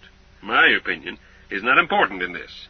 I must convince Hilda and Dee Dee by deeds, not words. Long habit is not changed by mere good resolution. I must keep the matter at the top of my mind. There was banging at the bulkhead. I realized that I had been asleep. The door opened a crack. "Lift in 5 minutes." "Okay, Dee Dee," Hilda answered. "Nice nap, beloved?" "Yes, indeed. Did you?" As we crawled out, Dee Dee said, "Starboard door is open. Pop's rifle is leaning against it, locked. Captain, you asked to be reminded. Shall I take the con?" "Yes, thank you." We lost no time, as Dee Dee used 2 pre-programs, Bingo, Windsor, plus Gay Bounce. Zeb had the communication watch officer almost at once. "Very well. I will see if the captain will take the message. No over. Hold." Zeb looked around, ostentatiously counted 10 seconds, then pointed at Hilda. "Captain Burrows speaking. Lieutenant Bean?" "Yes, yes. Oh, my word, I've been trying to reach you the past 20 minutes. "It is still a few seconds short of the time I gave you." "Nevertheless, I am enormously relieved to hear your voice, Captain. I have a message from the Governor-General. Are you ready to record?" Zeb nodded. Hilda answered yes. The lieutenant continued. "From the Governor-General to H.C. Burrows, Master Gay Deceiver. Hurry home, the children are crying. We all miss you. The fatted calf is turning on the spit. That document is signed and sealed, including the additional clause. Signed, Bertie. Captain, that is the governor's way of signing a message to an intimate friend. A signal honor, if I may say so." "Gracious of him. Please tell the Governor-General that I am ready to ground, and will do so as soon as you tell me that the spot in which we were parked, the exact spot, is free of any obstruction whatever." Bean was back in about 3 minutes, saying that our spot was clear, and would be kept so. Hilda nodded to Dee Dee, who said, "Gay parade ground." I had a flash of buildings fairly close, then we were back in the sky. Hilda snapped, "Chief Pilot, get Lieutenant Bean." Then, "Mr. Bean, our spot was not clear." "It is now, Captain. I have just come from the parapet. The governor's poodle got loose and ran out. The governor chased him and brought him back. Could that have been it?" "It decidedly was it. You may tell the governor privately that never in battle has he been so close to death. Astrogator, take her down." "Gay parade ground." Bean must have heard the gasp, then cheers, while Hilda's words were still echoing in his radio shack. We were exactly as before, save that the wide, showy steps to the King Emperor's residence on Mars were jammed with people. Officers, soldiers, civil servants with that slightly dusty look, women with children, and a few dogs, all under restraint. I didn't spot the Right Honorable Bertie until he moved toward us. He was no longer in mufti, but in what I could call service dress, or undress. Not a dress uniform, but dressy. Ribbons, piping, wound stripes, etc. Sword when appropriate. Since he was not wearing sword, I interpreted our status as honored guests rather than official visitors. He was ready to jump either way. He had his wife on his arm, another smart move, our captain being female. His aide, left shoulder chicken guts, but possibly a unit decoration, was with him too. No one else. The crowd stayed back. Hilda said, "Chief Pilot," then pointed to the mics, drew her finger across her throat. Zeb said, "Outside audio is cold, Captain." "Thank you. Gay, lock the bulkhead door. Open your doors." I jumped down and handed Hilda out, offered her my arm, while Zeb was doing the same with Deety portside. We met, four abreast, at Gay's nose, continued moving forward a few paces, and halted facing the governor's party as they halted. It looked rehearsed, but we had not even discussed it. This placed our ladies between us, with my tiny darling standing tall opposite the governor. I'd select your switch and turn the cassette over. I'd select your switch and turn the cassette over. I'd select your switch and turn the cassette over.